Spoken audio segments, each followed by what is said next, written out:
Upon awakening, Xia Chen logged into the mysterious game from his past life ahead of time, starting as the legitimate son of the Eastern Town Marquis household. What? I have a younger brother named Xia Hao, who is suspected to possess a mysterious bone within him. It resembles the legendary Supreme Bone, and I am naturally endowed with dual pupils. Whose script am I following? What astonishes him further is that he has become the fiancé of the greatest boss, the Empress, in the Great Unification version. Is this the beginning of a life as a royal consort, living off the fruits of others' labor? Chapter 1. Logging into the game early. The Empress had just finished her bath at this moment. She was still the second imperial princess. In the year 53 of the Xian era, on the third day of the third month, in a side courtyard of the Eastern Town Marquis residence in the capital. Early spring, the heavy snow that had blanketed the capital throughout winter had just begun to melt, yet the sky remained bitterly cold with a piercing wind. Dressed lightly, Xia Chen persevered in his sword training amidst the chill, beads of sweat glistening on his handsome, youthful face, which was flushed with exertion. His blood surged vigorously, and his gaze radiated determination. Gripping the long sword, its blade gleaming crimson, he sliced through the air, sending ripples as if he aimed to cleave the frigid wind itself.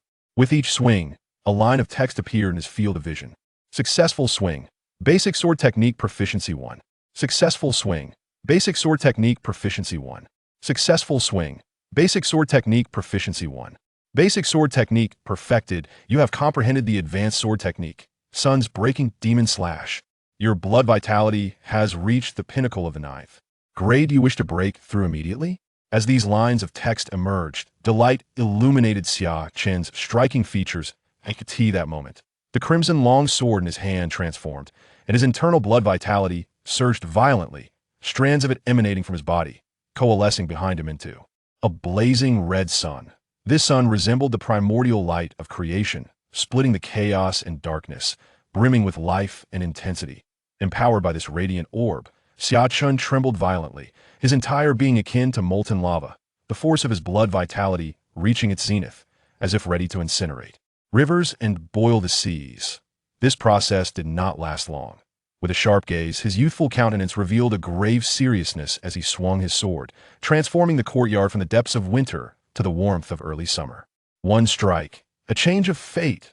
Simultaneously, a crack echoed from within him, as if an invisible shackle had shattered, and the boiling blood vitality found its outlet, rushing forth like the Yangtze River. Flowing into the Sea.I in that instant, Xia Chen's aura peaked. He had achieved the 8th grade refining essence realm. Gently opening his eyes, brilliance flickered within them, and for a fleeting moment, it seemed as if two eyes merged into one, resembling dual pupils. However, this phenomenon vanished in an instant, and Xia Chen returned to calmness, his aura retracting, becoming an ordinary youth once more. That I've been in this world for 2 months. I have finally broken through to the 8th grade. A smile graced Xia Chen's lips. 2 months prior, he discovered that he had entered the early version of that mysterious game ahead of time. In his previous life, it had appeared on Earth unexpectedly, with no one knowing its origins, only that some fortunate individuals were selected to enter this seemingly real world. At this time, it was the era of the great martial literary emperor, a period Xia Chen was not well versed in, for he had entered the game early, and by the time the game opened for internal testing, it was already the Empress era. Now is the period of the second prince vying for supremacy 5 years hence. The third prince will stage a coup, invading the capital, breaching the White Tiger Gate, and storming the palace, leading to the death of the crown prince. The third prince, driven mad, will slaughter all royal bloodlines. Yet he will not be the ultimate victor. As Xia Chen pieced together the timeline, he recalled the events of this period, though he regretted that in his previous life, he had only entered this world during the first public test, by which time the Empress had already reigned for 6 years. Though it appeared that the struggle was between the two princes, there was, in truth, a concealed dragon lurking in the shadows. 5 years later, during the coup at the gates, the second princess would descend like a heavenly army, wielding the sword of the ancestor, leading cavalry into the White Tiger Gate. That night, the palace echoed with cries of battle, blood dyeing the pristine snow red, until the second princess quelled all rebels. Yet the literary emperor, the crown prince, the third prince, and all direct male descendants of the royal family perished in this coup. Ultimately, the great martial empire welcomed its first empress, ushering in a glorious because of this jade seal that I was able to enter this world 11 years early. Xia Chen opened his palm, revealing a jade seal imprinted upon it, resembling a totem, visible only to him. This jade seal was intricately carved with 9 dragons, exhaling chaotic energy, surrounded by primordial purple aura. Faintly, Xia Chen could see the sun, moon, and stars revolving around the seal, with the sun and moon purple star at its center. He wished to observe further, but the jade seal dimmed completely, becoming inscrutable. This was his opportunity. Fortune favors the bold. Only in tumultuous times can one rise to prominence. That I must act swiftly once the Empress ascends, resolves the 8 Kings' rebellion, and consolidates the power of the great martial empire.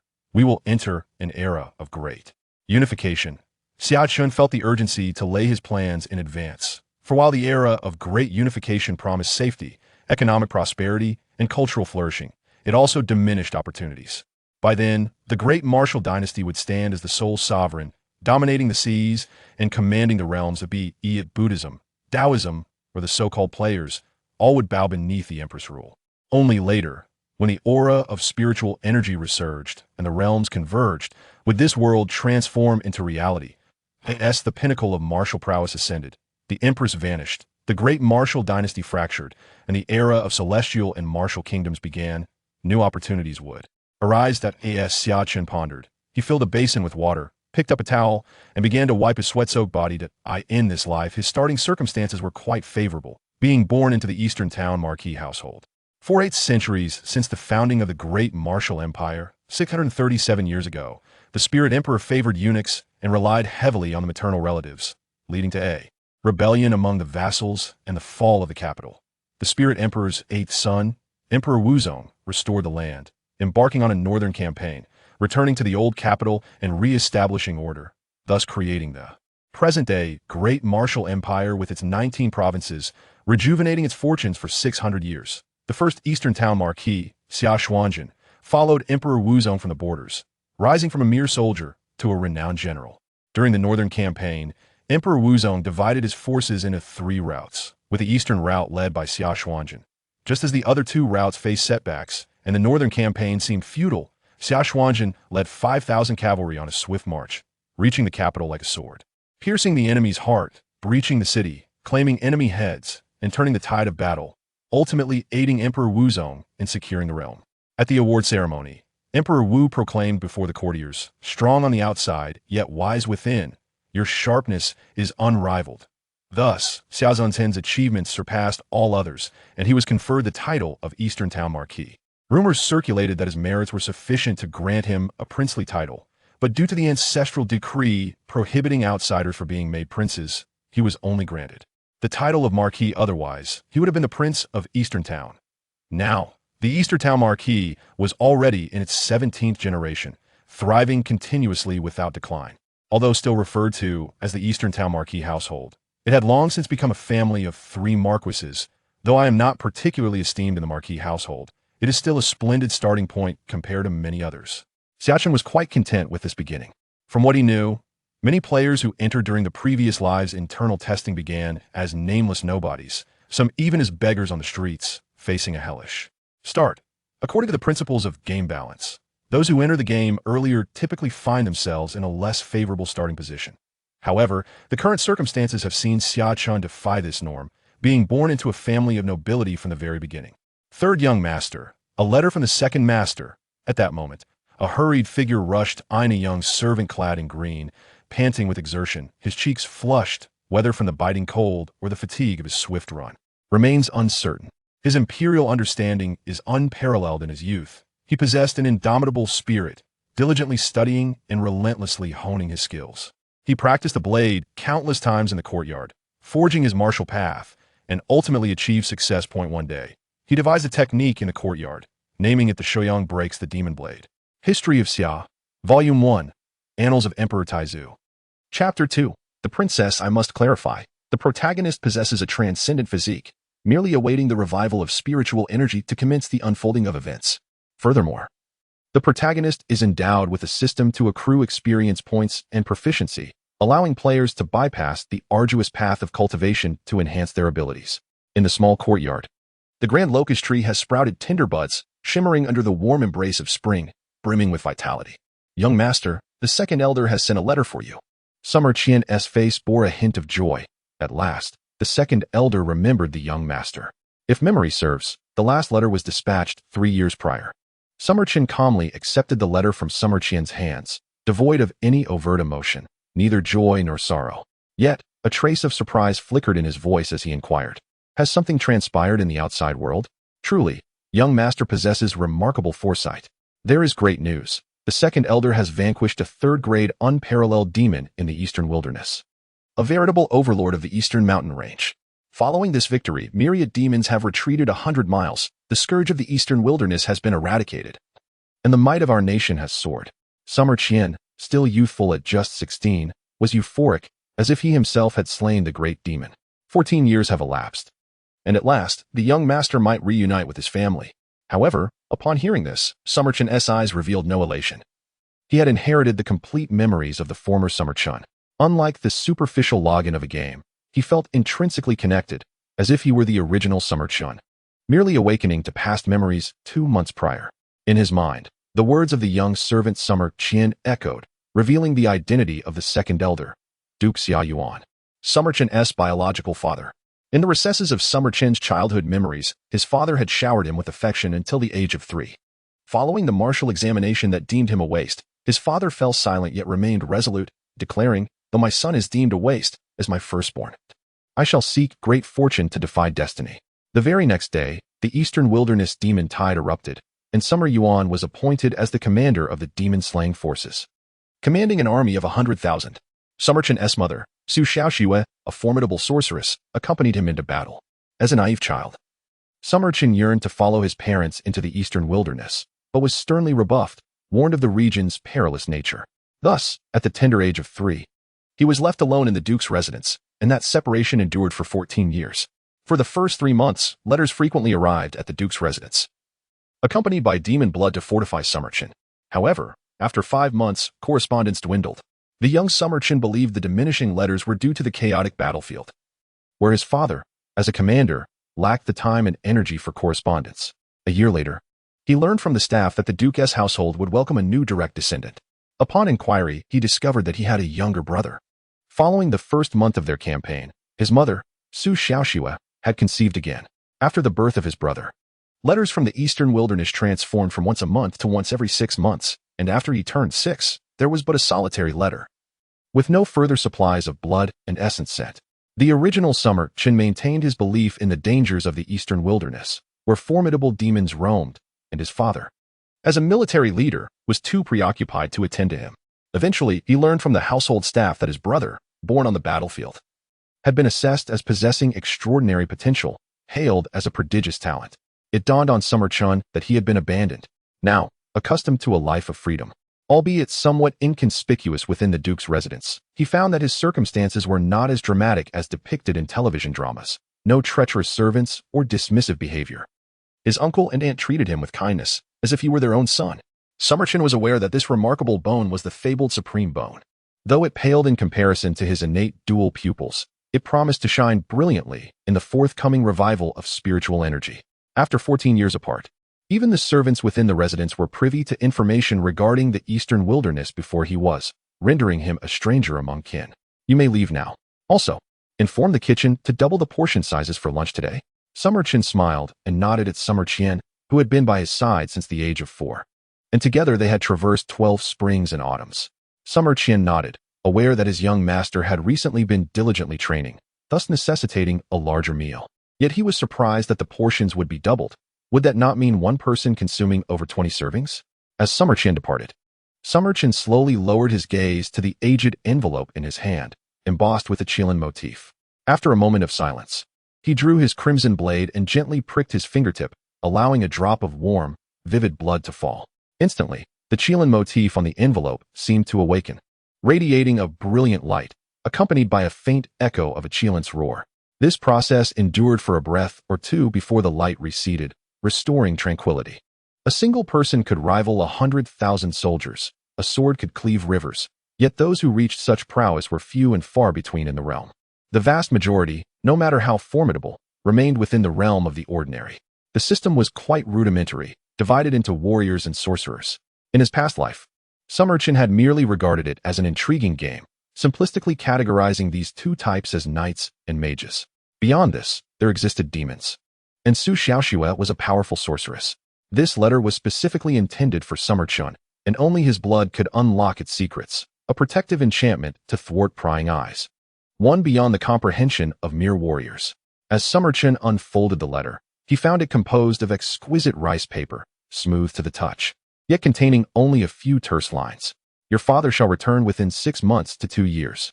Furthermore, the Emperor has arranged a marriage, as my son. You are to wed the second princess. Conduct yourself well, and do not tarnish the dignity of our Duke's house.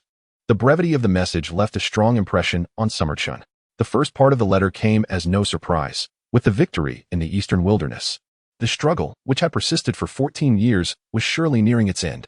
However, it was the latter part that made his heart race. He was to wed the princess. The future Empress. Chapter 3, My Younger Brother. In the courtyard, the spring breeze carried a hint of chill, leaving Summer Chun in a state of unrest. The Empress, she was the most formidable presence in the realm of unification, a force that commanded awe across the land, unifying the world's fate and establishing a legacy that would endure for generations. With the power of unification, she would construct temples and, with great ambition, issue grand declarations to the heavens, transforming the great martial dynasty into a dynasty of destiny ahead of schedule. Within the great martial realm, destiny reigned supreme, suppressing all. Thus, those outside the great martial domain were deemed heretics, their cultivation sluggish, while those holding positions within the great martial hierarchy could harness varying degrees of royal fortune to accelerate their progress. All the heroes of the realm would be ensnared within her grasp, until the phase of the spiritual awakening and the convergence of realms, the Empress vanished, leading to the disintegration of the martial dynasty's fortunes and the fragmentation of the unified realm. The heroes of the world were liberated from the oppressive fate of the great martial empire. However, with the subsequent opening of the Convergence of Realms version, this world became the primary realm, and everything turned tangible. The players no longer possessed immortality, and it was then that he realized something was amiss. He had never heard of the Empress having a fiancé. Xia Chen shook his head, trying to recall and deduce the current situation based on the later plot, but regrettably, in his previous life, he had entered this world during the early stages of the unified era, and no one knew what the Empress, who was once the second princess during the era of the literary emperor, had experienced. No, during the unified era, the Eastern Marquis' residence still flourished, radiating brilliance. Talented individuals emerged incessantly, and my younger brother Xia Hao possessed the legendary Supreme Bone, an extraordinary talent. During the Empress's reign, he became the pillar of the empire, the sharp spear that expanded the great martial empire's territories, achieving remarkable military exploits. The Empress, with her grand vision, broke the ancestral traditions and conferred the title of King of the East to my brother. Yet, there were whispers in the streets that my brother Xia Hao's elevation to kingship was due to a marriage pact made during the Empress's time of tribulation with an ordinary scion of the Eastern Marquis' residence, who ultimately met a tragic fate during the door seizure incident. After ascending to the throne, the Empress let the marriage agreement fade into obscurity. But it was precisely because of this incident that she compensated the Xia family by granting Xia Hao an exceptional title. Originally, Xia Chen believed these tales to be mere rumors, fabrications by those with ulterior motives to slander the Empress and the King of the East. Was my existence merely a black mark, a past too painful to recall, tarnishing the Empress's glorious image, rendering me unworthy even of a name? Xia Chen chuckled self-deprecatingly. Yet deep within his gaze, a peculiar light flickered, as if the sun and moon had merged into one, with tendrils of chaos swirling and a cold, piercing light glimmered in his eyes. Thus, it seems that my storyline culminates at the door seizure incident. No wonder I had never heard of a legitimate son named Xia Chen from the Eastern Marquis' residence in my previous life. The brilliant pillar of the empire, Xia Hao, had an elder brother.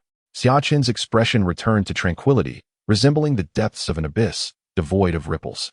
He stepped into the house and donned an exquisite outfit. Previously, there had been a few maidservants in the courtyard, but after he turned 12, they were all dismissed by the Marquis' residence. It was not that they bullied him due to his youth. Rather, all the scions of the residence adhered to this practice.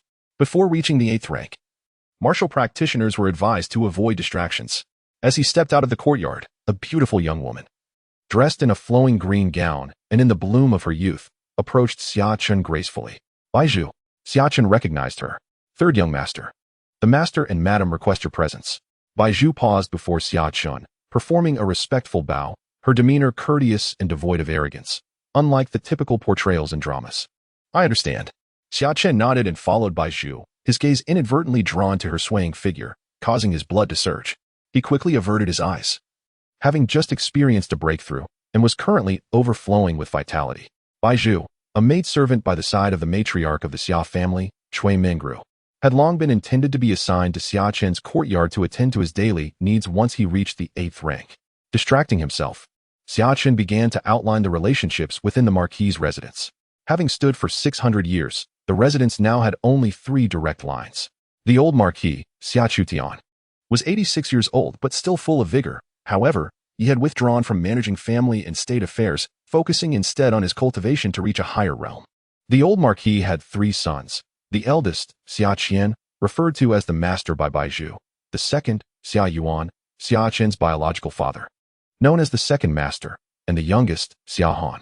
Currently, it was the eldest and Wuhou Xia Qian who managed the Marquis' residence. Xia Chen followed Bai Zhu through the winding outer courtyard and arrived at a grand hall. Upon entering, he saw a stern-looking middle-aged man seated in the main position, alongside a woman in her 30s, elegant and regal in demeanor. Uncle Aunt. Xia Chen greeted respectfully upon entering the hall. Chener, we are family. There's no need for such formality. Xia Qian smiled and gestured for Xia Chen to rise, while the beautiful lady beside him echoed the sentiment. Chener, it has been a while since you dined in my household. Have you grown distant from your aunt upon hearing that your sister-in-law is returning? Cui Mingru chided gently, her eyes sparkling with the charm of a mature woman. Cui Mingru, the matriarch of the Xia family, had cared for Xia Chen since childhood, treating him as her own. Aunt, I have been diligently practicing martial arts, hence my absence. Xia Chen replied with a smile, sitting beside Cui Mingru, warmth swelling in his heart. Despite his biological mother neglecting him for years, lavishing all her affection on his younger brother, he had not suffered unduly, thanks to the care of Xia Qian and Cui Mingru.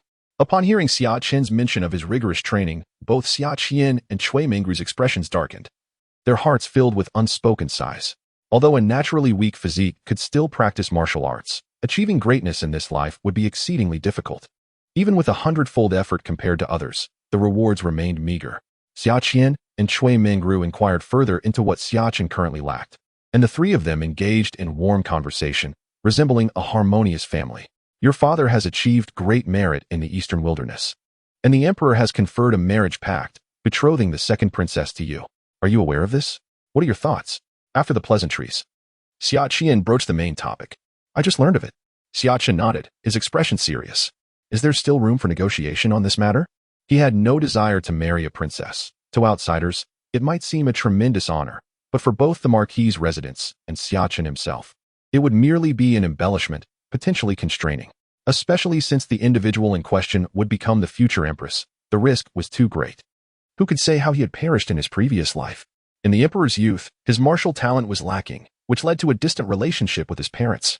They left for the battlefield and did not return for 14 years, with letters seldom reaching home, leaving the Emperor feeling rather abandoned. At the age of 3, he was left to live within the clan, fortunate that his uncle and aunt treated him as their own, nurturing him until he grew up. The 4th chapter. The Imperial Edict. The Marquis' residence had stood strong for 600 years, relying on generations of talent and capable generals who could command armies. Now, with the world divided, the great martial empire faced threats from the Great Feng to the north, the Great Qing to the west, the rampant demons of the eastern wilderness with their endless mountains, and the southern barbarians with their shamanic practices flourishing persistently. The world was far from peaceful, with such external enemies. The Marquis' residence did not need to blindly curry favor with the Emperor to gain his grace, and Xia Chen had never been one to dwell in obscurity.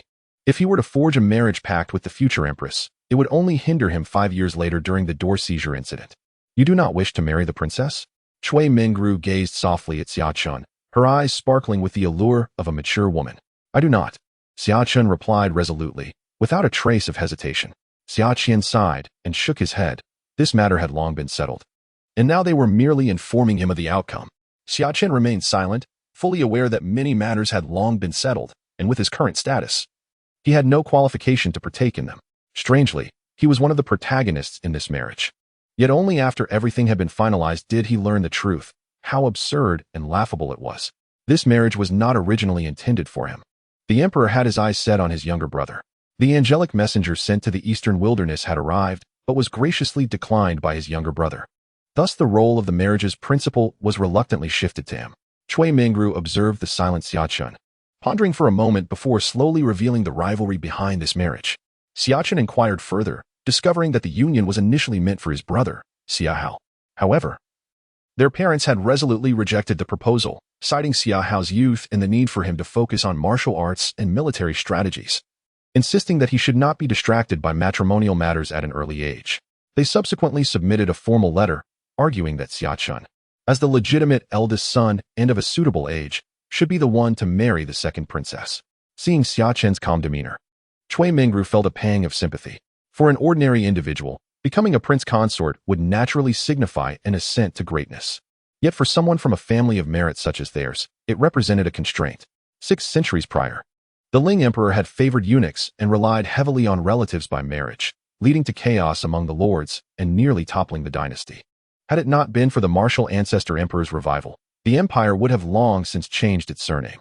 After conquering the realm, the martial ancestor emperor learned from past mistakes, decreeing that henceforth, relatives by marriage were barred from political interference and from holding significant positions. Although they were not entirely stripped of power, their influence had greatly diminished. A century ago, the Sui emperor had begun to reinstate some relatives by marriage to balance the court, but even now, their situation was considerably improved, yet still heavily restricted. Becoming a prince consort was indeed a form of being a relative by marriage. This was the fundamental reason why Xia Yuan, faced with the emperor's intention to betroth the princess to his younger son, preferred to confront the emperor rather than accept the proposal. Marrying the princess meant a future devoid of hope. Xia Qian's eyes reflected a sense of resignation. His nephew's fate had always been tumultuous, yet the emperor's decree was unavoidable, and someone had to forge this alliance. If Xia Yuan and his wife did not wish for their younger son to bear this burden, then their elder son must step up. Though this was profoundly unfair to Chener, who was inherently less capable, despite dedicating years to studying military strategies. His martial prospects were limited. Becoming a prince consort, along with the support of the Marquis, would ensure a life free of worries, perhaps even a blessing in disguise. Xia Chen thought to himself, acknowledging that although he had watched his nephew grow up and felt a closer bond with him than with the unacquainted Xia Hao, as the head of the family, he had to prioritize the family's interests. Xia Hao, the younger brother's son, was exceptionally gifted and might one day achieve the remarkable accomplishments of their ancestor, Xia Xuanzhen, potentially becoming the family's leader. He should not be shackled by the title of a prince consort. Xia Chen, though incensed within, maintained an unruffled exterior, a smile playing on his lips as he accepted the situation with equanimity. He understood the intricacies involved. His biological parents wished to avoid jeopardizing their younger son's future, which led them to remember that they had an elder son in the capital, casting him aside to mitigate the emperor's seemingly conciliatory but actually oppressive maneuver. His marriage was merely a byproduct of political compromise. Even the Empress, who commanded the 4 seas and suppressed the world, had been utilized as a tool for political marriage before gaining power. What was there that he could not accept? Xia Chen's heart was resilient and remarkably optimistic. And as these thoughts settled, he sighed inwardly, the last words spoken being either to the Empress or to himself. At that moment, he grew more resolute in his determination to seize power. In the main hall, Elju entered with a hurried yet graceful stride. Master, madam, someone from the palace has arrived, led personally by Lord Yi, and the entourage is quite grand. Xia Chen and Cui Mingru exchanged glances, both instantly comprehending the intent. Chener, let us go welcome the messenger.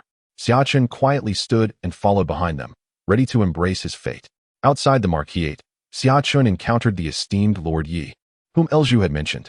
With hair graying yet maintaining a youthful visage, Lord Yi exuded an air of vitality. Although he was a eunuch, his presence commanded respect, and none dared to underestimate him. Yi Wujing, known as Lord Yi, had served 3 generations of monarchs and had survived the tumultuous coup. Still holding his ground in the imperial palace during the Empress's reign, his strength unfathomable, a loyal servant of the royal family. Xia Chen instinctively recalled these details. Here was the legitimate son of the Marquis of Anong, truly a figure of remarkable bearing. Lord Yi smiled warmly at Xia Chen, offering his congratulations. Xia Chen, recognizing the future prominence of this eunuch during the coup, respectfully bowed his head. Though Xia Chen was the protagonist, many subsequent events bore little direct relation to him. He merely needed to make an appearance. Welcoming Lord Yi into the Marquis, they quickly proceeded to bath and change, after which Lord Yi read aloud the imperial edict. As Xia Chen received the decree, the marriage was officially confirmed. The entire process left him in a daze, overwhelmed by the numerous formalities required for such an official proclamation. However, as this was an engagement to a princess, the grandness of the event was imperative to signify the importance of both parties. The proceedings continued until the afternoon. And as Xia Chen held the scroll embossed with dragon patterns, crafted from an unknown material, he felt as though he were in a dream. Had he truly become the betrothed of the Empress? Yet, would he survive the coup and successfully attain the title of Emperor Consort? During the coup, Xia Chen had perished. Was it truly an accident? Contemplating these thoughts, he glanced at his uncle and aunt ahead, no longer hesitating, and quickened his pace to join them. Uncle, I have broken through to the 8th rank refinement realm, and I wish to seek a position to serve the nation. Xia Chen took a deep breath, speaking with conviction. In his youth, the great ancestor was composed and reserved, hiding his brilliance among his peers. Yet, the martial dynasty Empress recognized his extraordinary talent, believing he would achieve greatness in the future. At that time, the martial dynasty Empress Yaoguang was still a princess, and the martial dynasties wished to choose a suitor for her. Yaoguang proactively submitted a letter, leading to the engagement with the great ancestor. History of Xia, Volume 1. Biographies of the Great Ancestor Emperor. Chapter 5. The First Son's Demonic Blade. Within the Marquis, the cobblestone path wound gracefully, resembling a lively ribbon weaving through a blooming spectacle. Spring had barely begun, yet notable flowers could no longer contain their blossoms, vying for attention. A gentle breeze carried their fragrant essence, filling the air with a captivating aroma. Xia Chen and Cui Mingru abruptly halted, turning to gaze at Xia Chen, astonishment evident in their voices. You have broken through to the 8th rank. Had it been anyone else, they would hardly have raised an eyebrow at such an achievement. Though the 8th rank was commendable, especially for someone of Xia Chen's tender age of 17, which could be deemed prodigious to the outside world, this was the Marquis, where talent abounded. Setting aside a few prodigies among the legitimate lineage, even within the collateral branches, there were several exceptionally gifted individuals emerging. The 8th rank hardly stood out. However, the fact that Xia Chen had achieved this breakthrough was indeed remarkable, particularly for Xia Chen and his wife, who were well aware of Xia Chen's circumstances. Over the years, while his biological parents had not provided him with treasures or resources from the eastern wilderness, Xia Chen had ensured that Xia Chen received ample resources to refine his body and enhance his physique. Over the years, despite the considerable resources expended by the Marquis, they could only manage to elevate Xia Chen from the unranked to the 9th tier of body refinement. This left Xia Chen reflecting on the truth of the saying that one is a waste in martial arts. Yet now, Xia Chen has broken through to the 8th tier. Recently, he felt a surge of inspiration while practicing and unexpectedly grasped some insights from the basic sword techniques, leading to an unnoticed breakthrough in his realm. Xia Chen conveyed this truth, though he deliberately omitted certain crucial details. At this moment, he felt there was no need for excessive concealment. He must swiftly secure the support of the Marquisite's resources to rise. Show me. Xia Chen's expression turned grave, internally grappling with uncertainty. Achieving enlightenment through basic sword techniques? The Marquisite's foundational sword techniques were not mere ordinary forms. They were the result of 600 years of meticulous research, even drawing upon the royal family's most potent 9th tier sword techniques, ultimately yielding a form most suitable for the 9th tier of body refinement. This foundational sword technique proved to be exceptionally effective for honing the physique, hence its name. It had reached a point of no further advancement or modification. And even in his youth, Xia Chen had learned this same foundational technique. Now, however, Xia Chen claimed to have discovered something new within it. In his youth, Xia Chen had harbored lofty aspirations of contributing to his family by improving this technique, yet even at his current level, he had never attempted to modify it. Not only he, but Xia Chen's biological father, Xia Yuan, and their progenitor, the true master of the Marquis, Lord Xia Chutian, had also failed to achieve this. Draw your sword. Xia Chen instructed his attendant. Use this one. Without hesitation, Xia Chen drew forth a long blade emanating an astonishing chill, its entire form cloaked in deep black. The moment the sword emerged, Xia Chen felt as though he beheld a dark serpent leaping from an abyss, its cold scales seemingly capable of devouring the heart. This vision was fleeting. The ominous blade quickly returned to calm. Xia Chen understood that what he had witnessed was no mere illusion. This was a divine weapon, born from the blood of a 3rd-tier great demon, suppressing the spirit of that formidable creature within its blade. It was one of the Marquisite's treasures. Gripping the long sword tightly, Xia Chen felt its weight heavily in his hands. Even though its extraordinary nature had receded, the blade remained remarkably heavy. Had he been the unranked Xia Chen of the past, he would have struggled to lift it, let alone wield it. This long sword itself was a test, a measure of his current level. Observing Xia Chen steady himself with the sword, Xia Chen nodded in approval. This lad had truly broken through to the 8th tier. Contemplating this, Xia Chen felt a surge of anticipation for Xia Chen's claimed enlightenment. As Xia Chen held the dark blade, a fervent light ignited in his eyes. His entire being seeming to boil with blood and flesh, strands of vital energy coursing through him, and a radiant sunlit shadow rose behind him. The energies in the sky shifted subtly. At that moment, Cui Mingru's eyes sparkled. Hailing from the prestigious Cui family, she was attuned to the energy of the world. A surge of pure yang energy was drawn into Xia Chen's body, ultimately flowing into the palm of his hand that grasped the dark blade. First sun breaks the demon blade, Xia Chen shouted, standing in the garden as if confronting an army of thousands, facing myriad demons, his back to the crowd. The blade horizontally pointed towards the abyss. His aura reached its zenith, his vital energy surging, as he unleashed a single strike that transformed the heavens. Xia Chen observed as a radiant sun flashed in Xia Chen's palm, the brilliant blade light met by his palm. Though it did not break the surface of his skin, Xia Chen could not conceal his joy, his composure shaken. Have you truly improved the foundational sword technique? Though his tone was questioning, Xia Chen had already come to believe it. What he had witnessed was markedly different from the foundational technique, yet its essence bore no disparity. It was undoubtedly an advanced version of the foundational sword technique, drawing upon solar essence, condensing the spirit of slaughter, repelling myriad evils, serving both as a method of combat and a means of refining one's flesh. Cui Mingru astutely discerned the essence of the first sun breaks the demon blade. To her, while it was a means of slaying enemies, the more crucial aspect was its ability to commune with the heavens, drawing solar essence to refine the flesh. Could such a technique be executed by a mere martial artist? This sword technique resembled a fusion of martial prowess and sorcery. Such a peculiar technique existed in the world. Cui Mingru's heart was tumultuous.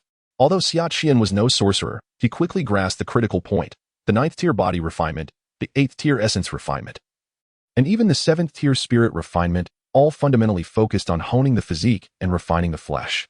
Martial artists lack the ability to commune with the energy of the heavens. They either toil diligently over time or consume rare heavenly treasures. Yet this sword technique could actively engage with the energy of the heavens to refine the flesh, undoubtedly expediting the journey from the 9th to the 7th tier. Xia Chen quickly recognized the valuable nature of this technique. You must keep your insights regarding the sword technique confidential. This technique should not be shared. Xia Chen's expression turned serious as he surveyed the attendants and maids behind him. Fortunately, these servants were trusted family members. Otherwise, they would have been embroiled in calamity today. Is this sword technique to be offered in service to the family? It is entirely at uncle's discretion. Xia Chen responded without hesitation. The revelation of this sword technique was intended to secure resources for advancement. Moreover, the family had indeed expended considerable resources on him over the years. He would have no qualms about offering it freely. Very well, Chinner. Your improvement of the sword technique constitutes a significant contribution to the family. I shall report your merits to the merit hall and inform the clan elders. Furthermore, you may visit the technique hall to select another technique. Additionally, you mentioned wanting to seek an official position outside. I will assist you in arranging that. Xia Chen stated resolutely. The family's enduring prosperity over 6 centuries stemmed from a well-structured merit system, ensuring that no individual of significant contribution was overlooked. Chapter 6. Who says a woman cannot be an empress? Note, the empress is virtuous, possessing high aspirations, and is a connoisseur of beauty. She is pure in both spirit and body, having no paramours, and will not take any in the future. Within the marquis, vibrant flowers bloomed, and Xia Chen wore a radiant smile. He cared little for anything else. His sole desire was to venture out as soon as possible. Only by stepping beyond these confines could he forge his own legacy. Though the marquis was splendid, it ultimately was not his dominion. He could only leverage its strength, not wholly entrust himself to it. Xia Chen was acutely aware of this. The marquis belonged to all, not just to him alone. His interests did not equate to the interests of the marquis. Yet for now, he could utilize the marquis's resources and influence to secure a favorable official position. Why toil up from the bottom when a shortcut was available? Xia Chen had never been one to shy away from hardship. Accompanying Xia Chen, Xia Chen proceeded to the merit hall to meet with the clan elders, to receive his merits and engrave the true essence of the first sun breaks the demon blade. Meanwhile, to the east of the palace stood an impressive yet somewhat understated mansion adjacent to the main avenue. The grand vermilion gates loomed majestically, their copper nails gleaming with the luster of time, flanked by imposing stone lions. The Princess Yaoang's residence. This was the abode of the second princess, who was currently in the bloom of youth. According to protocol, even though the princess had reached adulthood, she was expected to remain within the palace until her marriage to a prince, at which point she could relocate to her own residence. None were privy to the conversation between this second princess and the emperor, which had evidently earned her the emperor's consent. However, it was soon known among the courtiers that this princess had been betrothed to the son of the Duke of Dongan. At this moment, in the grand hall of the princess's residence, 3 women and 2 men sat quietly below. Yet all eyes were inevitably drawn to the casually placed dragon-patterned imperial edict beside them. Seated at the forefront was a woman whose skin resembled fine jade, her brows like distant mountains, and her eyes twinkling like stars, exuding a profound tranquility. Her delicate nose was elegantly shaped, and her long, dark hair cascaded like a waterfall, further accentuated by her splendid attire, which highlighted its glossy luster. Her exquisite beauty rendered all others pale in comparison, regardless of gender. The imperial edict lay beside her. She was the second princess, known as Princess Yaoguang. Your Highness, it is abundantly clear that Xia Chen, residing in the Duke of Jindong's manor, holds no significant status. How could one of your noble stature possibly be matched with him? A woman below spoke with indignation, breaking the silence. What can be done? The second princess's gaze remained placid, betraying no emotion. The woman in a green and yellow dress fell silent, realizing the futility of her words. After all, the emperor had decreed the marriage, and it had been announced to the world, rendering the matter irretrievable. Why not send someone to assassinate him? I have heard he is not favored within the duke's manor. The duke has been away at the eastern battlefield for 14 years, receiving only 1 letter in 3 years, indicating his indifference towards this legitimate son. A man on the left spoke in a low voice. Nonsense. Such despicable methods of assassination should not be employed lightly. If it were a guaranteed solution, it might be acceptable, but whether the assassination succeeds or fails, it would lead to great troubles. And there would be no way to contain the aftermath. The young man at the forefront on the left shook his head and reprimanded. His name was Hua Qiming, a scholar from the Imperial Academy. Although he was educated, he was not narrow-minded. If assassination could indeed resolve the issue, it would be one thing. However, either outcome would unleash calamity. Xia Chen may be deemed a waste, overlooked by the Duke and the manor, but he is still the legitimate son of the Duke. Moreover, this marriage decree was bestowed by the Emperor to strengthen ties with the Duke's family, demonstrating imperial favor. The identity of whom the second princess marries is of little consequence as long as the betrothed is of the Duke's bloodline. Therefore, even in the event of Xia Chen's demise, it is highly likely the second princess would still be promised to another. Su Jun, hearing Hua Qiming's rebuke, felt anger ignite within him, yet he suppressed it in the presence of the princess. Yaoguang listened quietly to their exchange without interruption, though deep within, she felt a tinge of disappointment towards Su Jun. Both Su Jun and Hua Qiming were her recent recruits from the Imperial Academy, and it was now evident that Hua Qiming possessed greater intellect than Su Jun. Assassination is not without merit, but targeting the Duke's legitimate son is far too frivolous. If all matters in the world were resolved through killing, would the realm not have descended into chaos long ago? The Duke of Jindong, while not the highest ranked in martial achievements, has produced many talents. Duke Xia Chutian was renowned as the great military deity of the previous generation. 36 years ago, during the Huayang War between Da Wu and Da Feng, the conflict lasted 3 years.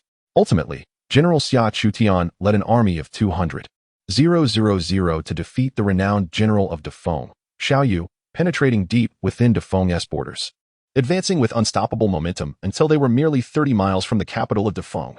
Had it not been for the western threat from Deqing and the eastern hordes taking advantage of the situation, he could have obliterated Da Feng or at least claimed half of its territory. This battle brought great renown to the Duke of Jindong, and after this victory, he voluntarily relinquished his military power, retreating to focus on martial arts. This decision gained him immense trust from the Emperor, leading to continuous rewards. The second princess understood that the Duke's voluntary retreat alleviated her father's suspicions and provided an opportunity for the Xia family's second generation. The brothers Xia Chen and Xia Yuan began to shine in the military, achieving notable successes and becoming figures of prominence among the martial elite. 21 years ago, Xia Chen, the eldest son who inherited one of the 2 marquis titles, distinguished himself in battles against the southern barbarians. Following in his father's footsteps, he practiced restraint, relinquished his military command, and returned to the capital to oversee the Duke's manor. Although he has remained out of sight for many years, no one could underestimate his capabilities. The second brother, Xia Yuan, inherited the title of Duke of Andong and was appointed commander of the Eastern Battlefield 14 years ago. For the first 13 years, he steadily maintained his position without great achievements but made no errors, ensuring the eastern frontier remained secure. The courtiers were both delighted and relieved. Xia Yuan's stability in the Eastern Front was indeed a significant accomplishment, yet it paled compared to his father and elder brother. Little did they know, a month prior, Xia Yuan had bided his time for 13 years, and when he finally unleashed his potential, he shockingly slew a third-rank great demon, astonishing the court and the realm. Such prowess from one family member could not fail to astonish the world and instill trepidation within the royal family.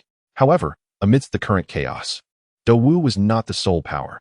Thus, it was imperative to seek alliances with the duke's family rather than suppress them.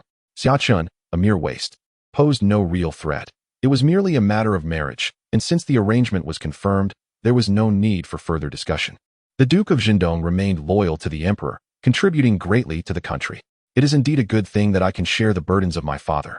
The second princess smiled, illuminating the entire hall with brightness, yet her gaze remained profoundly serene. Deep within her heart lay a grand ambition, one she had kept to herself. Her peculiar behavior, refusing to confine herself within the palace walls like other princesses, was all for this ambition. Who says women cannot be emperors? Xia Wang shall be the first in history to achieve such a feat. Chapter 7. The Golden Generation. Within the depths of the Duke of Jindong's estate, in a grand 7-story ancient tower exuding a unique aura, the foundational sword technique had indeed been improved. 7 distinguished elderly men, their hair graying, either stood from their seats or accidentally tugged at their white beards, spilling their tea, their hearts in turmoil. The foundational sword technique, as its name implies, is designed to forge the very basis of martial arts. It is the fundamental law. An individual's combat power and future potential are intricately linked to this foundational law. Therefore, the Duke's foundational sword technique is a closely guarded secret, accessible only to the Duke's direct descendants and exceptionally talented disciples who have passed rigorous trials. This technique has been the cornerstone of the Xia family's enduring legacy for 6 centuries. Every martial arts family possesses its own unique foundational law, all kept as sacred secrets to monopolize knowledge and ensure their lasting prosperity. The Xia family's foundational law was created by their ancestor, Xia Xuanzhen, and has been modified by successive family leaders and elders who believed it had already reached a state of unparalleled perfection, rivaling even the royal foundational techniques. Yet now, astonishingly, there had been improvements made by a junior member. How could they not be astounded? As they gazed at the fiery crack on the ground, having just witnessed Xia Chen demonstrate it before them, they may have questioned it verbally, but their hearts had already accepted the truth. Good. Although your martial talent may be lacking, your comprehension is truly extraordinary. In terms of contributions to the family, you surpass even your father, Xia Yuan. The elder with graying hair spoke directly, laughing heartily, while inwardly lamenting the unfairness of fate. How could this child possess such exceptional understanding yet lack martial talent? Otherwise, the Xia family would surely produce another unparalleled prodigy. His name was Xia Yu, the younger brother of Duke Xia Chutian, and the uncle of Xia Qian and Xia Yuan. In terms of seniority, he was Xia Chen's great-grandfather. In the era of Xia Chutian, there were 8 brothers, with Xia Chutian being the third in line.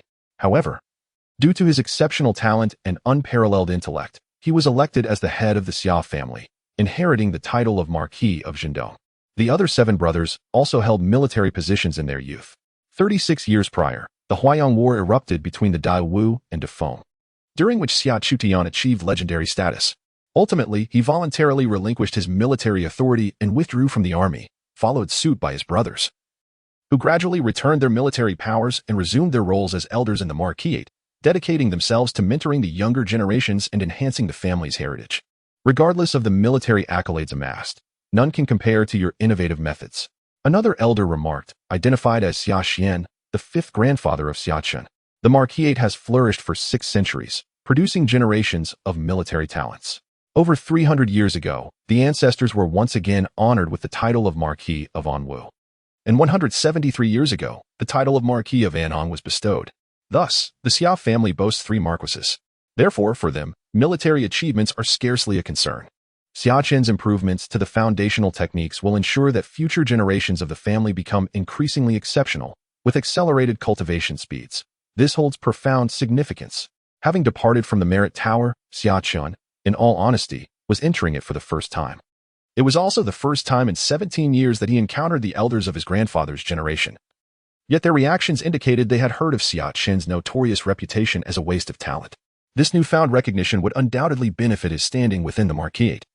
The positive impressions from the seven elders were a worthwhile exchange for the Shoyang-breaking demon blade. Xia Chen pondered, regarding the mention of his name being inscribed in the family history, allowing him to be honored in the ancestral hall alongside numerous eminent figures from the family's past. He was indifferent. His only desire was for renown during his lifetime. Concerns for posthumous fame were not his priority. As he navigated the winding paths of the rear courtyard and passed through the martial arts arena, he observed a vibrant scene. 5 to 6-year-old children practicing foundational punches under the guidance of martial instructors, while 11 to 12-year-olds trained with spears, the glint of their long weapons reflecting their formidable prowess. Some youths were lifting heavy stones, drenched in sweat, yet their eyes conveyed unwavering determination and perseverance. Brother Chen. At that moment, a boy of about 13 or 14 years old dropped the stone he had been lifting and bounded towards Xia Chen with agility reminiscent of a monkey. Brother Chen, are you here to watch me? The boy, named Xia Wen, was the son of Xia Chen's third uncle, Xia Hao. Although Xia Hao hailed from a family of military achievements, he favored scholarly pursuits over martial ones, thus naming his son Xia Wen in the hope that he would be a diligent student. However, Xia Wen, from a young age, exhibited an extraordinary affinity for martial arts, while his academic pursuits were less than stellar. Due to Xia Chen's lack of martial talent, Xia Hao took him under his wing, teaching him to cultivate a righteous spirit through scholarly endeavors, adhering to Confucian principles. Thus, before turning 10, Xia Chen frequently dined at his uncle's residence and developed a close bond with his cousin. I came to the Merit Tower to select a martial arts technique, and I thought I would stop by to see you, Xia Chen replied with a smile. In the Marquis, regardless of gender, children as young as 5 were required to attend the martial arts arena, enduring the elements and practicing diligently every day. However, due to Xia Chen's lack of martial aptitude, his uncle, Xia Chen, allowed him to abstain from this daily obligation to preserve his dignity. In his youth, Xia Chen was reluctant and gritted his teeth to attend the arena, but as he witnessed his peers rapidly advancing while he struggled to even grasp the basics, he gradually ceased his visits. Scanning the arena, Xia Chen noticed that most of the young faces were unfamiliar. Many of those who had been his contemporaries had already surpassed the 8th rank of the refinement realm and embarked on their military careers, which was a tradition within the Marquis. Rank was determined by cultivation level rather than age. Once one achieved the 8th rank, they could venture into the world and pursue grand ambitions. Brother Chen, another voice called out, and Xia Chen turned to see a delicate young girl, seemingly around 10 years old, shyly approaching him. Her cheeks were flushed from just completing a set of martial forms. This was Xia Chen and Cui Mengru's youngest daughter. Named Xia Yushi. Brother Chen. Brother Chen. Several other youths approached, all descendants of the 7 elders, as well as a few promising side branches who hesitated only briefly before greeting him, aware of his prestigious lineage. Although Xia Chen had been somewhat of an unnoticed presence in the Marquis over the years, his reputation was significant. After all, the Marquis had always been established through martial prowess, and it was the first time in history that a member without any martial talent emerged. Some greeted Xia Chen with friendly smiles, while others maintained a calm demeanor, simply nodding in acknowledgement without overtures of friendship, yet no one dared to insult him. The young were largely mature for their age, possessing high emotional intelligence. No one would easily offend a direct descendant, even one lacking martial talent. Furthermore, word had spread that Xia Chen had become a consort, making it even less likely for anyone to mock him for his lack of martial ability. Moreover, given his seniority, Xia Chen was regarded as an elder brother to all present. The Marquis, having thrived for 6 centuries, placed great emphasis on brotherly respect and harmony. Xia Chen greeted each person with a warm smile, his tone gentle, creating an atmosphere akin to a spring breeze. His gaze fell upon several young men present, filled with solemnity.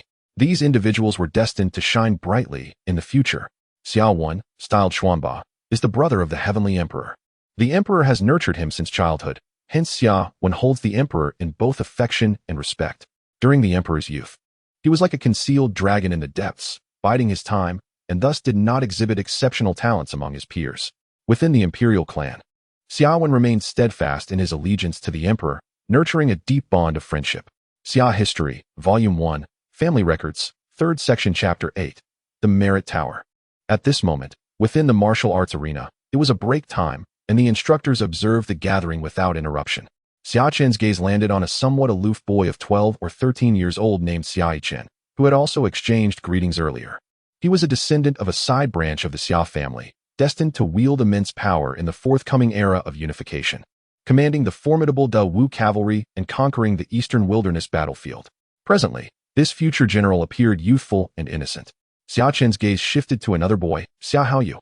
He was the direct grandson of Xia Chen's sixth grandfather and was poised for equally remarkable accomplishments. "Brother Chen, are you heading out for training?" Xia Wen exclaimed with excitement. And Xia Chen truthfully shared his plans to visit the Merit Tower and his intention to embark on an expedition. "I'm about to break through to the 8th rank too. I'll come find you then."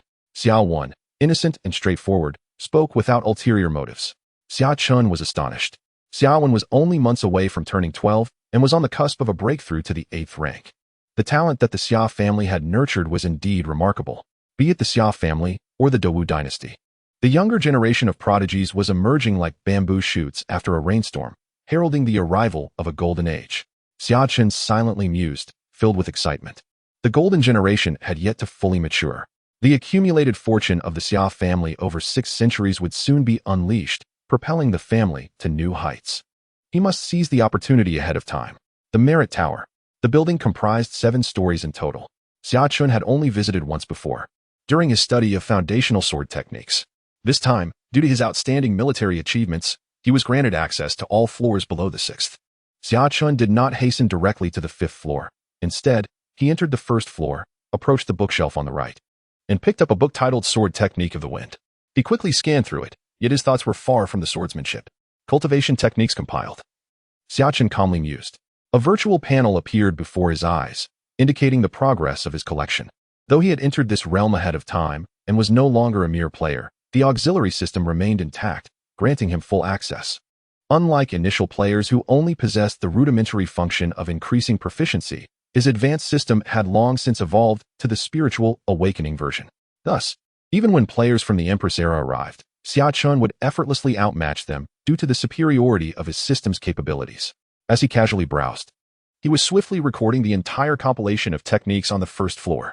However, given the 600 years of accumulated knowledge within the mansion, even after filtering, the ordinary techniques were not allowed in the collection hall, resulting in an overwhelming array of methods on the 1st floor.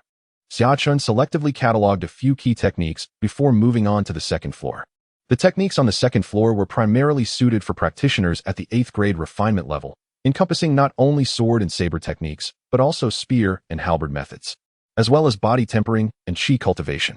Various military formations were also included, and Xia Chen even encountered some sorcery practices. The Xia family was founded on martial prowess, but their extensive history included suppressing rebellious sorcerer sects, thus acquiring their techniques.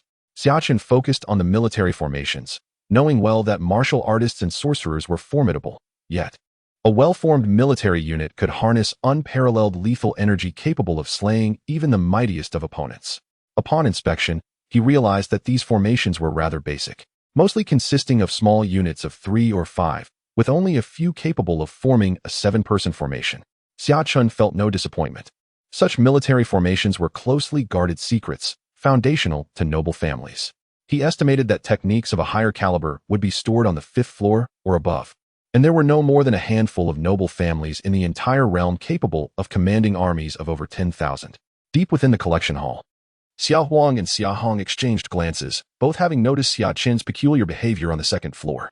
They were Xia Chen's great uncle and 6th uncle, respectively, and their previous encounter with Xia Hao in the training ground had left a lasting impression on them, given their roles in guarding the collection hall. "What is he doing? Merely skimming through?" Xia Hong queried, perplexed, unable to decipher Xia Chen's actions even with his extensive experience. "If you ask me, who should I ask?" Xia Huang huffed, equally puzzled. "This boy has great potential, but he is still too young. His resolve is not yet firm. His martial talent is somewhat lacking, and he requires proper guidance. If he becomes restless now, his future achievements may be limited." After observing Xia Chen for a while, Xia Hong shook his head, offering his critique. A warrior must have a clear objective and proceed without hesitation, like a forceful charge. Yet, Xia Chen appears indecisive, hastily picking up techniques without thorough examination. Such a mindset is detrimental to great accomplishments.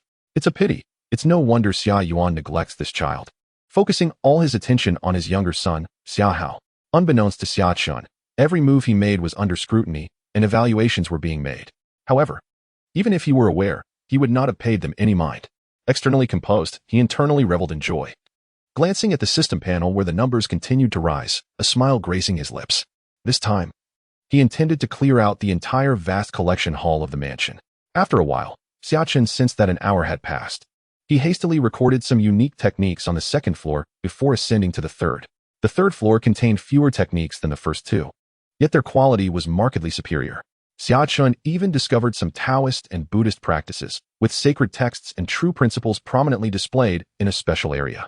He was astonished to find such teachings within the mansion, considering their prominence in the spiritual awakening version. The techniques, though seemingly ordinary now, would unveil their brilliant truths in due time. Some had derived the Arhut breathing technique from the Arhut Sutra, while others had envisioned the heavenly peace diagram from the Taiping Sutra, propelling them into the extraordinary realm. Xia Chen did not overlook a single technique on the third and fourth floors, diligently recording them all. Eventually, he arrived at the fifth floor. The expansive space held only 100 techniques. He continued his methodical approach, noting that the time required to catalog techniques varied across floors. For instance, the first floor took merely a few seconds, while the fifth floor required at least 1 to 2 minutes for each technique. Patiently, he awaited the process and discovered techniques for commanding armies of 1,000, capable of harnessing the collective strength of an entire force. 10 such techniques were specially stored in one area, while another area contained Buddhist and Taoist methodologies, and yet another corner held Confucian calligraphy and paintings, each imbued with a unique essence of Tao, resonating with profound energy, beneficial for scholars following the Confucian path. Engraving. Xia Chen approached these calligraphic pieces and began the inscription process. A smile spread across his face as he observed the progress bar on the panel. After completing the recording of all techniques on the fifth floor, he picked up a book titled Crimson Sun Body Forging Technique and pretended to study it. Simultaneously, he murmured to himself, commenced the deduction and infusion. System deducing. 5 minutes later, new words appeared on the panel. Infusing the true essence of Crimson Sun Body Forging Technique. Progress. 5 progress. 35 progress. 78. The entire transmission process lasted for 3 minutes, during which Xia Chen felt his skin grow intensely warm, as if his flesh and bones were being tempered in molten lava, each part of his body being meticulously refined. In his gaze, a great sun rose, merging the insights of the first sun demon-slaying blade with the profound essence of the Crimson Sun Body Forging Technique. Every drop of blood thickened, suffused with the energy of the utmost sun. The entire fifth floor radiated a blazing heat, reminiscent of the peak of summer. Xia Hong and Xia Huang, the two clan elders, appeared instantaneously in the fifth floor space, their expressions grave as they observed Xia Chen's transformation. Has he comprehended the Crimson Sun Body Forging Technique? Has he grasped its true essence so swiftly? They exclaimed in unison, their eyes reflecting disbelief. They were well aware of the benefits offered by this technique for martial practitioners, even proving effective for those at the 4th grade level, which justified its placement on the 5th floor of the collection hall. The entire concealed power tower exists within the perceptions of the two individuals. Initially, they paid little attention to Xia Chen, who was merely skimming through the martial arts techniques. However, how did he suddenly comprehend the Qiyang body refinement technique? A question mark loomed over their heads. Xia Chen slowly opened his eyes, as the radiant sun within his gaze gradually receded, and the surging vitality emanating from his pores slowly diminished, leaving his skin no longer flushed. 4th uncle, 6th uncle, what brings you here? Xia Chen feigned curiosity, fully aware that such a significant place as the concealed power tower would undoubtedly have guardians. How did you grasp the Qiyang body refinement technique so swiftly? Xia Hong, impatient by nature, was the first to inquire. I'm not quite sure. I was simply observing when I suddenly felt a spark of insight. Xia Chen scratched his head, appearing endearingly foolish, reminiscent of a more advanced version of Xia Wen. Xia Hong, momentarily silenced by confusion, could only stammer in disbelief. You don't know? A sudden feeling of inspiration? Is it truly that simple? Without uttering a word, Xia Huang stepped forward and grasped Xia Chen's hand, channeling a surge of true energy into his body for examination. He harbored doubts about his grandson. However, after traversing through Xia Chen's meridians, he found no abnormalities. Instead, he sensed the boy's physique was remarkably robust, with a surprisingly solid foundation. While his innate talent for martial arts seemed ordinary, the depth of his potential was undeniable. Xia Huang, puzzled, questioned, with so many techniques available, why did you choose this one? Furthermore, what were you doing earlier? Xia Hong voiced his lingering questions, perplexed by Xia Chen's earlier behavior. I've heard that ancient sages delved into myriad texts, integrating various truths to create astonishing methods. So, in my naivety, I wish to emulate the ancients. Xia Chen rubbed his hands together, a hint of embarrassment in his tone. As for why he selected this particular technique, he felt a connection to the Shouyang demon-slaying blade he had previously comprehended, leading him to this choice. Xia Huang chuckled heartily, laughter erupting from him. You wish to emulate the sages? How amusing. It has been many years since I've encountered such delightful absurdity. But he quickly realized that such a boisterous laugh might discourage the child, prompting him to temper his words with wisdom. You are still quite young, with limited experience. And your realm is too low. To explore countless texts at this stage is premature. What you need now is a singular focus. Pursue one path. Even with exceptional talent, one can only choose a supplementary path at best. A haphazard approach to learning will ultimately hinder your progress in realm and mindset. Xia Chen nodded earnestly. Although your martial arts aptitude may be lacking, your insight is remarkable. Perhaps you shall still achieve something significant in the future, Xia Hong encouraged. Indeed, Xia Chen engaged in further conversation with Xia Hong and Xia Huang, who patiently imparted various training insights before he took his leave. As he departed the concealed power tower, Xia Hong sighed. What a pity for this child. His insight is nothing short of extraordinary, yet he is burdened with a flawed physique. How unfair fate can be. Why was he not guided towards the path of Confucianism? I recall hearing that he once followed the third brother, Xia Han. Why was he not allowed to continue? With such astonishing insight, had he pursued the Confucian path and cultivated righteous spirit, our family might have produced a great scholar. Xia Huang lamented alongside him, genuinely pained that such a bright future was squandered. For 6 centuries, the Xia family had been largely comprised of rough warriors, often looked down upon and suppressed by scholars in the court. If Xia Chen were to become a great scholar, perhaps a scholarly lineage could emerge within the Xia family, restoring balance between yin and yang. Xia Hong remained silent for a moment before finally speaking again. The concealed power tower fell into a prolonged silence. After a while, a voice broke the stillness.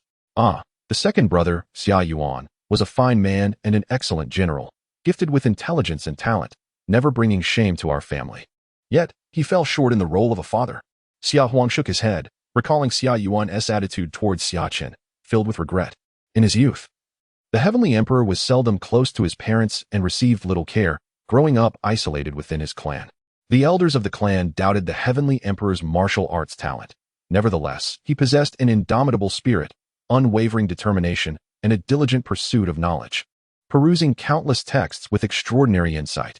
One day, while in the treasury of ancient texts, he suddenly comprehended the martial arts techniques, astonishing the elders of the clan. History of the Xia, Volume 1, Biographies of the Founding Emperor. Chapter 10, Official Positions. From morning until evening. This day was far more colorful than the past 2 months combined. Young master. Upon hearing a voice, Xia Chen hurriedly emerged, joyfully exclaiming, Young master, I heard that His Majesty has bestowed the second princess upon you in marriage. The news has spread throughout the manor, and gifts are pouring in from every courtyard. Yes. Just organize them for me. Xia Chen nodded, not wishing to expend much energy on this matter. In the following 2 days, Xia Chen remained diligently within the courtyard, studying earnestly. As the proficiency levels on his system panel began to rise, he felt his progress accelerate tremendously. The pure yang true energy within him thickened, and his combat prowess was now incomparable to before. He utilized the Shouyang demon-slaying blade to draw upon the extreme yang energy of heaven and earth, meticulously refining his flesh and blood while simultaneously practicing the qi-yang body refinement technique to cultivate his true energy and strengthen his bones. While these two methods bore similarities and overlap, they complemented each other, resulting in a qualitative transformation of Xia Chen's physique. This tranquility was shattered on the 3rd day when a longtime attendant of the family head, Xia Chen, knocked at Xia Chen's courtyard door. Third young master. The master requests your presence. Xia Chen, ranked 3rd among the direct descendants, was referred to as the 3rd young master within the manor. Uncle Dong, why have you come personally? You could have simply sent someone to summon me, Xia Chen said, inviting the middle-aged man inside, while still bare-chested from his body refinement practice. Xia Dong, a trusted aide of Xia Chen, also shared blood ties to the Xia family, having diverged from the main line 156 years ago, thus maintaining a close blood relationship. He had accompanied Xia Chen since childhood, akin to a companion, whether in martial arts training, studying military strategy, or later in military camps. 21 years ago, he had achieved great merit alongside Xia Chen at the southern border, receiving a military title from the court.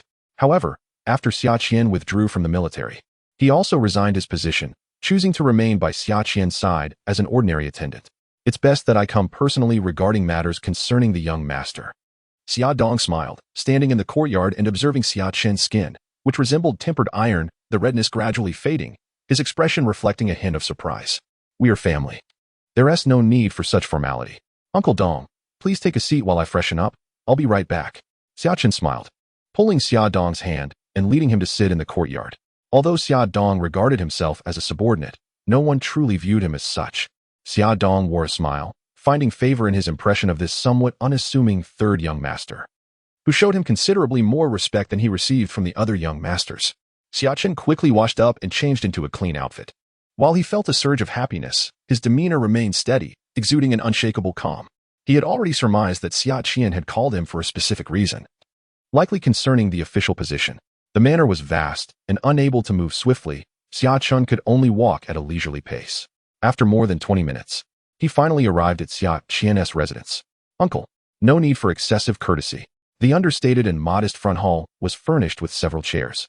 Xia Chen took a seat, and immediately a maidservant served tea before promptly withdrawing. Chenair, you wish to venture forth for experience. This matter has been resolved. Currently, there are 3 positions available, all of which are quite commendable. Xia Chen sipped his tea, speaking with a calm demeanor. Xia Chen smiled, leaning against the duke's residence, indeed finding it advantageous to work here. In his previous life, it took him over half a year within the game to attain an official rank, achieving the lowest level, rank 9. Yet now, with 3 official positions available for his choosing, although he was unaware of their specific ranks, it was certain that the duke's family would not bestow lowly titles. The first was the Imperial Guard, the second was the garrison of Qingzhou, and the third was the Southern Border Army, all of which were of the 7th rank. Xia Chen's gaze was sharp. As a member of the illustrious Xia family, he was entitled to ascend to officialdom through family connections, and such ranks were not insignificant. This was precisely why he sought Xia Chen's assistance. To be able to ascend directly, there was no need to start as a mere foot soldier merely to prove one's capabilities. Such a notion was absurd. After an ascension from a higher starting point, could he not still demonstrate his abilities? The Imperial Guard it shall be. Xia Chen inhaled deeply, swiftly making his decision. The Imperial Guards serve as the Emperor's personal army, tasked with safeguarding the palace and ensuring the safety of the capital. They are responsible for day and night patrols, maintaining order within the capital, managing access control, and wielding the authority to enforce the law against criminal acts within the city. What attracted Xia Chen was the enforcement power. For although the capital is rife with influential figures, a single stone thrown might strike a royal or noble. However, if he could wield this duty wisely, it could unlock immense power. Moreover, crucially, 5 years hence, during the coup, the Imperial Guards played a significant role. Perhaps I can lay groundwork in advance. A glimmer of determination shone in Xia Chen's eyes as he dismissed the idea of the garrison and the Southern Border Army. While the latter could hone his skills and quickly accumulate military merit, it was of no use to Xia Chen at this moment. His training speed was aided by a system, leaving him no cause for concern. Military merit, while beneficial for rapid promotion, seemed less advantageous than remaining at the heart of power in the capital. Are you certain? Xia Chen inquired earnestly. Uncle, I am certain. It shall be the Imperial Guards. Xia Chen affirmed without a moment's hesitation. Very well, await my news. Xia Chen smiled and waved him off. Xia Chen also smiled, turning to take his leave, his spirits soaring. After 2 months, was he finally departing the novice village? Capital city, here I come. In his previous life, although his initial identity was merely that of an ordinary commoner, he quickly experienced the splendor of the capital. Yet this time, though his initial identity was of the highest nobility, there were numerous restrictions within the duke's residence. One could not freely leave without attaining at least the 8th rank. Why? He pondered. Do I still retain memories of the philosophies and teachings of the myriad schools from my previous life? Xia Chen suddenly realized a crucial point. While players from his former life had descended into this world, they could only remember their friends and family from their daily lives, as if this world forbade such recollections. It was only when the multiverse integration version was launched that these restrictions were lifted. Have I become the one left behind? Xia Chen took a deep breath, glancing once more at his hand, where only he could see the ethereal image of the 9 dragons' jade seal. What is your origin? That you not only brought me into this world ahead of time, but also retained my auxiliary system while lifting the barriers against me? Chapter 11. The Celestial Realm. Xia Chen's pupils constricted at this peculiar phenomenon. For the past 2 months, he had endeavored to awaken the jade seal, yet it had remained unresponsive. Today, however, delicate strands of light began to emanate from it. Hastening his steps, he traversed the vast duke's residence, entering his chamber and shutting the door. He sensed a burning heat in his palm, as if something were striving to emerge from his flesh. Xia Chen felt a distinct connection with the jade seal, as if they were symbiotic, sharing a common origin. The seal was suffused with threads of chaotic energy, and in a daze, Xia Chen seemed to witness the intertwining of principles and order, a divine chain shooting forth. Mysterious runes manifested upon the surface of the seal, and Xia Chen beheld countless beings prostrating in reverence, celestial flames igniting around them. At the center of a vast expanse, a grand altar constructed from 5 colored chaotic stones stood tall, embodying an ancient and mysterious rite. Xia Chen heard the sacrificial sounds that seemed to penetrate the heavens. Are they calling for me? He felt dizzy, the sound resounding in his ears, sending shivers across his skin. At that moment, the once ethereal jade seal began to solidify, as if it were about to reveal itself to the world, descending from an unknown realm. Xia Chen, unable to resist, approached the jade seal suspended in his chamber, exuding strands of violet mist. In the next instant, he vanished from the room, drawn into the seal. Outside, the Duke's residence, renowned for its multitude of strong figures, remained utterly oblivious to his disappearance. Xia Chen rapidly steadied his mind, surveying his surroundings, and discovered he had arrived in an unfamiliar world. This realm was frozen in time, shrouded in silence. Only the area surrounding Xia Chen pulsed with life, a semblance of normalcy. He found himself standing upon a towering 5-colored altar, upon which various items were placed. A beast of ancient lore, larger than mountains, dripped with fresh blood, as if just slain. A piece of chaotic jade and a golden phoenix essence lay nearby. Is that a phoenix egg? Xia Chen pondered, recognizing these items despite having never seen them before. Information about them surged into his mind. In the distance, he spotted an egg suspended in the void, radiating vitality, as if undergoing a rebirth. His heart trembled. Nearby the pure-blood phoenix egg, there was another egg that seemed to resonate with it. A dragon egg. Xia Chen struggled to contain his excitement. Phoenixes and true dragons were long extinct. The pure-blood phoenix and pure-blood true dragon were the pinnacle of divine beasts. Any trace of their existence would unleash a tempest of chaos. During the era of spiritual revival, some had risen swiftly after obtaining mere drops of phoenix essence or dragon blood, but to find a phoenix egg and a dragon egg here, seemingly alive, was astounding. Offering ancient beasts and rare materials as tributes. Who could such sacrifices be intended for? The heavens? No, it cannot be. Xia Chen's heart surged with questions. Who could possibly be worthy of such offerings? He instinctively felt it was a tribute to the heavens, yet upon looking around, he immediately dismissed the notion. For he stood atop the heavens, high above the 9 heavens. Before him lay a vast array of palatial structures, crafted from starlight, spanning millions of miles as if to suppress the celestial realms. At this moment, Xia Chen felt as if he had transformed into a deity of this place. With the entire world within his sight, comprehending the situation around him, he had gained some form of authority. Xia Chen yearned to approach the offerings, but upon nearing, an invisible barrier seemed to impede him. Despite numerous attempts, he ultimately conceded. All access appeared barred from him. Was it that I have not earned recognition here? Or were the unlocking conditions insufficient? Xia Chen murmured to himself, but soon ceased to dwell on it, continuing to observe this enigmatic world. Is this the celestial realm? A realm of unparalleled strength, ruling over the heavens, yet seemingly having fallen to some unknown fate, everything frozen in time. Xia Chen glimpsed the frozen celestial soldiers in the distance, alongside the names inscribed upon the palatial structures. Lingxiao Palace, the Ministry of War, the Medicine Palace, the Hanlin Academy, the College of Various Schools, the Demon-Slaying Platform, the God-Sealing Platform, the Hidden Merit Pavilion, and the Transcendence Pool. These diverse departments were all present, housing individuals exuding an aura of terror, yet the palaces themselves were encased in ice. Their lives seemed dimmed. Yet within each of them resided a crystal that radiated a unique Taoist essence, brimming with the principles of the great Tao. As Xia Chen observed quietly, a resounding dragon roar echoed in his ears. His pupils constricted sharply as he beheld a golden divine dragon, spanning unknown territories, burst forth from the Xiao Palace. The dragon was elusive, its head unseen. However, it appeared to be in a dire state, exceedingly weak, its golden light dimming as if it were on the verge of vanishing from existence. The auspicious dragon. A sudden realization struck Xia Chen, recalling the origins of this dragon. The dragon's eyes sparkled with intelligence, and upon noticing Xia Chen, a profound joy illuminated its gaze. In the blink of an eye, it materialized above Xia Chen's head, and, before he could react, plunged directly into his forehead, merging with him. Xia Chen felt as if his body were about to explode. A tremendous energy coursed through him, shattering his meridians in an instant. Destruction and vitality intertwined, merging and opposing in perfect unity. His flesh transformed into a vessel, achieving a peculiar balance. Simultaneously, Xia Chen's eyes experienced a violent stimulation. The previously faint traces of his dual pupils began to manifest fully, his black golden irises seemingly undergoing a mutation. Within the bright eye sockets, two distinct pupils emerged, one yin and one yang, reminiscent of the fusion of the sun and moon, suffused with a violet golden aura. The auspicious golden dragon flickered past, seemingly merging with his gaze. Dual pupils, an ancient phenomenon, a unique manifestation exclusive to the sages and emperors of old. It is said that those endowed with dual pupils possess a supreme fate. As long as they do not perish prematurely, they ascend to become rulers of the heavens.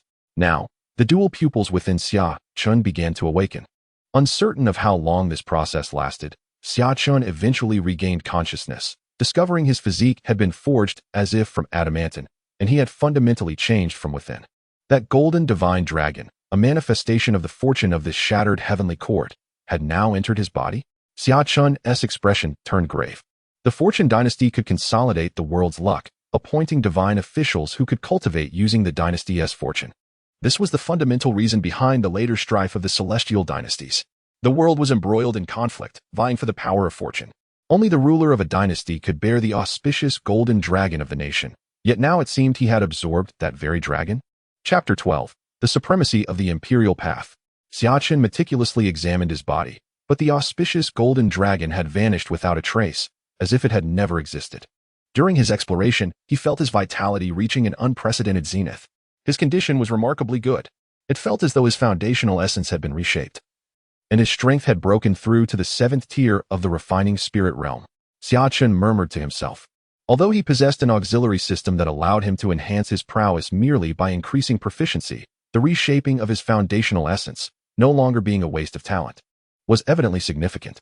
Regarding his own strength, Xia Chen was only slightly surprised. Such a vast energy had surged into his body that he initially felt as though he would completely fade away. Yet unexpectedly, that energy harbored a rich vitality, allowing his body to undergo a rebirth.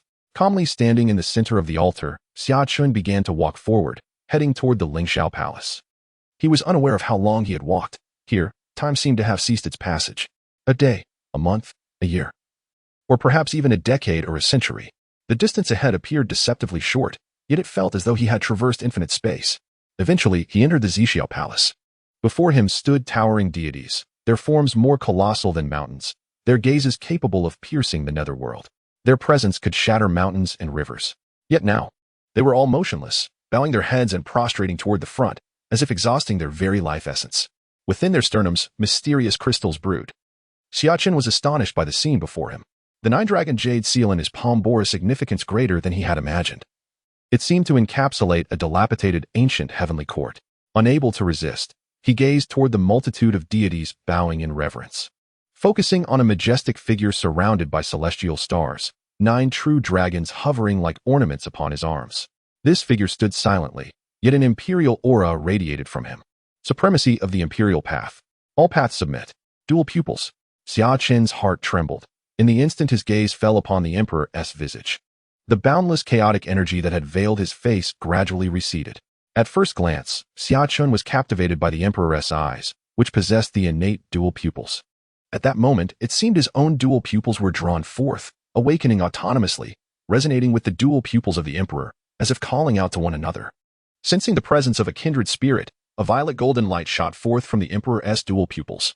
Again, instinctively, Xia Chen wanted to retreat, recalling how the previous auspicious golden dragon had abruptly entered his body. However, he found himself unable to move, as if the entire world had awakened, reverberating with myriad paths. And violet golden light surged directly into his mind. A torrent of information exploded within his consciousness. Xia Chen let out a grunt, his vision darkening as he collapsed unconscious. When Xia Chen awoke, a faint light glimmered on the horizon, gradually dissipating the darkness that shrouded the capital, allowing light to descend upon the realm once more. He glanced at the clock produced by the Tianxia mansion and realized that only a single night had passed. Upon examining his body, he found that although his vitality was somewhat lacking, his physical blood energy had reached its peak. My realm has ascended to the 7th tier of the refining spirit realm. The experiences I underwent were no mere dream. Opening his palm, he discovered the jade seal's totem slowly revealing itself to his gaze, emitting threads of pure, radiant light. As if celebrating that the precious jade was no longer obscured by dust, Xia Chen could distinctly sense a special connection forming between himself and this jade seal. The Taichu Imperial Tao Sutra? A new scripture appeared in his mind.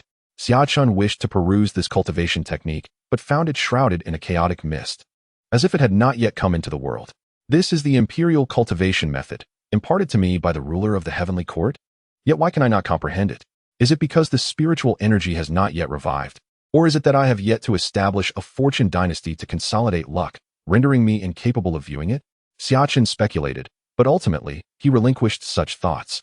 Believing that when the time came, understanding would naturally follow. He sat cross-legged on his bed, beginning to restore his vitality. Although his strength had dramatically increased, it seemed he had expended a considerable amount of energy during the transmission of the cultivation technique, resulting in his fainting. Xia Chen felt that perhaps it was due to his own weakness, as neither his physique nor his vitality could bear such power, let alone engage in cultivation. He continued to practice until the afternoon before finally opening his eyes, his complexion rosy, with vitality and blood energy restored to their zenith. Stepping into the courtyard, he began to practice his martial arts, the sound of his punches slicing through the air, resonating with explosive echoes. The difference in quality between the 7th and 8th tier was indeed profound. He commanded thousands. In the realm of martial prowess, one could indeed be regarded as a master. Young master, your appointment documents have arrived, along with your armor. The Imperial Guards have also sent their regards, said Xia Chen as he rushed into the courtyard, holding the documents and a set of armor while Xia Chen practiced his punches. Stopping momentarily, Xia Chen took the documents and began to read. This was an official appointment issued directly by the Ministry of War, marking his formal entry into the political arena. His starting position was that of a 7th-rank captain.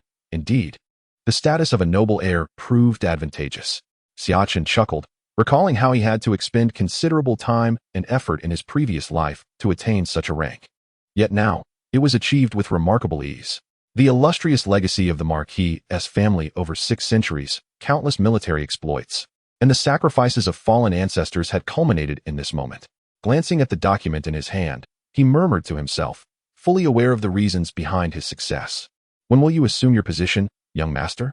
Tomorrow, Xia Chen replied calmly, having awaited this moment for 2 months. So soon? I wish to accompany you. Xia Chen's eyes sparkled. Having grown up in the Marquis' residence, he yearned to see the outside world. His talent was commendable, having recently broken through to the 8th rank of refinement. Very well, pack your belongings and join me tomorrow. Xia Chen nodded. As a scion of a martial family, he was permitted to bring his own soldiers, a customary practice in the current era of the Great Wu Dynasty. This served dual purposes, to enable martial heirs to swiftly gain command of military affairs and to ensure their safety. For many of these heirs were not merely gilding their status, but were, in fact, heading to the battlefield to engage in real combat. This was the reason why civil officials of the Great Wu Dynasty had no objections. Should anyone voice dissent, the martial faction would retort, if you oppose the presence of family soldiers, then perhaps you should send your own descendants to the front lines to face the barbarians and beasts. Each time such sentiments were expressed in the court, silence would ensue. The following day, at the break of dawn, Xia Chen rose early. For today marked the day of his appointment.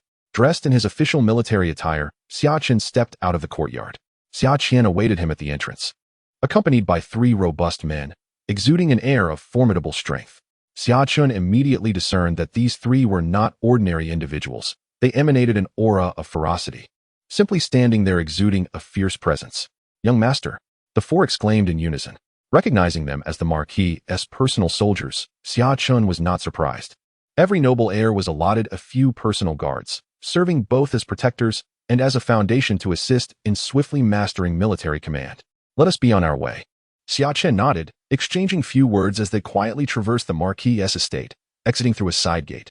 The Marquis' residence stood at the heart of the capital, in close proximity to the royal palace, and upon stepping outside, they found themselves on the central thoroughfare, a street constructed 800 years ago at the founding of the dynasty. Though termed a street, it was more akin to a grand square, spacious enough to accommodate 12 carriages side by side. Even in the early morning, the street bustled with life, vendors peddling their wares along the sides, and pedestrians mingling with horse-drawn carts. As dawn broke, the vast capital city began to hum with activity, functioning like a well-oiled machine. Xia Chen and Xia Chen paused for a quick breakfast from a roadside stall, before heading directly to the Yulin Guard's office.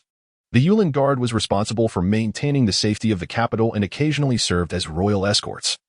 Hence they were stationed within the inner city rather than outside its walls. Halt! Who goes there? Upon approaching a grand office near the palace, Xia Chen was intercepted. Armored soldiers promptly advanced, though their demeanor remained courteous. Xia Chen, here to assume my post, he declared, intent on his official business. Captain Xia. The soldiers immediately stood at attention, acknowledging him with military salutes.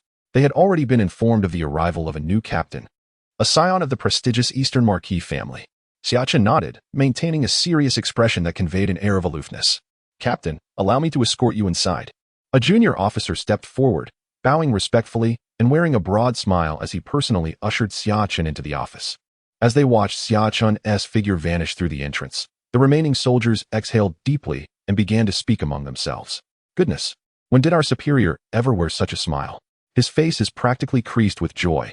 The Yulin Guard had stringent selection criteria, primarily comprising hereditary soldiers or distinguished martial heirs, with a select few exceptionally fierce individuals from various military camps. Being the Emperor's personal troops, they held a certain confidence. It was rare to encounter a captain who warranted such humble treatment. Of course, you must consider who the individual is. Although he may be known as a waste in the capital, his status is undeniable. One soldier remarked, "This new captain is an unknown variable for our Yulin Guard. Who knows if it will be a blessing or a curse?" Another added with a chuckle, their eyes glimmering with anticipation. "Captain, this is the barracks." Li Shi led Xia Chen into the back courtyard, which, despite its designation as the rear, was expansive and resembled a military encampment. Currently, troops were engaged in drills on the training ground. "Where are my men?" Xia Chen inquired calmly, needing guidance in this unfamiliar environment. And he found Li Shi to be quite perceptive. "They are over there," but Li Shi hesitated, a conflicted expression crossing his face. Xia Chen furrowed his brows, prompting Li Shi to remain tight-lipped. "Captain, you will know when you see for yourself." Xia Chen said nothing further and chose to proceed deeper into the barracks. Upon nearing the right rear of the barracks, he overheard boisterous laughter. "Haha, I won again. Lunch is on me at the Dishun Pavilion."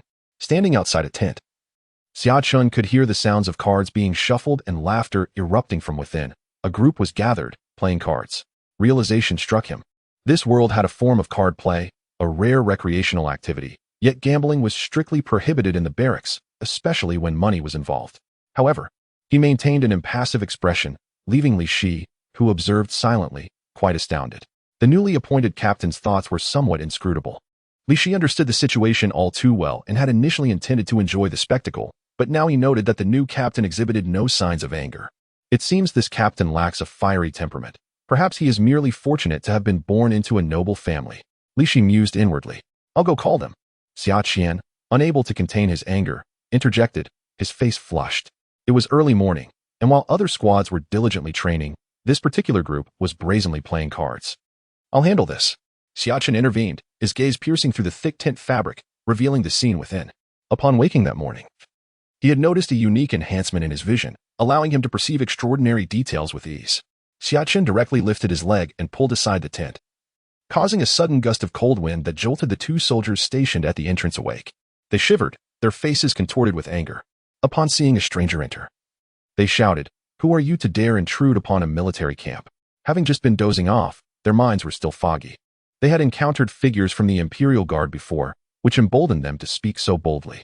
Their voices instantly drew the attention of others inside the tent, causing those gathered around several card games to rise abruptly. Xia Chen, he remained unfazed, his demeanor calm as he demanded, "Who is in charge here?" An immediate silence enveloped the camp. Some recognized him, and their expressions grew tense, hastily concealing their game cards within their armor. Others, however, displayed smiles and a complete lack of deference. "So it's young Master Xia. How eager he is. The appointment just came through yesterday, and he rushes here to take office today."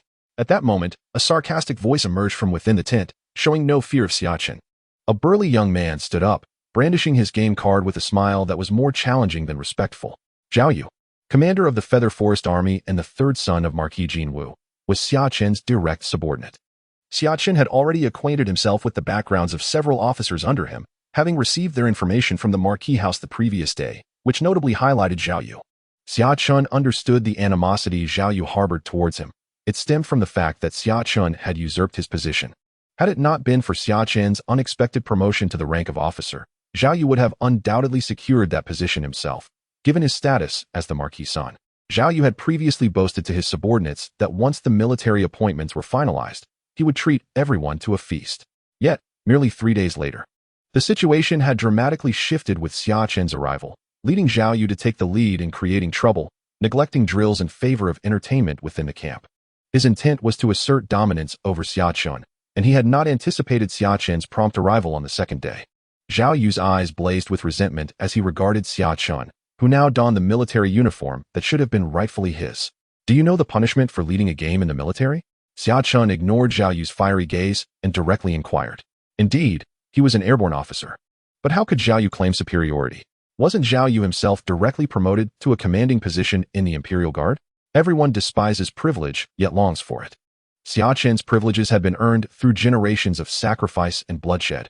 For 6 centuries, the Xia family had contributed countless lives to the nation. This was merely a matter of the Zhao family falling short in comparison, ultimately leading to Xia Chen's ascension.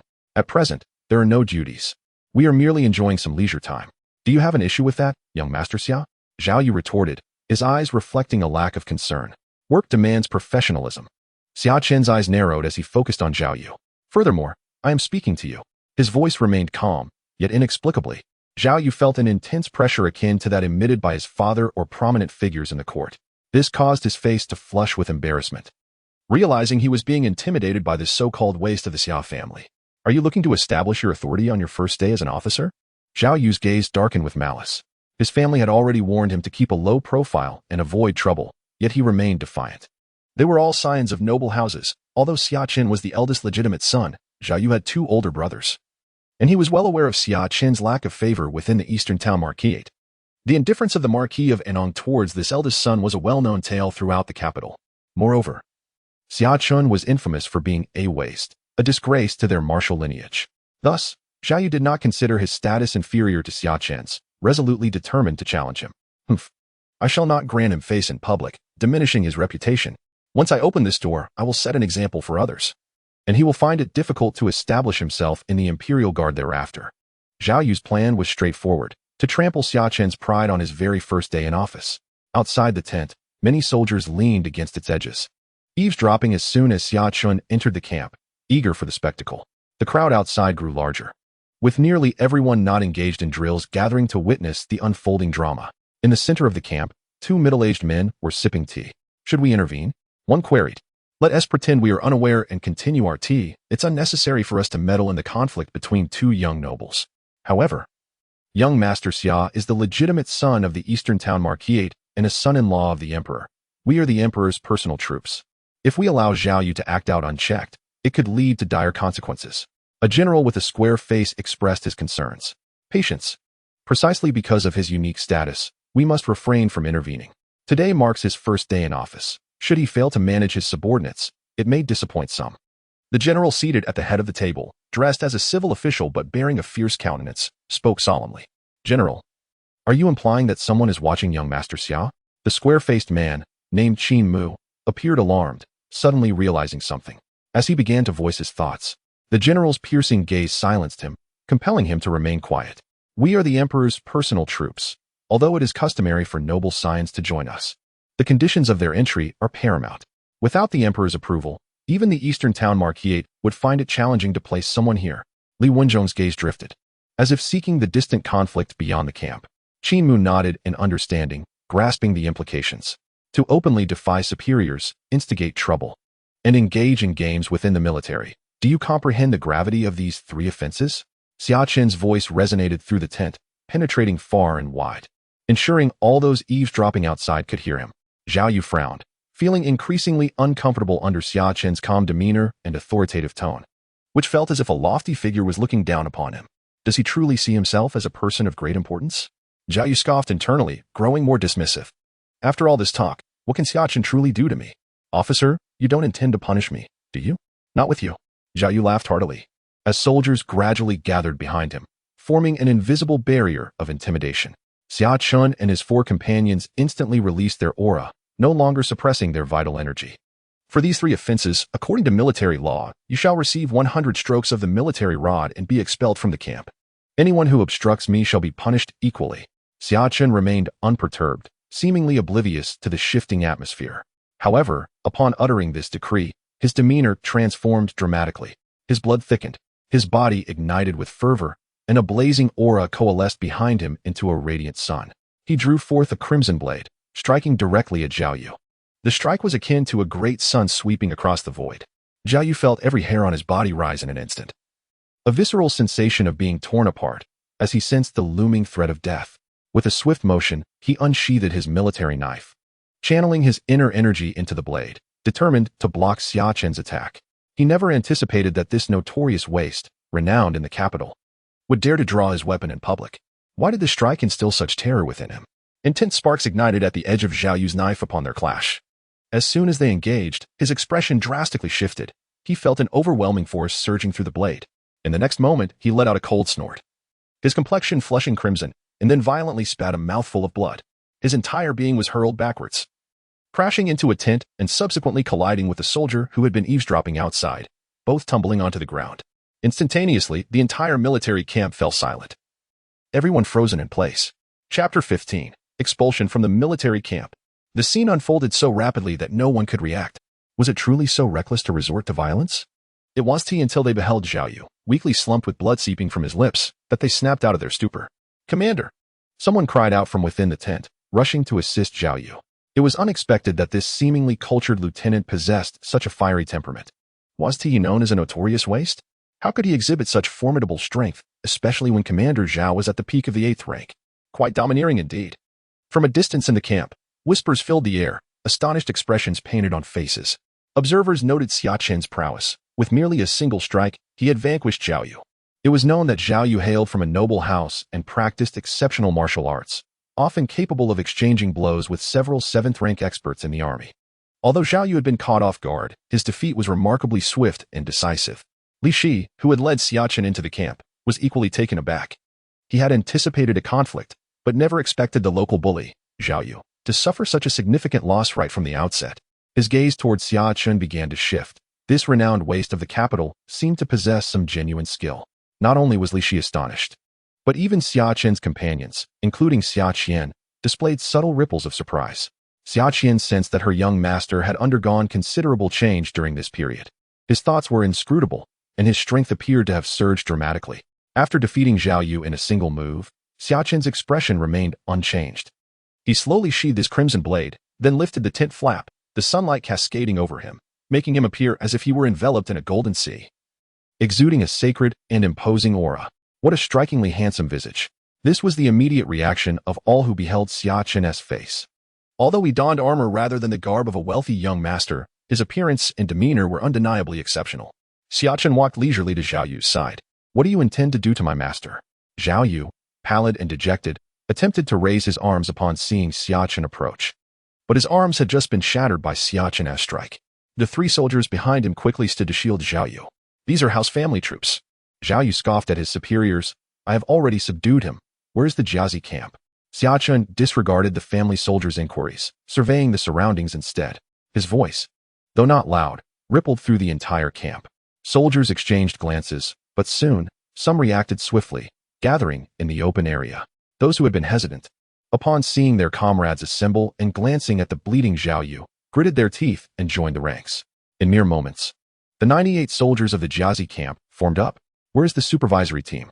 As Xia Chen's voice echoed, 5 individuals stepped forward with precise and efficient movements. This newly appointed lieutenant, unperturbed by the Zhao family's standing, had struck without hesitation. His authority was palpable, and he did not dare to be ambiguous. "Drag him away." 100 strokes of the military baton, and informed the Jinwu Marquis to come collect him.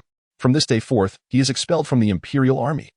Xia Chen cast a glance at the prostrate Xiao Yu, then at the supervisory team, his voice devoid of any emotion, sending shivers down the spines of many. Expelled from the Imperial Army? The captain of the supervisory team, Li Zheng, stammered in disbelief. "Can you not hear clearly? Shall I repeat myself?" Xia Chen's gaze bore down on him, and Li Zheng felt as though he were being scrutinized by a ferocious beast. For some inexplicable reason, he perceived this new lieutenant's aura as even more oppressive than that of the esteemed officials in the court. "Make sure you understand." Li Zheng hurriedly nodded. "What authority do you possess to expel me from the Imperial Army?" Xiao Yu, though weak, had regained some composure. Hearing Xia Chen's words, he became infuriated. spewing another mouthful of blood as he bellowed, his eyes filled with fury. Should he truly be expelled from the military, it would not only strip him of his dignity, but also leave him unable to face society in the capital, turning the Jinwu Marquis' house into a laughingstock among the elite. Xia Chen paid no heed to Zhao Yu, deeming him too foolish to openly gamble within the military camp and yet audaciously provoke him. In the army, humility was paramount. Was this not akin to personally handing him the knife, inviting him to demonstrate authority? The Jinwu Marquis was incredibly wise. How could such a simpleton emerge from his lineage? Xia Chen began to doubt whether Zhao Yu was indeed a true descendant of the Jinwu Marquis, for he seemed to have inherited none of his brilliance. What are you still dawdling for? Execute the punishment. Xia Chen glared at Li Zhong, who trembled and, without further hesitation, led his 4 subordinates toward Zhao Yu. In the process, Zhao's family soldiers attempted to intervene, but Xia Chen and her companions swiftly disarmed several of them. They had come to bolster Xia Chen's reputation. Yet throughout the ordeal, they had not been given the opportunity to act, as Xia Chen effortlessly commanded the situation. In the military camp, onlookers witnessed Zhao Yu being dragged away, and shortly after, piercing screams echoed from a distance, sending chills down their spines. Zhao Yu, the scion of the Jinwu Marquis, was treated without restraint, as though he were of no consequence. Among them, none possessed the rank or background to rival Zhao Yu, and thus, they dared not underestimate Xia Chen any longer. Xia Chen had completely seized control of the situation. His actions were efficient, like autumn winds sweeping away fallen leaves, taking full advantage of the circumstances, swift, precise, and ruthless, thereby establishing his authority and solidifying his position. At the center of the camp, the square-jawed Qin Mu nodded slowly, a hint of admiration in his expression. The lieutenant of the Yulin army, Li Wenzhong, sipped his tea, his gaze calm. He is your subordinate. Once he establishes his authority and gains full control, bring him to see me. To enter the Yulin Guard without first consulting me, and instead head straight into the military camp, is utterly lacking in decorum, Li Wenzhong remarked, his tone somewhat irritable. However, upon noticing Qin Mu's serious demeanor, he quickly added, maintain a respectful attitude. Yes, Qin Mu replied respectfully. Li Wenzhong sighed, alas, our Yulin army is small. This newly appointed lieutenant is not only the scion of the Jinwu Marquis, but also a royal son-in-law. His status is exceedingly special. We cannot treat him as an ordinary subordinate. Who knows what the increasingly unpredictable emperor thinks of this Xia Chen? In the event that his assignment to the Imperial Guard is part of a larger scheme, it is entirely possible that the sage has been observing this situation closely. Chapter 16. The Advantages of the Prince Consort's Identity. Xia Chen followed closely behind Qin Mu, gradually traversing the military camp towards the general's tent. The Imperial Guards, comprising a contingent of 3,000 men, are commanded by the general, holding a 4th-rank official position. Beneath the general, there are 3 captains, each overseeing 1,000 guards, with Qin Mu being one such captain and Xia Chen's direct superior. Below the captains are the lieutenants, who manage 2 companies, totaling 200 men. Further down the hierarchy are the company commanders, who command a single company. The previous armored company was managed by Zhao Yu, and it was indeed members of this company who were playing cards within the military tent. Xia Chen was already acquainted with Qin Mu. Surprisingly, despite being his superior, Qin Mu treated him with considerable courtesy. After a moment of contemplation, Xia Chen understood the reason. Captain, may I inquire what the general wishes to discuss? Xia Chen approached Qin Mu and spoke softly. I am not sure. You will know once you enter. Qin Mu replied with a smile, shaking his head. However, I suspect it is not of great consequence. Today is your first day, and according to protocol, you should have come to meet the general first. Observing Xia Chen's gentle demeanor, which was a stark contrast to the earlier ferocity he displayed towards Zhao Yu, Qin Mu felt inclined to elaborate further. Xia Chen, pondering this, realized he had indeed overlooked the fact that he had been escorted directly to the tent without first meeting the general. As he narrowed his eyes, he recognized that everything had been meticulously planned. Just then, a soldier emerged from the expansive military tent. Captain, the general requests your presence. Xia Chen nodded and, maintaining a composed demeanor, entered the tent. Upon entering, he beheld a middle-aged general seated within. I pay my respects to the general. Xia Chen immediately clasped his fists together and performed a military salute. In the military, hierarchy dictates that titles are used. Even matters of background are discussed privately. Subordinates must show utmost respect to their superiors, as this is fundamental. Hence, regardless of the circumstances, any insubordination towards a superior is considered a grave offense within the military. This was the basis for Xia Chen's bold decision to expel Zhao Yu from the Imperial Guard. Should the matter escalate, Zhao Yu would undoubtedly be in the wrong. Do not stand on ceremony. Li Wenjong said with a warm smile, gesturing for Xia Chen to take a seat and personally pouring him a cup of tea. I summoned you primarily to meet and get acquainted. Haha. Li Wenjong bore no semblance of arrogance typical of a superior. As fellow descendants of military merit, we are akin to family. Furthermore, I share a significant connection to the Duke of Zhendong's estate. 200 years ago, my ancestors accompanied the generation's Duke of Zhendong into battle, achieving remarkable feats and earning the title of Marquis for our family. Although this title is not hereditary, it has become part of our legacy, which is why I now sit in this position as general. So, if you do not mind, you may call me uncle. Li Wenjong looked at Xia Chen, actively seeking to strengthen their bond. Uncle. Xia Chen responded without hesitation, smiling. Meanwhile, he remained calm, rapidly analyzing the situation. The information sent by his uncle, Xia Chen, contained a detailed introduction to Li Wenjong. Although the Li family is part of the military meritocracy, the past 800 years have seen countless noble families rise and fall. Over time, only 3 families from the founding era remain. The martial emperor's reclamation of the territories certainly merits him the title of founding monarch, as he rewarded numerous loyal subjects for their service.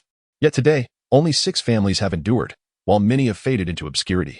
Presently, the core strength of the military meritocracy consists largely of families that have received titles for their military achievements over the last 1 or 2 centuries, the Li family included. However, the marquisate of the Li family has long ceased to exist. Since the generation of Li Wenjong's father, the family has been in decline. Ordinarily, the Li family's fate would parallel that of many noble families, gradually fading into history. Yet, in recent years, the Li family has begun to regain its vitality, establishing a degree of influence within the military meritocracy. He is a man of the emperor, although the materials from Xia Chen did not explicitly state this. Xia Chen quickly deduced the truth. The rapid ascent within the Imperial Guard could only mean that he had garnered the emperor's favor. Otherwise, such a crucial position as the commander of the Feather Forest Army would not be entrusted to just anyone. Given the warm treatment he received, it seemed that his identity as the prince consort was not as disadvantageous as he had initially feared, especially within the Imperial Guard, where this identity proved exceedingly advantageous. Xia Chen swiftly pieced together the reasons behind the favorable attitudes of both Qin Mu and Li Wenjong towards him. While his connection to the Duke of Zhendong's estate played a role, the underlying reason was undoubtedly his status as the prince consort. If the royal family could be likened to a household, the Imperial Guards would clearly represent the household's retainers, and as the prince consort, he could be considered a half-master. Until the upper echelons clarify their stance towards him, it is only natural that those below would tread carefully. With these thoughts in mind, Xia Chen's demeanor grew more composed. Before Li Wenjong, he maintained both respect and confidence, engaging in amiable conversation over tea, their relationship growing increasingly close, addressing each other as uncle and esteemed nephew with ease. Upon exiting Li Wenjong's tent, a smile graced Xia Chen's face. This beginning exceeded his expectations. The influence he could potentially wield within the Imperial Guard might surpass his initial assumptions. Young master, General Li did not make things difficult for you, did he? The military camp still adhered to addressing by titles, so refrain from calling me young master in the future. Xia Chen waved his hand and continued, No? I had a pleasant conversation with General Li. He briefly recounted the situation to Xia Chen and the 3 family guards accompanying him. The 3 family guards, named Xia Hui, Xia Shao, and Xia Kong, were all seasoned warriors, with Xia Hui boasting an impressive cultivation level of 7th-tier spiritual refinement. Within the military, he could undoubtedly serve as a lieutenant or even a captain. As Xia Chen conversed with the 4, a voice resounded from outside the tent. Subordinate Qian Nan requests an audience with the captain. Inside the tent, Xia Chen met with another captain, Qian Nan, who promptly performed a military salute and professed his loyalty. Evidently having heard of Zhao Yu's fate, truth be told, he was already sweating profusely. Just yesterday, Zhao Yu had approached him, proposing that they join forces to assert dominance over the newly appointed captain. Fortunately, this morning, he had taken his troops out on patrol, avoiding confrontation. Otherwise, he feared he too would have been expelled from the Imperial Guard. At this moment, he felt an immense sense of relief. Chapter 17, Duke of Jinwu. Inside the tent, Xia Chen scrutinized Qian Nan, remaining silent for a while, during which Qian Nan's forehead began to bead with sweat. Just as Qian Nan was engulfed in trepidation, a calm voice broke the silence. Rise. Thank you, sir. Qian Nan felt a wave of relief wash over him, as the oppressive atmosphere that had enveloped him dissipated. That brief moment felt like an eternity. He realized that this newly appointed captain exuded an aura even more formidable than that of the general within the camp. Is this the demeanor of a direct descendant of the Duke of Zhendong? Qian Nin marveled inwardly. How was the patrol? All is well. We encountered a theft incident along the way and have apprehended the thief, who is now in the military prison. Recently, the capital has been rather unsettled, as spies from Daqing have begun to surface. Our Yulin Guard has been ordered to assist the lantern bearers in swiftly identifying these infiltrators. Qian Nin mentioned a matter that piqued Xia Chen's interest. The lantern bearers are an organization distinct from the cabinet and the 6 ministries, operating independently of the civil and military bureaucracies, solely accountable to the emperor. They bear resemblance to the Jinui of the Ming dynasty in Xia Chen's recollection. Xia Chen, contemplative, nodded but refrained from further inquiries. Although the imperial army wields significant power, during times of peace, their influence in the capital is not as formidable as one might assume. When incidents arise or foreign spies are detected, the emperor's first recourse is to the lantern bearers, followed by the Ministry of Justice and the Supreme Court. The Yulin Guard primarily serves in a supportive role, often assisting only after matters have settled, aiding in arrests and searches. At noon, Xia Chen invited his colleagues and subordinates to a meal at Tongfu Building in the capital, where everyone in the military, without duties, gathered to show their respect. Even Li Wanzhong and Qin Nu arrived, which left Xia Chen's colleagues feeling a sense of awe, as they understood the significance of this gathering. Consequently, they treated Xia Chen with increasing reverence, frequently raising toasts in his honor. Meanwhile, chaos erupted at the Jinwu Marquis' residence in the capital.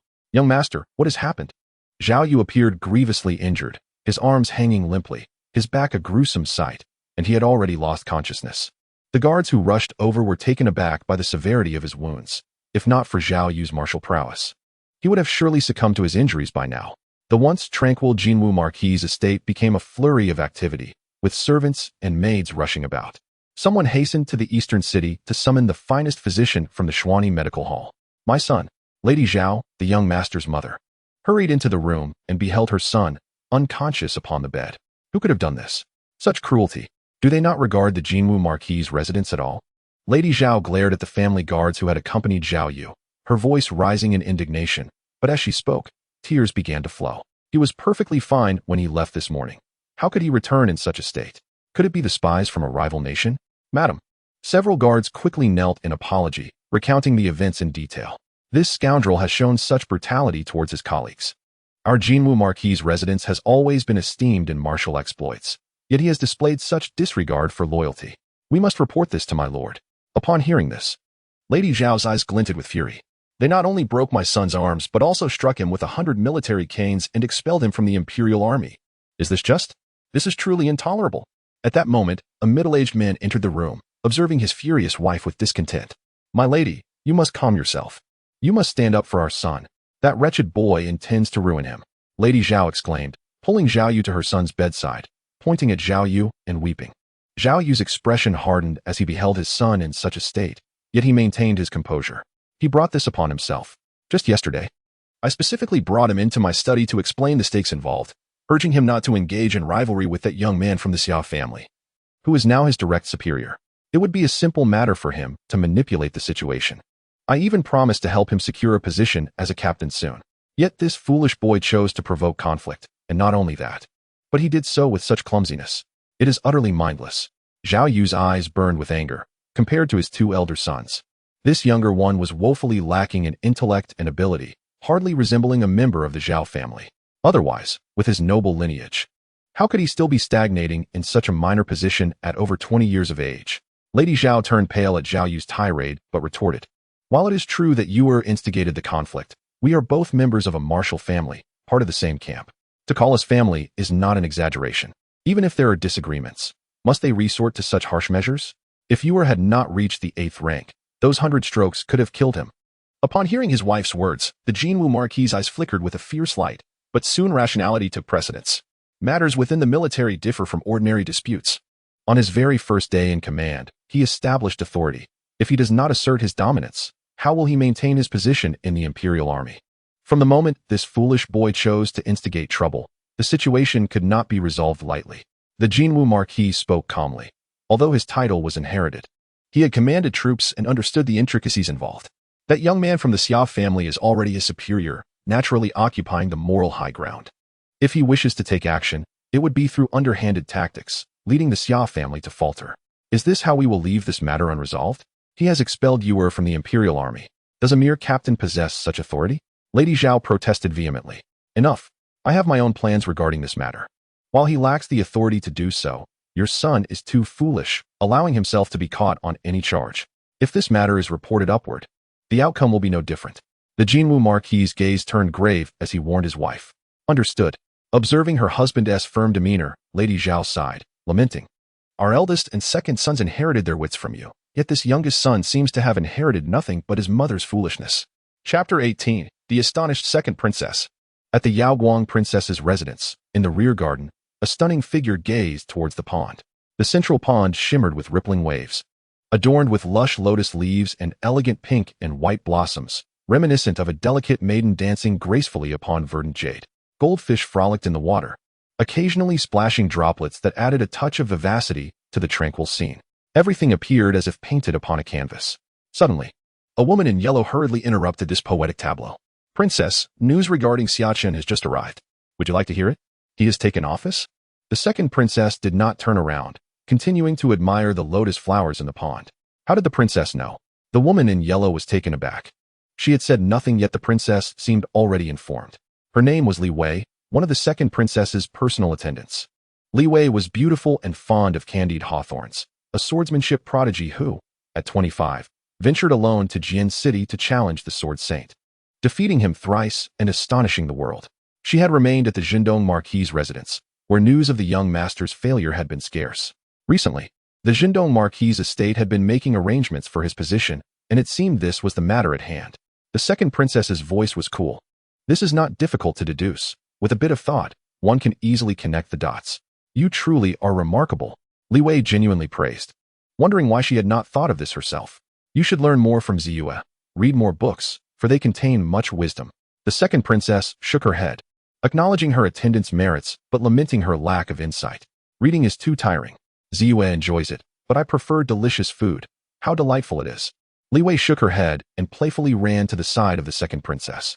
Having grown up alongside Ziyu and the second princess, she felt no need for formalities and prided. Princess, do you wish to hear about him? He is your future husband, Li Wei exclaimed. Her cheeks tinged with a hint of blush as she approached Yaoguang. Both she and Ziyu served as personal maids to Yaoguang, and according to protocol, they would be expected to attend to her after the marriage. I do not wish to hear. The second princess, observing Li Wei's demeanor, shook her head, but her eyes sparkled with amusement. She intended to tease Li Wei, though her curiosity about the man who was to be her husband was rather lacking. Princess, why so? I must tell you. Li Wei pouted adorably, clinging to the second princess's arm as she hurriedly recounted everything she had heard about Xia Chen's encounter with the imperial guards. After Li Wei finished, the previously composed second princess's eyes were filled with emotion. He disabled Zhao Yu with a single strike? Indeed, they say Xia Chen was fierce, standing alone against an entire battalion, while the others were too intimidated to move. Li Wei affirmed earnestly. Did he bring his own troops? The second princess inquired, nodding slightly, her expression contemplative. No, he did not, Li Wei replied, sensing the shift in her princess's mood. What is troubling you? Though Li Wei was sharp-witted, she was not foolish. Noticing her usually intelligent princess's perplexity, she quickly asked. The Duke of Zhendong's manor has a long-standing rule. Only those of the 8th rank in martial arts may leave the manor to join the army. Since Xia Chen has come out, it indicates he has reached that level. But isn't he supposed to be a martial arts failure? The second princess pondered, initially believing that Xia's breakthrough to the 8th rank was due to the Duke's extravagant use of precious medicines. Yet, she now questioned her previous assumptions.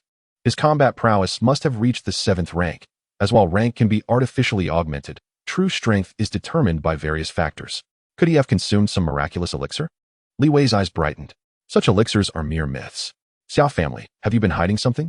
The second princess furrowed her brow, recalling that all information regarding Xia Chen's supposed failures had originated from the Xia family, yet no one had ever encountered him. This suggested that the news might have been intentionally disseminated by the Xia family. What could their motives be? To conceal an ordinary talent? Yet, the Xia family had produced geniuses in the past, and several outstanding individuals had already emerged in this generation. Was it truly necessary to hide just one Xia Chen?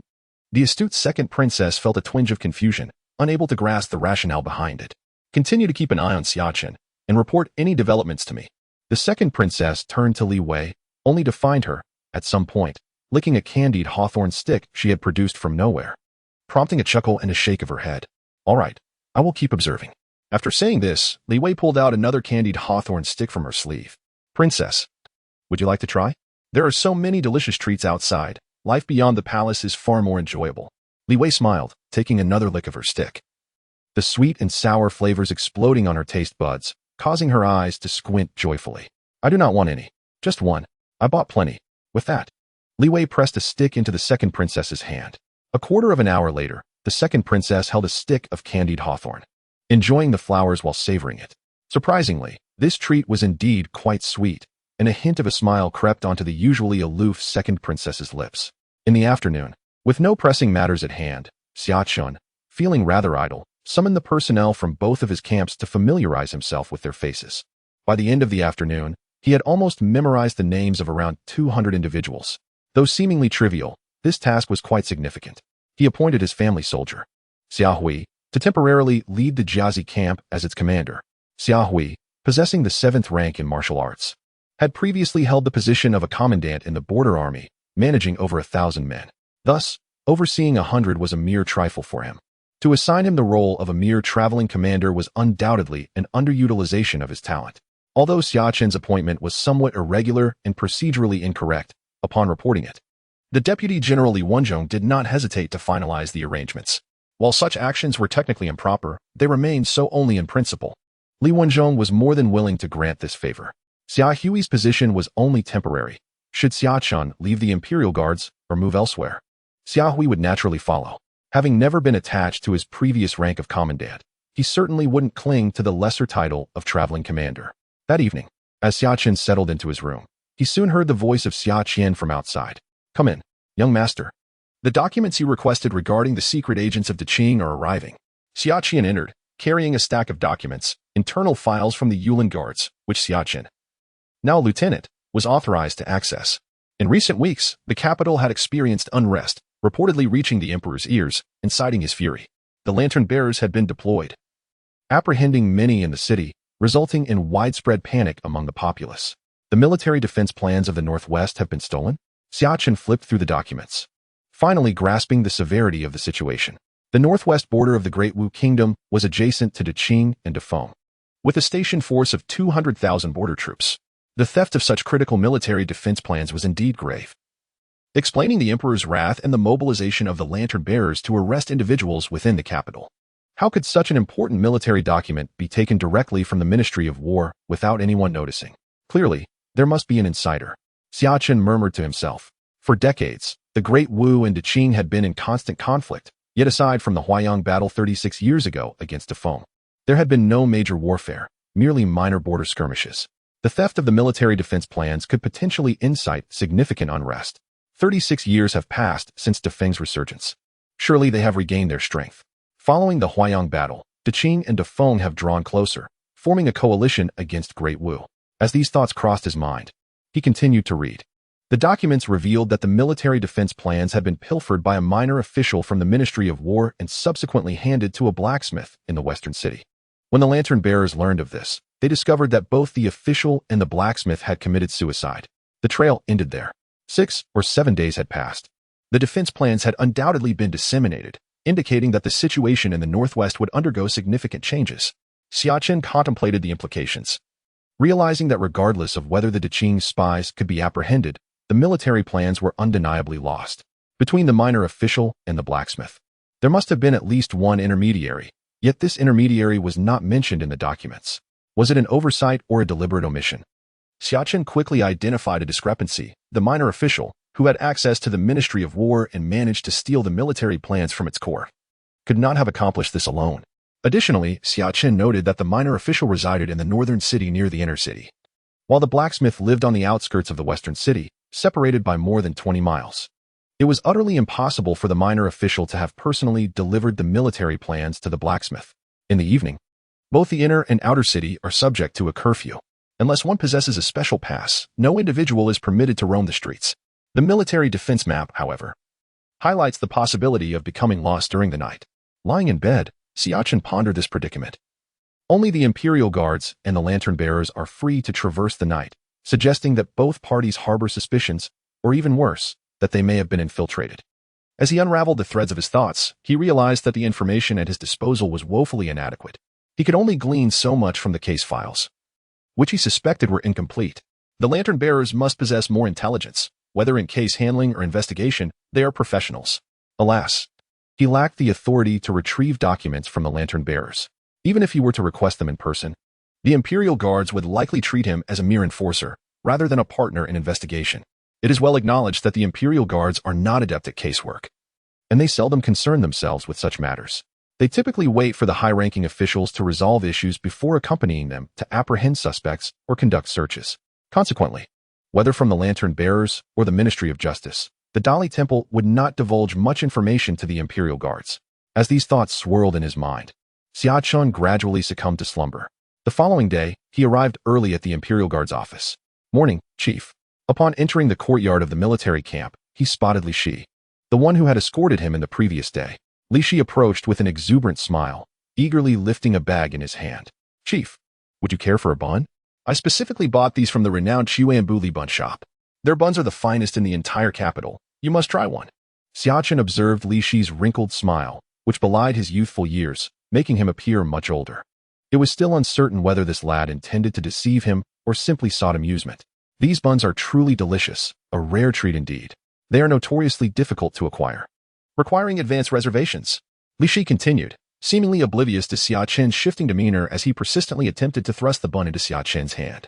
Exuding the enthusiasm of a devoted hound, Xia Chen cast a sidelong glance at him and then at the bun, which indeed emanated a tantalizing aroma. The name of the bun shop, however, raised his eyebrows. Xuanbu Li seemed an unfortunate choice, for dogs are our loyal companions and would never betray. If they did, one might as well make dog meat buns. He examined the bun in his palm, noting the generous, filling, and delightful flavor. No wonder the city's elite favored this establishment. He casually remarked as he savored it. At this, Li Shi's expression shifted. He realized his ruse had been discovered by this astute officer. The officer had dealt a significant blow to the son of the Duke of Jin the day prior, clearly not someone to be trifled with. What if he decided to make life difficult for Li Shi in the future? The buns are quite good. Ensure you bring me one daily from now on. Just as Li Shi felt a wave of anxiety wash over him, he heard Xia Chen's voice and looked up to find him already departing. Relief flooded over Li Shi's face as he exclaimed, "All right, Chief. I shall bring you breakfast every day?" Xia Chen halted, a peculiar expression on his face. "What do you mean by bringing breakfast daily? One might think you are pursuing me." Xia Chen glanced at the delicious bun in his hand, lamenting the unfortunate name of the shop. By noon, Li Shi returned, still wearing that infectious smile, his face creased with joy. "Chief, after we finish for the night, I invite you to a delightful place." Li Shi leaned in closer, his expression turning conspiratorial. Despite being a mere minor officer, he was audacious enough to address Xia Chen as chief, attempting to bridge the gap between their ranks. Xia Chen regarded him with suspicion. Surely, this boy did not intend to lead him to a brothel or a tavern for music. The world offered scant entertainment, particularly at night, which was largely confined to drinking, listening to music, and engaging with women. The latter, particularly the brothel industry, thrived remarkably. However, such establishments, akin to upscale venues, boasted beautiful women. Yet, the cost was exorbitant. A single night could easily consume half a year's earnings for an average family. The allure of the brothels lay in their high standards. But for those seeking more affordable pleasures, taverns provided a more accessible option. In truth, Xia Chen found himself somewhat intrigued by such venues.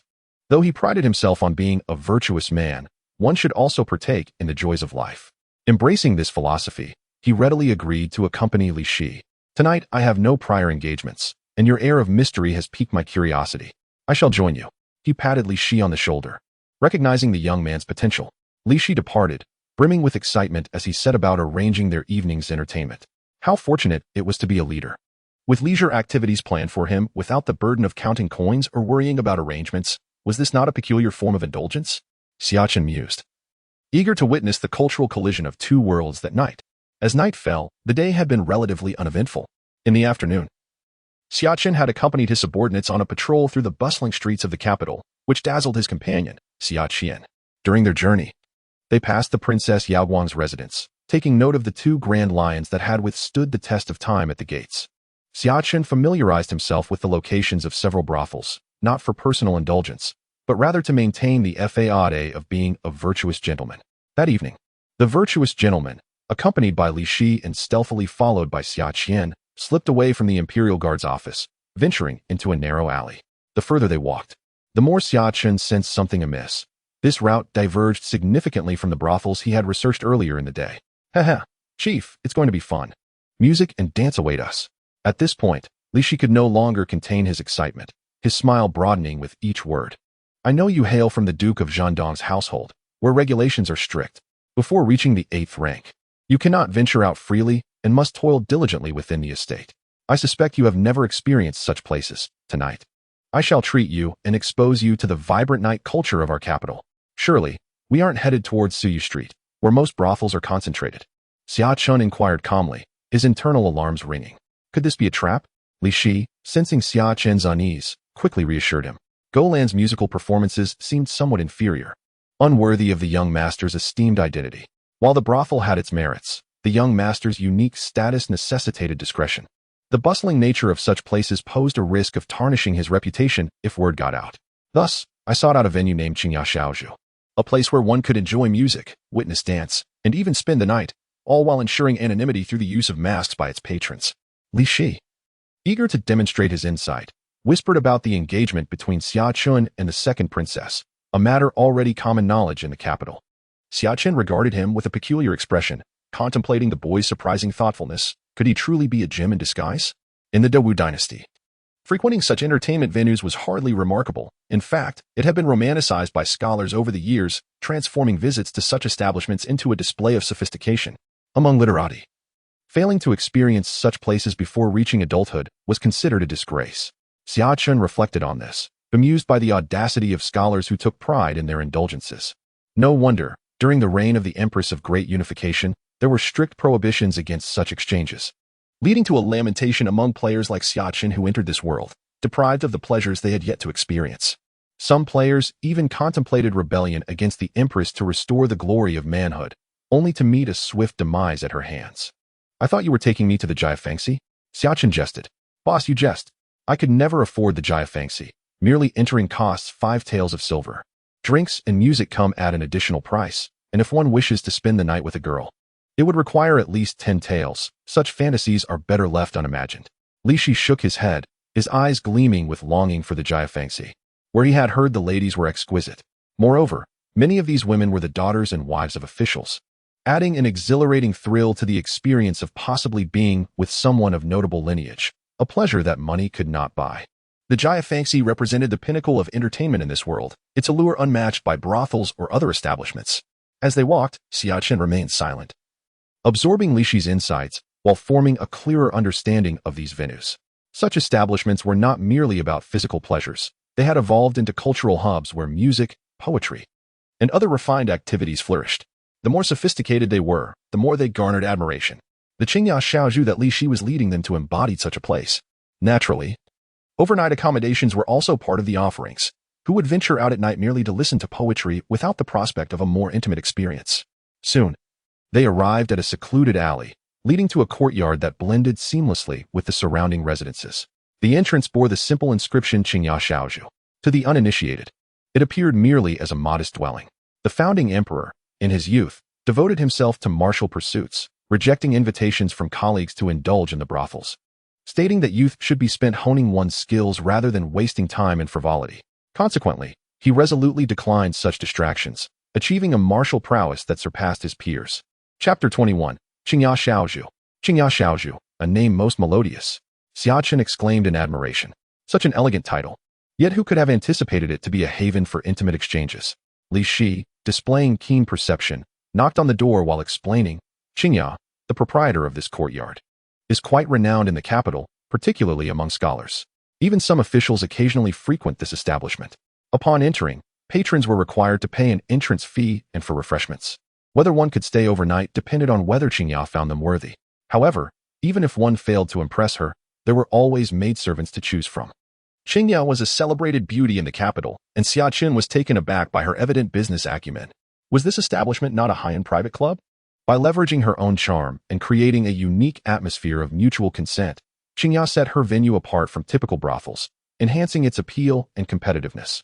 This model, cloaked in the guise of mutual desire, was sure to intrigue literati, who believed that excellence in literature held no precedence, and they held themselves in high regard, never considering themselves inferior.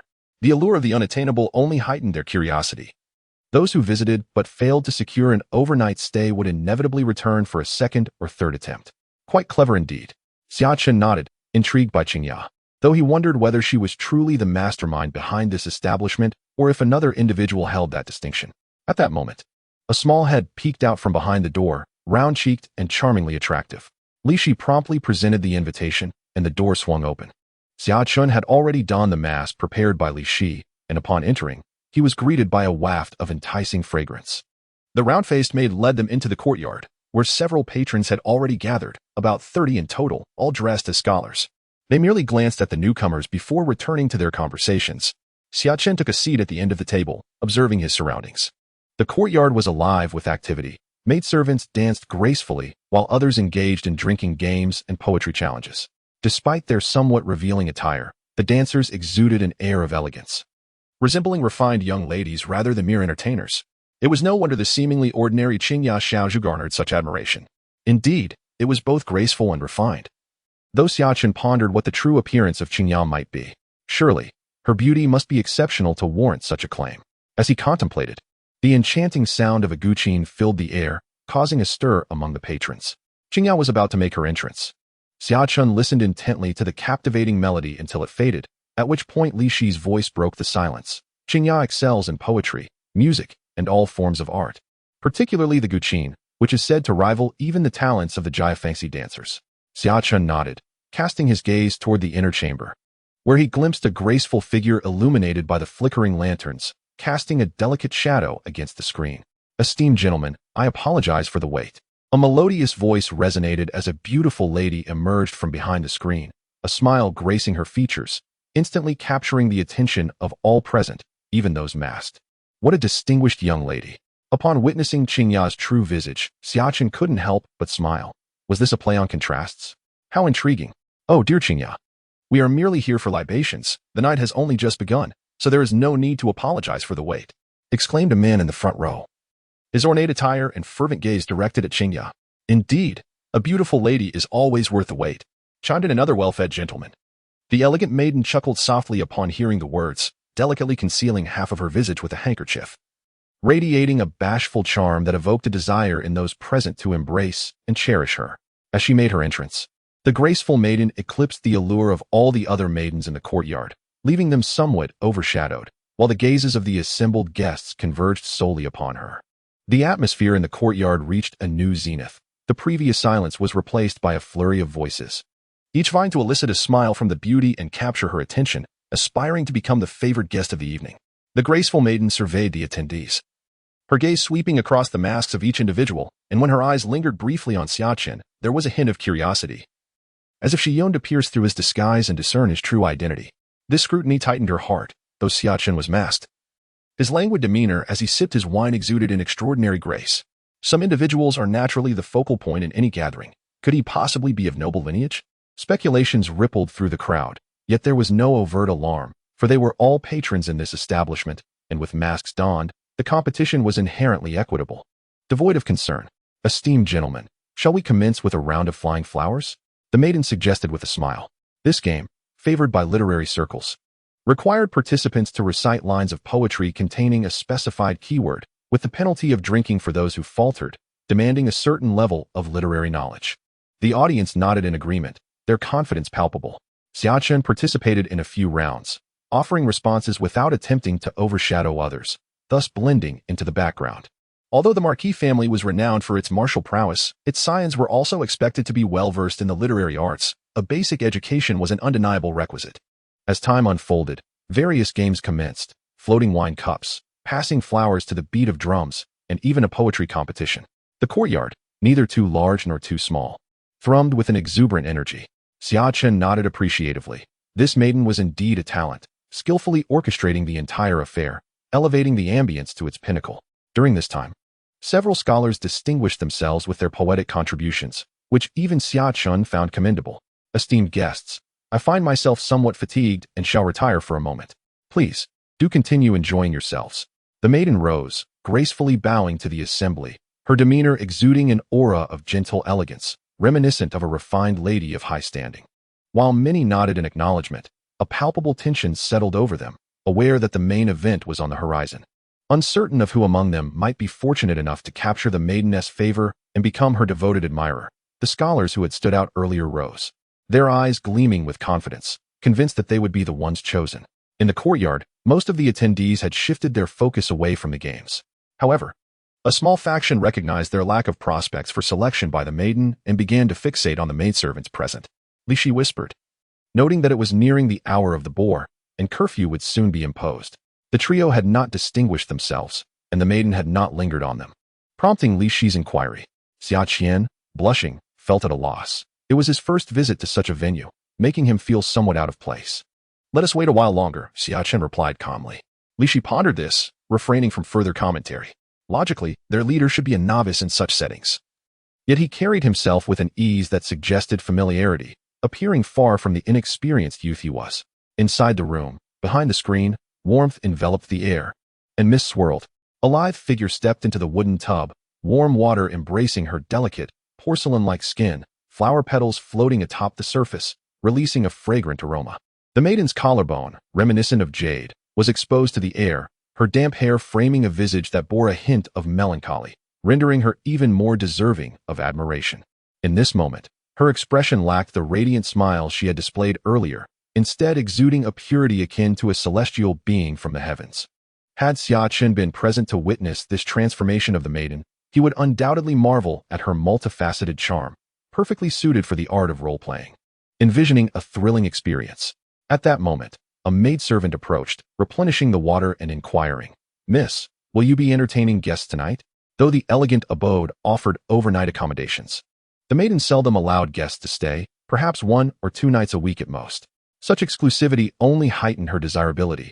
Previously, a wealthy patron had offered 1,000 taels for a single night, yet she had declined, thereby amplifying her fame.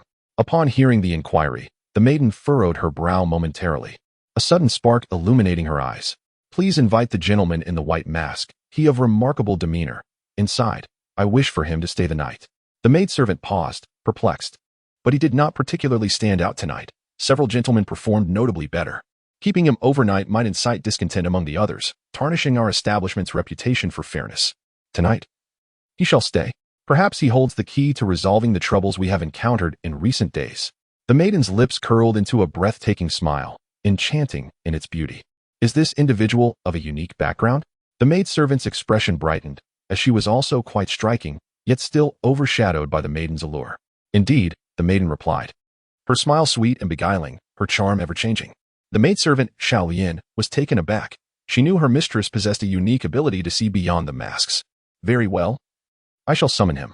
Without further hesitation, she exited the room. The maiden sighed softly, rising from the tub, her flawless figure on display like a work of art. Glistening droplets cascading down her smooth skin, illuminated by the soft light, a vision of allure, yet tragically unseen by any admiring eyes. Outside the courtyard, as Xia Chen and his companions quietly sipped their drinks and observed the dance, a young man donning a white mask approached them. "Esteemed sir, I am Li Kuei, son of Li Gang, a minister in the Ministry of Revenue. I noticed your remarkable presence earlier. It seems this is your first visit to this elegant establishment." The young man smiled, quickly adding, "My courtesy name is Deshan." He was dressed as a scholar and bowed respectfully to Xia Chen, unfurling a fan with a confident demeanor. Xia Chen's lips twitched slightly upon hearing the name Li Kuei. He wondered if behind the mask lurked a burly man adorned with a thick beard who would greet him as brother. "Do you have a brother?" Xia Chen could not resist asking. "Why do you ask such a thing?" "I am the only son in my family," Li Kuei replied, fanning himself, as if to display his distinctiveness. "Oh, merely curiosity.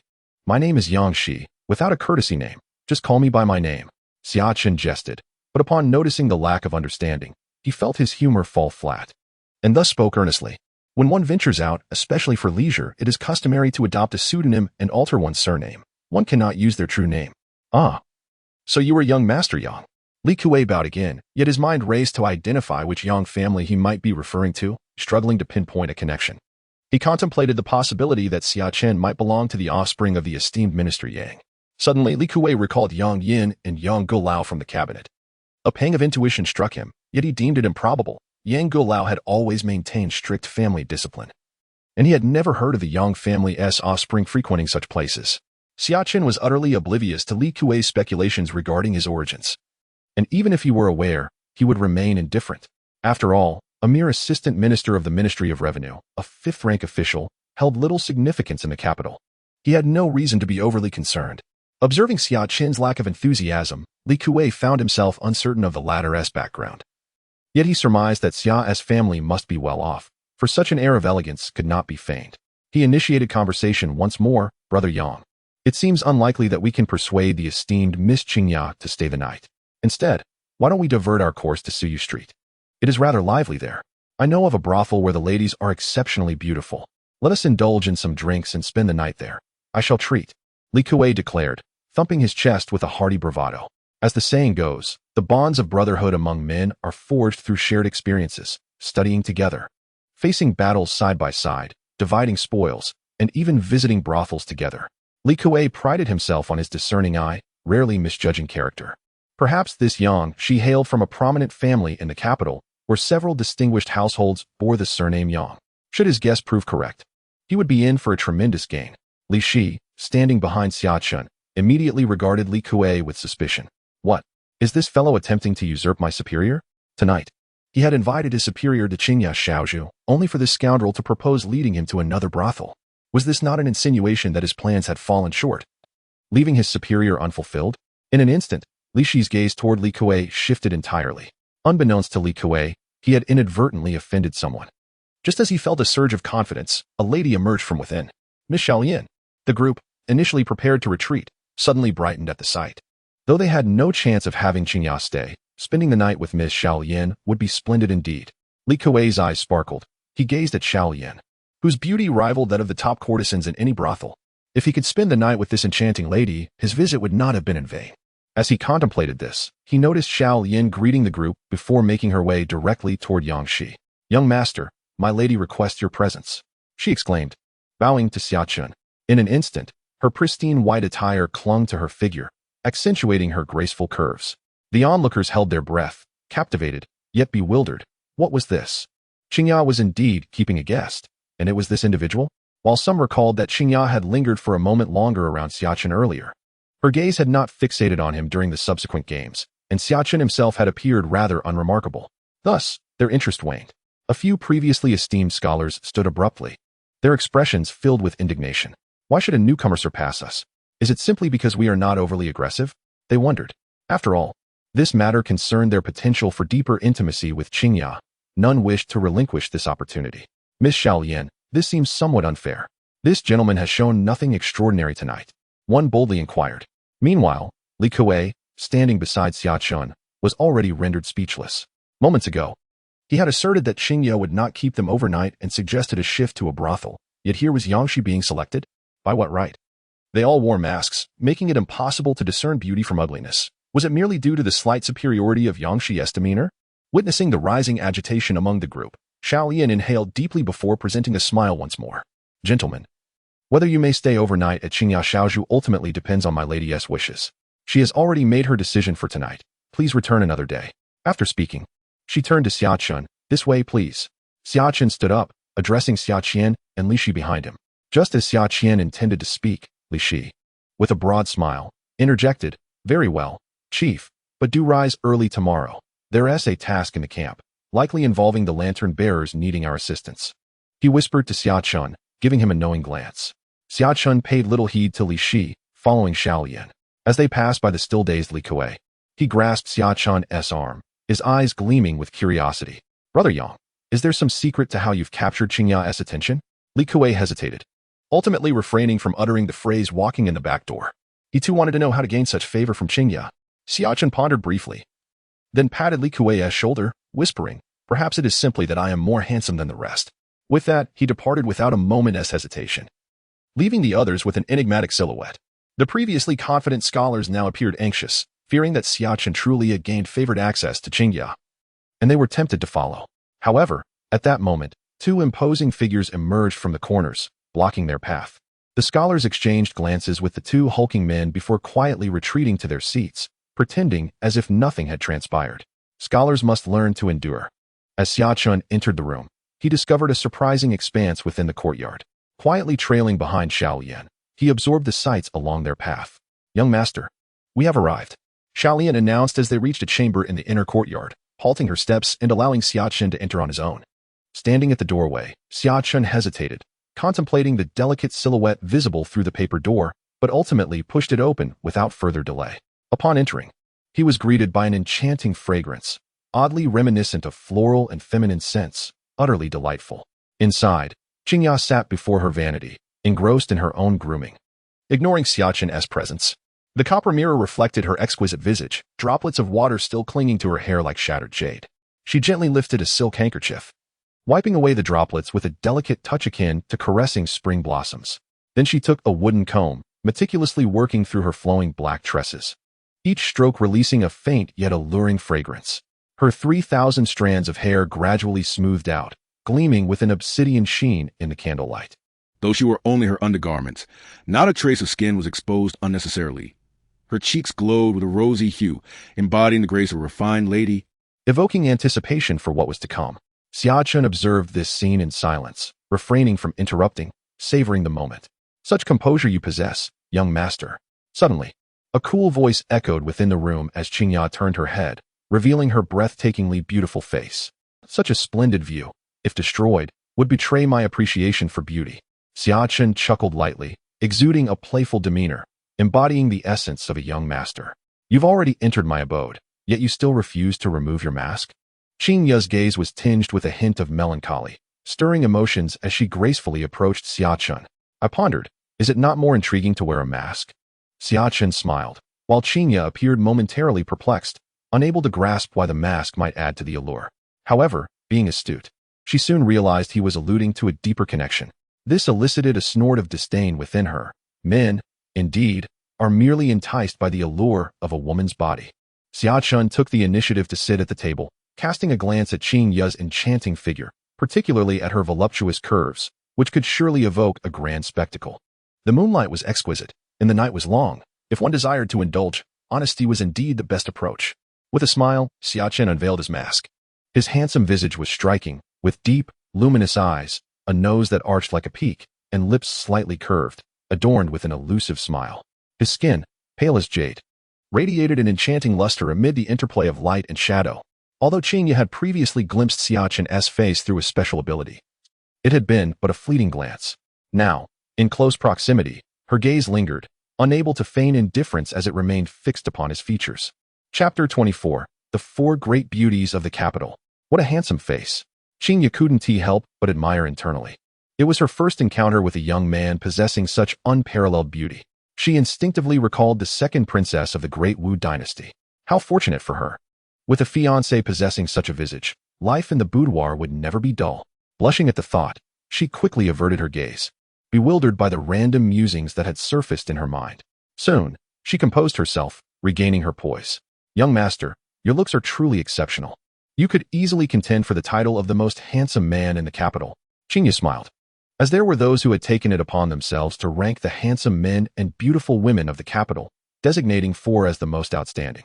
While the title was somewhat trite, the 8 individuals selected, regardless of gender, possessed an otherworldly charm. Thus, it could be said that Xingya had encountered the renowned four great beauties of the capital. Xia Chen poured himself a cup of tea, exuding an air of confidence, as if he were the master of the house. I have had the fortune of meeting one, yet I feel they pale in comparison to you. Xingya, wafting a fragrant aura, seated herself beside Xia Chen. Her words were not mere flattery, they were genuine. And her intelligence informed her that Xia Chen was merely 17 this year. In a year or two, as he transitioned into adulthood, his beauty would undoubtedly reach new heights. Xia Chen chuckled at her words, amused at the thought of becoming a male equivalent of Yang Guifei. Born with such beauty, hidden away in obscurity, will the world be shocked upon my emergence? A poem unexpectedly flashed through his mind.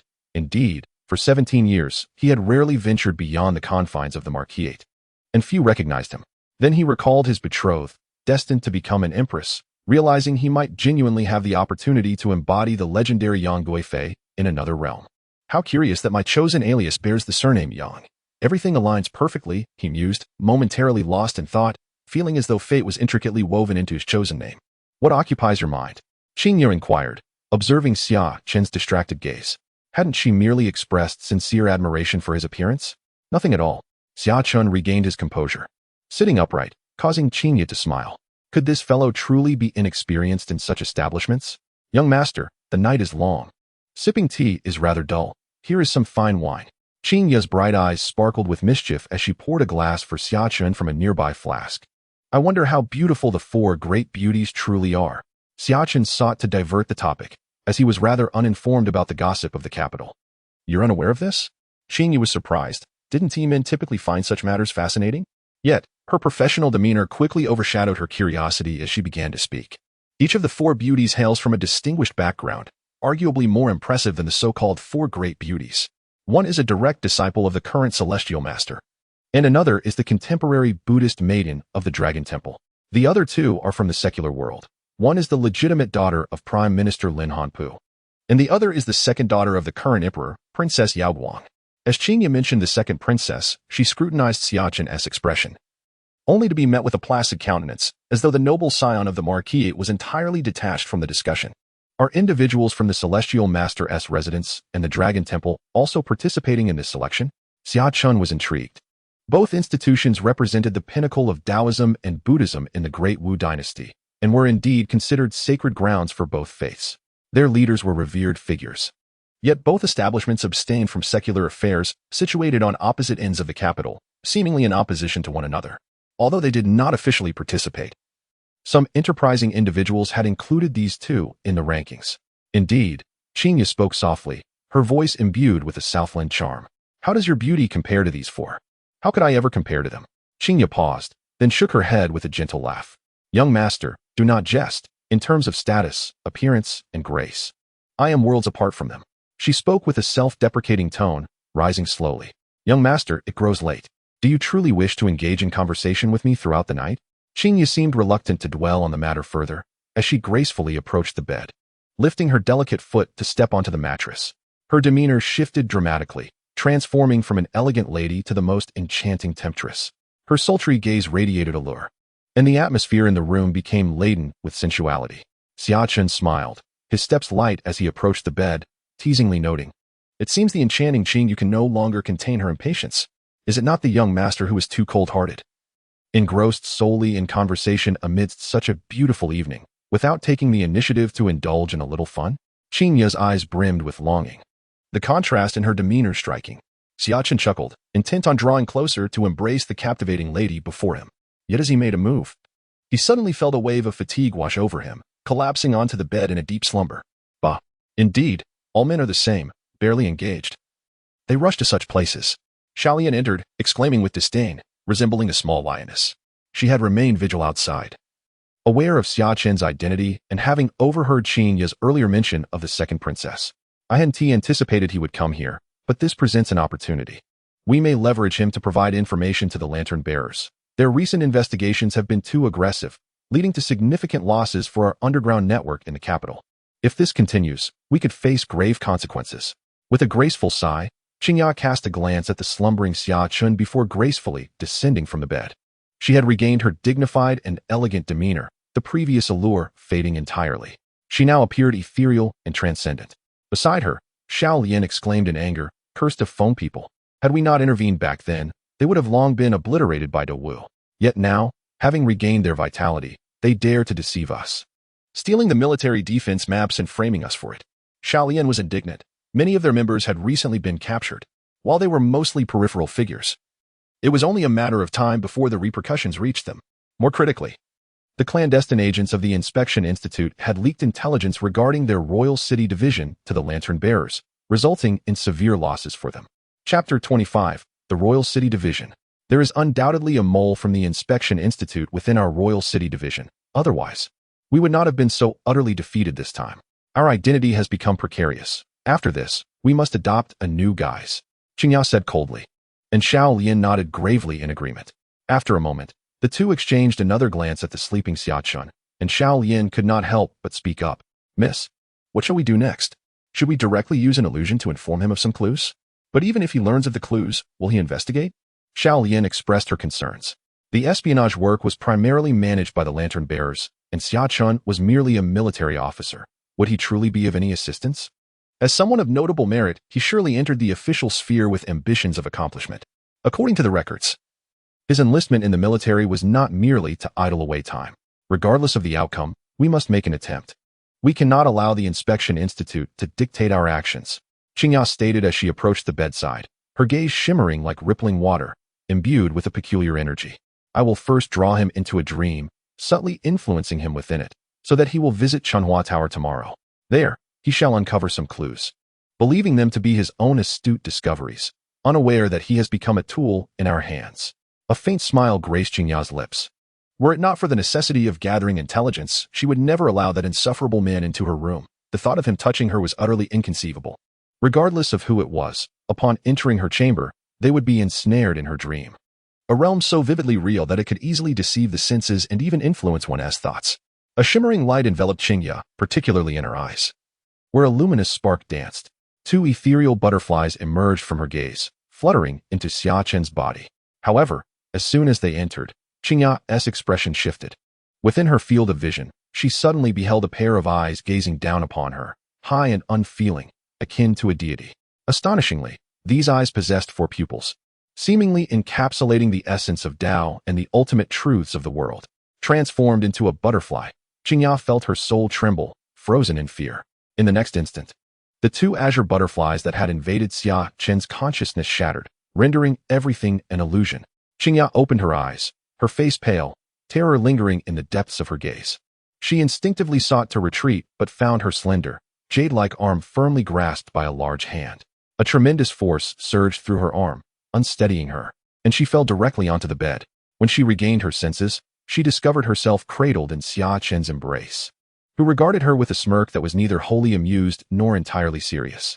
In a fleeting moment, Xingya seemed to glimpse 2 pupils within Xia Chen's eyes merging into one, their depth resembling a black hole capable of consuming one's very essence. Release, my lady. This abrupt turn of events transpired too swiftly for Xiao Lian to comprehend. By the time she reacted, she found her mistress's neck already in the grip of another. Yet, she was deeply puzzled. Had not Xia Chen succumbed to the illusion and fallen into slumber?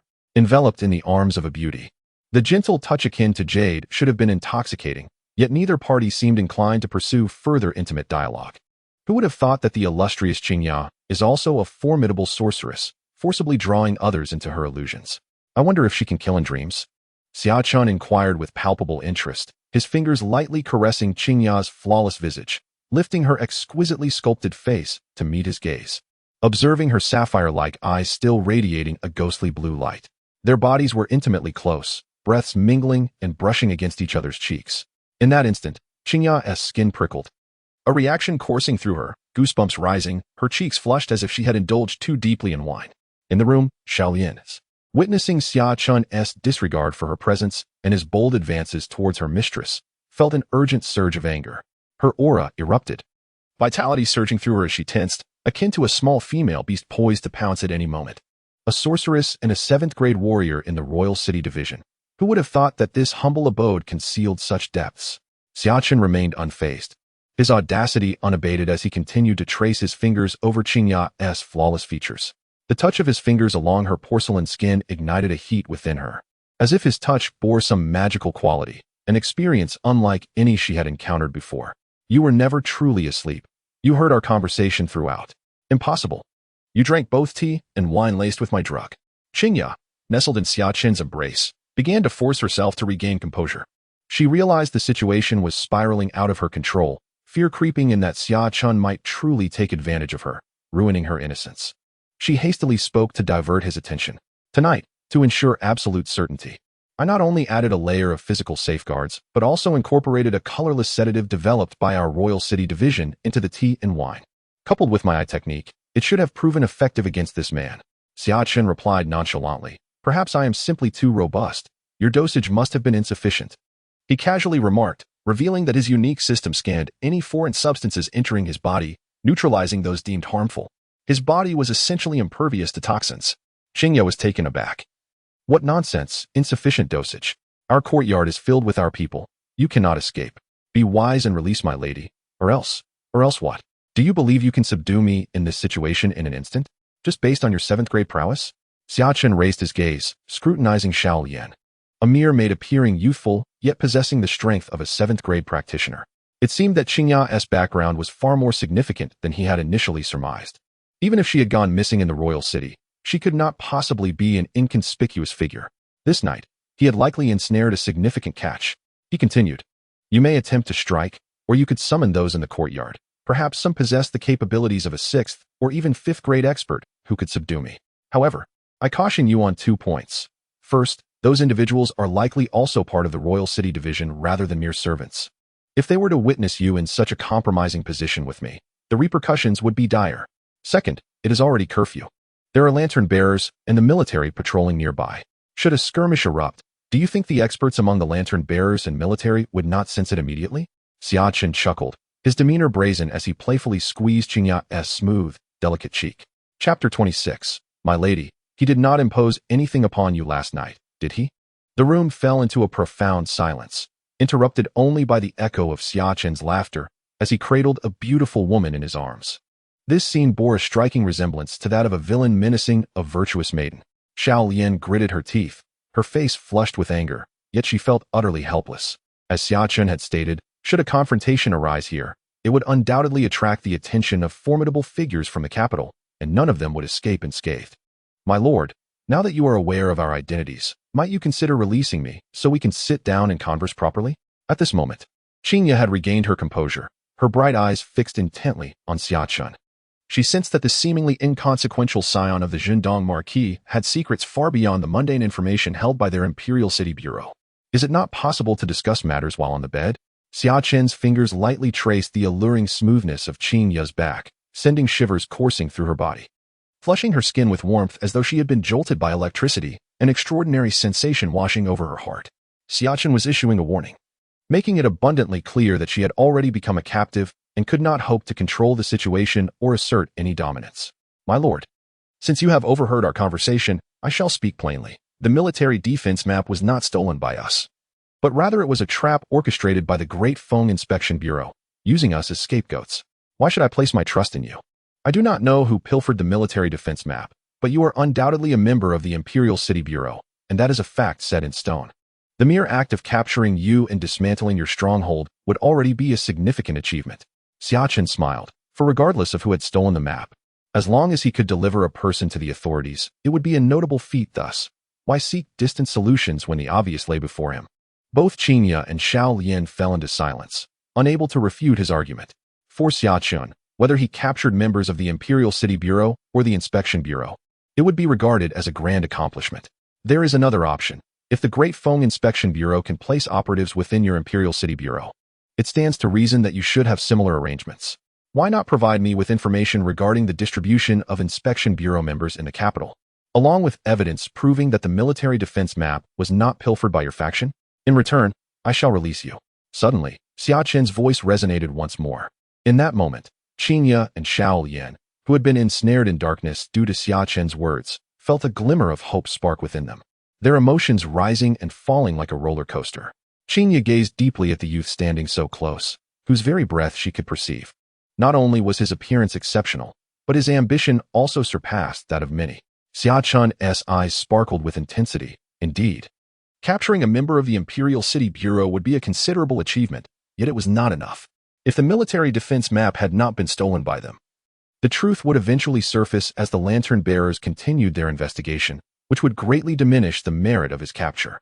However, if he could preemptively uncover this issue and inflict substantial losses upon the Inspection Bureau's network in the capital, it might just capture the attention of Emperor Wen.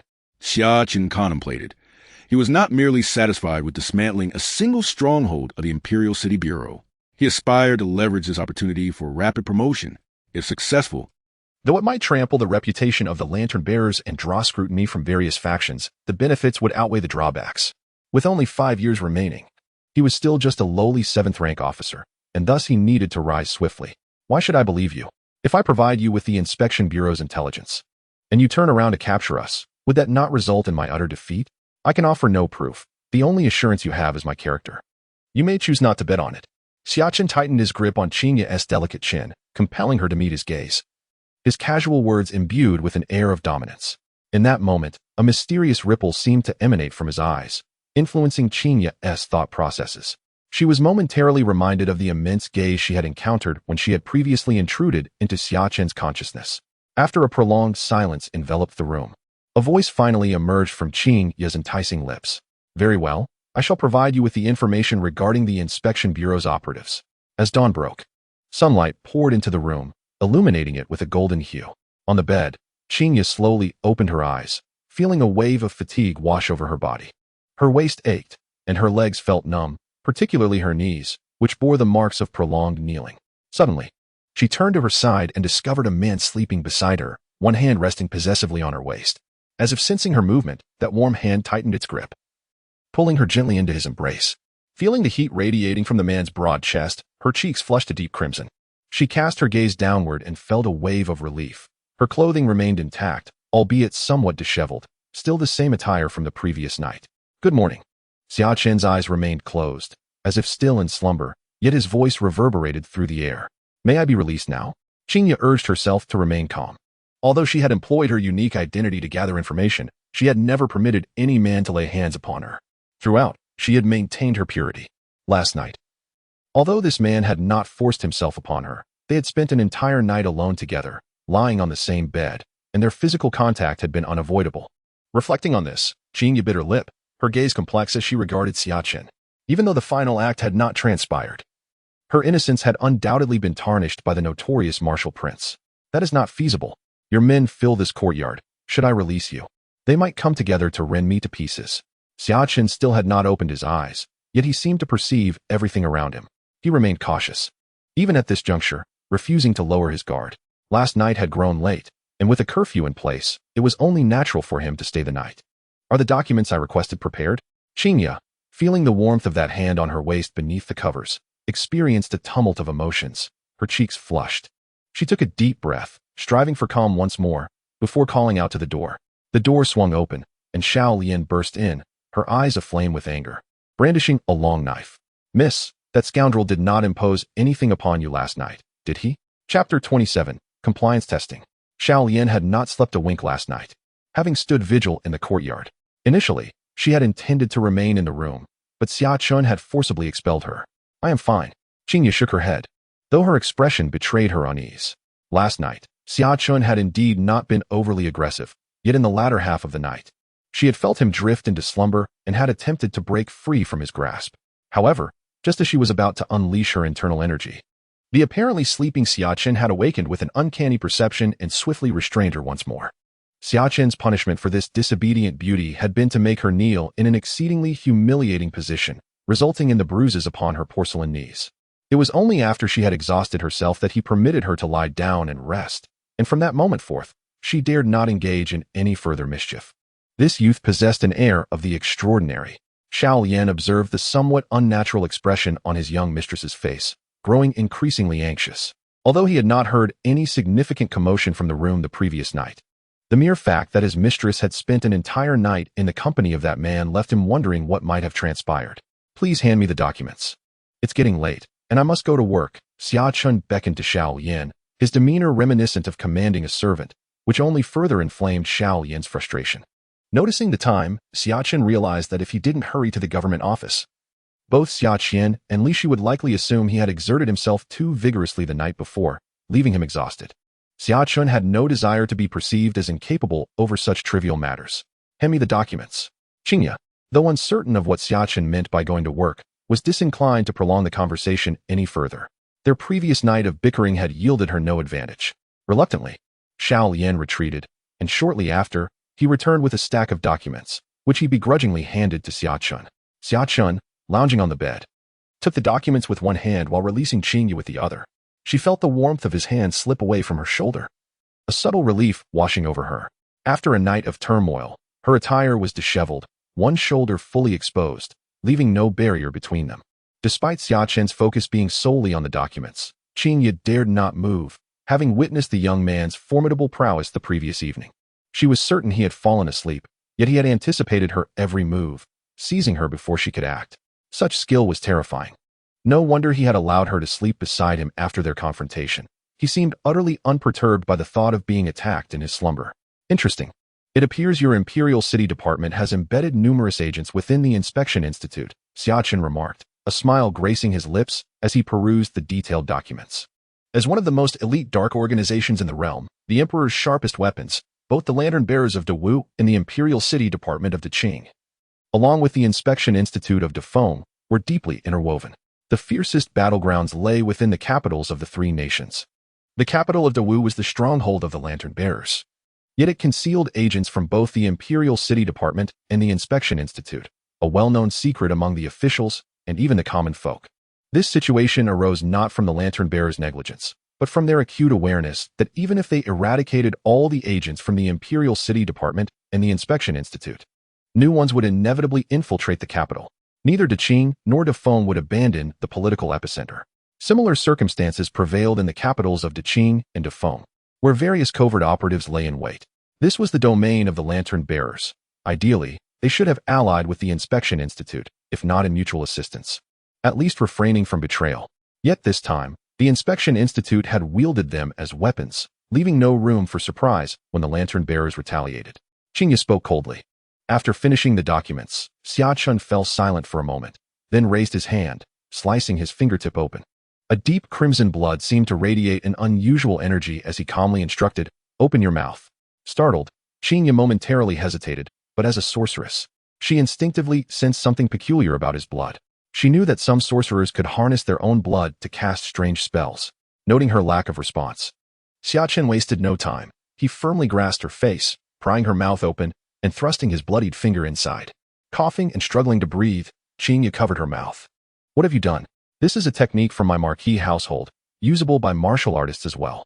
Your body has now absorbed my blood, allowing me to sense your whereabouts from this moment forth. Therefore, I trust this information is accurate.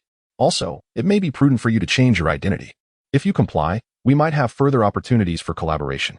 Xia Chen smiled, gently pinching her smooth, rosy cheek like a devil, before rising from the bed. "It's getting late. Attend to my grooming and dressing." Xia Chen treated the space as his domain, speaking with an air of both gentleness and authority. Lying sideways on the bed, Xia bit her lip, her expression complex, yet she eventually rose to comb and tidy Xia Chen's hair, as it was her first time serving someone.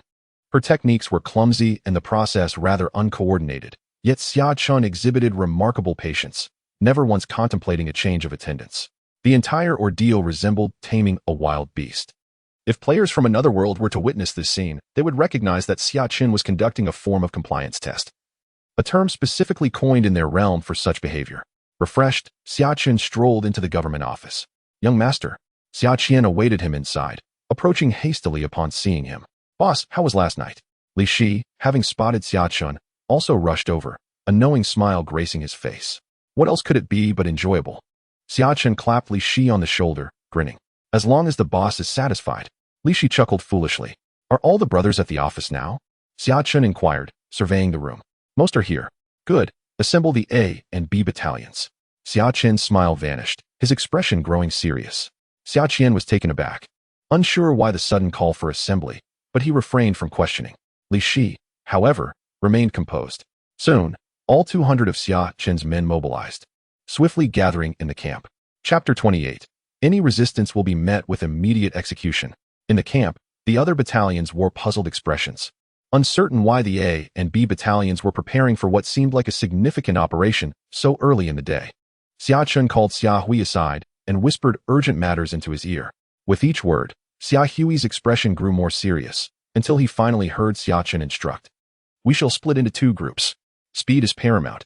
Any resistance encountered must be met with lethal force, but we must capture the core individuals alive." "Understood, Captain." In the military camp, Xia Hui addressed Xia Chen by his title, omitting the term young master. Xia Chen faced all the soldiers, declaring, "A battalion will follow Commander Xia. B battalion will follow me." Beyond that, Xia Chen said nothing else. The 200 elite soldiers exchanged bewildered glances, but none dared to question their orders. They understood they were to follow commands, with the only objective being to attack the imperial palace. Xia Chen led his 100 fully armed elite soldiers, swiftly exiting the feathered forest guard's office and heading straight for East Street. "Young master, what exactly are we doing?" Only then did Xia Chen quietly approach Xia Chen to inquire. "Don't ask too much. You will find out soon enough." Xia Chen shrank back slightly, having realized that his young master's demeanor indicated something significant was about to unfold. A quarter of an hour later, they arrived at East Street. This street was a hub for tea houses and theaters in the capital, essentially the cultural center of Dawu. Each year, various popular operas and storytelling performances first flourished here before spreading throughout Dawu and beyond. In front of the renowned Bayou Tower, Xia Chen came to a halt. Surround this theater, allowing not a single fly to escape. Should anyone disregard the warning and attempt to break through, execute them on the spot. Xia Chen's demeanor was grave and stern, sending a chill down the spines of the Imperial Guard behind him. The capital was home to numerous dignitaries, particularly within the renowned Baiwei Tower, a place of great repute that even members of the imperial family frequented for performances. The thought of accidentally harming someone of significant influence was indeed troubling. However, recalling their leader's formidable background, the guards hesitated not a moment longer and swiftly encircled the entire Baiwei Tower. Inside Baiwei Tower, on an opulent stage, a variety of performers were captivating the audience. Recently, a play titled The Tale of the Mandarin Ducks had emerged, gaining immense popularity among the elite of the capital. This particular production, originating from Baiwei Tower, required at least 3 performances daily to satisfy the unrelenting demands of the nobility. The story narrates a romance between a noble heir and a princess of the Eastern Fox clan, a union initially deemed unacceptable by societal standards. Yet, against all odds, the protagonists defied numerous obstacles and secretly pledged their lives to one another. What was meant to be a tale of bliss took a dark turn when, just as the audience presumed the couple would find happiness, the Fox Princess met her untimely demise, leaving the spectators in shock. The male lead, consumed by rage, embarked on a path of vengeance. This unprecedented twist captivated the audience, making tickets to the tale of the Mandarin Ducks exceedingly hard to come by. Suddenly, chaos erupted. The guards had surrounded Baiwei Tower. Just as the plot reached its climax, servants from various estates rushed into the venue, some hastily entering private boxes, their expressions betraying their anxiety. The main doors of Baiwei Tower swung open forcefully, and armed guards poured in like a tide. Instantly, pandemonium ensued as the audience grappled to understand the unfolding events. Imperial Guard, remain still. Otherwise, face immediate execution. Just as the theater teetered on the brink of chaos, a commanding voice echoed, momentarily disorienting all present. Xia Chen stood at the forefront, flanked by over a dozen guards who drew their weapons in unison. Beside him, crossbows and firearms were aimed at the crowd, ready to unleash devastation at the slightest provocation. Such weaponry, once unleashed, would leave even the most skilled fighters unable to evade their deadly hail. Initially displeased at the interruption, the noble patrons now wore expressions of trepidation, swallowing their questions before they could escape their lips, and obediently settled down. Xia Chen's gaze swept the audience, swiftly honing in on a striking young performer at the center of the stage, portraying the male lead of the tale of the Mandarin Ducks. At that moment, the young actor also scrutinized Xia Chen, their eyes locking in a moment of recognition. What a handsome figure, but nothing extraordinary. This thought flickered through the performer's mind upon seeing Xia Chen, while Xia Chen's assessment, based on the information provided, deemed the actor merely a pretty face. Riding high on the recent success of the play and garnering the admiration of the capital's elite women. Yet, Xia Chen found him lacking in any remarkable quality. Seize him.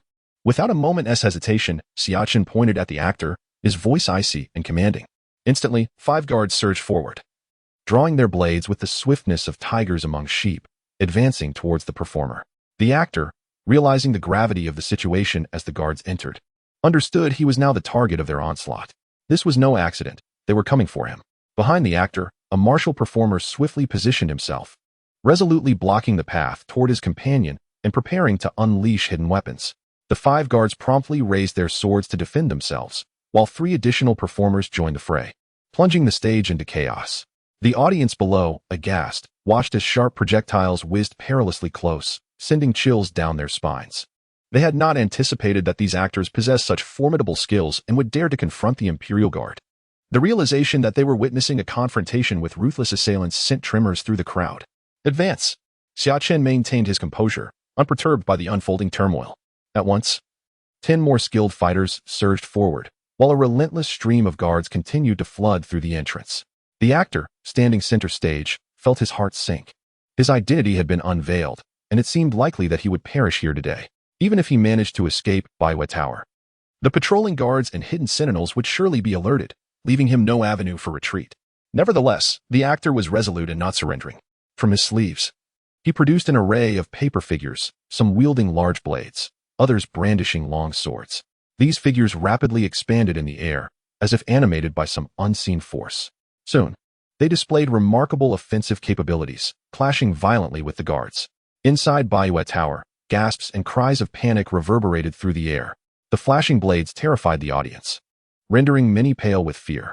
Fortunately, the presence of the Imperial Guard provided them with a semblance of security. Xia Chen narrowed his eyes. The situation had dragged on longer than anticipated. He sought a swift and decisive victory, aiming to catch the intelligence officials off guard. Yet, he was being stalled. Altogether. Swiftly subdue them. With that command, Xia Chen drew forth a crimson blade from his back. As his vitality surged, the sword radiated a blazing heat. His aura intensified, exuding an overwhelming dominance. He swung the sword at one of the paper figures, instantly igniting it in flames. A figure capable of withstanding the might of 2 or 3 guards was obliterated in an instant. Leading the charge, Xia Chen cut down paper figure after paper figure with ruthless efficiency as his comrades followed suit, plunging into the fray. While dispatching the animated figures, Xia Chen kept his focus fixed on the actor. The intelligence documents indicated that this performer was a mid-level operative within the intelligence agency, directly overseeing many of their activities in the capital. This theft of military schematics was closely tied to him. The actor's expression grew grave, even in this dire moment. He remained composed, rapidly assessing his surroundings for an opportunity to break free. "We must break out," he commanded, sending forth more paper figures, yet the effort drained his energy, leaving him visibly pale. "You escape first. I will hold them off." The martial performer who had initially intervened stood firm with a large blade, ready to protect the actor as Xia Chen closed the distance. With a thunderous shout, the martial performer swung his blade with the force of a mountain, attempting to cleave Xia Chen in two. Yet Xia Chen, as if foreseeing the attack, struck preemptively. In that fleeting moment, all present beheld a radiant sun emerge from the arc of Xia Chen's blade, illuminating the ground below. When they opened their eyes, they beheld a crimson gash appear upon the martial performer's torso, and in a horrifying spectacle, his body was cleaved asunder, blood staining the stage. The sight was shockingly gruesome. In the private boxes on the 2nd and 3rd floors, several young ladies and noble women wore ashen expressions, gazing at the exceptionally handsome youth with eyes that had shifted from obsession to fear and terror. A living person had been dismembered before their eyes. Regardless of the identity of those captured by the elite troops, any reasonable individual witnessing such a scene would be gripped by dread. A few drops of blood stained Xia Chen's face, rendering him akin to a hellish fiend. After swiftly dispatching the enemy that stood in his way, Xia Chen did not pause for a moment and charged directly towards the leading performer. "You are Xia Chen, the so-called waste of the Duke of East Town's residence. It appears everyone has been misled. Your true capabilities are far deeper than they believed."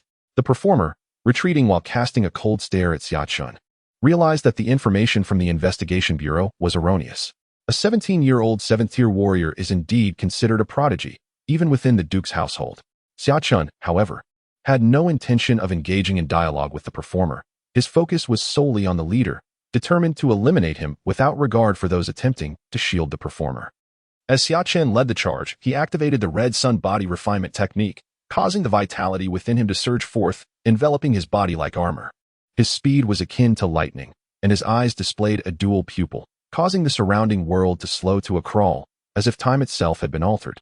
The performer, spotting the nearby window, prepared to leap to safety, but suddenly, a figure resembling a demon materialized behind him. A hand reached out, and the performer felt the air around him being sucked away. In the next instant, he felt a sharp pain in his neck and was lifted effortlessly by Xia Chen as if he were a mere chick. With the performer captured, the chaos within the White Moon Tower was swiftly quelled. Some of the performers who had attacked the elite troops were shot dead by crossbow bolts, while the others were captured alive. Although the process was complex, it transpired with remarkable speed. Within less than 10 minutes, the target was secured. "Boss, let me accompany Brother Xia Chen. With so many people in the White Moon Tower, it would be safer for me to assist with the escort." Li Shi, who had followed throughout, quickly interjected, eager to alleviate Xia Chen's burden. Xia Chen glanced at him and nodded in agreement. Within the White Moon Tower, the elite troops cleaned up the battlefield, administering blood-sealing needles to the Investigation Bureau's undercover agents huddled on the ground. The blood-sealing needle, a disposable artifact developed by the Tianxia Bureau, imposed significant restrictions on warriors. Once implanted, it became exceedingly difficult to mobilize their vital energy. Xia Chen looked down at the performer in his grasp and noticed the cold, vengeful gaze directed at him, as if the performer wished to consume him whole. "Such a clear objective you have in coming after me. It seems you have acquired our information and wish to claim credit from the lantern bearer. You've hidden your ambitions well over the years." The performer glared fiercely at Xia Chen. Having anticipated an encounter with the lantern bearer, but never envisioned being captured by the elite troops, especially not by Xia Chen, whom he had dismissed. Xia Chen remained silent, delivering a forceful blow to the back of the performer's head, rendering him unconscious. Though brutal, the action proved exceedingly effective. He held the performer in his palm without handing him over to Xia Qing or Li Shi, insisting on personally overseeing him. Bring some people. We are heading to another location. Xia Chen swiftly departed the White Moon Tower with dozens of followers, intent on catching the investigation bureau off guard with a blitzkrieg. Boss, where are we heading now? Are there more undercover agents? Li Shi inquired, intrigued, as he patted Xia Chen's arm. No idea. Xia Chen shook his head, choosing not to elaborate, and turned to address the subsequent matters within the White Moon Tower. The audience who had come to watch the performance in the White Moon Tower exhaled a collective sigh of relief as they witnessed the capture of all undercover agents, leading to hushed discussions. Are they from the Royal City Office or the Investigation Bureau? Who would have thought the White Moon Tower was their stronghold? Someone remarked, filled with trepidation. In his youth, the Grand Ancestor served in the elite troops, displaying exceptional intelligence and quick wit. When a military defense map was stolen in the capital, the Grand Ancestor discerned the enemy's scheme and led the elite troops with decisive and rapid action, successfully apprehending enemy spies and resolving the military defense case. This achievement earned him the moniker, the Jade-Faced Gentleman. Book of Xia, Volume 3, Biography of the Grand Ancestor. Chapter 30, The Third Prince. Who was that leader? He is remarkably ruthless. Although Xia Chen swiftly ended the conflict, he left a profound impression on those present. He remained silent throughout the ordeal, focused solely on action, extremely domineering and cold-hearted. That officer is quite handsome. I never knew such a striking figure existed in the capital. In the loft, several beautiful women gazed with sparkling eyes. Despite the earlier bloody scene, the matter had concluded, and Xia Chen's appearance reignited their admiration. Let us find out which family he comes from. Is he available for marriage? One young lady gazed dreamily, her cheeks flushed. On the third floor of the White Moon Tower, in the most central and best-placed box, a young man of exceptional demeanor sat with a charmingly alluring woman. Both enjoying tea. Even amidst the chaos, they remained unperturbed, observing the unfolding drama from their elevated vantage point, while everyone else below was merely a performer. Su Buliu, how would you assess that officer's skills? The refined young man inquired with a soft chuckle, not turning to acknowledge the swordsman standing silently in the dim corner. This swordsman, in both energy and the application of his vital force, was nothing short of perfect. With a single strike, all his strength coalesced at the blade's tip. Having comprehended the essence of the sword, making him a formidable opponent even among 7th-tier warriors. Beyond that, he could not discern much more. It remained unclear if the young man concealed additional strength. Su Buliu, appearing to be around 27 or 28, regarded Xia Chen thoughtfully. If you were in the same realm, you might prevail. The refined young man expressed interest upon hearing Su Buliu's remark. You only know after you've fought. Oh, you are the renowned genius swordsman of the capital. I'm surprised you lack absolute confidence. The young man seemed taken aback. I am already at the pinnacle of the 5th tier, soon to advance to the 4th tier. If I were to suppress my strength to the 7th tier, defeating him would be easy. Yet, as I was in the 7th tier back then, it would still require a battle to determine the outcome. Su Buliu, though succinct, patiently elaborated upon the young man's inquiry. Upon hearing this, the young man's curiosity about Xia Chen intensified. Fascinating. Investigate who that individual is and bring him before me. I wish to meet him. I never anticipated such a promising talent to arise within the elite troops. A smile spread across the young man's face as he instructed several attendants. Su Buliu was known in the capital as a prodigious swordsman, with expectations of potentially reaching the 3rd tier in a decade or two. The emergence of someone comparable to his former self was indeed intriguing. No need to investigate. If I am not mistaken, this person should have some connection to us. At this moment, the alluring woman, who had remained silent, turned her head, a captivating smile gracing her lips as she exuded an enchanting aura. Though appearing around 30, dressed simply, she emanated an air of profound nobility. Ah, my aunt is aware of this person's identity. The young man was astonished. Yet considering his aunt's relentless desire for recognition and her considerable ambition, it was not surprising that, as a woman, she had intervened in court affairs and gathered numerous followers. Becoming quite well informed. He must be the legitimate eldest son of the Marquis of Anong, Xia Chen, who recently became engaged to Yao Guang.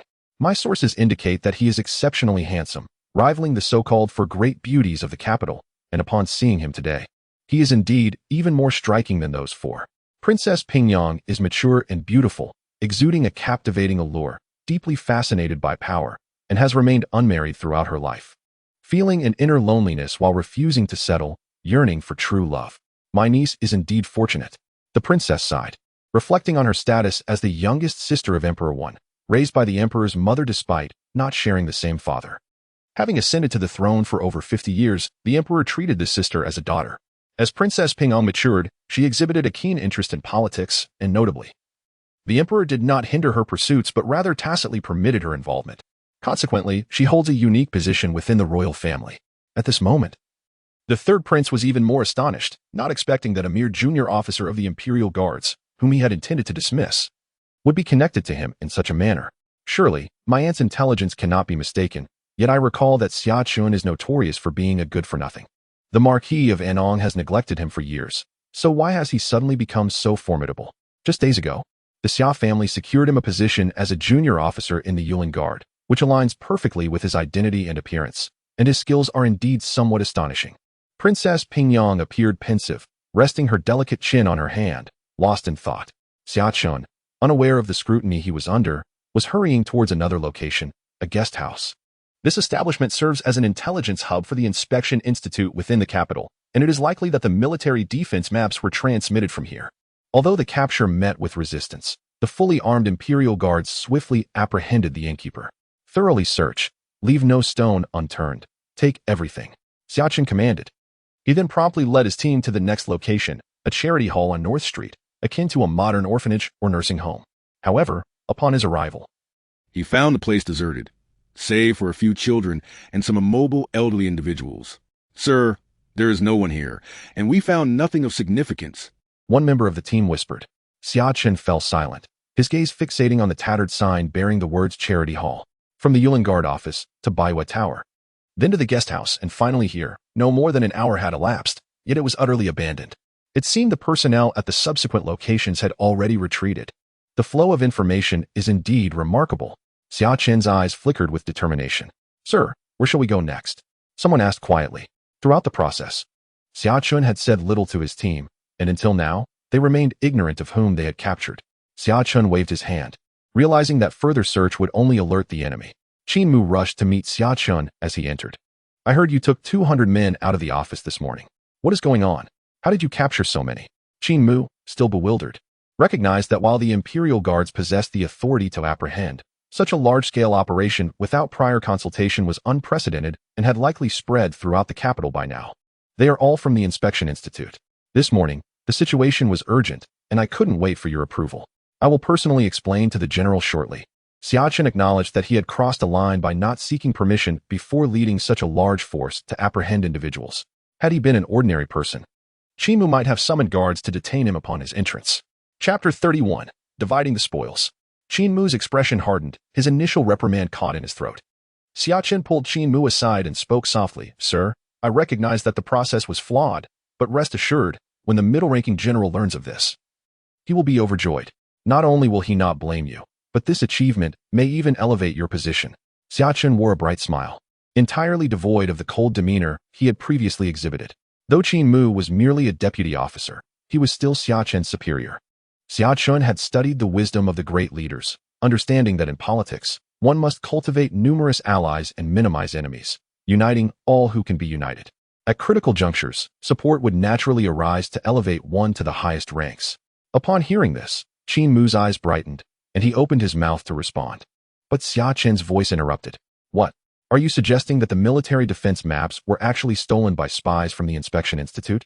Middle-ranking General Li Wenjong leapt from his seat, spilling his tea in shock at Xia Chen's revelation.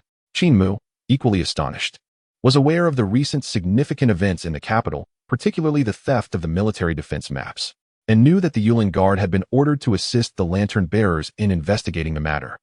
It was already a consensus that the maps had been pilfered by the Royal City Office. Even the lantern-bearers believed this to be the case. Yet now, Xia Chen proposed an alternative narrative. According to my intelligence, the military defense maps were orchestrated and directed by the individuals I just apprehended. They have been captured, and thorough interrogations will reveal the truth. Furthermore, even if the maps are unrelated to these individuals, their identities as spies from the Inspection Institute are indisputable. Regardless, we have accomplished a significant feat, Xia Chen reported respectfully. Li Wenjong resumed his seat, calming his nerves, yet his smile grew as he considered the implications. If it were indeed true that the military defense maps had been stolen by the Inspection Institute, it would be a monumental achievement. However, they would likely incur the ire of the lantern bearers, and he wondered whether he could withstand the pressure from that direction. Before Li Wenzhong could voice his concerns, Xia Chen interjected, "The Yulin Guard is the Emperor's closest military force. The lantern bearers cannot interfere here. Moreover, we have the authority to intervene in this matter, which is entirely justified."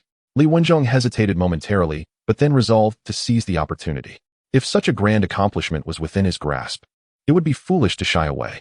The lantern bearers wield tremendous power, but did Li Wenzhong not have his own backing? Let us keep this matter under wraps for now. First, we must extract information from those captured and gather evidence. I will seek an audience with His Majesty to present our merits.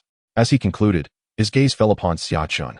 Realizing that this young noble from the Marquis was more astute than he had initially perceived, devoid of the arrogance typical of the newly initiated, Xia Chen had already laid the groundwork for success, and it was only fitting that Li Wenzhong reciprocate. Upon hearing this, Xia Chen smiled and respectfully clasped his fists. "I will defer to the general's judgment.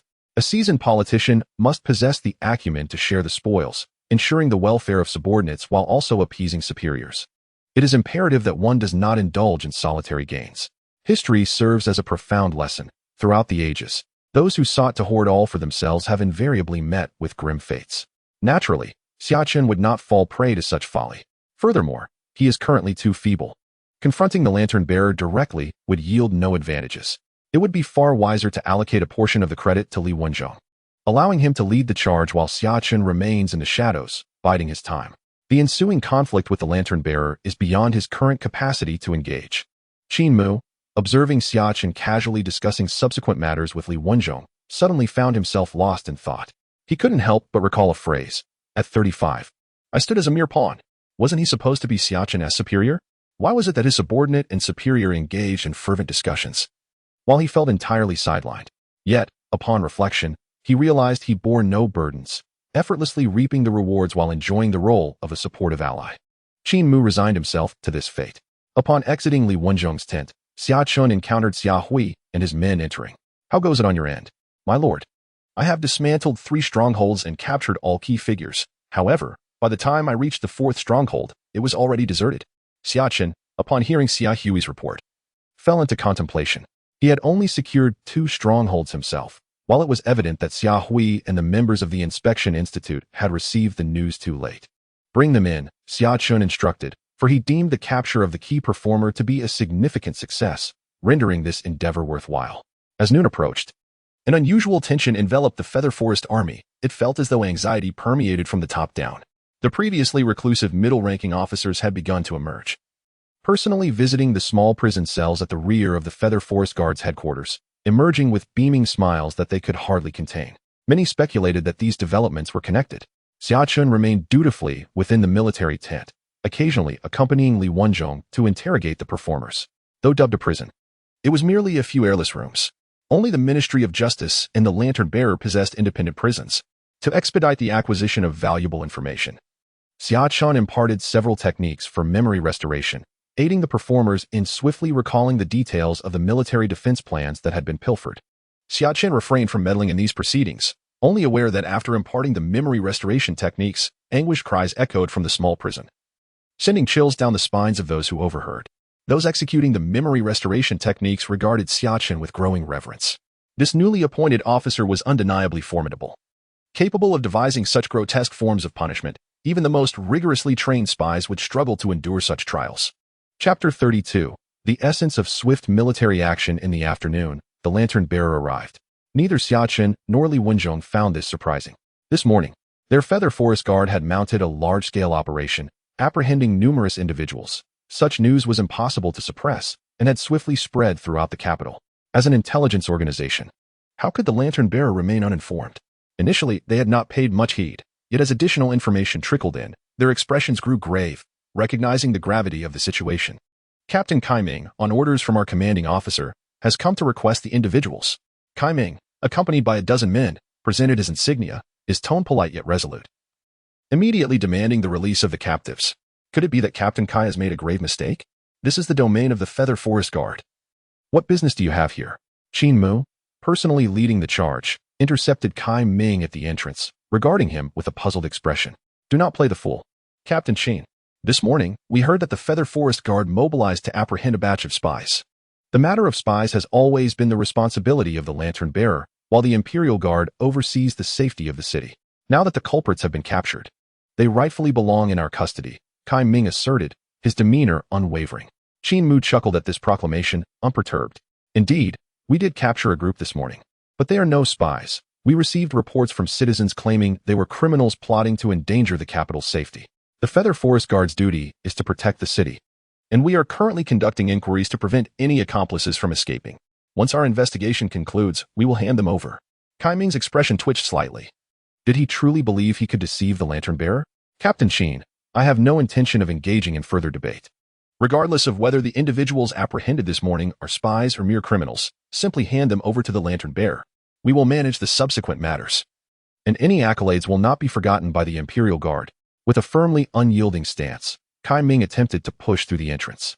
Qin Mu's expression hardened as he stepped forward. The Imperial Guard's precinct is a sacred place. Even the Lantern Bearer has no right to intrude without permission, he commanded. And soldiers behind him formed a barrier, preventing anyone else from entering. Kai Ming's face turned ashen. He scrutinized the resolute Qin Mu, his expression shifting until, after several tense moments, he regained his composure and coldly stated, Very well, I shall report this matter to the commanding officer. The Imperial Guard has no authority to detain criminals. We will hold the Lantern Bearer accountable for this incident. With that sharp retort, Kai Ming turned and led his men away. He was not prepared to forcefully intrude. Captain, what should we do next? Kai Ming's subordinate inquired, receiving a swift kick in response, though Kai Ming's eyes betrayed a calmness. The Feather Forest Guard would rather offend us than relinquish those individuals, indicating they possess significant value. Are they afraid we will claim the credit, or is there another reason? Kai Ming's mind raced, quickly arriving at the conclusion regarding the military defense plans. The only matter that could prompt such a firm stance from the Feather Forest Guard is indeed this. Kai Ming harbored a foreboding sense. They had received credible information that the individuals apprehended by the Feather Forest Guard this morning were from the Great Feng Inspection Institute. Yet, the specific reasons remained unclear. Xia Chen and Li Wenzhong had already sealed off the information, and very few were privy to the full truth. Those involved in the interrogations were expressly forbidden from leaving the prison, solely to prevent any leaks of information.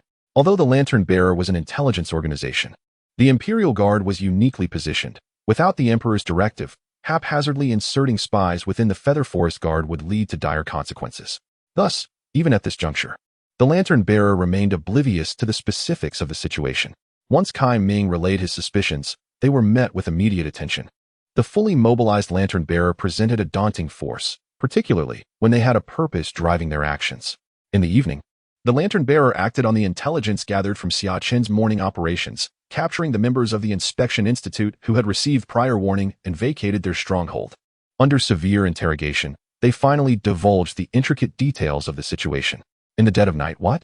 The military defense plans were stolen by the Inspection Institute? The Lantern Bearer's commander, Lu Li, spoke in a low, stern voice, his gaze fixed intensely on the subordinate reporting the findings. The subordinate trembled as he responded. The investigation results confirm this. Lu Li sat back in his seat and took a deep breath, realizing that matters had become complicated. The Lantern Bearers had committed such a grievous error. They had been investigating for several days, yet had misidentified their target. What would His Majesty think if he were to find out? Would he doubt Lu Li's capabilities? It was no wonder that, after days of investigation, no significant results had emerged. The direction had been entirely wrong, and success seemed a distant hope. Summon Shinfang to me. How could he have made such a blunder? Lu Li seethed with rage, but he soon regained his composure. Bring me my attire. I must go out. It was already late at night, and he had been resting at home, having been awoken abruptly from his slumber, originally in the embrace of his beautiful concubine. Now, sleep eluded him entirely. He needed to hurry to the Yulin Guard and bring back those critical individuals, as well as confer with Li Wenzhou. This situation must be reframed from their negligence to a narrative where the Lantern Bearers and the Yulin Guard collaboratively discovered the clues, subsequently conducting an in-depth investigation, ultimately leading to the capture of the people from the Inspection Institute. In this manner, not only would he escape blame, but he might also earn merit. Just as he finished dressing and stepped into the front hall, he saw his steward rushing in. My lord, someone has arrived from the palace. Upon hearing this, Lu Li's expression changed, and he realized it was too late. The Yulin Guard had taken the initiative. Xia Chen awoke feeling refreshed after a good night's sleep. He had stayed late at the Yulin Guard headquarters the previous evening, waiting until all evidence confirming that individuals from the Inspection Institute had stolen military defense documents was prepared before he departed. He understood that the subsequent affairs would not significantly involve him. The power plays among those individuals were beyond his reach at this stage. As Xia Chen practiced a set of martial arts in the courtyard, preparing to head to the office, a family soldier appeared outside. Third young master. The head of the family requests your presence. He has matters to discuss with you. Understood. Xia Chen nodded, altering his course from west to east, making his way toward the inner courtyard. He anticipated inquiries regarding the military defense documents, and both he and Li Wenjong believed that swift action was imperative. They needed to resolve the matter before others could react. Thus, Li Wenjong had entered the palace overnight to finalize the details. Chapter 33, Emperor Wen. Mingda Courtyard. This courtyard was where Xia Chen resided, basking in the brilliance of spring, adorned with vibrant blooms. This courtyard had a history of over 400 years, with each generation of family heads having taken residence within its confines. Therefore, traces of time were evident throughout Mingda Courtyard. Second brother. As Xia Chen arrived, he saw a young man exiting the courtyard, handsome and in his early 20s. Xia Chen. The young man, named Xia Xian, was the second son of Xia Chen, and he had risen to the position of deputy commander in the Imperial Dragon Guard within just a few years, establishing himself as a leading figure among the younger generation of the Imperial Army. It was the first time such a situation had occurred where the Imperial Army claimed credit over the lantern bearers. And the key individual was indeed this third brother before him. You may enter. Father is waiting for you. The two exchanged no further pleasantries, and Xia Xian nodded before turning to leave. Xia Chen was not surprised. Xia Xian had always been rather indifferent, devoid of malice. They had shared a decent relationship during childhood, but as they grew older, he had moved to a different courtyard, leading to a gradual estrangement. Chenner. Upon entering the courtyard, Xia Chen saw Xia Qian seated in the garden, seemingly awaiting his arrival. After performing a respectful greeting, Xia Chen made himself comfortable, and a maid poured him some tea before retreating to a distance. Xia Chen picked up a pastry from the table and began to eat. It was quite delightful and served as a fitting breakfast. He was well acquainted with this courtyard, recognizing every tree, every blade of grass, and even the maids. Before the age of 12, he had spent most of his time here.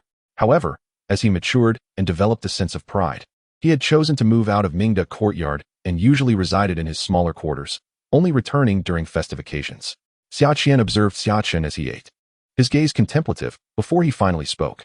The matter of the military defense documents was your design. There were no outsiders present, allowing Xia Qian to be forthright.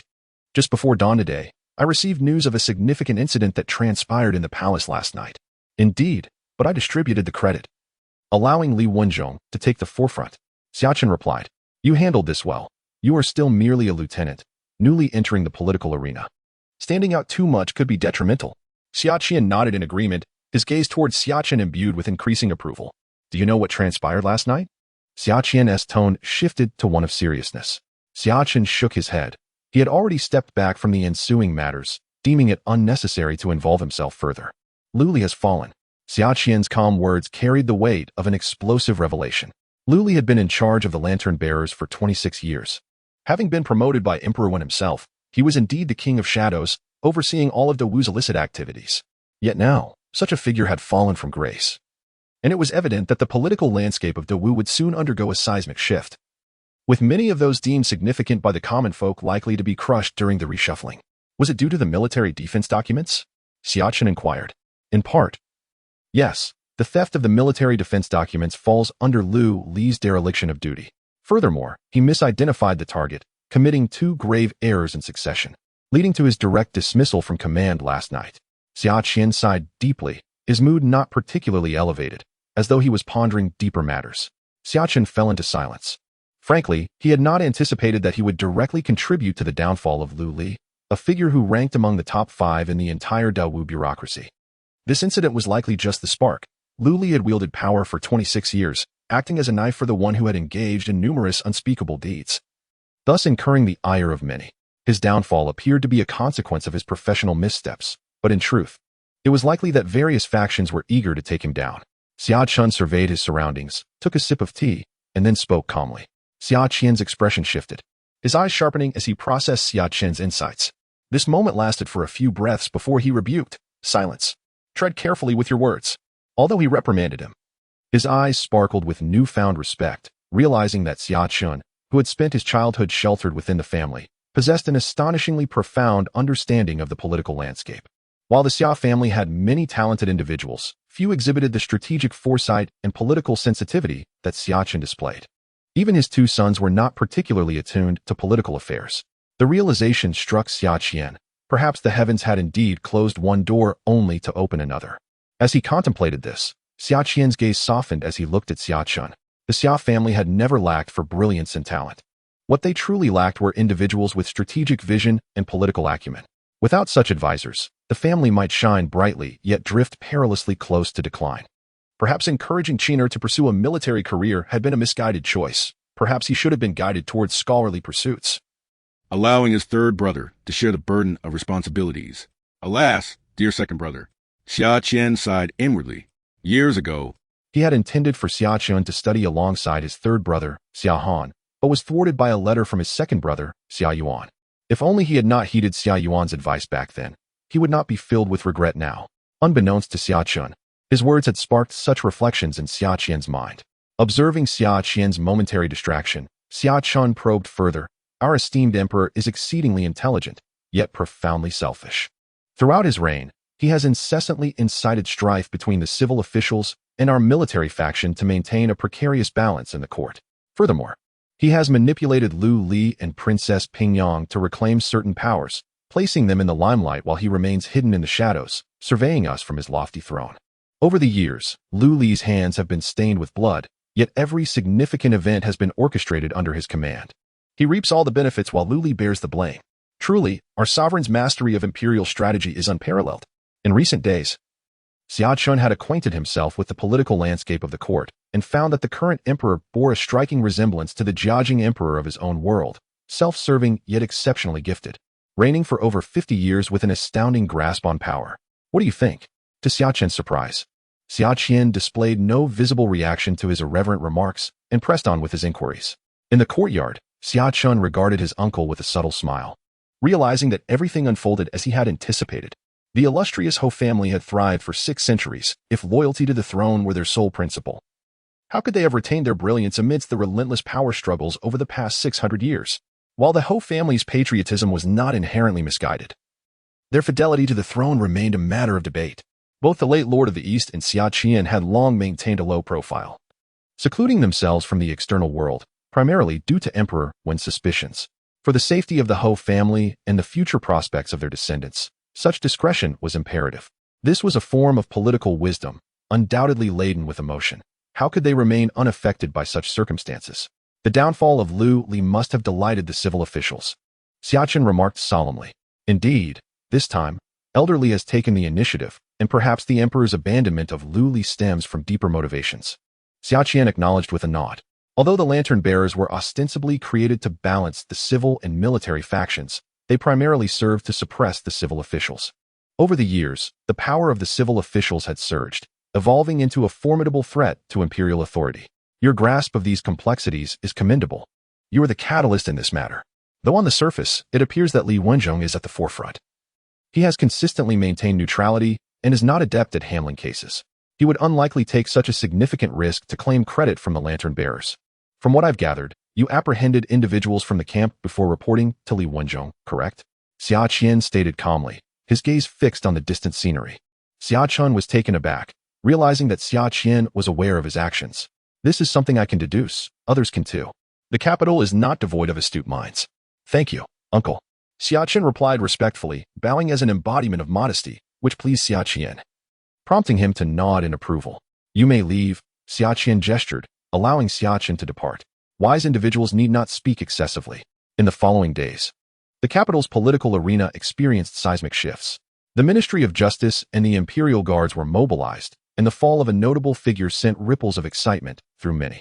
In such a competitive environment, positions were limited. Only those above could ascend when one fell. Meanwhile, in the unseen world, the lantern bearers were fervently targeting the Inspectorate of Defome, leading to the capture and even execution of numerous covert operatives hidden within the capital. Far away in the northwestern border, military forces began extensive mobilization, enforcing martial law and preparing for potential conflict with the Kingdom of Qing to the west and Defome to the north. The entire military faction convened in the imperial palace for discussions, and even the cabinet deliberated on who should lead the charge should a war erupt in the northwestern frontier. Amidst this tense atmosphere, and Wu Ho Xia Chen was summoned to the palace multiple times. Xia Chen heard through whispers that the emperor intended to appoint Xia Chen, and potentially even the retired lord of the East, Xia Chutian, who had nearly led to Defeng's downfall in the Huaiyang campaign 36 years ago. The prospect of the old general's return instilled confidence throughout the court. It is unlikely your grandfather will be called to arms. His military achievements in the Huaiyang campaign were too significant. If war were to break out again and he emerged victorious, he could very well be conferred a title of nobility. However, such a scenario is improbable, and neither the emperor nor the cabinet would allow it to happen. In the garden, Xia Chen and Xia Chen strolled and conversed. Since that day, Xia Chen had frequently summoned Xia Chen, willingly sharing information and seeking his opinions, which both surprised and intrigued Xia Chen. Observing Xia Chen, who lagged half a step behind, Xia Qian's expression was complex. Who could have anticipated that the recent significant events in the court were linked to this seemingly inconspicuous young military officer? If the kingdom of Qing truly intends to wage war again, the only viable commanders will be you and the Grand Commander, Xia Chen remarked with a smile. In the current military of Dawu, few possess the capability to command large-scale operations, and among those, only the retired Lord of the East, Xia Chutian, and Xia Qian, who had shown in the Southern Frontier campaign over 20 years ago, along with the current Grand Commander Ouyang Jing, had a substantial chance of overcoming the kingdom of Qing. Notably, two of these three commanders hailed from the Xia family, which explained the family's historically low profile, voluntarily relinquishing military power after each conflict. Any emperor would likely harbor suspicions. The emperor has issued orders for my second brother to swiftly conclude the conflict in the eastern wilderness. Fighting on two fronts imposes excessive pressure, should the situation drag on. The kingdom of Qing will surely intervene, leading to perilous consequences. Moreover, the emperor would undoubtedly refrain from allowing both my brother and me to command troops simultaneously. Xia Yuan currently commands over 100,000 troops in the eastern wilderness. If conflict erupts with the Feng, at least 300,000 troops would need to be mobilized, placing over 400,000 troops under the Xia family's command, equivalent to half the military strength of Dawu. In such a scenario, no one dares to gamble.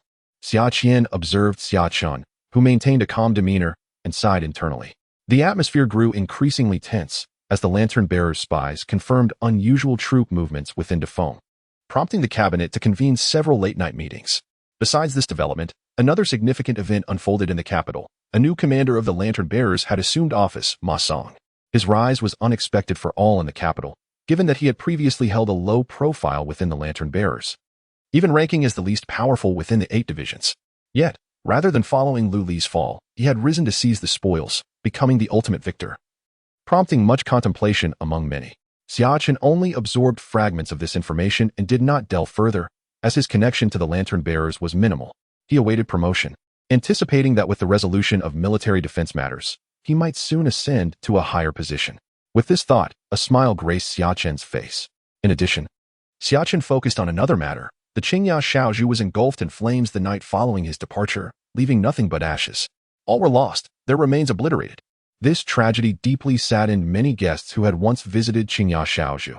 Their goddess, the enchanting Qingya, was now forever beyond reach. Chapter 35, The Shift of Power. How lamentable for the young Qingya, whose life was extinguished so prematurely. Xia Qian, following closely behind Xia Chen, held a fried dough stick in one hand and soy milk in the other, expressing his sorrow. As one of the 3 who had accompanied Xia Chen to Qingya Shaozhu that day, Xia Qian had met Qingya and could not help but feel a twinge of regret upon hearing the news of her demise. The delectable dog bone was indeed a treat, yet, truth be told, Xia Chen preferred rice noodles for breakfast. The noodles, cooked in a rich broth and complemented by a medley of seasonings, were simply exquisite. Unfortunately, such delights were scarcely available in the capital. Xia Chen had visited several eateries in recent days, but none could capture the authentic taste he yearned for. He shook his head at this thought, swallowing the last morsel of his bun before speaking. Every individual has their own destiny. Some may have perished yet still linger in spirit, while others may appear alive but have long ceased to exist. Xia Qian scratched his head, evidently perplexed by Xia Chen's profound statement. Xia Chen smiled subtly, choosing not to elaborate. He harbored no belief that Qingya had truly perished. Despite suffering a significant setback at his hands, she was undeniably astute. The events unfolding in the capital were monumental, leading even the influential official Lu Li to fall from grace. all instigated by Xia Chen himself. This would undoubtedly draw the attention of many towards him. How had he come to uncover the concealed identities of the inspectors lurking in the shadows of the capital? That day, although Xia Chen and his companions had maintained a low profile, the capital was rife with those possessing keen insight, making it likely that Xingya Shaozhu would eventually be scrutinized. Xingya would naturally avoid such risks, thus a great fire erased her identity entirely. How audacious to remain hidden in the capital! Xia Chen gazed silently at a small red dot marked on his system panel, representing Xingya. On that day, Xia Chen had deceived Xingya. His blood bore no tracking capabilities. He was merely a martial artist, devoid of any mystical skills or techniques.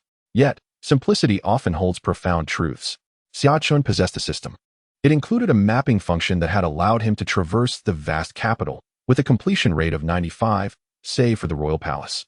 That morning, he had marked Xingya in his system. As long as she remained within the confines of his mapped territory, there would be no escape. Presently, the map indicated that Xingya was located in the western district of the capital. Xia Chen had no immediate intentions of seeking her out.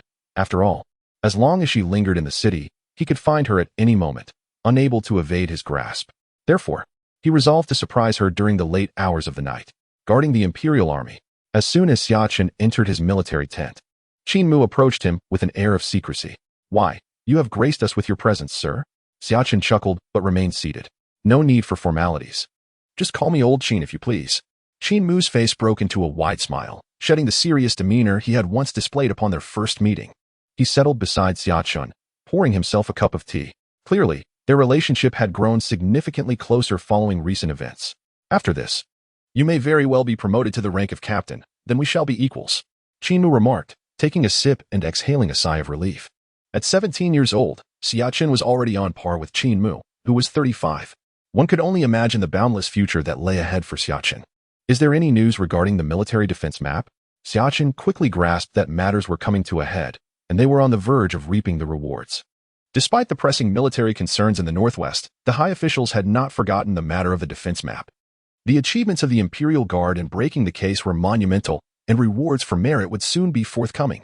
Qin Mu suppressed his excitement, striving for composure. "Congratulations, my friend."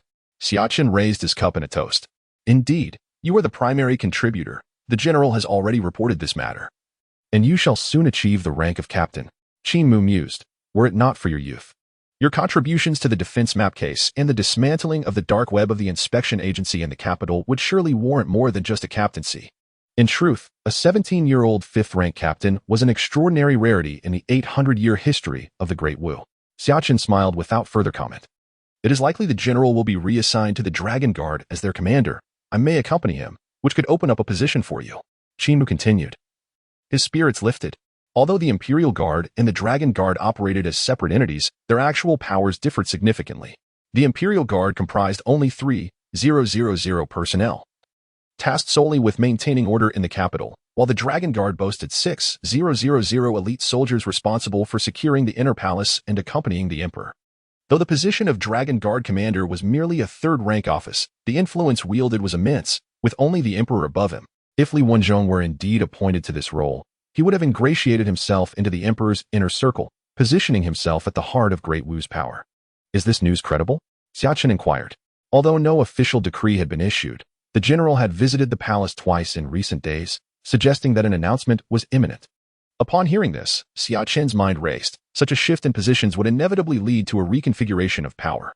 To become the Dragon Guard commander indicated that Li Wenzhong was undoubtedly a trusted confidant of the Emperor, affirming Xia Chen's earlier assessment that Li Wenzhong was backed by the Emperor himself. The previous Dragon Guard commander had fostered a close relationship with the Crown Prince, which posed a grave signal. Suddenly, Qin Mu glanced around before leaning in closer to Xia Chen, whispering.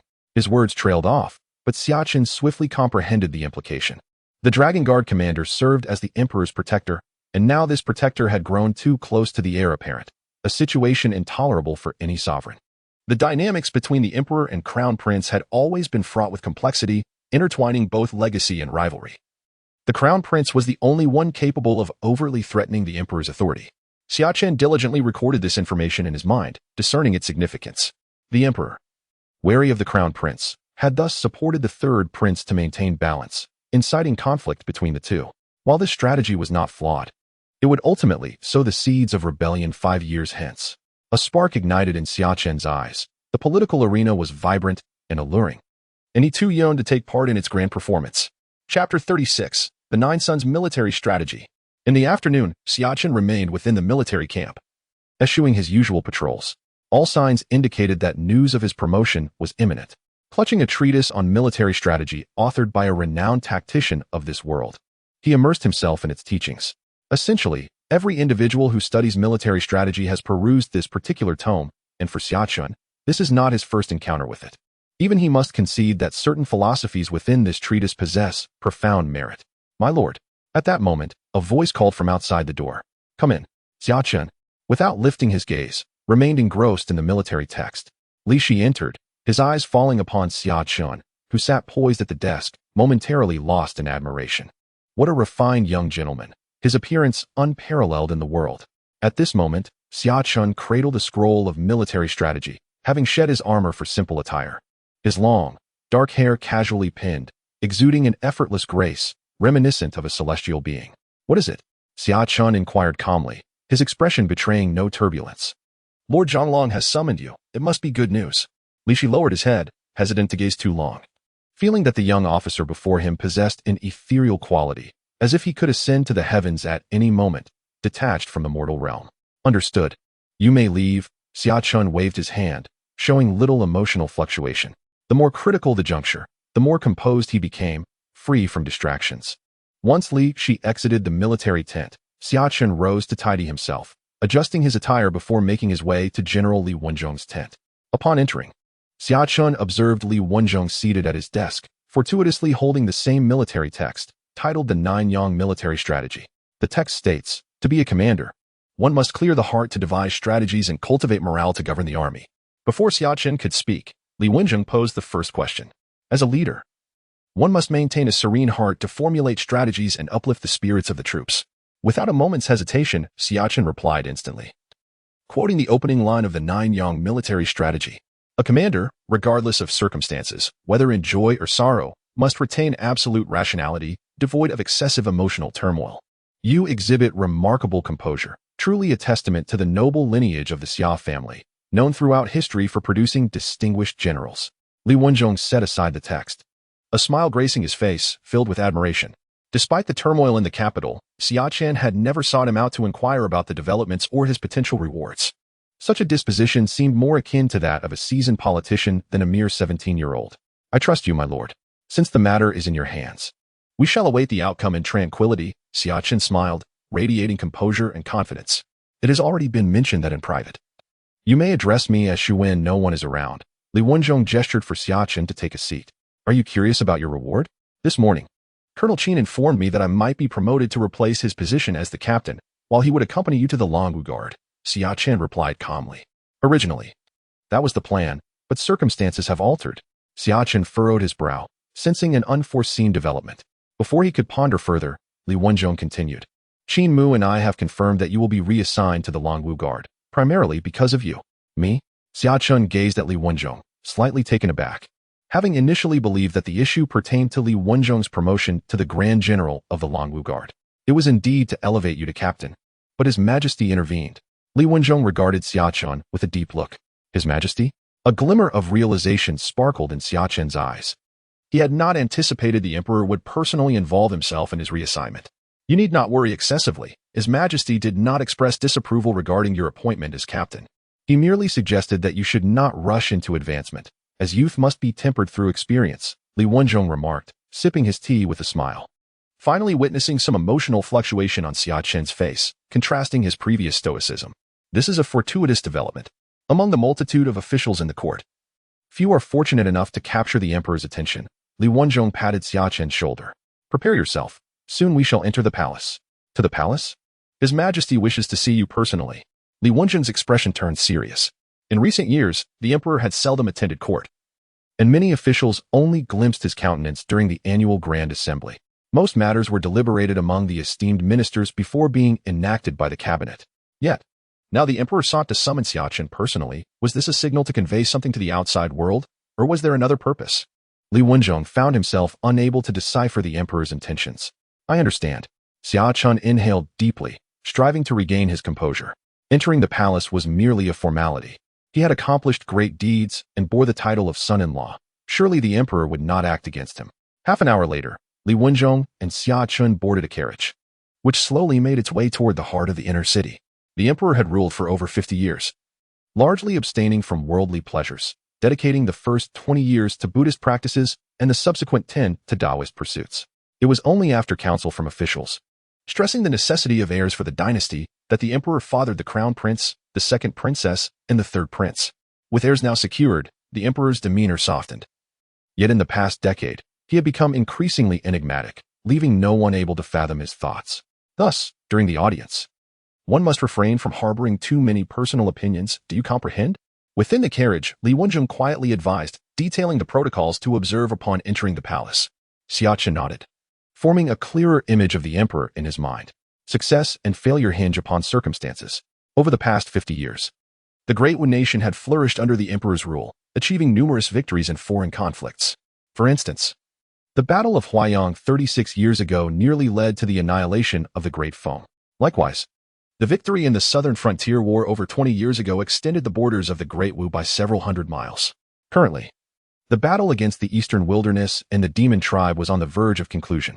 The Great Wu nation now stood as the preeminent power, instilling trepidation in both neighboring nations and the Eastern demons as well as the Southern barbarians. However, the prolonged military engagements had resulted in the oppression of the common folk, leading to escalating domestic tensions. Despite being the foremost nation, the Great Wu appeared to teeter on the brink of collapse. Without the emergence of a female emperor, it was feared that the nation might disintegrate within 5 years due to political upheaval. Within the carriage, Xia Chen continued to analyze the current and future political landscape. Before long, the carriage halted before a towering and majestic city wall. Li Wenjong and Xia Chen opened their eyes in unison. The palace had arrived. Outside the wall, armed soldiers stood guard. Upon sighting Li Wenjong's carriage, two approached. Disembark. The carriage cannot enter. Li Wenjong was the first to exit, with Xia Chen following closely behind. Lordly, the soldiers saluted upon recognizing Li Wenjong, members of the Longwu Guard. In recent days, news had spread among them that their general might be ousted, with Li Wenjong poised to take his place. Very well. Please conduct a search. I require entry to the palace. Li Wenjong nodded, extending his arms. Even as the head of the cabinet, one must be inspected prior to entering. Do not alter the procedure for anyone. It is the rule. My lord, His Majesty's decree has been received. You may enter directly. The soldiers conducted a cursory inspection of Li Wenjong before hastily allowing him passage. Li Wenjong nodded, while Xia Chen silently observed from behind. If he is not mistaken, the 3 large characters White Tiger Gate on the city wall signify that, 5 years hence, the palace coup indeed originated from this very gate. The third prince, commanding a mighty army, breached the White Tiger Gate and stormed into the palace, turning it into a river of blood. This towering city wall is formidable, adorned with arcane spells laid by sorcerers, and manned by crossbow soldiers clad in armor. Unless tens of thousands are willing to sacrifice their lives, it is impossible to force an entry. Xia Chen meticulously observed the terrain around White Tiger Gate. Outside the capital, 3 major camps housed a total of 50,000 troops, guarding the city alongside the Imperial Guard. These camps, apart from the Emperor's directives, could not be commandeered by anyone else. Furthermore, these 50,000 soldiers were forbidden from entering the capital under any circumstances, which meant that the only way to open the White Tiger Gate was from within, necessitating an insider's assistance. Xia Chen surmised that the third prince must have bribed the commander stationed at White Tiger Gate, or perhaps this individual was already aligned with the third prince. As Xia Chen pondered, Li Wenjong followed a leading eunuch through the layers of palace gates. Xia Chen ceased his reflections and began to admire the palace. The glazed tiles shimmered under the sunlight, resembling stars resting atop the palace. The intricate beams and painted rafters encapsulated the grandeur and legend of bygone eras. Palace lanterns swayed, casting ethereal shadows that danced through the corridors, creating a dreamlike atmosphere. Auspicious birds and mythical beasts perched on the rooftops, seemingly guarding this opulent territory, exuding royal majesty and luxury. 800 years of history imbued every brick and tile with the weight of time, instilling a sense of reverence that deterred any thought of disrespect. Generally, you may take the prince in. The leading eunuch, with a beaming smile, displayed none of the arrogance typical of outsiders, appearing instead as a mere ordinary servant. Very well, Li Wenjong nodded, not indulging in excessive pleasantries, for he was soon to assume the title of Grand General of the Dragon Guard. Unless confronted with the few eunuchs commanding the 12 supervisors, he felt little need to regard others with much concern. Thank you for your service, Eunuch Ma. Xia Chen extracted a silver coin from his sleeve and pressed it into Eunuch Ma's hand. The eunuch's eyes brightened momentarily, only to be swiftly tempered by awareness as he waved his hands in refusal. It is merely the duty of a servant. How could I accept the prince's silver? Eunuchs tasked with serving the emperor are astute indeed. Eunuch Ma was well aware of this young noble's background. While he could afford to be less deferential to an ordinary prince, this one hailing from the Xia household, and especially summoned personally by the emperor, was a different matter altogether. Over the years, apart from a few cabinet ministers and high-ranking officials, he had never witnessed the emperor summon anyone alone. Thus, he dared not accept Xia Chen's silver. Though I serve the emperor, it is merely a token of appreciation for the time you have waited, just enough for a jug of wine. Xia Chen smiled, offering no further argument, swiftly tucking the silver into Eunuch Ma's belt before waving his hand and entering the palace, with the weighty silver resting in his belt. Eunuch Ma gazed at Xia Chen's retreating figure, momentarily lost in thought. Although he ran errands for the emperor, he wielded no real power, and none of the court's high-ranking officials had ever shown him such respect, nor had anyone inquired about how long he had waited or personally bestowed silver upon him. Feeling the lingering warmth of Xia Chen's generosity, he took a deep breath, placed the coin into his pocket, and his expression returned to calmness. I pay my respects to His Majesty. Upon entering the palace, traversing a long corridor, they arrived at a grand hall. Before Xia Chen could observe his surroundings, Li Wenzhong had already pulled him to kneel. Rise.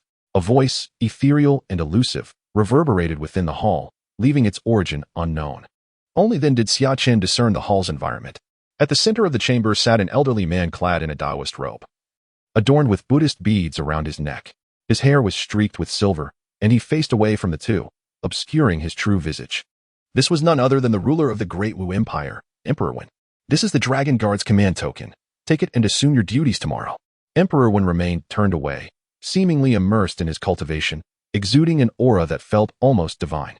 In that moment, Xia Chen perceived a fleeting vision of a golden dragon, stretching dozens of meters, shimmering past the emperor. The dragon appeared ethereal, as if still awaiting its emergence into the world.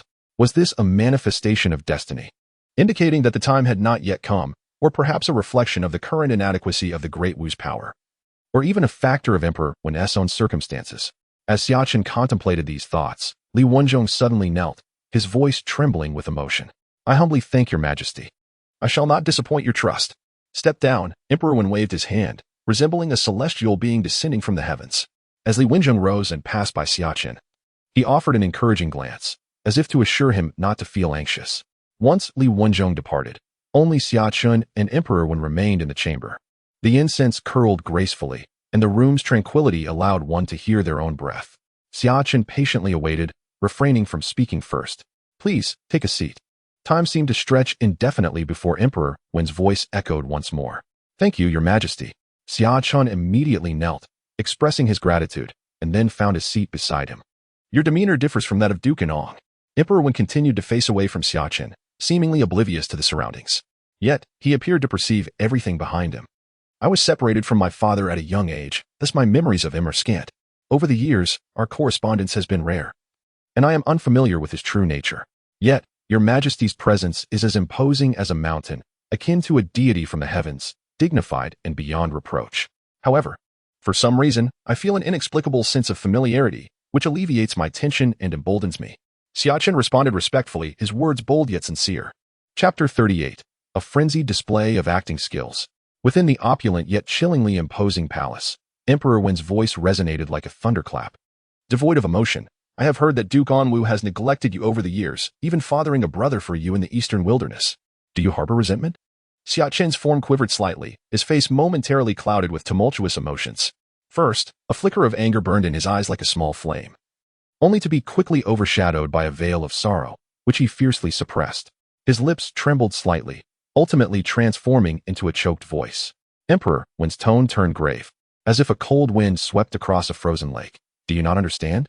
The Great Wu dynasty has thrived for 800 years on filial piety. He is your father. How can you harbor grievances? Xia Chen fell to the ground, his forehead striking the floor heavily, his voice resolute and earnest. The Great Wu dynasty governs through filial piety. Where sovereigns and subjects, fathers and sons, each have their roles.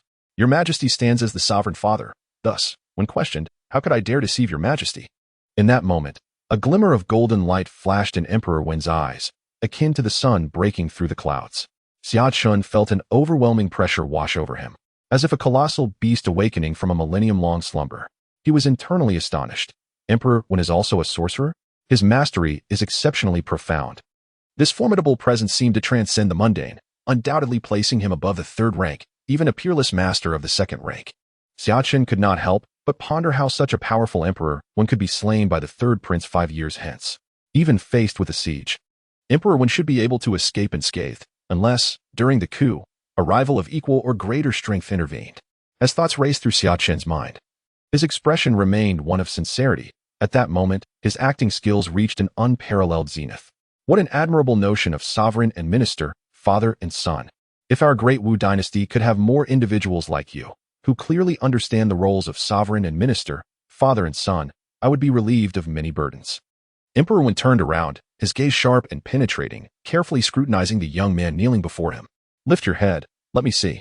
Upon hearing the command, Xia Chen raised his head, quietly noting that the emperor often referred to himself as I rather than the imposing eye of monarchs. Indeed, he possessed a handsome visage, worthy of my daughter Yaoguang. Seeing this, the emperor nodded in approval. His eyes, deep and profound, reflected a youthful spirit, vibrant and full of life, akin to the morning sun. At such a tender age, to articulate the concepts of sovereign and minister, father and son. It seems you have indeed read extensively in the Marquis. Your knowledge surpasses that of many esteemed scholars in the court. Although the emperor often presented a monk-like demeanor to his ministers, none could deny his remarkable intelligence as a ruler. Despite this being the first time he had heard such words, Emperor Wen astutely discerned the extraordinary significance they bore for the stability of political order. These words served as a cornerstone, solidifying the autocracy of the monarch, emphasizing order and hierarchy, compelling all to submit unconditionally to the sovereign. Naturally, the emperor was quite fond of this sentiment. Did someone teach you this? He inquired. Indeed. It is said that the East Town Marquis thrives in martial prowess. Who would have thought this generation has produced such a scholarly talent, rivaling even the great scholars? The emperor's rare smile caused the attendants in the corners of the palace to gasp in astonishment. They had served him for many years and had never witnessed such emotional fluctuation, not even during the audiences with the cabinet elders. Do you know why I've summoned you today? The emperor's tone shifted.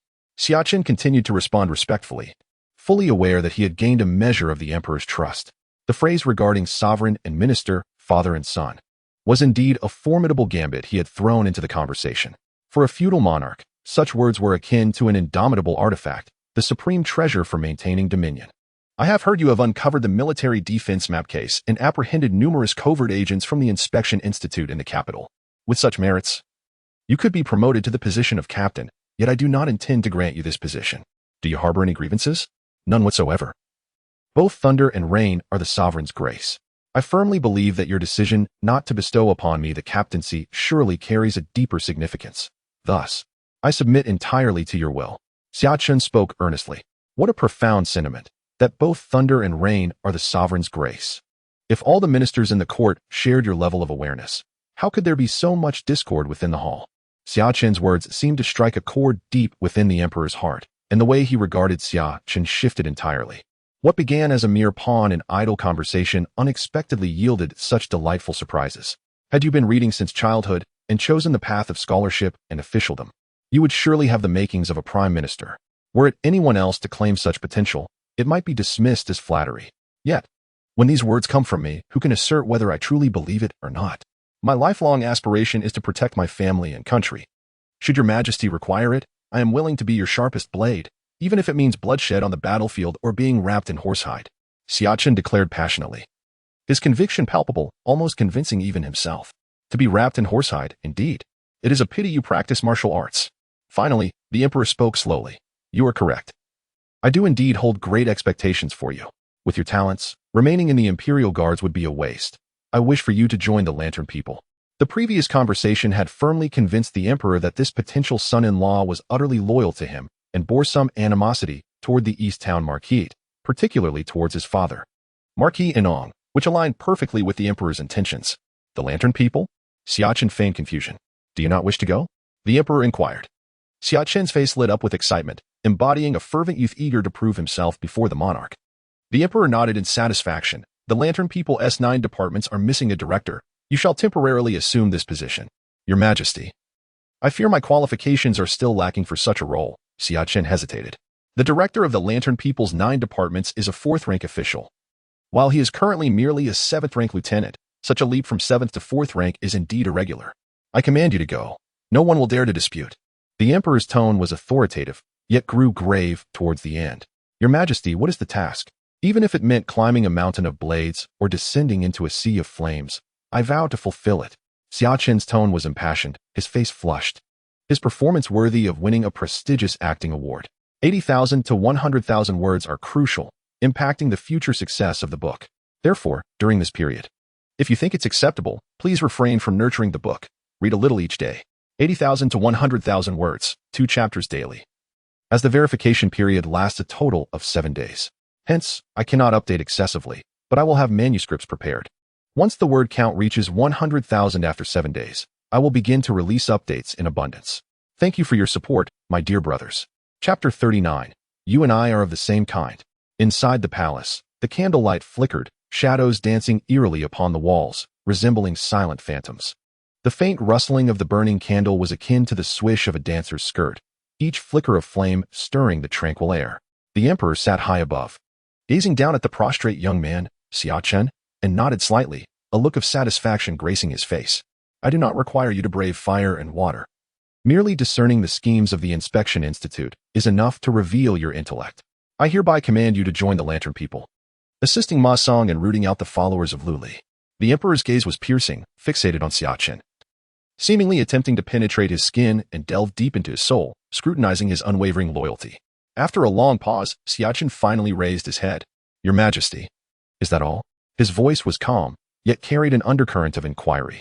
What else do you believe should be addressed? The Emperor's voice was ethereal, as if it came from a distant realm, laced with a hint of amusement. Your Majesty summoned me to the palace. Surely there must be other important matters at hand. You are indeed astute. I have yet another task for you. Rise. The Emperor's tone softened slightly, and in this moment, he appeared as an ordinary elder. Yet his commanding presence instilled a sense of trepidation. Thank you, Your Majesty. Xia Chen rose and settled himself gracefully at the designated seat. Your primary duty as a member of the Lantern People is to uncover the hidden agents of the Royal City's Inspection Institute. The Emperor's words were calm, yet they struck Xia Chen's heart like a boulder falling into a lake, stirring ripples of shock. The Lantern People have been infiltrated? Xia Chen exclaimed involuntarily. To say infiltrated may be too strong, but there is undoubtedly a traitor among them, and their rank cannot be low. Otherwise, how could Lu Li commit such a blunder as to misidentify the target of the military defense map theft? I vow to uncover the truth within 3 months. Xia Chen clasped his fists, his pledge resolute. Oh, 3 months? You are indeed confident. The Emperor raised an eyebrow, his gaze sharp as it swept over Xia Chen. A fine assertion of no empty words before the sovereign. 3 months hence, I shall await your good news. With a casual wave of his right hand, a platinum-colored order insignia floated gently before Xia Chen. You shall assume your post tomorrow. The investigation is urgent. I permit you to select a few individuals from the Imperial Guards to accompany you to the Lantern People. Having said this, the Emperor gestured for Xia Chen to withdraw. Your humble servant takes his leave. Xia Chen performed a deep bow, his movements so precise they could serve as a model in a textbook, each gesture radiating respect. The Emperor could not help but steal another glance. Inside the carriage, Xia Chen and Li Wenjong sat across from one another. Does my uncle not wish to know what the Emperor and I discussed? Xia Chen broke the silence first. Li Wenjong did not lift his eyelids, seemingly lost in his own world, resting his eyes. The Emperor has entrusted me with a significant responsibility, commanding me to join the Lantern People as the director of the 9 departments. Xia Chen's words struck like thunder, resonating in Li Wenjong's ears. What? Li Wenjong's eyes suddenly widened, his gaze sharp as lightning, the brilliance gradually dimming after a long while. Following Lu Li's downfall, 2 of the 9 major officials departed as well. However, Lu Li, who had held power as the lantern bearer for over 20 years, had numerous beneficiaries, and the number of those loyal to him was incalculable. His Majesty has dispatched you to assist the new commander Ma Song in restoring order. A tempest of blood and strife among the lantern bearers seems inevitable. Li Wenjong's gaze was profound, his tone laden with sentiment. For over 2 decades, he had witnessed Lu Li's boundless glory. Who could have foreseen that it would all come crashing down, leaving him to lament the transitory nature of power? The lantern bearers wielded too much influence, existing beyond the court's norms, initially a sharp blade in His Majesty's hand. Yet, in recent years, Lu Li's brilliance became overwhelming. As he fostered numerous confidants among the lantern bearers, leading many to forget the emperor. His downfall was not merely due to the military defense map incident. It was a case of self-inflicted consequences. Xia Chen's gaze remained calm, his tone unperturbed. Although Lu Li's defeat stemmed from his actions, the root cause lay in the will of Emperor Wen. The military defense map was merely a trigger. Li Wenjing regarded Xia Chen with deep insight, secretly impressed by the young man's clarity and wisdom, far surpassing his expectations. Serving as a minister is akin to accompanying a tiger. While being favored by His Majesty is a rare opportunity, it is also fraught with peril, where a single misstep could lead to irretrievable disaster. In the past, Lu Li, the current me, Ma Song of the Lantern Bearers, and even you, are all ensnared within this vortex of power. Li Wenjing's gaze drifted into the distance, his head gently resting against the carriage wall, as if seeking to pierce through the illusions of this world and discern the trajectory of fate. Xia Chen also gazed at Li Wenjing, surprised that this typically cautious and traditional general would reveal such heartfelt words before him. "Uncle, are you not concerned that I might inform His Majesty of your sentiments?" Xia Chen inquired, a faint smile playing on his lips as he observed Li Wenjing reclining casually. "Although our acquaintance has been brief, I am adept at reading people. There is no hint of fear in your eyes. Whether you gaze upon me or speak of His Majesty, I do not possess the unwavering loyalty I seem to exhibit, and neither do you. We are, in truth, fellow travelers on this path." Li Wenjing's demeanor remained steady as he continued to regard Xia Chen. "I hold a favorable opinion of you. As long as you do not commit grave errors and perform well, perhaps you could break the centuries-old rule against the maternal relatives wielding power. In that case, I may even find myself relying on you, treating it as an early investment." A hint of amusement graced Li Wenjing's face as he lifted his teacup, gesturing towards Xia Chen before drinking it all. The ancient spoke of great wisdom appearing foolish, and this surely applies to Uncle. It is said that the officials in the court are the most astute individuals in the world. I believe that had Uncle followed the scholarly path, he would have achieved greatness comparable to theirs. It is a pity he chose the military instead. Xia Chen remarked, smiling in admiration. Great wisdom appearing foolish is too generous. It is merely a bit of worldly wisdom. Within the capital, the environment resembles a chaotic abyss of dragons and snakes. The emperor above the clouds, the powerful soaring in the skies, the tyrants who bully others, the seemingly reckless warriors, the cunning politicians, the conspirators lurking in the shadows, and the leaders guiding the masses, all are exceptional individuals. How could one not tread carefully, as if walking on thin ice, in the presence of such figures? Li Wenjing shook his head lightly, his gaze returning to Xia Chen. It is you, however, who stands out as the most astute among the younger generation I have encountered. Uncle, let us refrain from mutual praise, Xia Chen quickly interjected, unwilling to prolong the topic. The carriage moved forward slowly, both men leaning against opposite corners, lost in their own thoughts. Suddenly, breaking the silence, Li Wenjing's voice emerged once more. "If one day I fall from grace, would you protect my family?" "Why do you speak so pessimistically, Uncle?" Xia Chen's expression turned serious as he regarded the composed Li Wenjing, a wave of heavy sorrow washing over him. Chapter 40. Each discusses their own. The spring breeze rustled the carriage curtains, enveloping the interior in silence. "Why such gloomy thoughts, Uncle?" Xia Chen remarked, casting a glance at Li Wenjing. "Are you aware of how many Dragon Guard generals have changed in the past 50 years? Li Wenjing's voice was remarkably calm, yet his gaze was profound. 8 in total. Especially in the last 20 years, 5 have changed. Upon hearing this figure, Xia Chen fell silent. 5 in less than 20 years truly indicates that being the Dragon Guard general is a perilous occupation. In recent years, His Majesty has become increasingly inscrutable, his emotions concealed, and his distrust growing stronger. The most successful Dragon Guard general in recent memory was Zhao Chang, who retired peacefully over 30 years ago, while the others faced ruin." Li Wenjing's words, though calm, carried an undercurrent of seriousness. This position, though seemingly illustrious, is fraught with danger. "I understand, Uncle." Xia Chen nodded solemnly, refraining from further discussion. The carriage continued its slow advance, the wind carrying the pleasant chime of bells. The gusts in the capital were indeed strong.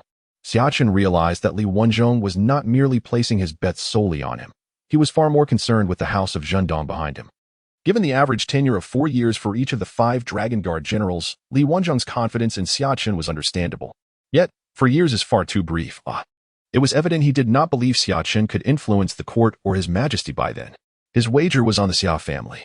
Although Li Wenjing appeared to converse with him, he was, in truth, addressing the Xia family behind him.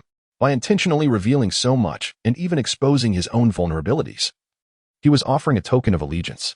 As Xia Chen pondered this, the carriage came to an abrupt halt. "My lord, there's a carriage ahead blocking our path."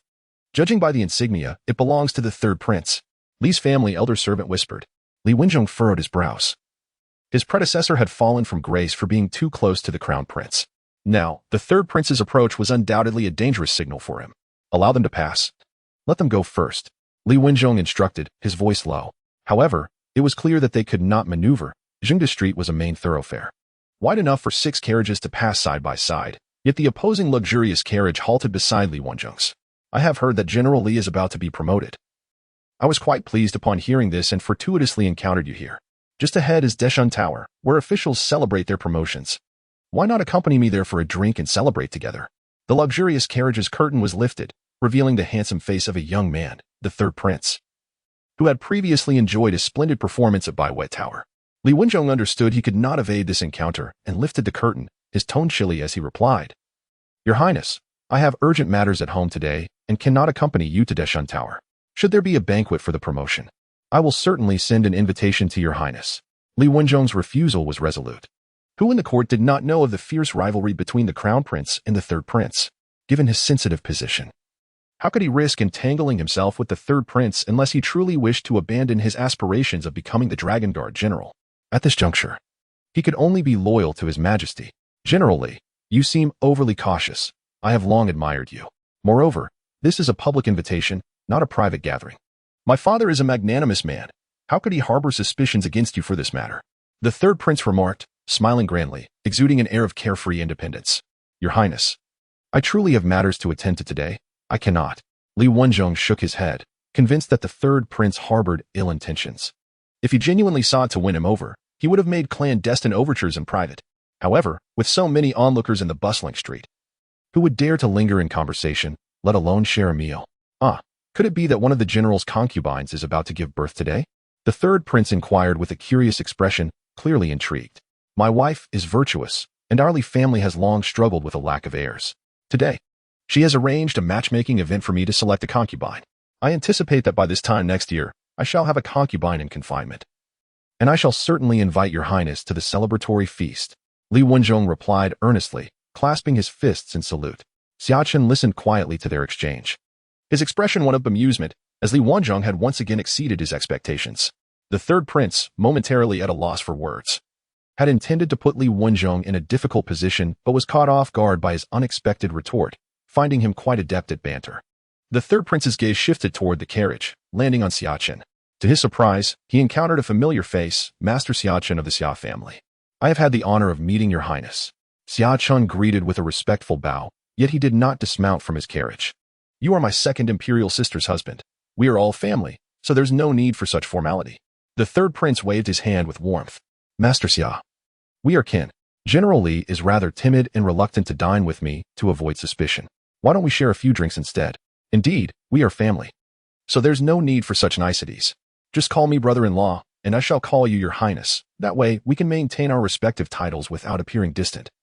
Xia Chen replied with a smile, extending his hand through the window as if to grasp the third prince's hand.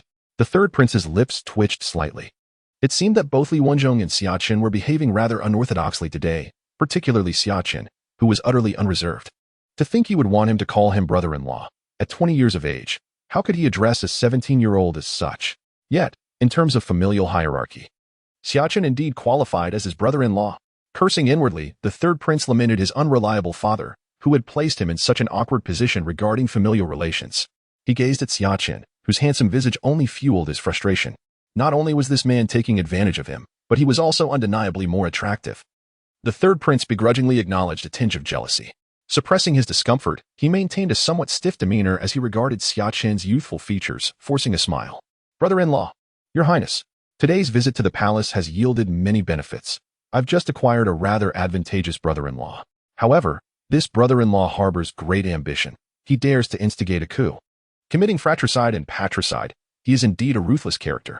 Chapter 41. The Lonely Third Prince. On Jingde Street, the gaze of passers-by was drawn to 2 carriages at the heart of the thoroughfare. One was a resplendent, stately vehicle exuding an air of ancient elegance, recognized by the knowledgeable crowd as belonging to 2 prominent figures. The carriage on the left was the exclusive transport of the third prince. From a nearby tavern, someone recognized the third prince's carriage. Who could command the third prince to halt his carriage in the street for a conversation? One observer pondered. if I am not mistaken. That should be the carriage of the Li family. Another exclaimed. The Li family? The one making waves in the military defense map case? There's word that General Li is about to be promoted, rising to a position of considerable influence. A current of intrigue rippled through the crowd on Jingde Street. Amidst the gathering crowd, Li Wenzhong's expression turned grave. He recognized that he had been maneuvered into a precarious position. Regardless of the outcome, both the emperor and the crown prince would likely harbor suspicions about him, leaving him with an unfavorable debut before he even assumed his post.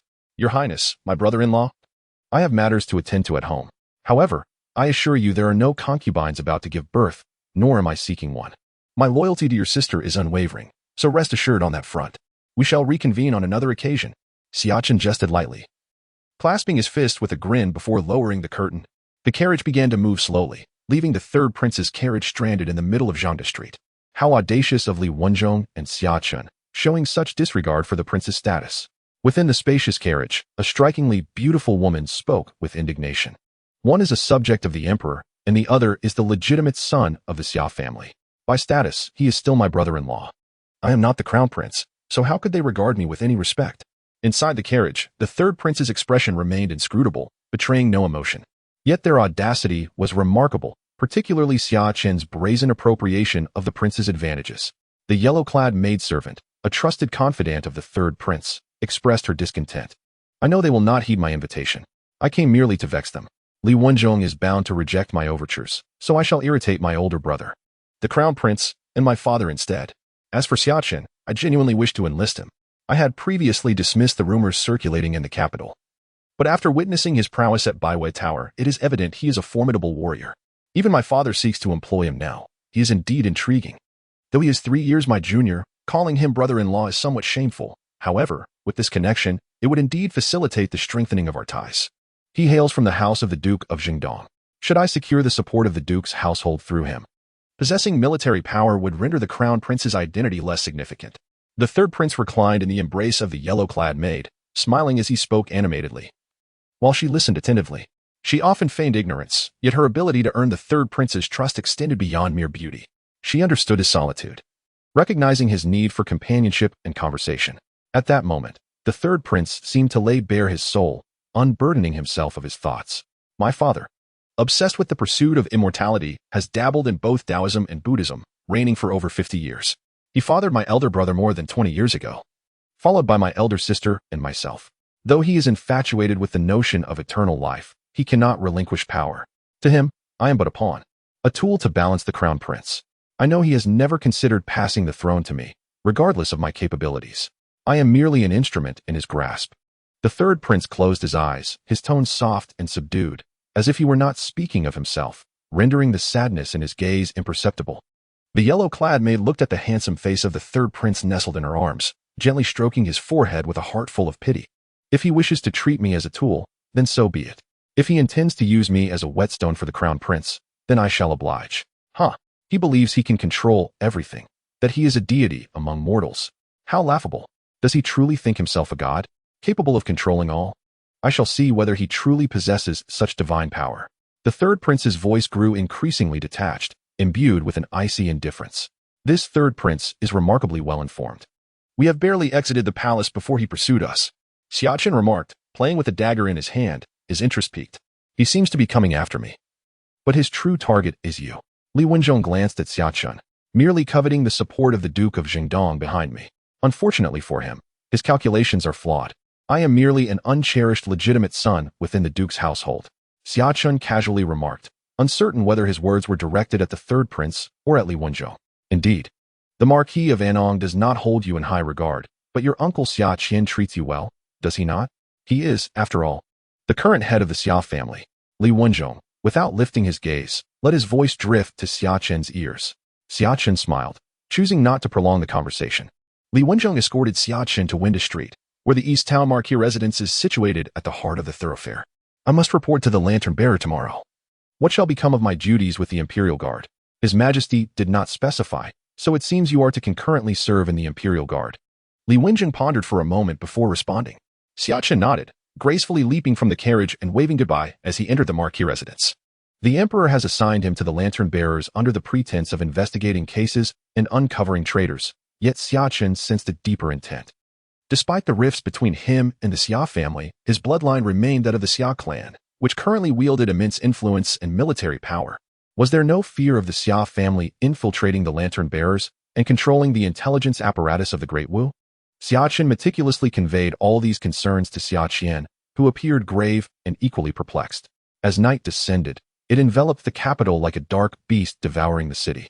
The nightlife of the affluent and powerful commenced in earnest. In the brothel district, the offspring of nobility and numerous officials gathered. News spread among various groups. Have you heard?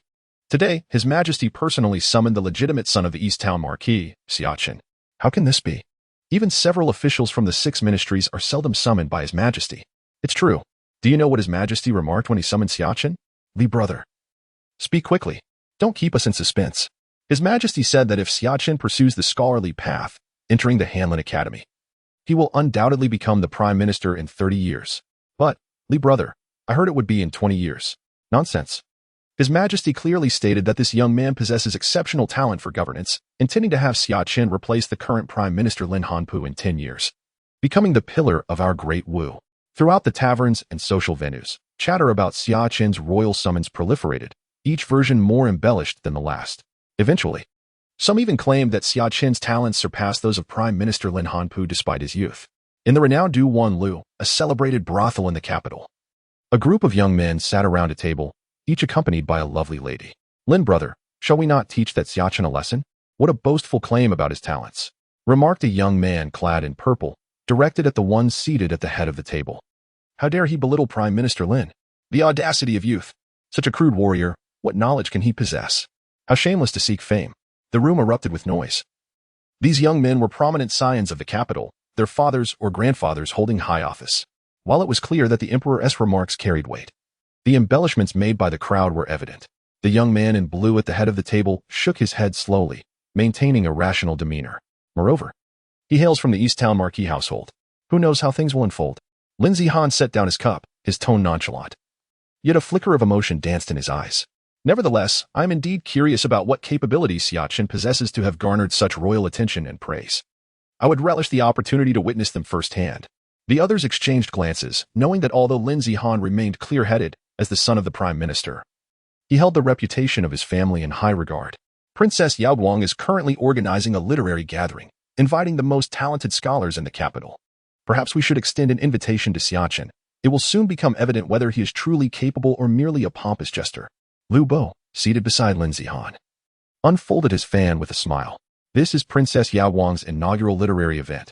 How could we invite a mere brute? This is a gathering for scholars.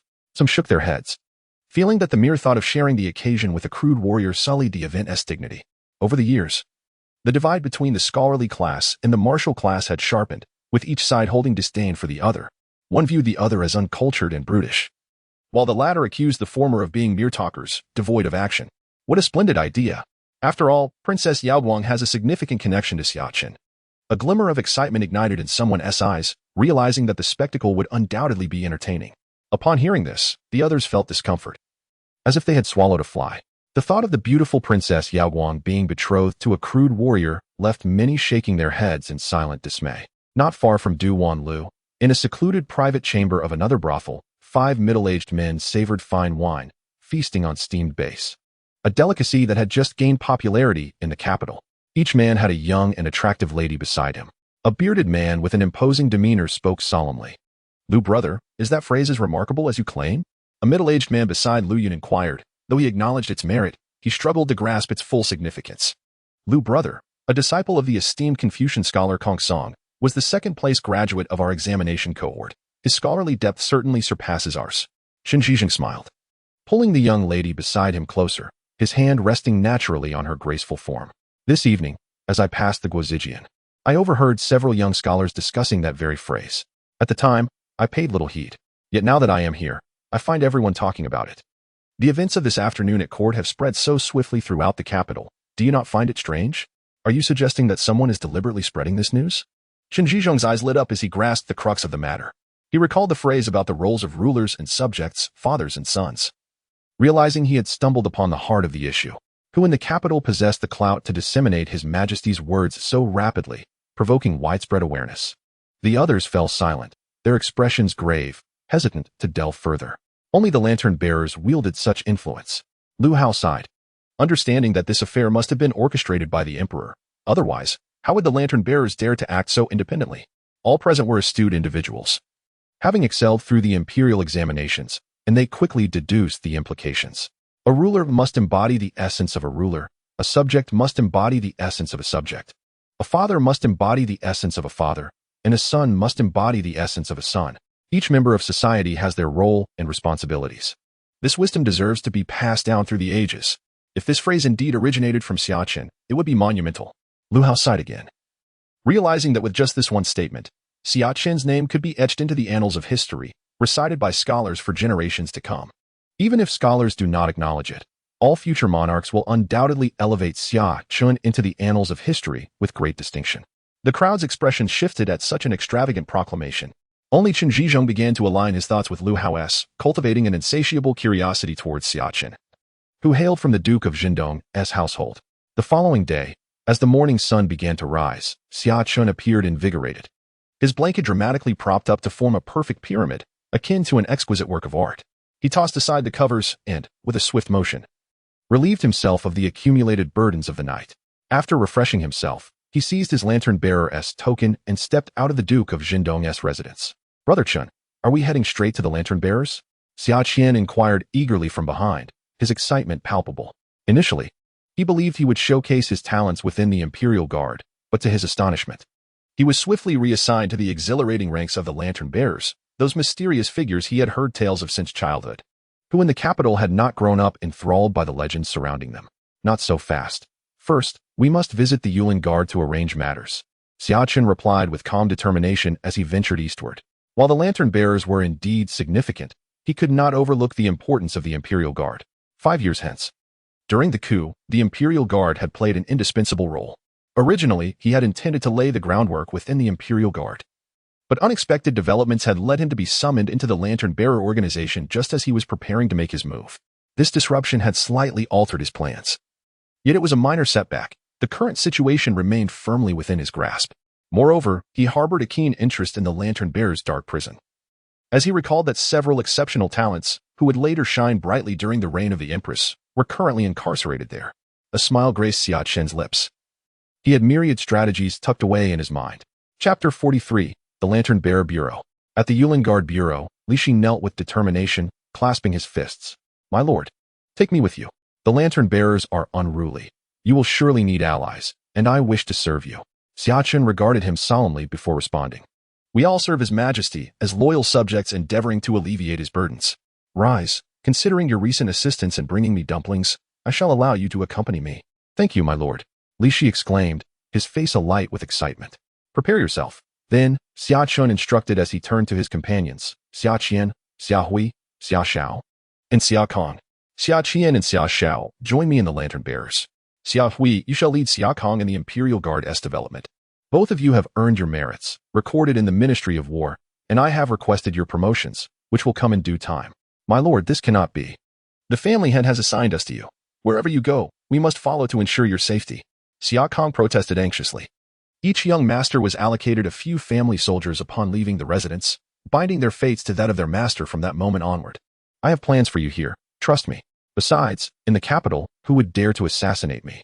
Whether I have 2 more or 2 less by my side makes little difference if someone truly intends to harm me," Xia Chen replied, shaking his head before turning his gaze to Xia Hui.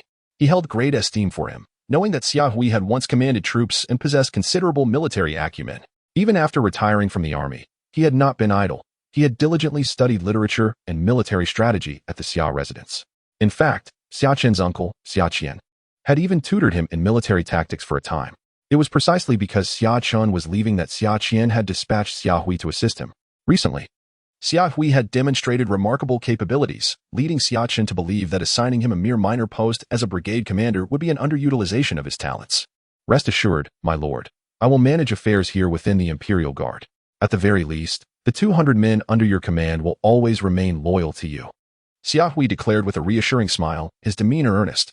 At the Lantern-Bearer Bureau, a grand yet ancient building stood proudly along the main avenue, a mere 100 meters from the White Tiger Gate of the Imperial Palace. The lantern-bearers traversed the shadows, yet their headquarters resided in the light. whether noble or commoner. All were aware of the Bureau's location, yet none dared approach within 100 paces. Is this a parachute assignment? Just like that new chief from the Shadow Division? One remarked, frustration evident in his voice.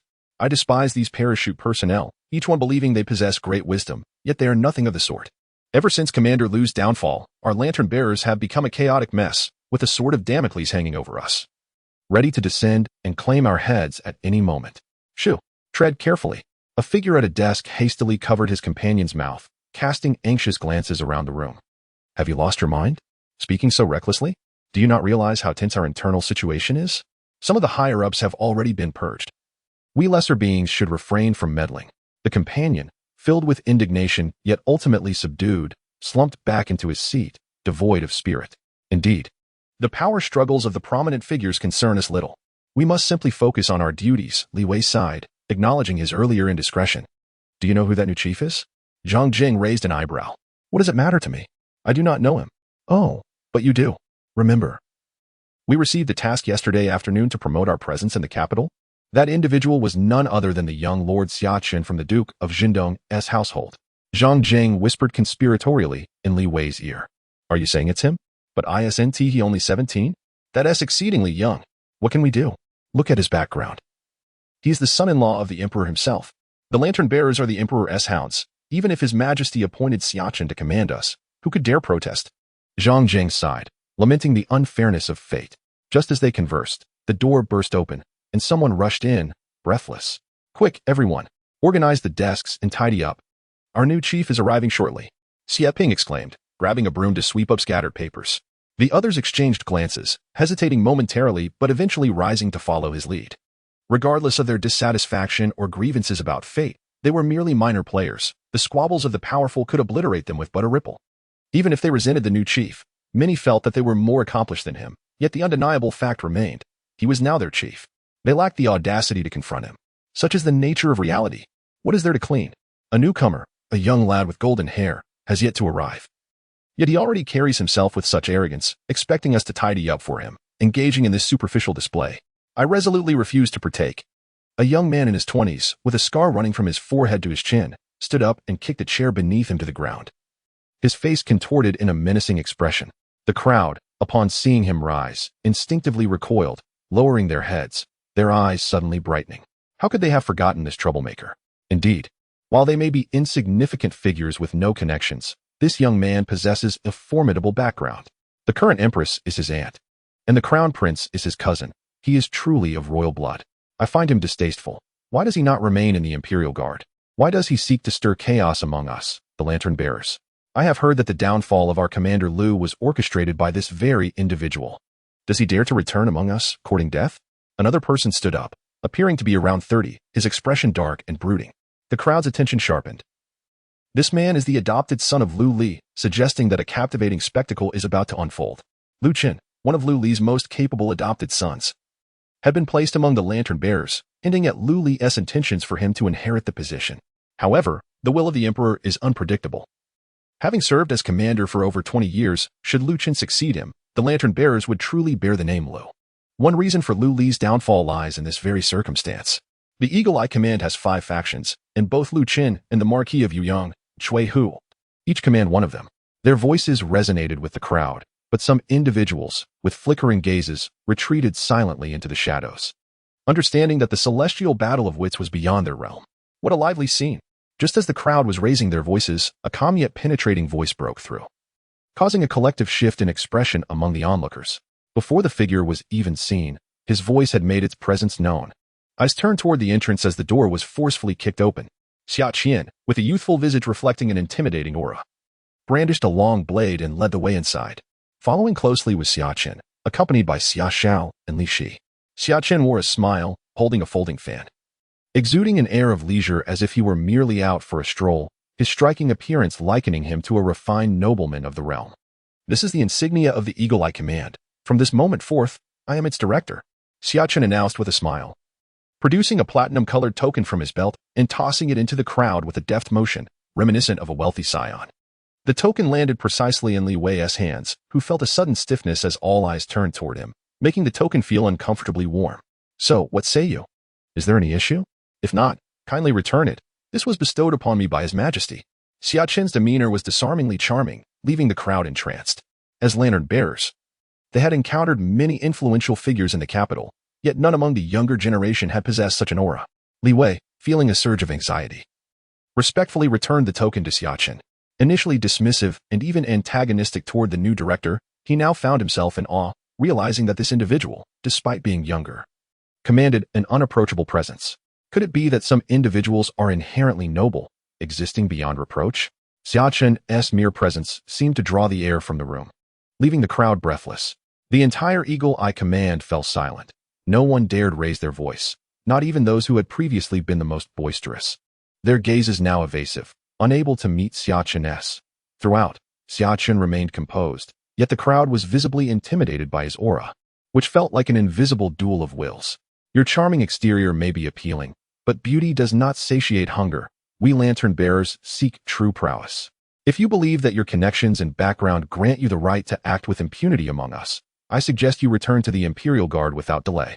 Cui Hu, the Marquis of Yuyang, noted the impact of Xia Chen's simple statement, which had deflated the crowd's morale, and furrowed his brow, realizing that he needed to act swiftly or risk total defeat. 17-year-old golden-haired boy, what qualifications do you possess? Lu Chen rose, his tone grave, and as he stood, over a dozen lantern bearers followed suit, their silence speaking volumes. Instantly, the atmosphere became tense once more. Marquis Yuyang and young master. Were it anyone else claiming position through connections, I would have no objections, but for you two to speak against me is utterly absurd. Xia Chen stood at the entrance, folding his fan and pointing at Cui Hu and Lu Chen, laughing heartily as if dismissing them entirely. Those closest to Xia Chen looked pale, sensing that their new superior was unsettlingly powerful. This aura was not merely a manifestation of skill, but rather a profound and innate intimidation, inciting fear and anxiety in those who harbored hostile thoughts against him.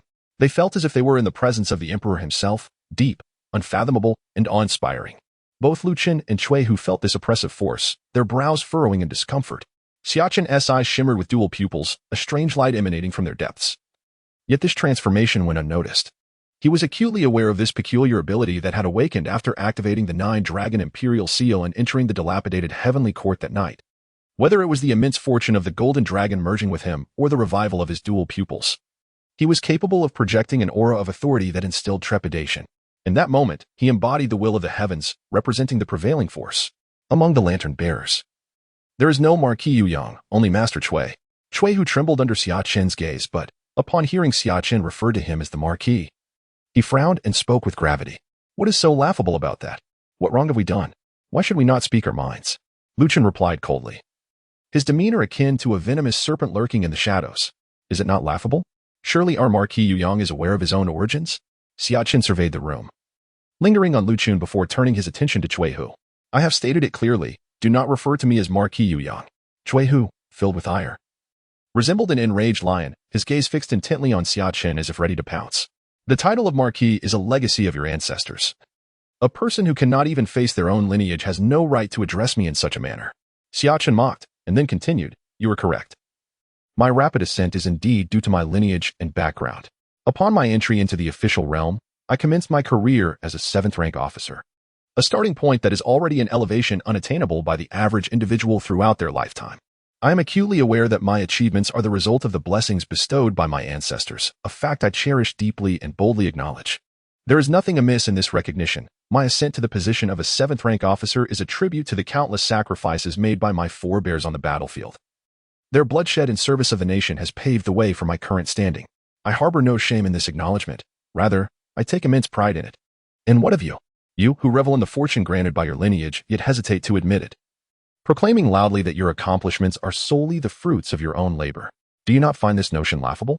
Xia Chen directed his finger at Cui Hu, his voice icy, while Cui Hu faced him, his countenance flushed, eyes reddening, fists clenched, mouth opening and closing as he instinctively sought to retort, yet found himself utterly powerless. The entire hall was enveloped in silence. At the entrance, some lamp-bearers from other departments cautiously leaned against the wall, observing the spectacle. Xia Chen's tirade continued, seemingly intent on obliterating Cui Hu's resolve. You hail from the esteemed Cui family of Qinghe, born into the title of Duke of Yunyang. With an aunt who is the current Empress, you bear these marks of privilege from birth. Surely, you do not believe that your current achievement stems solely from your own abilities. Our vast realm of Dewu, with its expansive territories and myriad talents, harbors countless individuals whose aspirations remain unfulfilled. Were you merely an ordinary person without these advantages, not only would you not have risen to your current position at such a young age, but you might not even have gained entry into the ranks of the lamp bearers. One must harbor gratitude for their ancestors and possess an understanding of their own worth. One should not attribute all their achievements solely to personal merit. Our journey to this point, including the dignitaries of the court, is a culmination of favorable circumstances, timing, location, and human connection are all indispensable. Some aspects cannot be conquered through effort and skill alone. The pivotal moments in life are often dictated by one's birth. For being born into favorable circumstances is paramount. Xia Chen's words resonated like a grand bell, reverberating through the minds of those present. While many instinctively regarded his assertions as sophistry, a departure from accepted norms, they found themselves at a loss for a counterargument. Some even nodded in reluctant agreement, as if Xia Chen's discourse had ignited a spark of enlightenment within them. Indeed, the intersection of fate and effort holds profound significance, while diligence and capability are undeniably important. Being born into privilege is of utmost importance. Do not presume that my words are directed solely at him. They apply to all of you. Xia Chen gestured toward Cui Hu, slowly surveying everyone in attendance. Although you may perceive yourselves as insignificant figures among the lamp bearers, in the eyes of the common folk, you are already figures of great stature. Each of you who has entered this circle owes it to your forebears. It is only after your fathers have passed or aged that you can smoothly step into their roles. Does this not also hinge on connections? Your connections may not be as influential as mine, your background's not as robust, which is why you must defer to me as your superior. Essentially, what distinguishes you from me? We are both products of our ancestors' legacies, standing at a starting point that an ordinary person could scarcely imagine. Your indignation and dissatisfaction with me stem solely from your envy of my background and status. How utterly absurd. Xia Chen pointed at the crowd, addressing over 100 individuals from the Eagle Eye Department, yet none dared to meet his gaze. For he spoke only the truth. They were all beneficiaries of connections. And entry into the ranks of the lamp bearers could not be achieved through mere effort. The legacy of the lamp bearers is predominantly one of inheritance, passed down from father to son. Alternatively, one might become an outer circle member, toiling for generations before finally ascending to the inner ranks. Cui Hu hung his head, resembling a drenched, defeated bird, devoid of any fighting spirit. Xia Chen looked at Xia Chen with admiration, marveling at his rhetorical prowess that left all present speechless. Meanwhile, Li Shi regarded Xia Chen with an expression of intrigue, contemplating various strategies to alter the situation, whether through forceful suppression or by summoning Commander Ma Song to bolster Xia Chen's position. Yet, he never anticipated that Xia Chen could command the scene merely through the power of words. Indeed, my elevation to the rank of officer is attributable to my lineage, a fact I do not deny. However, my selection by His Majesty for a transfer from the Imperial Guard to the ranks of the lamp bearers, thereby becoming your superior, is a testament to my personal capabilities. Xia Chen persisted, shifting the discourse once more to deliver another heavy blow. If I am not mistaken, the investigation into the military defense map case was primarily conducted by the Eagle Eye Department, correct? As soon as Xia Chen's words left his lips, the expressions of the crowd shifted dramatically. What do you wish to imply? Finally, unable to contain himself, Lu Chen stepped forward, his gaze locked onto Xia Chen. Lu Chen, it is worth mentioning, you personally led the team to apprehend the individuals who stole the military defense map, yet you failed to capture the correct culprits. With your misguided direction, do you truly believe you could ever reach your destination? Xia Chen scrutinized Lu Chen, who appeared increasingly agitated. What exactly are you trying to say? Lu Chen ground his teeth in frustration. Xia Chen's words pierced him like daggers, inflicting pain upon his once proud heart. I merely perceived your lingering dissatisfaction, particularly your earlier inquiry regarding my qualifications to be your superior. My apologies. I am somewhat petty and enjoy teaching others. Since you harbor doubts, allow me to elucidate. Xia Chen maintained a calm demeanor, concealing any trace of joy or anger. Why am I able to join the ranks of the lamp bearers? Why can I be your superior? Because I am more intelligent than you. Because I possess greater capability. Because I have solved cases that you could not. Thus, I am here. Thus, I am the department head. And you are merely the hall master. So, do you yield now? Each of his assertions resonated like a thunderous bell, striking the hearts of those present and draining the color from their faces. I refuse to yield. Lu Chen's eyes blazed with fury. He recalled how his adoptive father, Lu Li, was purged due to the actions of this very man, and he clenched his fists, burning with the desire to cleave Xia Chen in two. Xia Chen slowly approached Lu Chen, the distance between them a mere yard. He locked eyes with Lu Chen's fiery gaze and spoke softly. If you refuse to yield, you are welcome to take action. Your blade lies conveniently at your side. In an instant, you could potentially cleave me in half. Xia Chen smiled, exuding an unsettling fervor, making everyone feel that their superior seemed somewhat unhinged. He appeared indifferent to his own life or death, and they knew full well Lu Chen's temperament. In such a furious state, he might indeed strike. The atmosphere in the hall froze in that moment, as Lu Chen's eyes glinted like blades. Calculating the trajectory of his strike, Li Wei felt a chill of trepidation, fearing that in the next instant, Xia Chen might be bloodied upon the floor, cleaved in two. Haha, do you take me for that fool, Zhao Yu? On your first day in the Imperial Guard, you deliberately provoked Zhao Yu into striking at you, seizing the moral high ground to intimidate him. You not only bested him but also established your dominance, making an example of him, ultimately driving him out of the Imperial Guard. Do you think I am so lacking in discernment? Lu Chen suddenly laughed, closing his eyes. When he reopened them, they were devoid of any emotion, resembling a still pond. He had almost succumbed to Xia Chen's provocations, nearly losing his reason and striking out. Regardless of whether he succeeds in slaying Xia Chen, the mere act of defiance itself guarantees that he will meet a dire fate.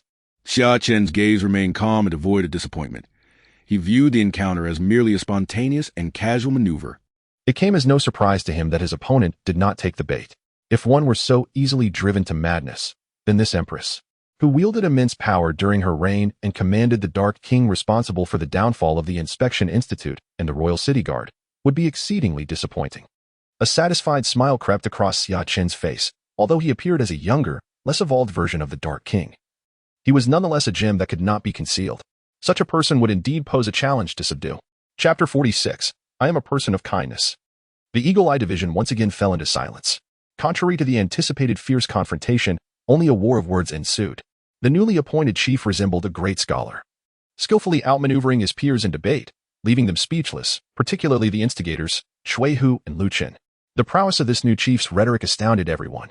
At this moment, the future renowned Dark King Lu Chen had suppressed all expression, revealing no hint of emotion. He regarded Xia Chen with an almost indifferent tone and spoke slowly. I have investigated you. Although young, your actions are remarkably seasoned, akin to a mature and cunning hunter who prefers to strategize before acting. Whether during your initial appointment as a military officer or in capturing spies from the Inspection Institute, you have consistently displayed impressive martial prowess. The world may regard you as a waste, but I perceive you as someone with profound depth. Thus, I cannot merely slay you. Doing so would unjustly place the sin upon my own hands. Lu Chen's words echoed in the ears of the gathered audience, leaving some members of the Lantern Bearers astonished. They had assumed Lu Chen refrained from acting out of fear of the consequences for killing Xia Chen, only to discover that he lacked the confidence to deliver a fatal blow. Is this renowned waste truly so formidable? Lu Chen was famed among the Lantern Bearers as a youthful genius, capable of contending with sixth-tier martial artists. Ah, having researched me, you still wish to strike? That is hardly the action of a wise individual. Xia Chen chuckled before continuing. Lu Chen remained silent, lost in thought. Then let us proceed to discuss the conclusion of this matter. With over 100 of you surrounding me, one might assume you were plotting a rebellion against me. Xia Chen spoke nonchalantly, causing many faces to shift in expression. Such an accusation of rebellion was not one that could be easily dismissed. Chief, you jest. We are gathered here to welcome you on your first day. A middle-aged man in his 40s, sporting a broad smile, emerged from the crowd and approached Xia Chen. Bowing respectfully, Xia Chen's lips twitched. The audacity of this old fellow was astonishing. Had he not overheard their earlier loud proclamations about uniting against his lord, he might have been convinced. The remaining lantern bearers brightened at the sight of the old man, recognizing him as Zheng Ping, who had held the position of chief in the Eagle Eye Division for over 20 years. His eloquence was indeed commendable. Ah, so you all came to welcome me. I am deeply honored. Xia Chen glanced at the middle-aged man with a goatee, his demeanor overly obsequious. In his mind, he recalled Zheng Ping's background. A prominent figure among the lantern bearers, Zheng Ping had maintained his position for over 2 decades, a testament to both fortune and misfortune. He had once been an exceptional talent. A peer to the former commander Lu Li, rumors spoke of their rivalry, subtly competing from their early days in the lantern bearers to their current standings. Yet Lu Li had ultimately ascended to great renown while Zheng Ping remained steadfast in his role, with whispers suggesting he had offended Lu Li in the past, leading to his stagnation. Yet others claimed their conflict had been gentlemanly, with Zheng Ping's stability over the years proving his worth. While I consider all of you as welcoming me, I distinctly heard these two preparing to instigate trouble. Xia Chen surveyed the crowd, his gaze finally settling on Shui Hu and Lu Chen. Why are you two still frozen? Do you not see the chief before you? Zhang Ping shot a knowing glance at Cui Hu, then walked over to Lu Qin, giving him a nudge. Cui Hu's expression shifted, realizing the tide had turned. Yet it was only then that Lu Qin's voice rang out. I greet the chief. Cui Hu, realizing he had lagged behind, quickly followed suit. I greet the chief. The two bowed respectfully. Xia Chen observed this scene with a smile, knowing that his position among the lantern bearers had solidified. My lord is indeed impressive, with mere words. He has rendered all hesitant to oppose him, far more potent than mere fists. Xia Chen's heart swelled with pride, and he regarded Xia Chen with increasing admiration.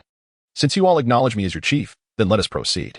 I may be a kind-hearted and agreeable individual, yet I am also one who values rules. Some matters cannot simply be overlooked. Today, I will not pursue other transgressions, but your blatant disregard for hierarchy and attempts to incite insubordination cannot be so lightly dismissed. Xia Chen's tone was calm, yet it struck terror into the hearts of those present. My lord, it is merely a misunderstanding. Today is your first day. I have prepared a feast. Shall we not move to celebrate, vowing not to return until we are inebriated? Zhang Ping's face paled as he hastily interjected. You need not say more. Wrongdoing must be punished. Do you understand? Xia Chen shot Zhang Ping a glance that left him feeling as though struck by lightning. Those eyes held no emotion, resembling the very essence of the heavens, an overwhelming presence that was both profound and dark, as if containing the universe itself. Zhang Ping found himself at a loss for words. He stood frozen, feeling an aura he had never encountered before, terrifyingly powerful. Xia Chen's expression turned cold as he pointed at Cui Hu, Lu Qin, and the dozen or so individuals behind them, his tone calm, yet laced with authority. Each of you shall receive 50 strokes of the rod, after which you will be reassigned to different divisions. From this day forth, the 5 major divisions and their respective captains will undergo rotation. Do any of you have objections? Upon hearing this, the expressions of everyone shifted dramatically, especially Cui Hu and Lu Qin. While enduring 50 strokes may be bearable for hardened men, the implications of rotation were far more severe. Such a measure would dismantle their power structure, scattering the influence they had painstakingly built over the years. My lord, is this rotation not somewhat hasty? It may incite unrest. Zhang Ping could not help but voice his concern once more. Zhang Ping, I have made it clear that I possess a kind heart and a benevolent nature. Do you not comprehend? I am rescuing you. You are an astute individual. Surely you can deduce why His Majesty has appointed me among the lantern bearers. You all conspire in factions, seeking warmth in numbers. Is this organization meant to serve you, or does it serve His Majesty? Was Lu Li's downfall truly due to my exposure of the military defense plans? Zhang, the master, surely cannot be perplexed. Xia Chen remarked as he patted Zhang Ping's shoulder. A smile gracing his lips. I extended my goodwill to rescue you, yet instead of expressing gratitude, you fail to comprehend my sincere intentions, which fills me with great disappointment. If you are unwilling to rotate, so be it. Let this matter be as if I never mentioned it. I shall not impose my will upon you. Your desires shall govern your actions, and I harbor no objections. However, what may transpire thereafter? I cannot guarantee the outcome. While I possess a kind heart, should it come to that point, I hope I will not be the one wielding the blade. Should it truly reach such a juncture, I would recall the warm welcome you all bestowed upon me today, and I ought to show mercy, should I be so inclined. Xia Chen smiled, while Zhang Ping, drenched in cold sweat, trembled uncontrollably, his complexion pale. Chapter 47, Empress, perhaps you may assist me in fulfilling a wife's duty. Xia Chen departed, striding into the office of the director without hesitation, successfully establishing his presence, leaving no one daring to obstruct him. Silence enveloped the crowd left behind. Old Zhang, you are typically the wisest. Please decide for us whether we shall rotate or not. If we do, the foundations we have built over the years will be shattered. The other 2 masters, Li Yu and Qin Song, gathered around Zhang Ping. I accept the rotation. Whether you choose to accept is your own affair. Do not use me as a pawn. I have grown weary and seek only a tranquil life.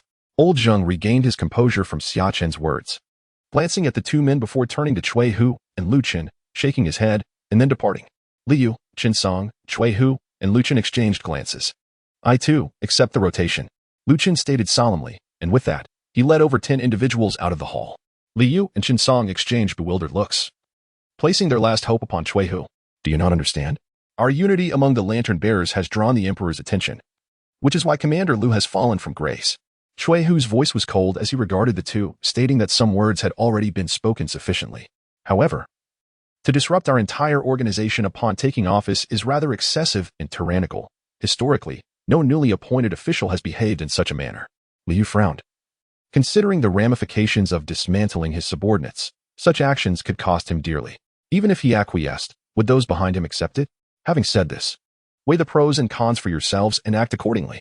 With that, Hu turned and exited, leaving the hall with only 2 factions remaining. Each one felt as if they were being manipulated like a courtesan, once proud and dismissive of others, now subdued and lacking any spirit, more so than women. Chen Song cursed, observing how those who had once boasted were now cowed, without Xia Chen even lifting a finger. With merely his words, he had rendered them compliant?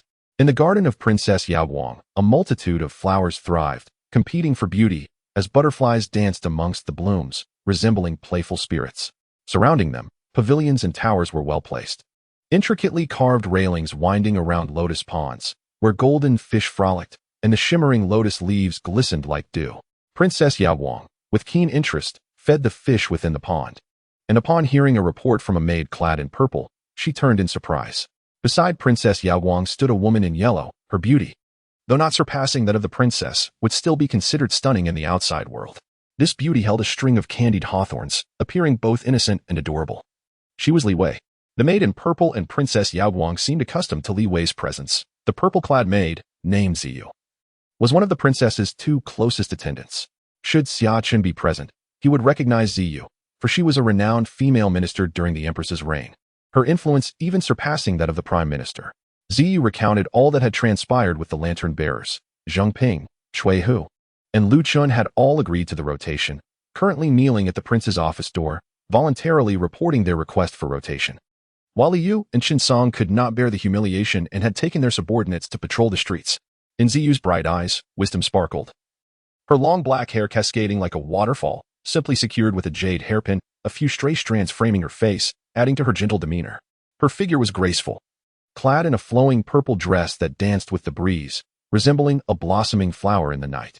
As she spoke with Yaowang, her gaze was focused, her intelligence apparent in her features. She was an exceedingly captivating woman, yet standing beside Yaowang, her brilliance seemed somewhat overshadowed. It appears I underestimated my fiancé. I misjudged him initially. Princess Yaowang listened intently to Ziyu's report, remaining silent for a moment before speaking. Zheng Ping and the others are astute individuals. Liu and Qin Song are clever as well, but their confidence stems from their ties to the crown prince and the third prince. It seems that a significant reshuffling may soon occur within the Eagle Eye division. Yaowang's voice was cool, her lips slightly parted. Your Highness, have you not always wished to extend your reach into the lantern bearers? Now that the prince has taken charge of the Eagle Eye division, this is an opportune moment. Furthermore, the prince hails from the Xia family. If we can secure their support, we would gain military power, and perhaps you becoming the first empress of the Great Wu dynasty will no longer be a dream. As Ziyu spoke, her eyes glimmered with fervor. While both the crown prince and the third prince could only reach the level of a lantern bearer's master if they could gain the prince's support, they would have invaluable access to information. Not yet married, and already calling him prince. Princess Yaowang turned her head away, offering the 2 only a delicate profile. Her eyes flickered, lost in thought. Should Xia Chen ever meet your highness, he would undoubtedly be captivated by your beauty. I refuse to believe that any man could resist your charm. Li Wei exclaimed cheerfully, clinging to one of Yaowang's arms. The 3 had grown up together. Despite the master-servant dynamic, their bond was extraordinary. After all, marriage was inevitable, and he would soon become an actual prince. Ziyu laughed along. I have heard that Xia Chen's appearance is unparalleled. Some even claim he surpasses the so-called for great handsome men of the capital. You 2 are my closest handmaidens. If I truly marry Xia Chen, you may end up serving him in the bedroom. I believe it is not I who is eager, but rather you who have taken a liking to Xia Chen. Princess Yaowang smiled, instantly overshadowing the flowers in the garden. Unwilling to be outdone, she retorted at her 2 attendants. If I cannot escape this fate and must eventually marry him, perhaps you 2 could help fulfill a wife's duties on my behalf. Princess Yaowang gazed at Ziyu and Li Wei, who were blushing furiously at her teasing. We would never dare to compete with your highness for a man. Ziyu laughed, her quiet demeanor reminiscent of an ancient painting, exuding a tranquil and distant aura, yet when she spoke, she resembled a lively purple mist. Understated but impossible to ignore. Ziyu, the hidden minister during the Empress's reign, had countless admirers, yet she remained as untouchable as the moon in the sky. The entire garden, by the pond, was filled with laughter and joy. Even the goldfish in the pond seemed drawn to the enchanting scene, captivated by the delightful atmosphere. After the laughter subsided, Yaowang and Ziyu fell into a serene silence, with Yaowang's expression turning grave and earnest. Please send an invitation on my behalf, inviting him to the literary gathering in 3 days. It is indeed time for my fiancé and me to meet. The exquisite beauty of Yaowang's visage was captivating, and she felt a twinge of regret for having initially judged her fiancé as a mere talentless wastrel. Yet, in such a short span of time, he had stirred the winds of change in the capital, even managing to take command of the entire Eagle Eye Bureau, a feat she felt utterly incapable of achieving herself. It seemed she had misjudged him. Chapter 48. The Invitation to the Literary Gathering. A literary gathering? As Xia Chen concluded his first day as a lantern-bearer, he was intercepted at the entrance of Jingde Street. The enchanting and soon-to-be illustrious Xia approached him with a hint of confusion. Indeed, Your Highness. My princess has been betrothed to you for some time, but has yet to meet you. In 3 days, she will host a literary gathering, an opportunity for you both to become acquainted and foster affection. Xia descended from her carriage and, without hesitation, entered Xia Chen's carriage. Upon entering, she scrutinized his appearance and found him undeniably handsome, unmatched in the capital. Memories of her mistress's earlier comments flooded her mind, causing her cheeks to flush with embarrassment. Xia Chen, puzzled, wondered why she blushed when he had done nothing inappropriate. This future hidden figure was still a girl at heart, lacking the composure expected of her role. Amused, he decided to tease her. Fostering affection? Does your princess long for me? He inquired with a playful arch of his brow, fiddling with a jade pendant. Your Highness jest. My princess merely wishes to meet and understand you better, to avoid an uninformed union that might affect their marital harmony. Xia replied, biting her lip. Feeling disoriented in the confines of the carriage. I thought you entered my carriage to gauge your princess's feelings. Given that you are Yao Guang's personal maid and will soon serve her in more intimate capacities, it is customary for a royal bride to send a maid to assess whether her fiancé is suitable, and I trust that maid will not be you? Xia Chen remarked lightly, observing the crimson hue that had overtaken Xia's cheeks, finding her shyness amusing. Xia Chen noted the stark contrast between her current flustered demeanor and the composed, commanding presence he anticipated she would have in the future. Please, Your Highness, let us be serious. The reason for my presence in your carriage is due to the crowded streets. Though I am a woman, I'm still a maid of the princess and thus somewhat of a maid to you as well. As for the assessment of your suitability, that decision lies with the princess. Xia regained her composure, smiling as she spoke, embodying the grace of a true noble woman. I have come today to invite you to the literary gathering. She continued. Such events are for scholars. A mere brute would only invite ridicule. If your princess truly wishes to meet me, she could find a secluded place or simply invite me to the palace for a private discussion. Xia Chen chuckled. Who in the capital does not know that the prince has been lauded by the emperor himself for his exceptional talents, on par with Prime Minister Lin? Should you pursue the scholarly path, you could very well ascend to high office. Upon hearing this, Xia Chen raised an eyebrow, recognizing that the emperor intended to promote him further, using the lantern-bearer to bolster his reputation. The more renowned he became, the more widely his revolutionary theories would be disseminated. Although he currently enjoyed considerable fame, many scholars in the capital resented him, even threatening to confront him violently. The princess acted for his benefit, believing he could hold his own against the intellectuals at the gathering. Xia presented an exquisitely crafted invitation to Xia Chen. Bowing gracefully before exiting the carriage, Summer Chen and Summer Qian entered, with Summer Chen sporting a mischievous grin. Even before the wedding, the princess is impatient to send someone to connect with you. Perhaps she is eager to marry. Do not underestimate the princess. Her timing is too deliberate. She seeks me now, likely attracted to my current status. One must enhance oneself to gain respect from others. Otherwise, even anger will be seen as endearing. Xia Chen mused, pulling back the curtain to watch Xia's carriage gradually vanish from view. Regardless of how extraordinary Princess Yao Guang may be, she is still a woman, and their engagement is a decree from the emperor, unchangeable and destined to culminate in marriage within 2 or 3 years. Summer Chen laughed dismissively, asserting that the princess, despite her noble birth, remained merely a princess.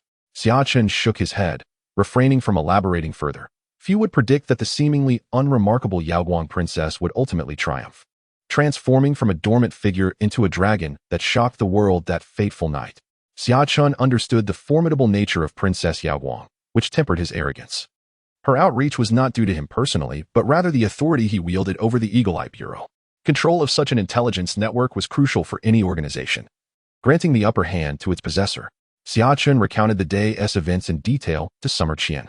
You managed the situation well, demonstrating both authority and gentleness, ensuring no one resented your presence. With the 3 leaders now in agreement to rotate, you have the opportunity to seize control of these factions. How do you plan to handle the other 2 factions? Summer Qian pondered before posing the question. Li Yu and Qin Song are affiliated with the Crown Prince and the Third Prince, respectively. We can ascertain this easily, and the Emperor must be aware of it. His decision to transfer me to the Eagle Eye Bureau likely aims to eliminate the Crown Prince and Third Prince's influence within the Lantern Bearers. Their insubordination presents an opportunity for me. I must establish my own loyal network. One must rise while another falls. It is time to take decisive action against these two factions. A cleansing within the Lantern Bearers is long overdue. Xia Chen spoke calmly, yet his words carried a chilling intensity. In truth, he preferred action over words. Solving matters with his fists was far less exhausting than verbal negotiations. Chapter 49. The Division of the Family. Summer Qian regarded his nephew, who had always seemed intelligent yet somewhat too gentle in his approach. Lacking the characteristic vigor of their family, Summer Qian had harbored concerns that Xia Chen might stray down a path of dark political machinations, lurking like a venomous serpent in the shadows. Yet, it appeared he had misjudged him. Among the third generation, in terms of martial prowess, Chen heir may not be the most distinguished. However, when it comes to intellect, no one in the younger generation can rival him. As I grow old, perhaps Chen heir will shoulder the weight of the family's responsibilities, guiding us forward. In this manner, the Xia family would not only possess martial strength, but also intellectual acumen, and perhaps we could thrive for another 100 years. The reason the Xia family has flourished for 6 centuries is our unorthodox approach. Those with capability and wisdom are entrusted with leadership roles. Xia Chen embodies this philosophy, devoted entirely to the family. Although his 2 sons are remarkable, they lack the broader perspective that Xia Chen possesses. Uncle, I intend to move out of the Hou residence. Just as Xia Chen was contemplating the grand future of the Xia family, Xia Chen's unexpected declaration startled him. Why would you want to move out? Is it because your courtyard is too remote, with too few servants? I can arrange for it immediately. Xia Chen furrowed his brow, his gaze stern.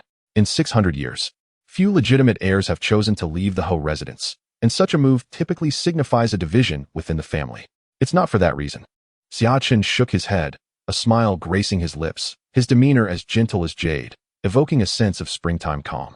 Are you seeking to divide the family? Xia Chen's frown deepened.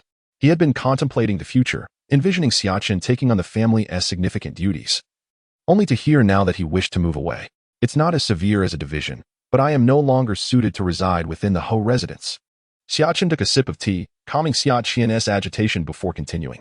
His Majesty holds our Hou residence in high regard, yet simultaneously harbors reservations. Throughout history, those who have achieved great success often pose a threat to their sovereign.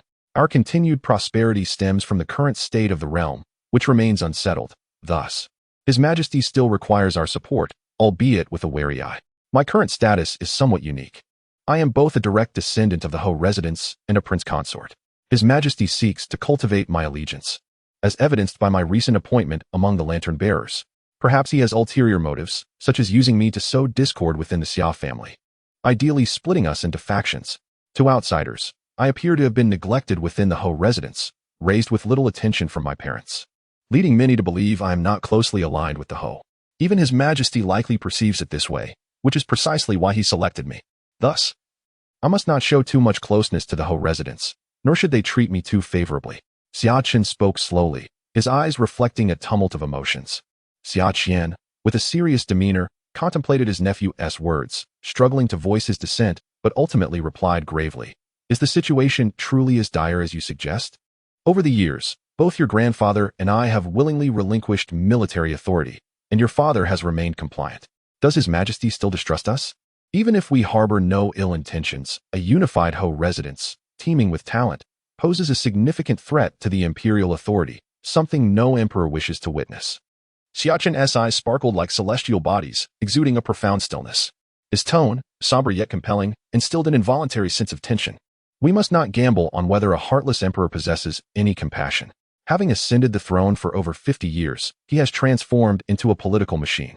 Any threat to his rule or anything outside his control will be eradicated. His Majesty desires to see the Xia family fragmented, to witness discord among us, to observe the third generation's disunity. If so, let us perform as he wishes, giving him a sense of security while we quietly consolidate our strength. Is this your intention? Xia Chen's gaze shimmered as he scrutinized his nephew, his tone exceedingly serious. Yes, the more distant our relationship appears, the greater His Majesty's trust in me will become, thereby granting me more authority, ensuring the safety of our Xia family. In that moment, Xia Chen no longer concealed his brilliance. He radiated confidence akin to a blade drawn from its sheath, leaving Xia Chen momentarily entranced. After a prolonged silence, Xia Chen finally spoke. I understand your perspective. Proceed as you see fit. The following day, at the lantern bearer's office, within the Eagle Eye division. At this hour. Where's the new chief? I'm eager to see how he performs today. I've heard the rotation begins today. Although this lord is young, he is quite ruthless. I heard that yesterday, the esteemed leader Zheng and others went to request a rotation, but he made them kneel at the door for 3 hours before allowing them entry. This lord is indeed exceptional. He requested a rotation, yet it was Zheng and his companions who had to plead. His methods are truly formidable. As the discussions continued, it neared noon, yet Xia Chen had yet to arrive at the lantern bearers. Something must have happened. Don't wait any longer. It seems the new lord will not be coming to our office today. Someone rushed into the Eagle Eye division. What transpired? Is there another unforeseen event? The crowd inquired anxiously, only to be met with shocking news. A revelation swept through the upper echelons of the capital, leaving many astounded. Recently, the rising figure in the capital, esteemed by His Majesty, now commanding one of the Eagle Eye Division S9 sections, the small lord of the Eastern Town Ho residence. Xia Chen had his backyard set ablaze. This news left many incredulous. What? The Eastern Town Ho residence is on fire? Hurry, we must extinguish the flames. Extinguish what flames? The Eastern Town Ho residence is filled with skilled individuals. How could it truly catch fire? It seems this prince consort has had a falling out with the Ho residence. And it appears he has already moved out. My cousin S. son S. wife S. brother S. brother-in-law S. sister S. son witnessed it firsthand. Xia Chen is currently selecting courtyards with his followers and has already made payments. It appears he is indeed separating from the Ho residence. What could have caused such a commotion? A division is no trivial matter. It seems no legitimate descendant has moved out of the Ho residence in years.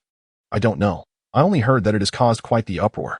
The family head, the esteemed Anwu Ho Xia Chen, has even summoned the clan elders, personally taking disciplinary action, nearly expelling Xia Chen from the family tree. At this moment, the entire capital buzzed with the news, from high-ranking officials to commoners, all discussing the event in tea houses and taverns. The city was abuzz with excitement. Meanwhile, the protagonist of this sensational story, Xia Chen, was moving into his newly purchased courtyard, accompanied by the beautiful maidservant, Bai Zhu. Master, are you going to the lantern bearers tomorrow? Xia Chen inquired softly, trailing behind Xia Chen. Having just taken charge of the lantern bearers, it would be unwise to remain absent for too long, lest turmoil arise. Tomorrow is a day of rest. I shall attend the literary assembly the day after. As for the lantern bearers, let things unfold for a while. Chapter 50, Rebirth and the Intent of Steel. Xia Chen's newly purchased courtyard, though not comparable to the grandeur of the Ho residence, was nonetheless considered a mansion within the capital. Its prime location within the inner city, near the central avenue, made it highly desirable. The courtyard was not only aesthetically pleasing, but also well-appointed, capturing Xia Chen's immediate affection. Thus, the mere acquisition of this residence cost him 3,000 taels of silver, a sum that would be astronomical for an average family. In this era, silver held substantial purchasing power. Xia Chen's monthly stipend amounted to merely 50 taels, totaling a mere 600 taels annually. In the bustling city of Chang'an, where the cost of rice is exorbitant, Summer Chen stood beneath a peach blossom tree in his courtyard, reflecting on the hardships of life. He lamented that without managing a household, one cannot truly comprehend the worth of the essentials like rice, oil, and salt. Previously sheltered within the grand estate of the Marquis, he had never felt the weight of such burdens. However, now that he had moved out, the reality of daily expenses, food, clothing, shelter, and transportation, had become painfully clear. Young master. A gentle and melodious voice interrupted his thoughts as a graceful maid, Bai Zhu, emerged from the house. Indeed, Bai Zhu was now a part of Summer Chen's life. She had previously served beside Cui Mengru, waiting for the moment when Summer Chen would reach a breakthrough in his cultivation to be assigned to his household. However, due to his recent preoccupations with official duties and his discomfort with having someone else in his room, the arrangement had been postponed. Last night, upon learning of his departure from the Marquis' residence, Cui Mengru had tearfully insisted that he take Bai Zhu with him to look after him. Summer Chen, witnessing his aunt's sorrowful tears, felt a warmth in his heart.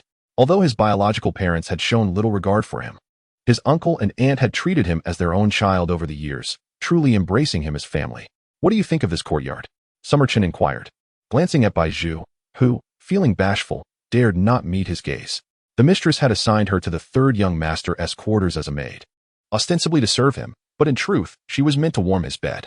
In affluent households, it was customary for young masters to be accompanied by several maids for this purpose, who would remain with them until marriage. After the young master wed, these maids would be promoted to concubines. Thus, It could be said that from this moment on, she truly belonged to Summer Chun. I have over 2,000 taels of silver here. From now on, the household affairs will be entrusted to you. In the coming days, please take someone with you to the Western market to procure some maids and servants. Their age matters not, but their family background must be impeccable, Summer Chun declared, handing a sizable bundle of silver notes to Bai Zhu. However, she hesitated, her face filled with trepidation, and did not dare accept the money. Young master, I am merely a maid. How can I manage the household affairs? Such matters should fall under the purview of the mistress, the princess, she protested. We do not yet know when we will wed. Shall we continue to wait for her? We have just moved out, and everything must be newly arranged. If we wait for her, it will be too late, Summer Chun insisted, pulling Bai Zhu's delicate hand and placing the silver notes firmly into her palm. Currently, you are the only woman in the household. If you do not manage it, who will? Shall we let Summer Chun take charge? It is settled then. You will oversee everything in the house. I do not have the time or inclination to manage such matters. With a smile, Summer Chun reassured her. Bai Zhu lowered her head, unable to look him in the eye. The warmth of his hand enveloped hers, and she felt a sensation akin to a flower opening in spring. Occasionally, she glanced up, her starry eyes brimming with shyness, as a faint blush crept upon her fair cheeks. Young master is truly kind, she murmured, as night fell and the bright moon hung high in the sky. Summer Chun practiced his swordsmanship in the courtyard. His movements were simple, comprising only the most fundamental techniques of slashing, thrusting, and cutting. He repeated these actions over and over. To an untrained eye, they appeared ordinary, but those with insight would be astonished. Each strike was executed with an exquisite precision, akin to a fine thread slicing through the air, perfectly splitting the atmosphere itself. Summer Chun's gaze was intensely focused, regardless of how busy his days were. Upon returning to his courtyard, he would diligently practice 1,000 strikes daily. Such unwavering dedication and diligence naturally yielded remarkable rewards. Within his field of vision, his system panel continually displayed rising notifications. Proficiency 10, Proficiency 10, Proficiency 10, Swordsmanship Skill Experience, 9,830 10,000. As time passed, the young man persisted in his practice, resolute and unwavering. Soon, he heard a sound akin to a bell. Your swordsmanship has reached perfection. You are about to comprehend a forbidden sword intent. Would you like to receive it? Accept. You have comprehended the pure yang sword intent level. First forbidden. Second forbidden sword intent requires 30,000 experience points. First forbidden sword intent. 030,000. Summer Chun paid little heed to the small text on the system panel. He felt as though he had been drawn into a wondrous realm.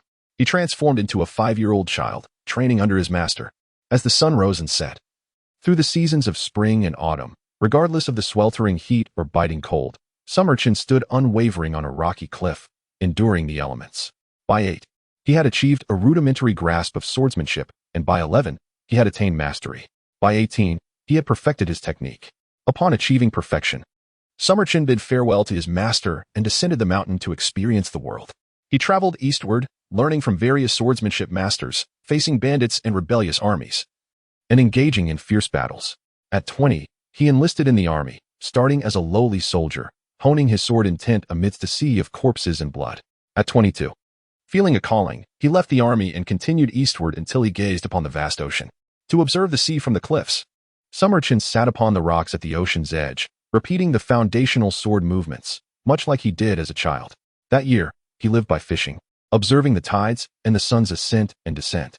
He relinquished his former sharpness, allowing the murderous aura and bloodlust cultivated in the military to wash away, transforming him into an ordinary fisherman. In due course, Summer Chun set aside his sword, no longer fixated on practice. He embraced a life of simplicity, allowing nature to take its course. He became a true fisherman. Yet, this fisherman harbored a fondness for sitting on the rocks, watching the sun, often for an entire day. On an ordinary afternoon, as the sun dipped below the horizon, completely consumed by the sea, Summer Chun, who had endured a monotonous day upon the rocks, suddenly broke into a smile. His eyes sparkled with a divine light, akin to a great sun rising slowly. It dispelled the darkness of dawn. He grasped the spear resting beside him and casually flicked it across the water's surface. This strike is called Dawn's Break. Summer Chun's voice was soft, almost a whisper. Yet it was resolute and pure, resonating with an aura of divinity, as if proclaiming to the world. At that moment, the once dark sea burst forth with brilliance. Fishermen aboard returning boats widened their eyes in astonishment. What did they see? Another sun rising, illuminating the earth, as the vast ocean was rekindled with light. The previously smooth surface of the sea was cleaved open, revealing the depths below. The entire spectacle unfolded over the span of 5 or 6 breaths. Ultimately, the immense ocean surged back, yet the surface of the sea remained imbued with an overwhelming aura of pure yang. Just a single strike, yet its terror was profound. Chapter 51. The Unique System in the 6th Grade Martial Artist Realm. Xia Chen opened his eyes, witnessing the great sun gradually retracting, merging back into his gaze. His pupils returning to their ordinary form, indistinguishable from any other. Tides, the sun, sword intent. Xia Chen murmured to himself, lifting his gaze toward the luminous moon. Although only a fleeting moment had passed, he felt as if he had genuinely traversed over 20 years of profound experiences. Everything he had encountered in that world felt vividly real, particularly the insights he gained while training with the sword. Yet, it grew hazy again, leaving only the essence of pure understanding. Xia Chen furrowed his brows as the memories of that world began to blur in his mind. He recalled that many events had transpired, yet the specifics eluded him, save for the vivid recollections of his sword training. It appeared that this system had undergone a mutation, markedly different from the player systems of his past life. In his previous existence, the player system could also accumulate experience points and comprehend the essence of sword techniques. Yet it did so through direct infusion. This time, however, Xia Chen felt as though he had genuinely lived a lifetime. Beginning his sword practice at the tender age of 5, ultimately attaining enlightenment at the age of 23 in the Eastern Sea. This experience was unprecedented. Although the memories of that world had faded, the sensations remained strikingly authentic, as if nothing were fabricated. You have successfully comprehended the pure yang sword intent in the small world, gazing at the vast ocean and grasping the true essence of the tides. Creating your own sword technique. Dawn. Outstanding performance. Reward. 1 minor returning elixir. Host. Xia Chen. Age. 17. Realm. Peak of 7th rank. Cultivation techniques. Qi Yang body refinement method. Shou Yang demon breaking blade. Dawn. Sword techniques. 1 restriction. Pure yang sword intent. Concept. Law true essence of tides. System space. 10 cubic meters minor returning elixir. Saves 3 months of arduous training. System store. Unsealed. Cultivation speed. Tenfold enhancement. Fortune golden dragon's essence purification. Root bone talent. Superior root bone. Originally a wasted body, with innate dual pupils, awakened. 1. The system panel revealed a dense array of text, which Xia Chen scrutinized intently. The gains from this enlightenment were substantial. The last time he entered the 9 Dragon Seal. The transformation brought about by the Fortune Golden Dragon was immense, most notably reflected in his cultivation speed. Previously, his progression in sword techniques, proficiency, and experience points had been a mere additive of 11. Since that event, however, he had directly achieved a staggering 1010. His efficiency had increased tenfold. Furthermore, his root bone, once deemed a wasted body, had transformed into a superior root bone following the essence purification by the Fortune Golden Dragon. Even without the assistance of the system, his cultivation would undoubtedly classify him as a genius. To his astonishment, he had also received a pill. A surge of joy welled within Xia Chen. In his previous life, he had conversed with others on player forums and learned that while every player possessed a system, those systems were rudimentary, lacking the ability to yield equipment or reward items. It seemed his system was indeed exceptional. Could it be that his rebirth and entry into this world were not solely due to the 9 Dragon Seal, but rather because of this unique system? Xia Chen's thoughts flickered, momentarily clouded by uncertainty. He had always believed his fortune stemmed from the Jade 9 Dragon Seal in his palm, but the system's mutation now left him questioning. Shaking his head, he resolved not to dwell on it further, trusting that time would unveil the answers. He retrieved the minor returning elixir from the system space, its subtle fragrance wafting through the air. This elixir, although of lower grade, could save him 3 months of grueling training.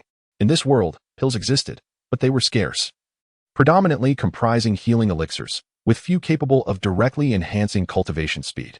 The thought ignited a spark in Xia Chen's eyes. If he could obtain the formula for this minor returning elixir, it would greatly bolster his future endeavors in building his own faction. And this was merely a lower grade. One could only imagine the potential of mid-grade, upper grade, or even higher quality returning elixirs. With that thought, he placed the minor returning elixir into his mouth. Instantly, a surge of searing energy erupted within his throat, coursing through his limbs. Xia Chen's blood began to boil, his heart pounding like a drum, resonating through the courtyard, almost as if the very sound of drums had filled the air. It was hard to believe that this was merely the heartbeat of a single individual. At this time, it was still early March. The chill in the air had just begun to recede, far from warm. The peach blossom tree in the courtyard had just begun to sprout tender buds, yet to bloom. as Xia Chen sat cross-legged, breathing rhythmically. The temperature in the courtyard began to rise. Bai Zhu, who had been tidying Xia Chen's room, sensed the unusual commotion and hurriedly pushed open the window. What she witnessed would be etched into her memory forever. Xia Chen sat beneath the peach blossom tree, an extraordinary vision manifesting behind him, a boundless ocean stretching infinitely. Waves crashing with grandeur, awe-inspiring and overwhelming. This was Bai Zhu's first encounter with the sea. She had often heard tales of its vastness, but now she beheld it firsthand. At that moment, a great sun slowly rose from the horizon, akin to dawn breaking, illuminating the world and enveloping Bai Zhu in a warm, majestic aura. The sun ascended, gradually positioning itself directly above the sea, transforming into a blazing orb of light. Instantly, the entire courtyard was bathed in brilliance, and the blossoms erupted in full bloom. A sight of exquisite beauty that left Bai Zhu entranced. Was this a miracle? Master is truly remarkable. Xia Chen opened his eyes, and this time, arcs of lightning danced within their depths. His eyes had grown increasingly extraordinary. He had officially stepped into the realm of 6th-rank martial artist. At this moment, Xia Chen felt an inexhaustible surge of strength. The enhancements he had experienced that night surpassed any previous gains by tenfold. In the martial world, one could establish a sect at 5th rank, so one could only imagine the value of 6th rank. Master is truly remarkable. Bai Zhu regained her composure and rushed out of the room. These events tonight must remain our secret. They belong solely to us. Xia Chen smiled brightly at Bai Zhu, whose heart raced at the sight of his captivating visage. Rest assured, Master, I understand and will not speak of this outside. Even if a princess were to marry into our family in the future, I would keep this secret. Bai Zhu blushed deeply, whispering softly, adding a final note. Chapter 52. Why, brother, are you so handsome? Night fell. Bai Zhu prepared warm water for Xia Chen and stood beside the wooden tub. Master, allow me to wash you. A glimmer of anticipation sparkled in her lively eyes. Xia Chen pondered for a mere second before nodding. Bai Zhu was now his personal maid, and in this world, he was essentially a local. There was no need to carry modern notions or pretend to be virtuous, unless one possessed power sufficient to change the world. It was futile to resist it or adopt an eccentric demeanor. Bai Zhu blushed as she approached Xia Chen, untying his belt and helping him shed his garments. In an instant, a physique resembling a work of art lay before her eyes. Bai Zhu, standing only to Xia Chen's chest, felt the intense yang energy emanating from him. Her gaze becoming dazed as she stood still until the splash of water snapped her back to reality, realizing Xia Chen had already entered the tub. As she scrubbed, she found herself lost in thought. Master is truly impressive. In the deep of night, Xia Chen extinguished the lamp and lay on the bed, only to notice a small figure stealthily approaching from the adjoining room. Xia Chen's eyes, even in the depths of night, were as clear as daylight. He beheld Bai Zhu, dressed lightly, with only a delicate purple belly band to shield her modesty. Softly, he called out to her, causing Bai Zhu to startle in the darkness. What is it? Is there something else? Silence enveloped the night until, after a pause, Bai Zhu's voice, faint and tremulous, reached him. The mistress instructed me to attend to the young master's needs and to warm his bed at night. Her words were so soft they could scarcely be heard, and in the dimness, her face flushed crimson. Xia Chen fell silent, aware that this was a customary practice in noble families. Previously, he had refrained due to not having broken through to the 8th level, rendering him unable to consummate. I do not require a bed warmer. You may sleep in the side room tonight, he sighed. Though he was not a paragon of virtue nor a hypocrite, and had no desire to impose modern sensibilities upon this era, he was not in a rush. Bai Zhu would eventually be his, and given her youth, there was no need for haste. Do you find me unworthy? The darkness fell silent once more, until Bai Zhu's voice, choked with tears, broke through. That is not my intention. Observing her tear-streaked face in the night, Xia Chen felt a pang of headache. Very well, come up, but it is merely for warmth. He lifted the covers, and instantly, a soft, cat-like form nestled into his embrace. In this feudal era, since change was impossible, he resolved to acquiesce. A person may possess great strength to physically destroy another, yet cannot forcefully alter one's thoughts. As dawn broke, Xia Chen resumed his martial training.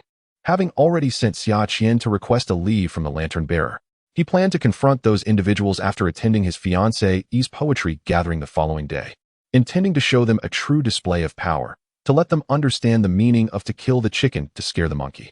That day's verbal sparring was merely an appetizer. Bai Zhu arose from the bed, her face aglow with happiness, her gaze dreamy. Although the young master had not engaged in any intimate act with her the previous night, their relationship had undergone a significant transformation. Slowly, They transitioned from strangers to close companions, truly beginning to understand one another. On the third day, Xia Chen awoke at his usual hour, rousing Bai Shu, who had been sleeping in his arms like a kitten. She rubbed her sleepy eyes and climbed out from under the covers, her fair, delicate skin exposed to the air. Clad in a light garment. Is the young master going to meet the princess today? Not quite. Merely attending a literary gathering, Xia Chen replied, shaking his head and affectionately ruffling Bai Shu's hair. You may sleep a little longer. I can manage on my own. No, I must assist the young master in dressing. The gathering is at the princess's residence, and you must appear exceptionally handsome to avoid being looked down upon. Bai Shu exclaimed, hastily rising to assist Xia Chen in dressing. At a small eatery along the main avenue selling lamb soup, Xia Chen inquired, young master, are we truly not in a hurry? The princess's residence is just a few hundred meters ahead. Shouldn't we finish breakfast first? Xia Chen continued to sip his lamb soup, without raising his head, responding to the impatient Xia Chen. What is the rush? Haven't you heard that esteemed guests always make their entrance last? He found the soup delightful and authentic, savoring each bite. Xia Chen sighed, observing the composed demeanor of Xia Chen. He couldn't shake the feeling that his master was somewhat indifferent towards the renowned second princess, showing little anticipation. Yet, Xia Chen treated everyone with courtesy. Even beggars in the town, exuding warmth and grace, leaving no room for criticism in his demeanor. Xia Chen pondered this perplexity. Let us go. After leisurely finishing the soup, Xia Chen finally stood, signaling for Xia Chen to follow. Boss, how much do I owe? Young master, no charge. The proprietor approached cautiously, head bowed, wearing a broad smile. Although he did not recognize Xia Chen, the young man's striking appearance and noble demeanor were unmistakable, leading the humble shopkeeper to hesitate in accepting payment. No, I must pay. My master always pays for his meals. Xia Chen interjected, pulling out a silver coin and placing it on the table, leaving the proprietor in awe of their generosity. At the Princess Yao Wang's residence, various carriages and palanquins lined the entrance, bustling with scholars in scholarly robes and noble youths presenting invitations, all entering the palace with bright smiles. Look, that woman is incredibly beautiful. I have never seen such a stunning beauty. Which noble family does she belong to? Her grace is remarkable. That lady in purple is no ordinary maid. She is the personal attendant of Princess Yao Guang. Is she merely a maid? She is even more beautiful and graceful than many noble ladies. As the crowd gathered at the palace, whispers filled the air regarding a striking woman in purple, inciting bold suitors to approach her, only to be met with her cold rejections. What is Miss Ziyue waiting for? Who could possibly warrant such attention from her? The crowd speculated, suggesting only the likes of Princess Pingong or the third prince could prompt such a display. Suddenly, Ziyue's eyes brightened, drawing the onlookers' gazes to a figure approaching. The young man was handsome, his brows like ink strokes, with deep, starry eyes that radiated wisdom and emotion. His skin was fair as snow, and he donned a green robe that accentuated his tall, noble stature, exuding an ethereal grace that captivated all who beheld him. Ziyue, taken aback by Xia Chen's meticulously crafted appearance, found herself unable to look away. Jealousy flickered among the crowd, thinking, how can a mere handsome face overshadow us? We are all men of stature. They felt an overwhelming sense of inferiority as they compared themselves to him. As the gathering had not yet commenced, their spirits plummeted, feeling defeated before they had even begun. Their hearts sank further when they witnessed the goddess Ziyue approaching Xia Chen, exclaiming, "Greetings, your highness." At the entrance of the princess's residence, everyone was left in stunned silence, witnessing the goddess they revered, Ziyue, bowing before this young man with such grace. What is the meaning of this? Is it merely his looks? We are all tall men. What gives him such special treatment? The crowd was filled with indignation, unable to understand. What brings you here? Xia Chen was somewhat taken aback as he gazed at Ziyue. Naturally, he was here specifically to welcome the esteemed son-in-law. This is the princess's residence. The son-in-law cannot be treated like an ordinary guest. Standing beside Xia Chen, Ziyue respectfully responded, noting that today's Xia Chen was undeniably more dashing than the one in the lantern-bearer uniform from that day in the carriage. The Xia Chen of that day exuded a rebellious charm, displaying a somewhat sharp edge. However, today, clad in splendid attire and meticulously groomed, he radiated the refined demeanor of a nobleman, exuding an air of elegance while remaining remarkably restrained. Xia Chen suspected that if it were not under the emperor's gaze, at the gates of the princess's palace, the envious onlookers, whose eyes were ablaze with jealousy, might have rushed forth to confront him. At that point, should he summon the imperial guards or the lantern-bearers to intervene in the fray? Alas, such dilemmas are troublesome. The envy of humanity can be quite fearsome. With this thought, Xia Chen nodded slightly to Ziyue. Let us proceed inside. Ziyue guided Xia Chen and Xia Qian past the throng that had gathered at the entrance of the princess's palace. It was only after Xia Chen's figure vanished from sight that the crowd began to chatter loudly. Who on earth is that person? Ziyue herself came to greet him. Such prominence. But why is he so handsome? With him here, what becomes of us? What is there to fear? The literary gathering is about intellect, not appearance. I see him as merely a pretty faade, all show and no substance. A young man clad in brocade robes scoffed, disdainful of those who relied on their looks for favor, unlike himself, who benefited from his family status. He is too handsome to attend a literary gathering. He must have ulterior motives, likely pursuing Princess Yaguang. He huffed, though I may not be as handsome, at least I rely on my parents for sustenance. I take pride in that. Yang Wei straightened his posture, his demeanor momentarily filled with pride. Yet soon, his confidence wilted. I suppose it's time for a good rest. Maintaining such rigidity can be exhausting. With a smile, Yang Wei opened his folding fan, ready to showcase his charming demeanor when a voice caught his ear. Shoo, keep it down. Do you know who that person was? Who else could it be? Clearly a pretty boy, seeking patronage. Ugh, I detest such individuals. Before the speaker could finish, Yang Wei interjected. Upon hearing Yang Wei's words, the speaker's face shifted with concern, scanning the surroundings before hastily covering Yang Wei's mouth. Wei Gu, you mustn't speak so carelessly. That person holds significant stature. Be wary of his associates. Who is it? Why the fuss? Surely not a prince. His companions expressed curiosity and a hint of dissatisfaction at the cryptic tone. It's Xia Chen, the legitimate son of Duke Anong, the son-in-law of Princess Yaguang. Just yesterday, his affairs were the talk of the town. He reportedly moved out from the Zhaodong Duke's residence. What? He is Xia Chen? No wonder Ziyue came to greet him personally. The crowd's expression shifted, realization dawning upon them. This was the princess's residence, and although the two were not yet wed, the emperor had sanctioned their union, making their marriage a foregone conclusion. Thus, Xia Chen could be considered a semi-host here. Keep your voices down. Do you know that Xia Chen currently oversees the Eagle Eye Division, one of the 9 branches of the Lantern Bearers? Each division has its own jurisdiction, and the Eagle Eye Division is primarily responsible for the capital. With today's literary gathering, a significant number of scholars and young nobles from all over the city are present. Surely, the Eagle Eye Division has infiltrated the event. Our every word may very well be recorded. Wu Bai surveyed the surroundings, his voice laced with caution, fearful that their conversation might be overheard. The crowd's demeanor shifted, especially Yang Wei's, for the Lantern Bearers were omnipresent. Over the years, they had been known to annihilate families in the capital, instilling fear in the hearts of the noble youth. Wei Gu, are you all right? You seem so weak. You need to stand firm. As the crowd's expressions fluctuated, Yang Wei felt dizzy, his eyes rolling back as he weakened, collapsing to the ground. I can't take it anymore. I feel faint. I doubt I can attend this literary gathering. I must return to rest. Panic-stricken, Yang Wei recalled he had spoken ill of Xia Chen, and his voice had been alarmingly loud. Would Xia Chen send the lantern bearers to trouble him? Wei Gu, I've heard that goji berries can alleviate dizziness. I have a remedy that primarily uses goji berries. It worked wonders for me last time. After the gathering, I'll personally deliver it to you. A comrade assured him with a smile, patting his chest. The entrance was in chaos, while Xia Chen had already entered the princess's palace. Is this not the venue for the literary gathering? Xia Chen inquired as he followed Ziyue along a winding path, admiring the unique scenery. Ahead lies the inner courtyard. Is it appropriate for me to go to the inner courtyard? Xia Chen did not lift his gaze, casually observing the resplendent fountain in the beautiful garden nearby. You are not an outsider, esteemed son-in-law. Even if you enter the inner courtyard, outsiders would not dare to speak ill. There is still some time before the gathering commences. As family, you should take a moment to rest. Ziyue halted, turning to face Xia Chen's handsome visage, responding earnestly. Xia Chen nodded, choosing not to elaborate further. Ziyue led him through several courtyards until they arrived at a charming and historically rich courtyard.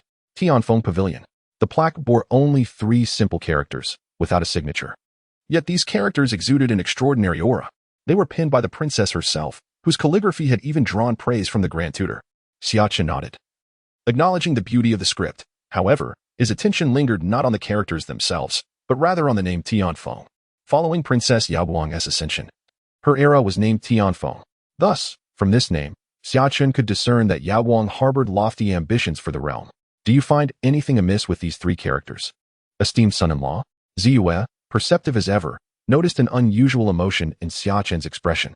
The writing itself was indeed exquisite, yet the term Tianfeng felt overly grand. The phoenix, a creature capable of soaring through the heavens, aspiring to reach even greater heights. seemed somewhat ostentatious. Xia Chen's gaze remained tranquil as he offered a measured critique. Yet it was this calmness that caused Ziyue's eyes to subtly shift. Esteemed son-in-law, you jest. It is merely the name of an ordinary courtyard. Ziyue smiled brightly, quickly masking her earlier unease. Haha, I was merely speaking offhandedly. However, if it were up to me to name this courtyard, I would opt for something much simpler. Oh, you have a better name in mind? Ziyue regarded Xia Chen, her expression revealing a hint of intrigue, as even her keen intellect found it difficult to discern whether his previous comment was casual or had deeper implications. The morning sun cast a gentle glow upon Xia Chen, illuminating half of his stunning visage, rendering him akin to a divine being, radiant and resplendent. Let us call it Yale. Xia Chen's smile was bright, exuding warmth. His entire demeanor as gentle as jade, reminiscent of a refreshing spring breeze. After uttering this phrase, he stepped forward into the courtyard, no longer glancing at the plaque bearing the characters Tianfeng Pavilion. Yale? Ziyue stood at the door, repeating these two words, momentarily perplexed, yet feeling an overwhelming sense of grandeur and sanctity emanating from them, as if they were steeped in profound causality and significance. The more she uttered them, the richer their resonance seemed, although she could not quite grasp that elusive essence. In this world devoid of tales like the Jade Pool and the Queen Mother, she was destined to remain oblivious to the true meaning behind those words. Consort, wait for me, Ziyue exclaimed, lifting her skirt and running gracefully, her movements embodying both elegance and beauty. Upon entering, she found that Xia Chen had already seated himself in the hall. The consort is here. The princess is currently bathing and will require a little more time. The royal kitchen has prepared breakfast for both the princess and the consort. It will be ready shortly. Ziyue led Xia Chen into a dining area, smiling as she spoke. Xia Chen raised an eyebrow, wondering if he was about to meet the future empress so soon. Was she so eager to share breakfast with him? Their relationship seemed unusually intimate. One might think they were already an old married couple. Chapter 54, Princess Yaoguang. Xia Chen sat quietly on a chair, the warm light flickering between the gilded beams. In the center of the hall, a long sandalwood table was adorned with an intricately embroidered brocade tablecloth. Surrounding him, jade screens glimmered softly, shielding him from the clamor of the outside world. Alone and composed, Xia Chen appeared as serene as a tranquil pond, unfathomable in depth. Nearby, maidservants stood silently, pouring tea for him, while he remained unusually taciturn.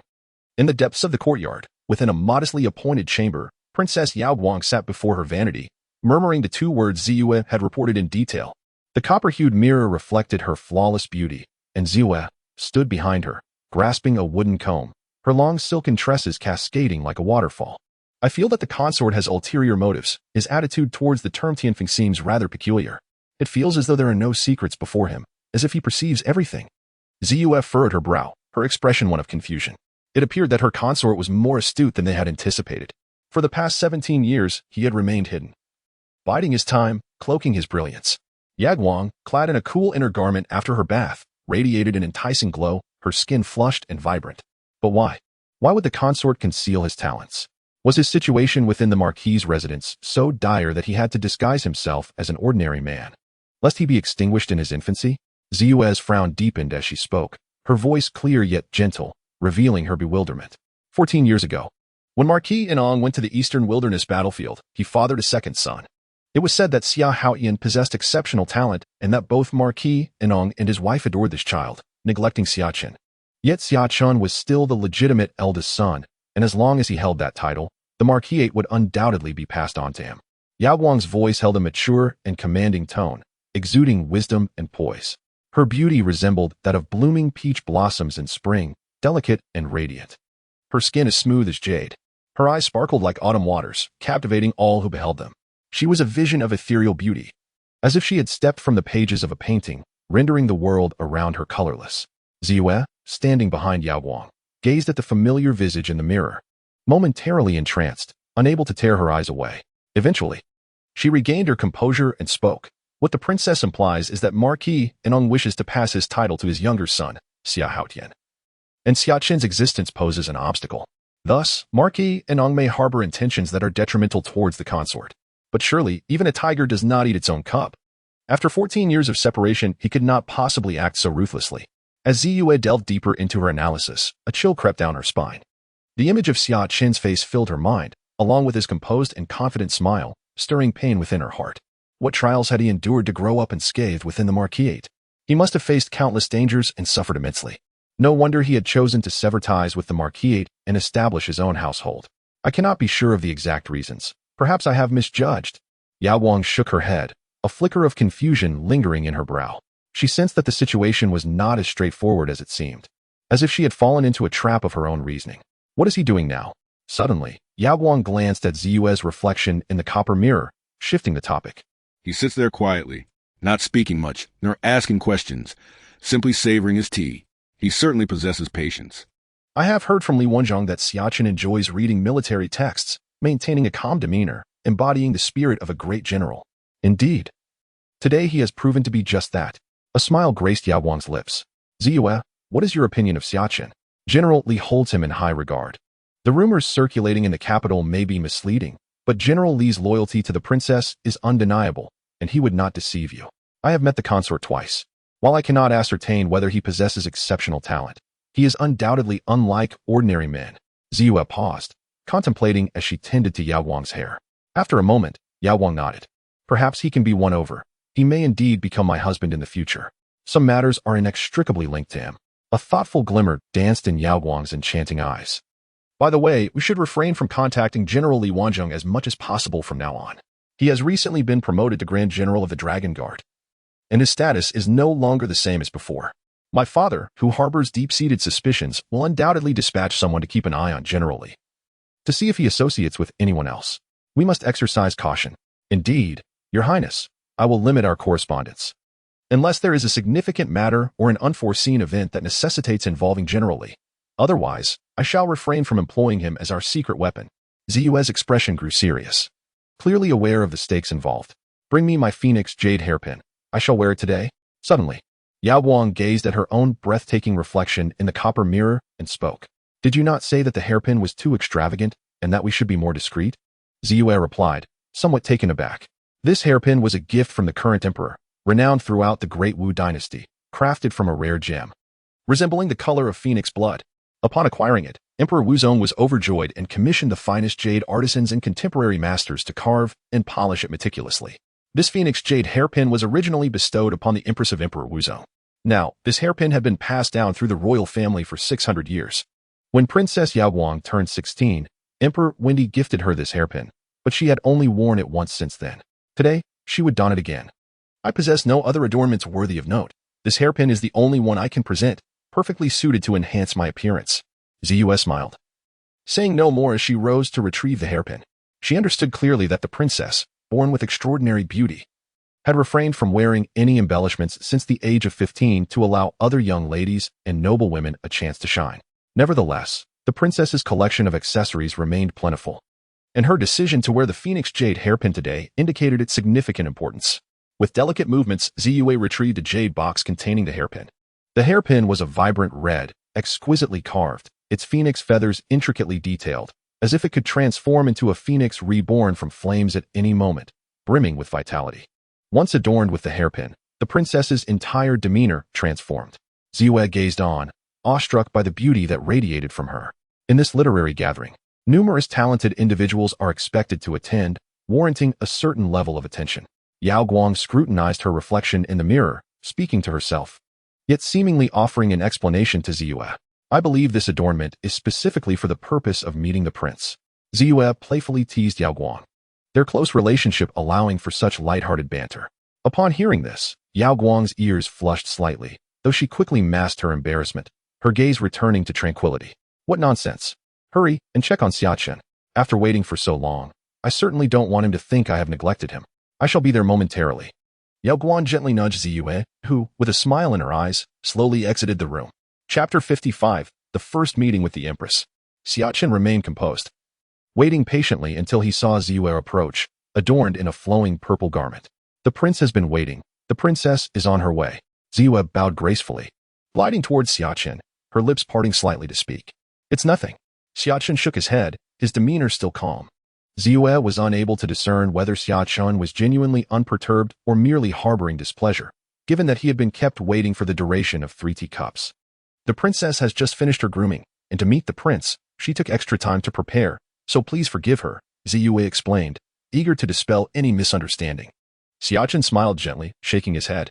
Lady Ziyue, you worry too much. I am quite untroubled. and a brief wait is of no consequence. Xia Chen paid little heed to such trivialities. Whether the delay was a deliberate show of power or merely due to the princess's preparations, it did not concern him greatly. However, within him lingered a shadow of unease. Since entering the princess's residence, he had maintained a facade of calm, yet remained ever vigilant and cautious. Historical accounts from his previous life painted the second princess as profoundly enigmatic, a depth that was somewhat daunting. The fierce rivalry between the crown prince and the third prince culminated in the latter's desperate rebellion, leading to the tumultuous coup. In stark contrast, the second princess remained unassuming until the final moment of chaos, emerging to restore order with swift, precise, and ruthless action. Xia Chen found additional cause for concern regarding the second princess, as even amidst the massacre of royal bloodlines during the coup, other royal factions, including the Eight Kings, retained their claims to succession. Traditionally, such circumstances would favor the selection of a male royal descendant, yet both the civil officials and military families chose to support the second princess in her ascension.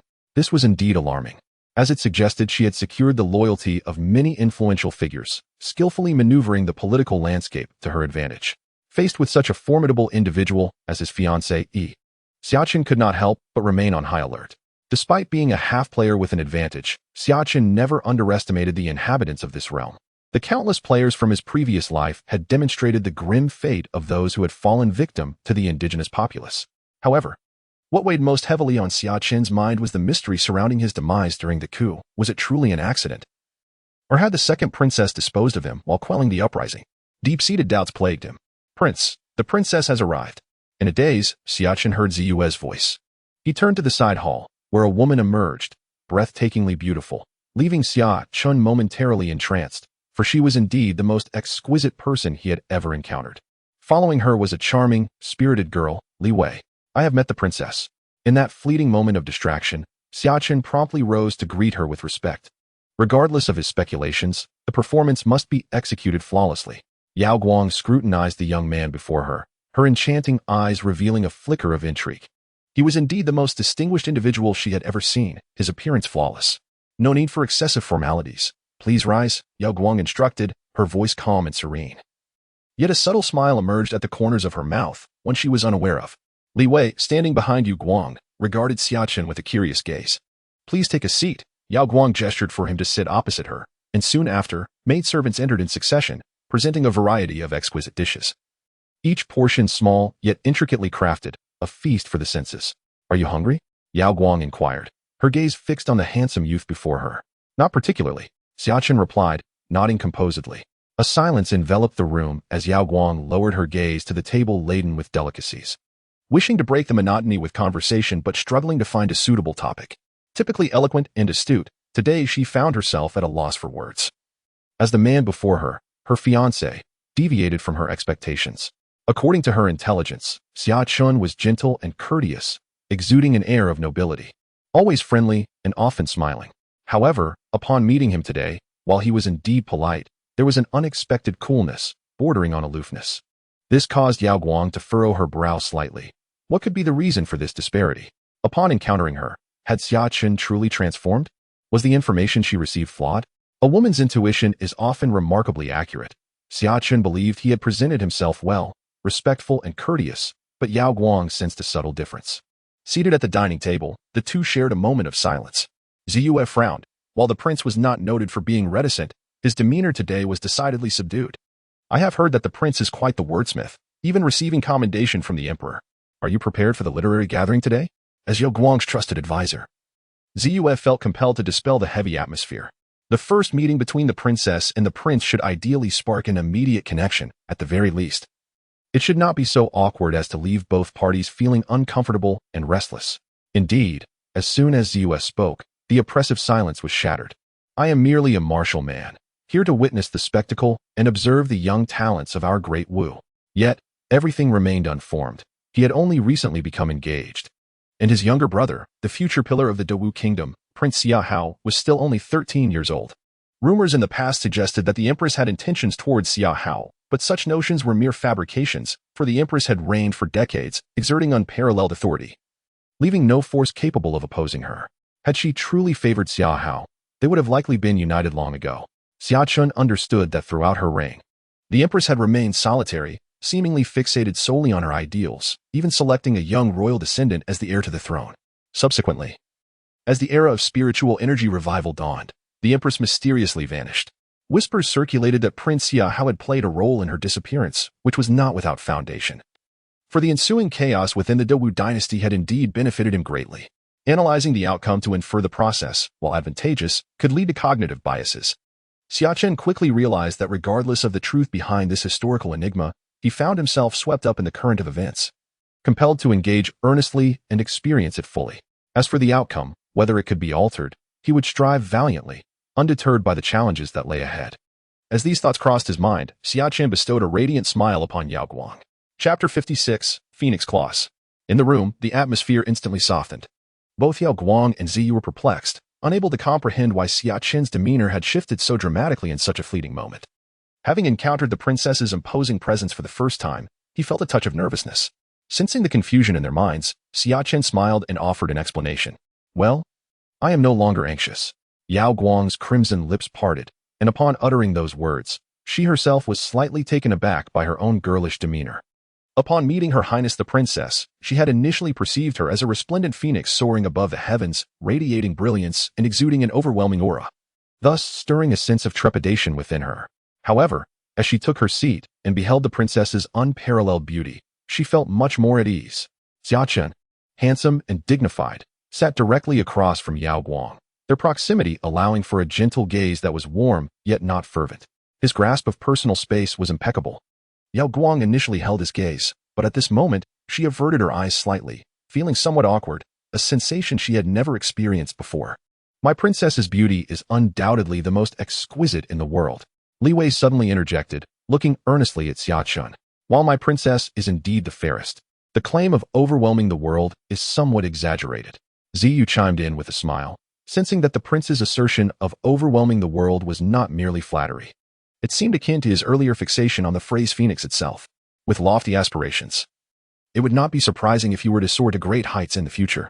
Xia Chen picked up his chopsticks and selected a piece of phoenix claw, finishing it with a smile. His words flowed casually, as if he were merely engaging in light banter. Yet, sitting across from him, Yao Guang's gaze suddenly sharpened, fixating on Xia Chen as he lowered his head to enjoy his breakfast. A brief silence enveloped the room, punctuated only by the elegant sound of Xia Chen savoring his meal. Regardless of a woman's grand ambitions, how significant could they be? Suddenly, Yao Guang smiled, illuminating the entire room like blooming spring flowers under the sun, a beauty that left one entranced. She found herself genuinely intrigued by this man before her. If she continued to perceive him as merely casual, she would be foolish indeed. Is Yao Guang foolish? Certainly not. She is exceedingly clever. And Xia Chen believed that few in the Great Wu dynasty could rival her intellect. Thus, Yao Guang was certain that her fiancé understood her well, even grasping certain fundamentals about her. Yet, within her heart lingered a profound sense of insecurity. It felt as if this man could see straight through her, leaving her exposed and vulnerable before him. Moreover, the more critical issue was that she hardly knew her betrothed. Much of the information she possessed did not align, rendering him an enigma shrouded in mist. Do you particularly enjoy phoenix claws? In an instant, a torrent of thoughts surged through Yao Guang's mind. But she quickly regained her composure and responded naturally. She refrained from probing further into this matter and instead shifted the topic. The phoenix claws are delicious and juicy, especially those from the princess's residence. They possess a unique flavor. Xia Chen had already consumed a bowl of mutton soup prior to his arrival and was nearly satiated. Yet he genuinely found the phoenix claws delightful. In the delicate dish before him lay only 3 pieces of the delicacy, of which he had already consumed 2. Yao Guang observed him in silence, sensing an underlying ambiguity in his words. I have heard that today the son of the Minister of Culture, Lin, will be attending the literary gathering. Recently, there have been rumors in the capital that the prince is exceptionally talented, even surpassing Lin's son. Today, Lin's son may very well challenge the prince. Ziyu felt compelled to introduce another topic, internally sighing as she found herself becoming a mediator between the two. Such gossip is merely a rumor. Lin's son is coming today, providing an opportunity to witness whether he bears the minister's grace. Xia Chen was indifferent, focusing intently on the delectable dishes before him. As he continued eating, he suddenly raised his head and inquired, who else will be attending the literary gathering today? As Ziyu recited a series of names, Xia Chen couldn't help but glance at her.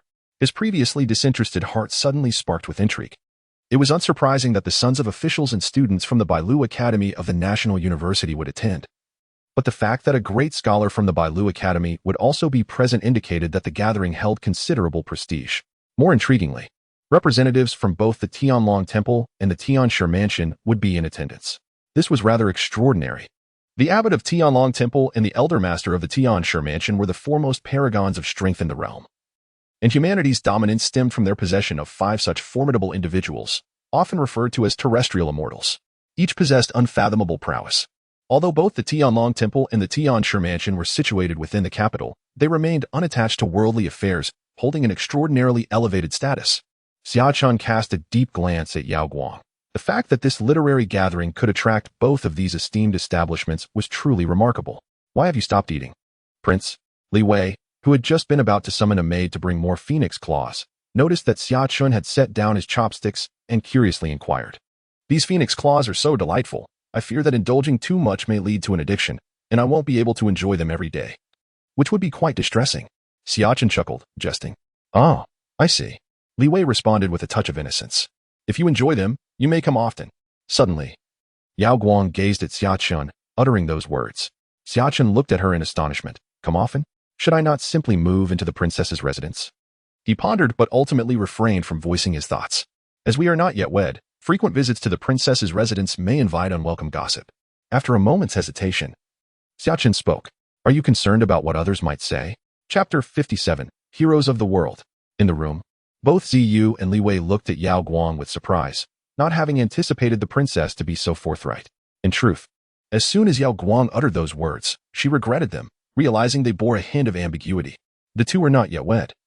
And her previous statement seemed akin to an invitation for Xia Chen to visit her home. Whether intentional or not, it was easily misconstrued. With this realization, Yao Guang furtively glanced at Xia Chen, only to find him maintaining a calm demeanor, a gentle smile on his face, seemingly unperturbed by any misinterpretation. If the princess shows no fear, then neither do I. Xia Chen replied with a radiant smile, his composure unwavering. The two then tacitly agreed to shift the conversation away from that topic. Yao Guang gradually continued her breakfast, her delicate bites executed with exquisite grace, evoking a sense of aesthetic pleasure in Xia Chen. Yet, Yao Guang felt somewhat uneasy under his gaze. This was the first time she had dined while being observed so intently. A peculiar experience for her. Unconsciously, she accelerated her eating pace while maintaining her elegance. Thus, their breakfast concluded without much incident. Xia Chen reminded himself to remain composed, treating the gathering as an unconventional courtship. Princess, may I suggest we prepare for the gathering? Perhaps I should head over to the literary meeting first, he said. Observing Yao Guang as she finished her meal and delicately wiped her vibrant lips with a silk cloth, Yao Guang pondered for a moment before replying coolly. The time is indeed right. Let us go together. With that, she rose, and Xia Chen gazed at her retreating figure, momentarily puzzled by her intentions. In the past 5 years, there has not been such a grand literary gathering in the entire capital. Princess Yao Guang has invested considerable time and effort into organizing this event, which certainly is not merely for amusement. She seeks to attract talented individuals and recruit aides through this gathering. Xia Chen is acutely aware of this. He realizes that appearing alongside Yu Guang could hinder her efforts to cultivate an independent persona as a strong woman. Therefore, he tactfully suggested that he would go ahead first. Unexpectedly, Yao Guang showed no hesitation in publicizing their relationship. They appeared together, undoubtedly sending a certain message to the outside world. For instance, their harmonious relationship suggests mutual satisfaction regarding the impending marriage, perhaps implying that their nuptials are imminent. Such thoughts briefly flitted through Xia Chen's mind as he caught up with Yao Guang, walking together towards the outer courtyard. Regardless, since Yao Guang did not shy away, he felt no need to do so himself. After all, he did not maintain a mistress outside. Who were the attendees from the Bailu Academy? And what about the Tianshi Mansion? Walking alongside Yao Guang, Xia Chen took the opportunity to inquire with Ziyu, who was trailing behind them. The Bailu Academy was represented by the esteemed scholar Lu Tong, who had descended from the mountains with his disciples just days prior to their arrival in the capital. Meanwhile, the Tianlong Temple was sending Master Tian Hai, and if all went as expected, the Taoist Xianxiazi from the Tianshi Mansion would also be present. Ziyu answered each query in turn, and Xia Chen nodded, fully understanding. Upon arriving in this world, he had done his homework, familiarizing himself with many notable figures in the Great Wu dynasty and beyond. The Bailu Academy is a renowned Confucian and Taoist institution with a rich history spanning a millennium. Lu Tong, a figure of legend, toiled for 15 years in scholarly pursuits, passed an imperial examination, at the age of 20 and entering the ranks of officials. He was a celebrated prodigy. However, at the age of 32, he penned a missive to Emperor Wen, urging him to allow the people to recuperate and to refrain from waging wars. As the Great Wu dynasty had been ravaged by the battles of Huaiyang and the southern barbarians, leading to heavy taxation and widespread turmoil. Now, 20 years have passed since Lu Tong resigned and departed the capital, and the political landscape has undergone drastic changes. Has Lu Tong come to ally himself with Yao Guang at this literary gathering, or has he returned to the capital at her behest? Xia Chen knew of Lu Tong, to be precise, from his past life. During the reign of the Empress, Lu Tong rose swiftly through the ranks, eventually joining the cabinet and becoming a senior minister. He was instrumental in enhancing the livelihoods of the populace, implementing numerous policies that laid a strong economic foundation for the Great Wu dynasty, facilitating its conquest of the kingdom of Qing and the Great Feng. Master Tianhai from the Tianlong Temple is also a prominent figure of his time, known for his eloquence and deep understanding of Buddhist doctrine. Though he hails from the Tianlong Temple, he does not shun external philosophies, having studied Confucianism and Taoism extensively. He is one of the 6 direct disciples of the esteemed Long Shu, often engaging with Emperor Wen in discussions about Buddhism. As for Taoist Xianxian Zi from the Tianshi Mansion, he is among the most renowned disciples of the 2nd generation of the Tianshi Mansion, aside from the old master's closest disciples. Although his reputation may not match that of the previous 2, Xia Chen dared not underestimate him, for he is a sage of profound wisdom, having lived into the era of spiritual awakening. With the revival of spiritual energy, Xianxian Zi forged his own path within Taoism, establishing a new lineage and becoming a formidable figure. This seemingly modest literary gathering conceals an abundance of hidden talents. Many future luminaries will undoubtedly emerge from this event. Xia Chen felt a sense of urgency. He had previously underestimated the significance of this gathering, but thankfully, he had not missed it. He pondered whether the 2 individuals from the Bailu Academy and the Guizi Jian had arrived. Considering their ages, they should be just over 20. His mind drifted to future possibilities, recalling that during the era of Great Unity, Confucianism flourished, even overpowering both Buddhism and Taoism at times, becoming the orthodox ideology.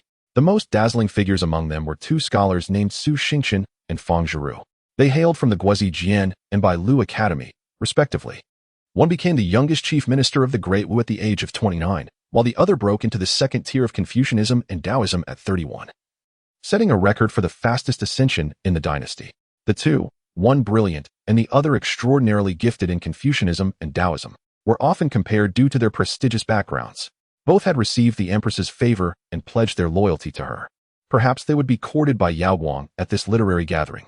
A mere path, yet Xia Chen's thoughts soared far and wide, traversing the river of time, extrapolating from the future to discern a suitable path for himself.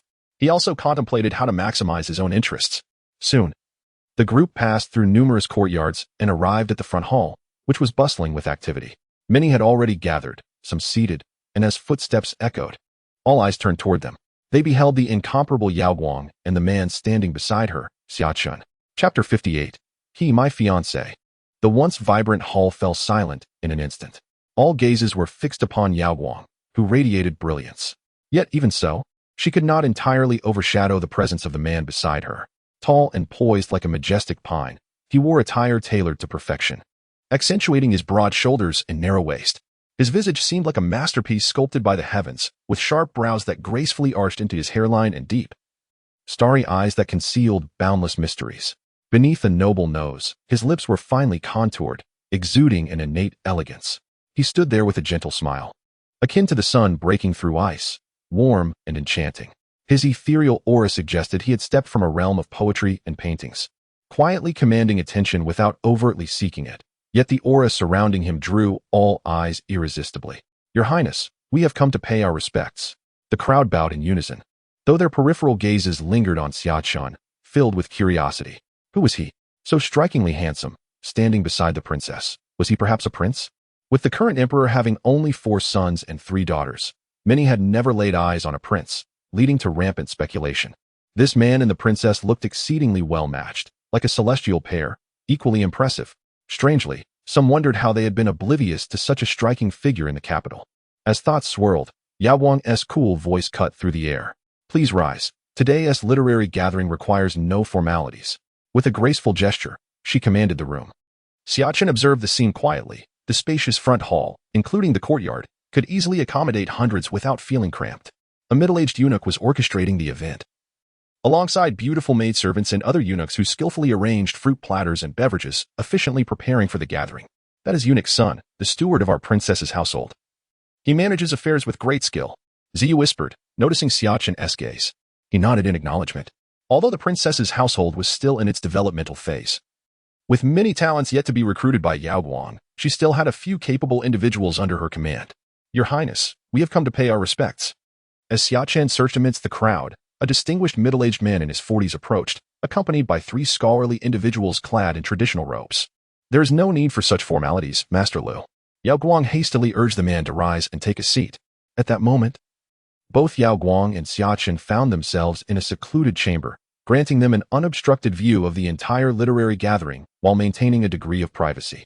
Xia Chen scrutinized the somewhat unassuming middle-aged man and immediately recognized his identity, Lu Tong, the great scholar of Bailu Academy. It appeared that Yao Guang had long been in contact with Lu Tong, and his arrival in the capital was undoubtedly orchestrated by her. Xia Chen mused to himself, just as he heard Lu Tong's voice resonate in the air. The princess has summoned me to the capital. I trust it is not merely to partake in a literary event. Indeed, given the current shifts in court politics, Lu Tong's extraordinary talents would be wasted solely on teaching. Moreover, he had achieved the pinnacle of the 4th grade Mingxin realm, yet to transcend to the 3rd grade Lianzi realm, he would need to engage with the world. Presently, the position of left vice minister of the Ministry of Rites was vacant, and I have recommended Master Lu to my father, Yao Guang stated slowly, exuding an aura reminiscent of an emerging empress. Years ago, I resigned in anger, and the emperor was quite displeased, Lu Tong reflected, revealing his inner concerns. After retiring to Bailu Academy, he had resolved never to serve in the court again. However, as he reached the 4th grade Mingxin realm and gained clarity of purpose, he began to reassess his aversion to the bureaucracy. Despite this, he remained patient, awaiting the right opportunity. Master Lu possesses remarkable talent. Although my father was angered back then, he is a magnanimous man and would not hold a grudge in this matter, Yao Guang asserted confidently, having an intimate understanding of her father. As long as one does not infringe upon his interests, he behaves much like a wise sovereign. 2 decades have passed, and those events are now but distant memories. Upon hearing this, Lu Tong nodded in agreement, choosing not to elaborate further. After 2 decades of resignation, returning to officialdom as a 3rd grade minister meant entering the power core of the Dawu dynasty. He knew that had it not been for Princess Yao Guang's recommendation, securing such a position would have been exceedingly difficult, even for a scholar of his repute. Reflecting on this, Lu Tong felt a sense of nostalgia. 20 years prior, he had been merely a 5th grade official, and now he had ascended to the role of a 3rd grade minister. Among his contemporaries, those who had weathered the political tides remained only as left vice ministers of the Ministry of Revenue. The 3 young disciples behind Lu Tong were visibly elated. Their teacher's rise to prominence would undoubtedly benefit them in their future examinations. With a connection to someone influential in the court, their prospects for official positions seemed brighter. Lu Tong and Yao Guang continued their conversation openly, without concealing Xia Chen's presence, which indicated the purity of their current relationship. Though indebted, Lu Tong had not completely aligned himself with Yao Guang. May I inquire who this young gentleman is? Lu Tong finally asked, unable to suppress his curiosity as he turned his gaze towards Xia Chen. He had noticed this remarkable young man upon entering, whose exceptional demeanor and appearance made him impossible to overlook, even in silence. This is Xia Chen, my fiancé, Yao Guang replied succinctly and candidly, without a hint of reticence. So he is the prince consort? Lu Tong exclaimed in surprise. Having been away from court affairs for many years, he was not well versed in the happenings of the capital. In his recent days in the city, he had heard much about Xia Chen. The latter had risen swiftly through the ranks to become the head of the lantern bearers, overseeing the Eagle Eye division. Rumors suggested that the emperor intended for Xia Chen to eventually lead the lantern bearers, as he was a member of the imperial family, and the emperor was wary of outsiders. If the rumors were true, Xia Chen could potentially become the most powerful imperial relative in 600 years. Regardless of the veracity of these rumors, Xia Chen's youth promised a boundless future. After all, he was also of the esteemed Xia family lineage. Lu Tong's 3 disciples gazed at Xia Chen with a mix of admiration and envy, yet they felt no malice or jealousy. People truly have different destinies. At just over 20, they remained mere candidates for the imperial examination, while Xia Chen, at 17, had already attained a significant official position. More importantly, he wielded authority over one of the most fearsome divisions in the kingdom, far exceeding that of an ordinary 4th grade official. Lu Tong had heard numerous rumors about Xia Chen during his short stay in the capital. Although he was not a gossip, the buzz was inescapable. Even if he had little interest, He had come across tales of the prince consort being praised by the emperor, who had exclaimed that Xia Chen's intellect surpassed that of the chief minister Lin Hanpu, and his literary talent rivaled that of the greatest scholars in the land. Moreover, there were whispers of Xia Chen's estrangement from the Xia family, marking him as the first in nearly a century to move out. Such intriguing tales piqued Lu Tong's curiosity, leading him to the very individual before him. "Greetings, Prince Consort."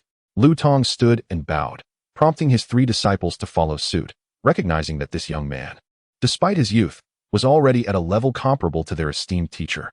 Strangely, upon encountering Xia Chen, they felt an inexplicable aura emanating from him, one that subtly influenced their emotions, eliciting a desire to draw closer rather than harboring envy. "Master Lu, you are too courteous," Xia Chen replied with a slight smile, rising gracefully, his demeanor neither arrogant nor dismissive, fostering goodwill. "I have heard that the prince consort speaks of the relationships between rulers and subjects, fathers and sons. Your knowledge of Confucianism is evident, as this sentiment seems to echo our teachings." Lu Tong engaged Xia Chen in conversation, his curiosity piqued. What captivated him most was this very point. "Somewhat familiar," Xia Chen modestly replied. "You flatter me." Though simple, this statement encapsulates the relationship between Confucianism and governance, reflecting a profound understanding of our teachings. Lu Tong smiled, astonished at the high praise he bestowed upon Xia Chen, realizing that his own teacher was one of the 5 great Confucians of the Dawu dynasty. The unexpected admiration left his disciples in awe. Just a moment of inspiration. Xia Chen remained humble in the face of praise. At such a young age, possessing such depth of character, it is no wonder the emperor holds you in high esteem. "At your age, I was still toiling in my studies," Lu Tong observed, feeling a wave of nostalgia as he gazed at the young man before him, reflecting on the relentless passage of time that had rendered him older. If you can diligently cultivate your knowledge and refine the principles within your statement, perhaps you will etch a brilliant chapter in the annals of history. Lu Tong understood the significance of this idea for consolidating imperial power. He believed that if this insight truly stemmed from the young man's reflection, then he was indeed a seed of scholarly potential. Though slightly older now, if he devoted himself to Confucian studies, he might one day become a revered sage of the Confucian tradition. Xia Chen chuckled softly and shook his head. "I seek no fame for myself. My only desire is to benefit the common people, ensuring their happiness. Thus, I yearn to take up arms, to defend my homeland." Yao Guang had been quietly listening from the side, refraining from interjecting casually. However, upon hearing Xia Chen's words, she couldn't help but cast a few more glances in his direction. Alas, what a pity. Lu Tong shook his head, genuinely feeling a sense of regret. If Xia Chen had been under his tutelage since childhood, he might have achieved remarkable success in the future. Yet, Lu Tong understood that, given Xia Chen's current status, he was no longer qualified to be the young man's mentor. "Is there a student named Fang Zhiru among the scholars brought by Mr. Lu to the capital?" Xia Chen did not wish to delve deeper into this topic. His objective was clear. He merely wanted to ascertain whether Fang Zhiru had arrived. To Xia Chen's disappointment, Lu Tong shook his head, stating he had only heard the name in passing. Xia Chen smiled, maintaining a natural demeanor. Who exactly was this Fang Zhiru? Yao Guang, perceptive as ever, sensed that Xia Chen's seemingly casual inquiry piqued her curiosity. She was eager to gather talented individuals, and the elaborate literary gathering was orchestrated with the intent of attracting exceptional minds. Fang Zhiru is a scholar from Bailu Academy, who entered the institution a decade ago and was taken in as a close disciple by our esteemed headmaster, Lu Tong explained. "Oh, to have been accepted as a close disciple by Mr. Qi must indicate great talent," Yao Guang remarked, her interest suddenly piqued. The headmaster of Bailu Academy was a towering figure in the realm of Confucianism and Taoism, nearly reaching the 2nd grade level of Confucian excellence. Xia Chen's mind conjured an image of the headmaster, Qi Jingfeng, whose courtesy name was Bujio, thus earning him the title of Mr. Bujio. When he broke through to the 3rd grade realm, he famously declared, "A gentleman does not save," a statement that resonated throughout the land, earning him immense renown among scholars everywhere. However, this illustrious figure had seldom made public appearances in recent years. Upon hearing Yao Guang's words, Lu Tong revealed a rueful smile. To speak candidly, Fang Zhiru has displayed mediocrity since becoming the headmaster's disciple a decade ago. He remains at the 8th grade level of moral cultivation. I had hoped to bring him to the capital to experience its splendor and engage with the young talents here at the literary gathering, which might inspire him to break through to the 7th grade realm. Unfortunately, he declined, citing that he had not yet finished perusing the Academy's vast collection of books and was unwilling to descend the mountain. Lu Tong shook his head, reflecting on how In terms of seniority, Fang Zhiru could be considered his junior disciple. He had initially intended to help him, but was met with rejection.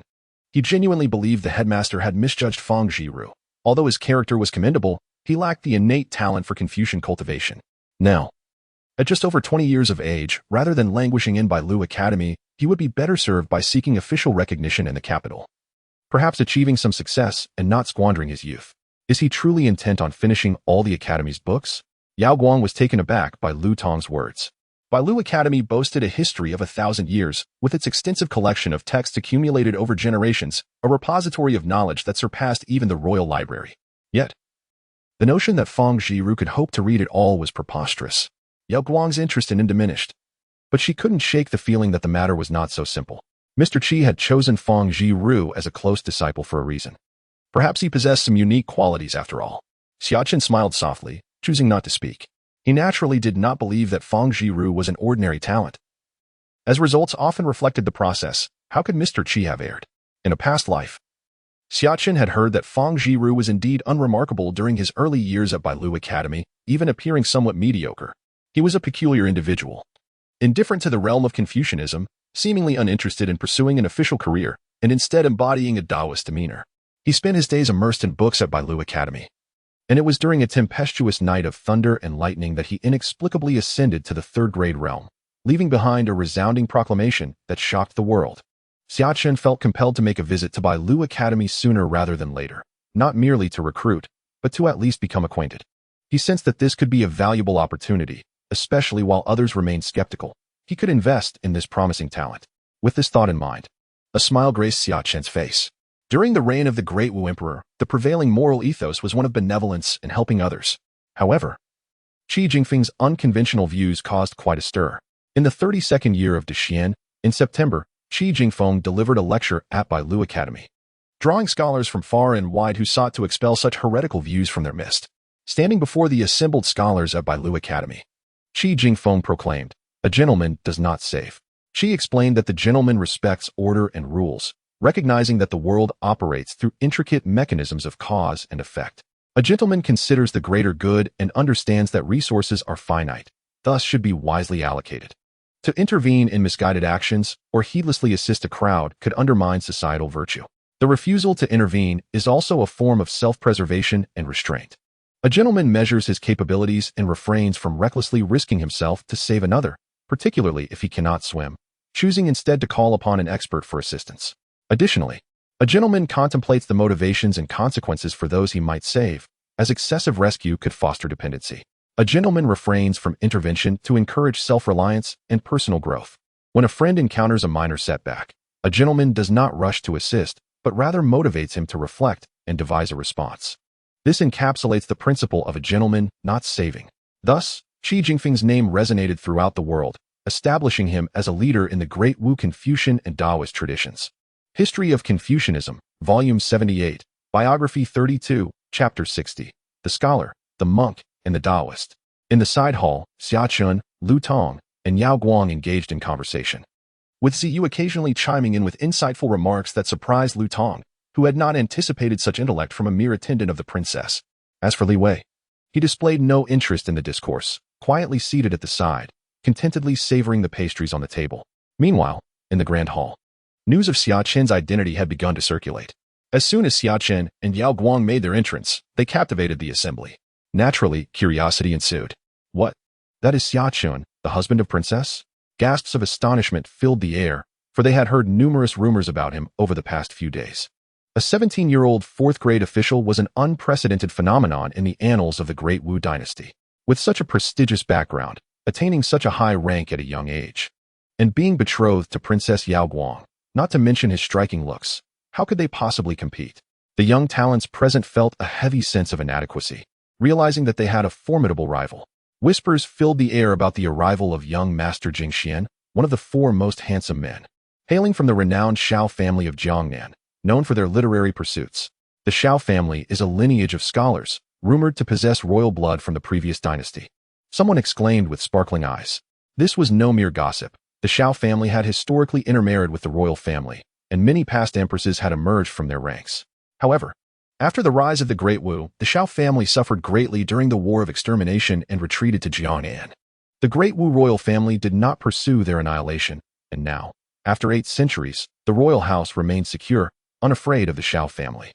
The anticipation of the two most beautiful individuals, the princess and young master Jingxian, standing side by side was almost too much to bear. Someone, unable to contain their excitement at the thought, exclaimed, "What a sight that would be! Careful, my friend. This is the princess's residence, and young Master Xia is still present. We must not speak so recklessly." Another's face paled, quickly distancing himself from the speaker, making it clear they were not acquainted. Nearby, another listener's expression turned peculiar upon hearing the remark. Ultimately, he could no longer contain himself and spoke up. "I have had the fortune of meeting the distinguished young Master Jingxian. Indeed, his appearance is striking and ethereal, however, in both countenance and demeanor. He pales in comparison to Xia Chen." Upon hearing this, the crowd exchanged bewildered glances. Young Master Jingxian was universally acknowledged as one of the 4 beautiful men of Dao. How could he possibly be inferior to Xia Chen? Just as they were about to refute his statement, the visage of Xia Chen resurfaced in their minds, plunging them into silence. Such an unparalleled visage and presence seemed almost impossible to contest. They began to anticipate the arrival of young Master Jingxian, eager to discern who was truly more handsome. It would be evident once both appeared on the scene. "Little cabinet elder has arrived." With this exclamation, all eyes turned towards the entrance. It was none other than Lin Zihan from the Lin family, a figure of considerable renown in the capital. At the age of 25, he had already attained the rank of a 5th-grade official. Currently, he served in the cabinet, though not as an elder, but rather in a supporting role, assisting with the transmission of documents and the drafting of official papers. Though his duties were largely those of a runner, he had nonetheless gained entry into the core of Dao's power. Many cabinet elders had once occupied this position in their youth, leading some to assert that such a role was a stepping stone to higher office after 2 or 3 decades of service.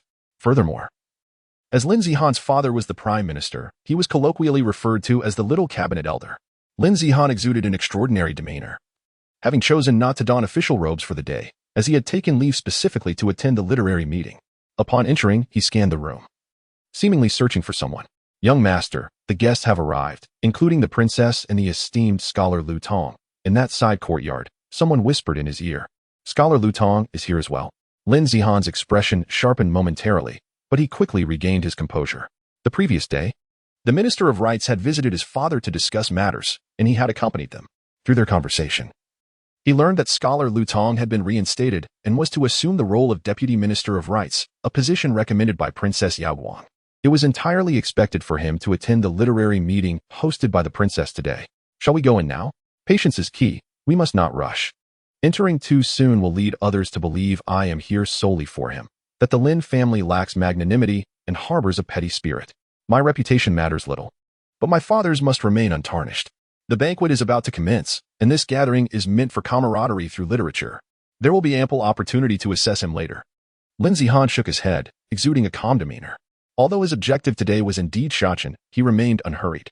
He stepped aside to quietly enjoy his drink, and soon, several young gentlemen and scholars approached him for conversation, lavishing him with compliments. Lin Zihan remained composed and welcoming, swiftly becoming the center of attention. At that moment, as the crowd's focus shifted entirely to Lin Zihan, a striking monk entered the princess's estate. He appeared to be around 30 years of age, a smile gracing his face. With sharp brows and bright eyes, although clad in monk's robes, he exuded an air of refinement. Despite his silent approach, he captured the attention of everyone present. It was Master Tianhai. He had also arrived. Gasps of astonishment echoed through the crowd. Master Tianhai had risen to fame at a young age, once referred to as the young monk Tianhai at the tender age of 12 or 13. Now, he was revered as Master Tianhai. He often visited the homes of dignitaries, imparting Buddhist teachings, and his renown was considerable. At 15, he had left the capital to wander the world as an ascetic, honing his spiritual essence through a life of begging. No one knew where he had traveled or how many miles he had walked barefoot. All they knew was that when he returned to Tianlong Temple at 25, he had spent 10 years cultivating a pure heart, free from worldly impurities. On that day, the temple was suffused with a brilliant aura, and the sound of sutras echoed throughout the capital. "Greetings, esteemed practitioners." Master Tianhai greeted with a smile, his bright eyes seemingly able to see into the hearts of those around him. Taoist Xianxian has also arrived. Master Tianhai's gaze shifted to see a middle-aged man in simple Taoist robes, holding a wine jug and bearing a long sword at his back, exuding an easygoing demeanor. Upon noticing Master Tianhai, Xianxian nodded in acknowledgement and, disregarding the attention of others, seated himself at a table in a corner of the hall. In the side hall, Xia Chen, Yao Guang, and the others observed this scene closely. Ziyue, it is nearly time. Please announce the commencement of the literary meeting, Yao Guang instructed. Having noted that most guests had arrived, the literary meeting is about to begin. Yao Guang stepped out from the side hall, with Xia Chen and Lu Tong following closely behind. Once outside, Xia Chen broke away from Yao Guang's group, leading Xiao Qian to a corner of the hall where he paused beside Daoist Xianjun. Drinking alone is rather dull, and I have little interest in the literary meeting. How about we share a drink together? Xiao Chen casually suggested, taking a seat beside Xianjun and raising his cup in a toast. Hearing the voice, Xianjun turned his bleary gaze toward Xia Chen. Upon looking, he felt as if struck by lightning. His pupils constricted, and the intoxication in his eyes vanished in an instant. The cup he held slipped from his grasp, shattering on the table and spilling wine everywhere. What had he just seen? A boundless nine-clawed true dragon coiled above Xia Chen's brow, surrounded by a mist of purple energy. An aura of purple gold radiating forth. Xianjun was taken aback. He blinked again and saw nothing but a youthful gentleman, resplendent as jade. Smiling as he raised his cup in salute, the nine-clawed dragon had vanished, and the primordial purple energy dissipated into nothingness. Everything that had just occurred felt like a mere illusion. Had he drunk too much? Xianjun's thoughts were in turmoil, waves of confusion crashing within him. Xia Chen, slightly taken aback by Xianjun's astonishment, glanced at the spilled wine on the table. Daoist, what troubles you? Are you unwell? Who are you? Xianjun steadied his thoughts, gazing at Xia Chen with a mix of respect and seriousness. My name is Xia Chen. Xianjun scrutinized Xia Chen for an extended period, examining his features, and the more he looked, the more alarmed he became. So it is you. Although Xianjun resided in the Heavenly Master's estate, he had recently heard whispers of Xia Chen's name. Your countenance is rather extraordinary. You are no ordinary person, Xianjun remarked earnestly, though he felt a twinge of insecurity, for he could discern nothing. He was well versed in physiognomy, and even the most esteemed heavenly masters would find it difficult to outmatch him. Over the years, he had frequented the homes of nobility and, aside from Princess Yao Guang's somewhat enigmatic features, he had never misjudged anyone. Yet, Xia Chen's countenance eluded him. He could not perceive his past, future, or even his present. As if he were detached from the annals of history, transcending the flow of time itself. Could you elaborate further, Daoist? Xia Chen inquired with keen interest, pouring another cup of wine for Xianjun. Such matters cannot be divulged. The secrets of heaven must remain concealed. Xianjun shook his head, took the wine cup from Xia Chen, and drank it in one gulp to mask his own unease.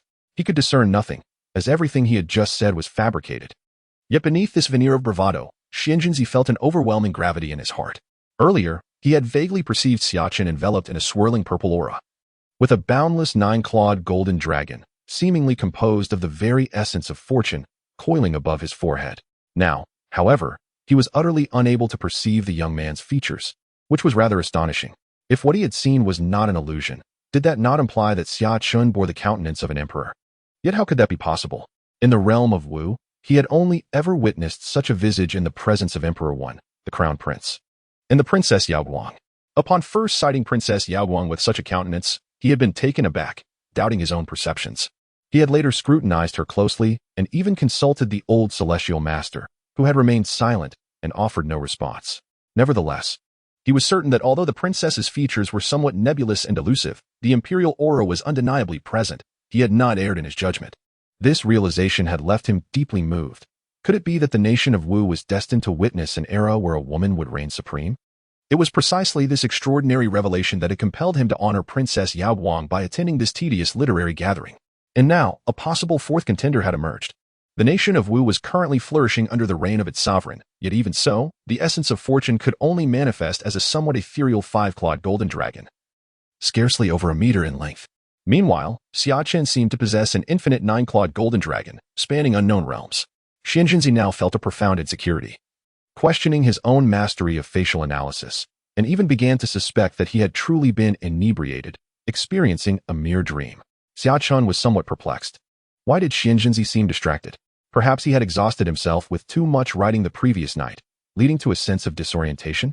They continued to drink, while Xia Chen considered himself unparalleled in the art of facial analysis. The old celestial master was indeed comprehensive and had unraveled the mysteries of destiny, far beyond his own capabilities. As Xia Chen and Xianjun discussed their philosophies over drinks, the literary gathering thrived with various games, passing the flower, tossing pots, and flowing wine along winding streams, bringing forth an exuberant atmosphere. In the center of the hall, a troupe of dancers and singers performed, captivating the audience. Xia Chen glanced over, reflecting on how each era boasts its own style of revelry. This gathering resembled a tavern, with stakes and games where losing meant drinking or performing poetry. If only there were a game of dice. Lost in his thoughts, Xia Chen showed no inclination to join in the merriment.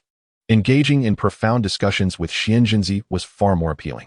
Despite his secluded position, many eyes were drawn to him. His striking appearance was simply too captivating. Particularly, the Taoist he was conversing with, xianxiaaudiobooks, though not widely renowned, was known to be a genuine practitioner from the Celestial Master's residence. Suddenly, the gathering fell into a brief silence, soon followed by gasps of astonishment. Young Master Jingxian has arrived. At the entrance, an extraordinarily handsome man stepped in, accompanied by a young attendant. Jingxian paused at the doorway, a smile playing on his lips as he unfurled his fan, exuding an air of distinction. He did not advance further, awaiting the chorus of praise that typically heralded his entrance. This pose was designed to showcase his striking visage, particularly revealing his right profile, which he deemed his most perfect angle. Enjoying the attention, he braced himself to receive the accolades he anticipated. "Come forth, let me bask in your admiration," he mused, eager for the praise to rain down upon him. Xianxiaaudiobooks, a master of facial analysis, had once encountered the Emperor, his color abruptly shifting in shock. Before he knelt and proclaimed, "Last night, in a dream, I beheld a vast expanse of purple aura filling the sky, with a divine dragon soaring within it, elusive in its entirety. Today, upon meeting you, I recognize you as that true dragon. I wish to follow you and serve you closely." Jingxian, embodying the qualities of a gentleman, gazed upwards at a 45-degree angle. After a prolonged wait, he was startled to discover that the anticipated praises had not materialized. Lowering his gaze to the hall, he found that everyone's attention was fixated on a young man in the corner. As his eyes fell upon Xia Chen, his pupils constricted in shock. Standing at a distance, he could only glimpse half of Xia Chen's profile, yet that solitary view struck him with awe. This profile was undeniably handsome. Jingxian felt an immense pressure. How could such a mere profile exude such terror? What marvel must his full visage hold? Though somewhat narcissistic, Jingxian possessed intelligence. Without needing to inquire, he could sense the shift in atmosphere. It was evidently tied to the young man whose half-visible face had captured everyone's attention, despite not seeing Xia Chen's full face. The reactions of the crowd suggested he had lost the competition. "What is happening?" he muttered. Although no words were spoken, the gazes of those around him conveyed everything. Quietly, He tucked away his fan, feigning nonchalance, maintaining a natural smile as he walked into the hall with measured grace. "Greetings, esteemed guests." Jingxian addressed the assembly, his demeanor impeccable. Finally, the crowd regained their composure, now acutely aware that young Master Jingxian had been overshadowed. Xia Chen was truly unmatched in his beauty. For reasons unknown, the collective tension among them dissipated. If even the so-called one of the four most handsome men, Jingxian, could not rival Xia Chen, then it seemed not so unacceptable for them to find themselves lacking in comparison. Who was that? When did such a figure emerge in the capital? Jingxian sought out Lin Zihan in the crowd, who parted the way for him. He approached Lin Zihan and inquired softly, "Who is that man?" Lin Zihan, his expression impassive, replied slowly, "That man is named Xia Chen. He is the prince consort of the princess." "He is Xia Chen?" Jingxian's complexion shifted slightly. He had come to the literary gathering for two reasons: to partake in the festivities and to see Princess Yao Guang. He was aware that the princess had already been betrothed. Yet 3 years prior, he had been fortunate enough to glimpse her at a banquet, leaving an indelible impression on his heart. Did Xia Chen understand court politics? Did he grasp the nuances of Confucian thought? Are you familiar with the Buddhist scriptures? Have you perused the Taoist texts? He is merely a crude warrior. Yao Guang, on the other hand, is a person of refined intellect and exceptional talent. How could he possibly regard Xia Chen with any esteem? Xia Chen possesses both talent and appearance, which is why he approaches today with such confidence. Yet, at this moment, Jingxian feels considerable pressure. His most assured asset, his appearance, has been utterly overshadowed by Xia Chen. Have you ever experienced his literary grace, or is he truly the empty vessel as rumored? Jingxian is a man of caution. Having already lost in the realm of appearance, he cannot afford to falter in his inner talents. He has been engaging in drinks with Taoist Xianxian and has abstained from these frivolous games. Lin Zihan remains composed and unhurried. A glance from Jingxian reveals that Lin Zihan's purpose for attending today's literary gathering is indeed directed towards Xia Chen. Lin Zihan has been a successful scholar for 6 years and now holds the rank of a 5th-grade official. He possesses both intellect and pedigree, requiring no literary gathering to gain renown. He has chosen to remain in the corner, drinking quietly, seemingly aware of his own lack of substantial merit. That phrase about the ruler and the subjects, the father and son, is likely nothing more than a borrowed sentiment that fortuitously pleases the emperor. Jing Xian's confidence swells as he considers this. There's no rush. The gathering has only just commenced. Lin Zihan, steadfast as a seasoned sage, is none other than the young pavilion elder. Though the title carries an air of flattery, none can deny that Lin Zihan possesses genuine skill. Many assert that he bears a striking resemblance to his father, Lin Hanpu, and may one day share the court with him, creating a legendary tale of a dual pavilion family. Thus, he would not recklessly offend someone favored by the emperor, especially not in the princess's residence, where Xia Chen is to be the future consort. Regardless of Princess Yaoguang's affections for Xia Chen, striking him would be tantamount to striking the princess herself. Lin Zihan, endowed with extraordinary talent, has spent 6 years in the court under his father's careful tutelage. Although young, his outlook has matured significantly. The envy and rivalry of Jing Xian and his companions appear to him as mere child's play. Observing Lin Zihan's composure, Jing Xian finds himself calming down as well, taking a seat to savor his drink. Soon, he is drawn to the games being played and joins in, revitalizing the atmosphere of the gathering. As time passes, this literary assembly boasts a grand scale, with nearly every renowned scholar from the capital in attendance, particularly those from the National Academy, who occupy a significant portion of the venue. While some are yet to achieve official titles, the majority have already attained the status of Jianxia. Thus, the quality of the gathering remains exceptionally high. Many eagerly take the stage to present their meticulously crafted couplets and poems, the caliber of which elicits silent nods of approval. Some even compose verses on the spot, drawing admiration from the crowd. The entire poetry session reaches a fervent climax. Initially, the gathering allows for free interaction, with participants forming groups to engage in games, drinking, and reciting poetry. As the event progresses, it transitions into a phase of free expression, where attendees may showcase their finest poems, recent writings, or any form of literary art. This presents an excellent opportunity for fame, prompting many to line up for their turn. Some recite poetry, others perform musical compositions, while some play the flute. Throughout this process, Xia Chen remains absorbed in his drink, genuinely disinterested in seeking fame through this gathering. Xia Chen possesses a clear mind. He does not believe that merely registering early grants him the right to soar above others. The world is rife with complexities, a lesson learned through the lives of many players from his past life. With the age of spiritual energy resurgence still ahead, even the mightiest individual cannot stand against the formidable machinery of a nation. Hence, Xia Chen intends to first ascend to power within the Dawu dynasty, patiently awaiting the opportune moment. Therefore, he embraces a philosophy of high-profile actions coupled with a low-profile existence. The literary gathering, though a chance for renown, offers no substantial benefits, and he has no intention of getting entangled in it. Furthermore, he possesses a wealth of literary knowledge. A mere few striking lines of poetry or the essential phrases of classic texts would render the competition effortless, akin to playing with children. Xia Chen believes that employing a sledgehammer to swat a fly is unnecessary. Should he choose to engage in literary imitation, it must be executed with finesse, for such a gathering is beneath him. However, unbeknownst to him, as he observes the lively gathering, currents of intrigue are already swirling beneath the surface. With many eyes drawn back to Xia Chen, it seems he intends to merely spectate and depart once the gathering concludes. They cannot allow him to leave unchallenged. Someone turns to the others and instructs them to assess his worth. The great ancestor was strikingly handsome, exuding an aura akin to a celestial being descended from the heavens, unmatched by any. One day, as the great ancestor attended a literary gathering, upon entering the venue, all present were astonished, captivated by his appearance, feeling inferior in comparison. At that time, the capital acknowledged 4 great beauties, one of whom was the esteemed Jing Xian, also present at the gathering.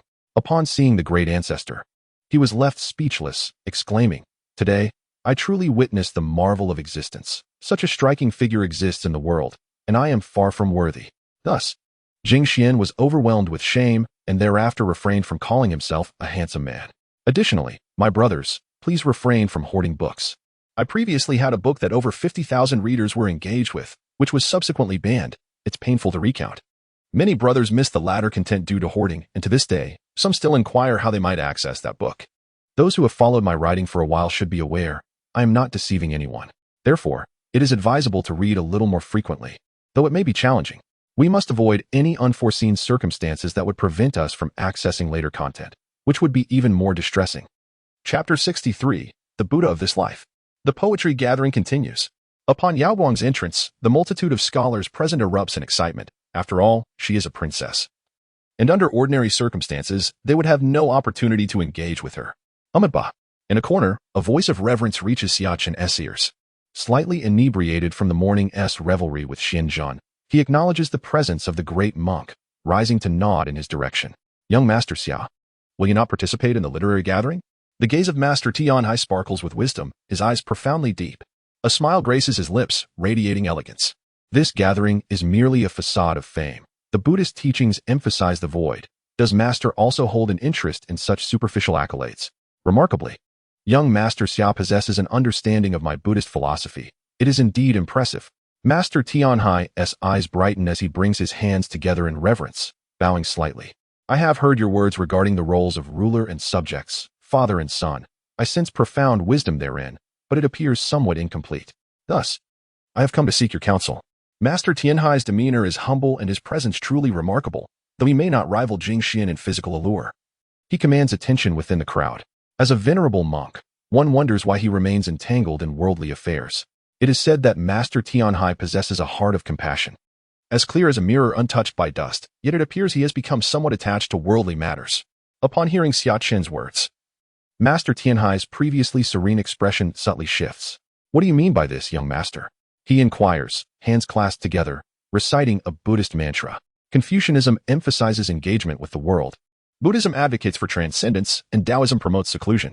Yet, Master has traversed the realms of worldly power. A decade of inner cultivation has not purified your essence, but rather has nurtured a heart of illusion. Xia Chen's eyes sparkled with brilliance as he gazed intently at Tianhai. His penetrating gaze seemed capable of piercing through the flesh of Tianhai's form, revealing the demonic heart concealed within. Upon Xia Chen's utterance, not only did Tianhai's expression shift, but even Zuanzinzi, with his hazy eyes, turned his attention towards him. Who can clearly delineate the boundaries between the heart of Buddha and the demonic heart? I have my own path. Tianhai regained his composure, donning a smile. His hands once more coming together in a gesture of respect, exuding an air of cultured confidence. Tianhai regarded the young man before him with a profound gaze, astonished that he could so succinctly articulate the state of his being. Over a decade of heart cultivation had indeed led him to a quandary when he returned. The radiance of the Tianlong temple shone not because he had attained an untainted Buddha heart, but rather due to his master, Longshu, personally reciting scriptures to suppress his demonic heart. This was a fact known to only a select few within the Tianlong temple, yet Xia Chen had discerned it. The Buddha can save the next life, yet cannot rescue the beings of this world. I possess a Buddha heart and wish to become a Buddha for the present realm. A radiant smile graced Tianhai's face, an expression that belied the profound compassion emanating from him, as if he were transforming into a Buddha, destined to save the souls of the present age. During his decade of heart cultivation, he traversed the eastern wilderness, ventured through the southern barbarians, arrived in the kingdom of Qing, witnessed the grandeur of the great Feng Mountains, and finally journeyed westward to the western regions for pilgrimage. Throughout his travels, he encountered countless suffering souls, enduring immense pain amidst the turmoil of war, where human lives were as trivial as blades of grass. From that moment, he resolved never to return to the worldly realm. He sought to do something for the beings of this world. If the Buddha could not save them, then he would be the Buddha. He aspired to wield power, to end this chaotic era. I possess a Buddha heart and wish for this world to transform into a pure land, a divine realm. Xia Chen scrutinized Tianhai, recognizing that his Buddha heart had diverged from the contemporary tenets of Buddhism. In Xia Chen's view, this was not a fault, but rather a source of admiration. Yet in this era, such sentiments were deemed heretical by Buddhism. One should cultivate the heart without attachment. Xia Chen spoke slowly, leaving Tianhai momentarily stunned, murmuring to himself, "Cultivate without attachment?"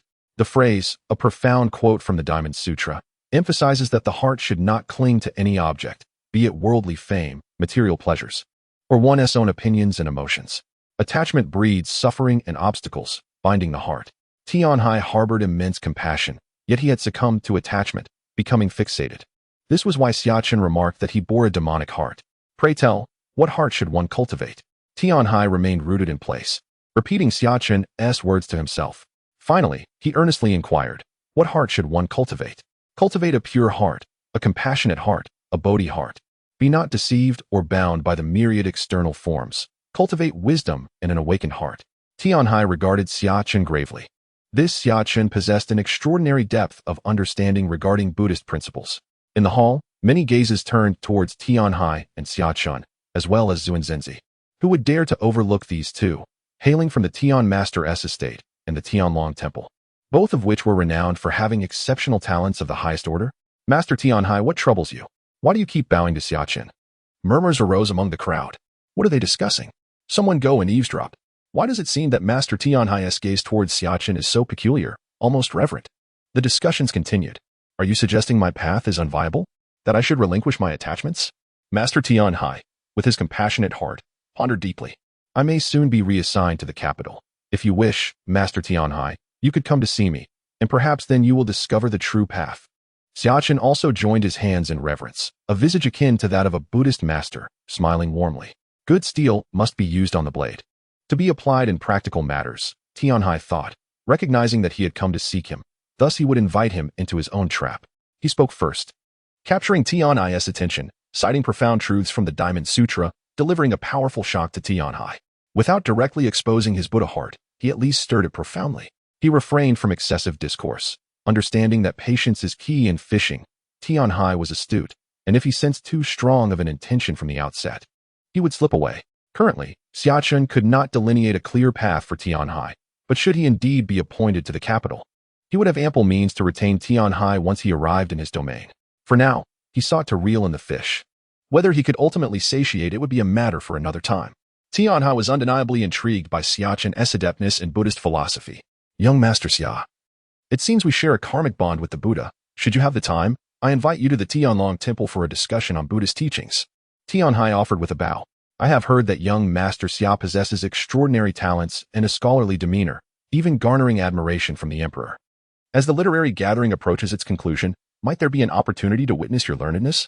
While Xia Chen and Tianhai engaged in pleasant conversation, someone finally could no longer contain themselves, rising to exclaim loudly. It was not a lack of patience, but rather the realization that Xia Chen had been rather evasive, spending much of the gathering in a distant corner, drinking and conversing, as if separated by worlds. They had been waiting for an opportunity. But with the end of the gathering drawing near and no chance in sight, they felt compelled to push Xia Chen to reveal his talents. The esteemed Master Tianhai harbors a heart of compassion. In his youth, he was an ascetic, wandering the world, witnessing the suffering of all beings, and thus made a grand vow to descend into the depths of hell to bring peace to the world. At a literary gathering, he encountered the Heavenly Emperor, marking their first meeting. During this gathering, the Emperor perceived Tianhai's attachment and proclaimed, "Cultivate without attachment." Upon hearing this, Master Tianhai experienced a sudden enlightenment. Shortly thereafter, he pledged himself to the teachings of the world-honored one, thereby establishing our current Buddhist lineage.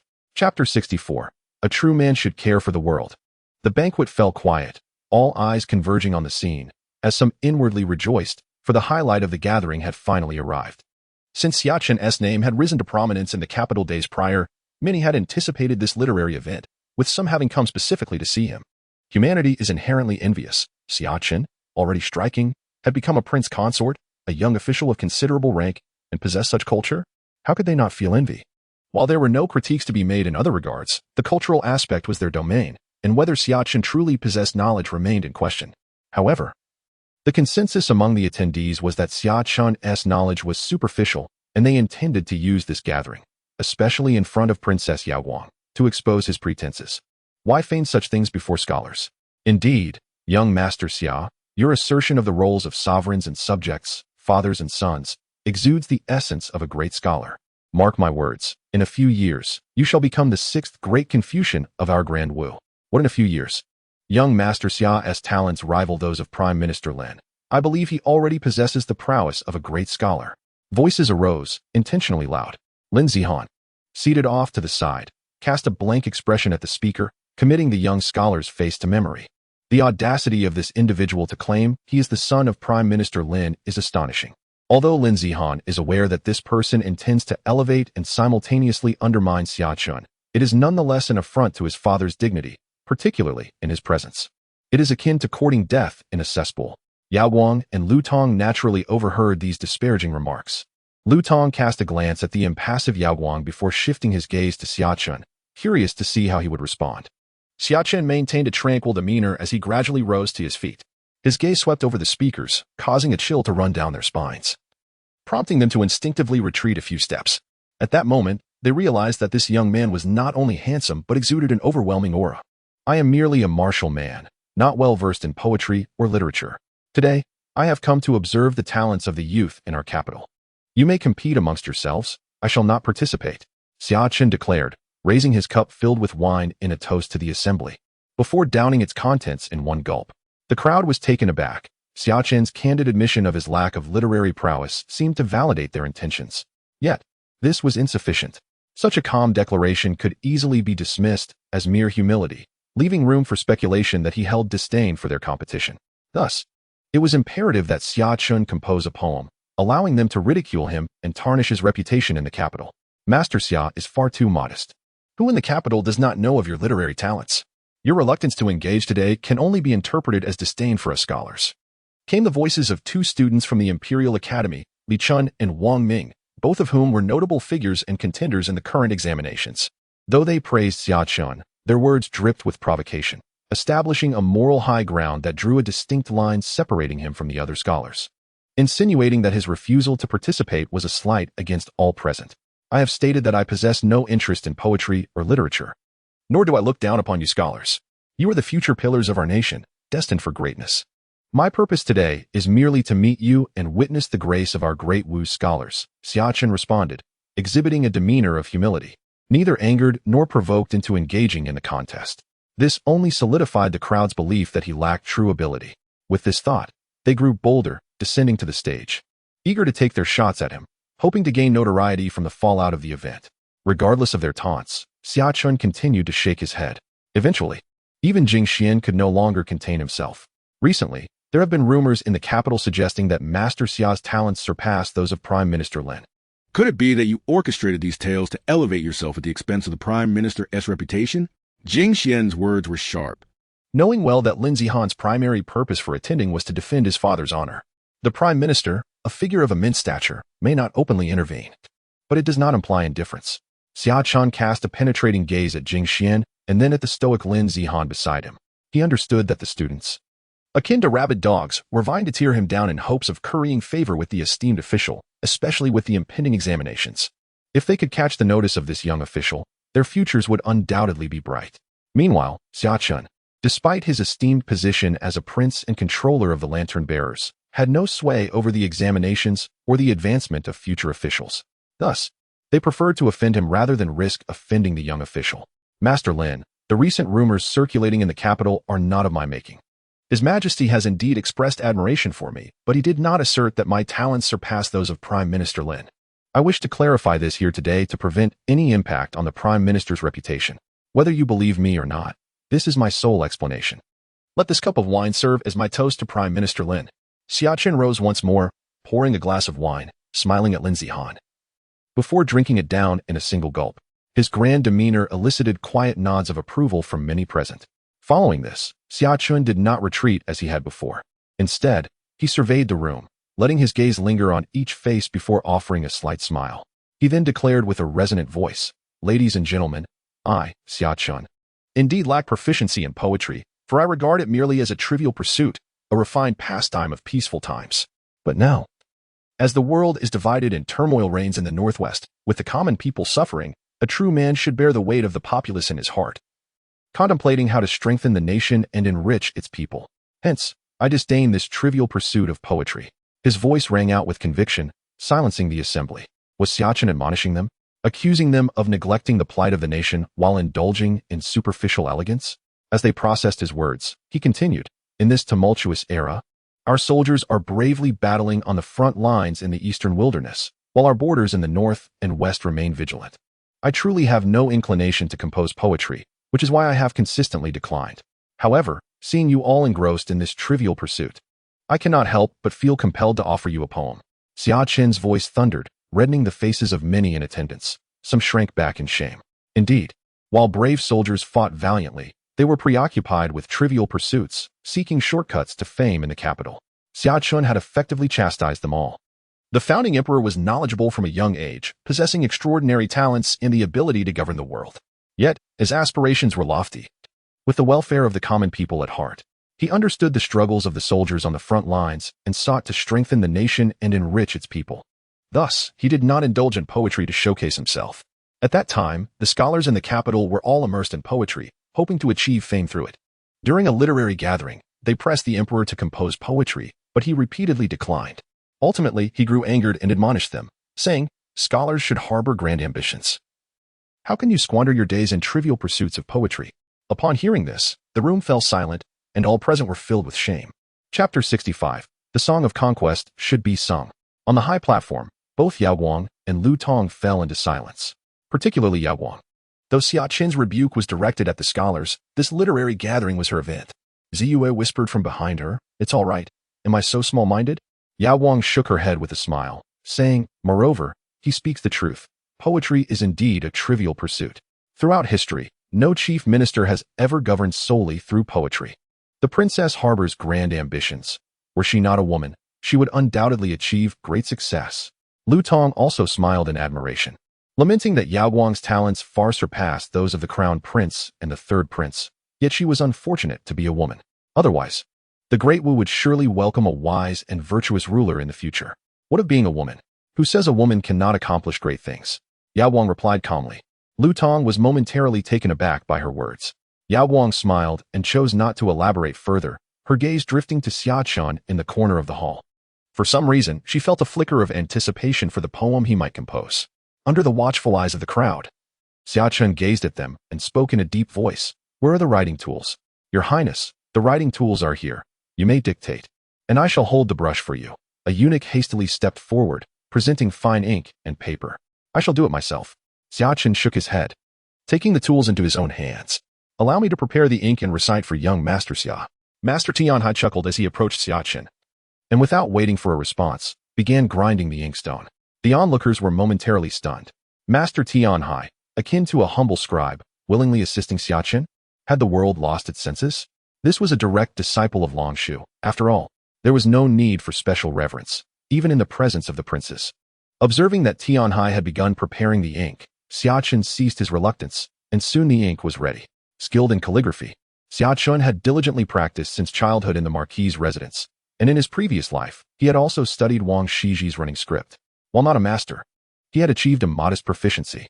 Thus, as he put brush to paper, his strokes flowed majestically, exuding both elegance and vigor. When Tianhai saw the first line, his eyes sparkled with excitement, and he voiced it aloud for all to hear. "The Song of Conquest shall sing the tune of the Wu Hook." Although this was merely the first line, it already radiated a sense of grandeur. Soon, Tianhai recited the second line, "Swear to extinguish the nations of Qing and Defeng." This declaration silenced the previously murmuring crowd as they were struck by the profound meaning within the poem. The vow to eradicate the countries of Qing and Defeng and unify the realm resonated deeply. Wuguan was a crucial stronghold in the northwest, essential for defense against these nations. The imagery evoked by the lines stirred the hearts of many scholars present, igniting their fervor. But then, as Tianhai shifted his tone, a sense of solemnity and valor washed over the assembly. Only to understand the battlefield is to die for one's country. Why must one be wrapped in horsehide to return? As the last words fell from Tianhai's lips, goosebumps arose on many attendees. Someone murmured, "Why must one be wrapped in horsehide to return?" A sudden exclamation erupted from the crowd, with someone at the banquet table pounding the surface in admiration, exclaiming, "Such boldness! Truly remarkable!" Others joined in the praise, acknowledging that Xia Chen's poems surpassed their previous works. A young man stood up, raising his cup in earnest respect towards Xia Chen. The crowd recognized him as Yuan Yongkue, son of the Minister of War, who had previously remained understated, now boldly expressing such sentiments before all. Lin Zihan quietly savored the poem, finding its themes of valor and indifference to death increasingly compelling. This poem is the finest frontier verse in nearly 300 years of our Great Wu. Lu Tong declared solemnly from the high platform. Ziyue repeated the lines, her eyes gleaming with admiration. Yao Guang observed the radiant Xia Chen amidst the crowd, her gaze reflecting her thoughts. Upon completing the poem, Xia Chen bowed in gratitude to Master Tianhai, saying, "Thank you, Master Tianhai, for your assistance with the ink.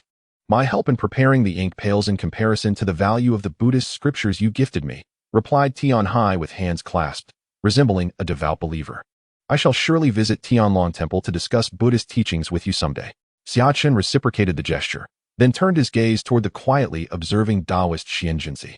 If you have time, do come find me. I have fine wine to share. Xianxia nodded with a smile, albeit slightly dazed. Xia Chen, let us go, Xia Chen said to his adoring companion as he led Xia Chen through the throng, exiting the hall. As they departed, the crowd could no longer contain their excitement, erupting into animated discussions. Wow, that poem was extraordinary. What a spirit, as expected from a scion of the Xia family.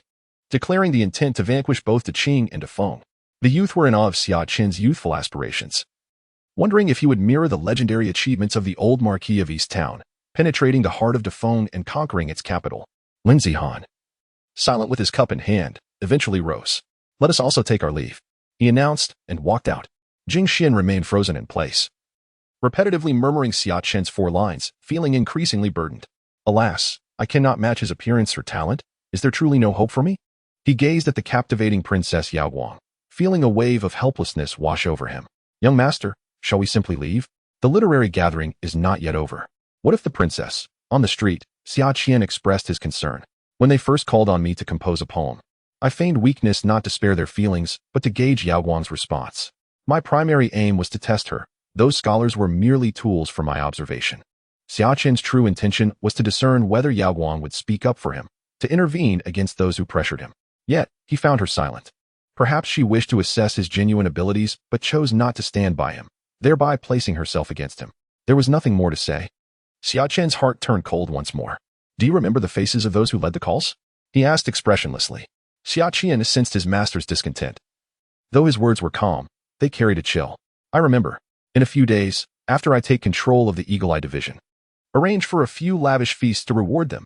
Xia Chen vowed, never one to forget a slight. Those who sought to step on and to rise, hoping to attach themselves to Lin Zihan, were laughable. While he could not pave the way for their advancement, he could certainly lead them to the depths of despair.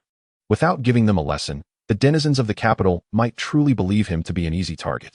Furthermore, assist me in investigating a student from the Imperial Academy named Su Xingchen.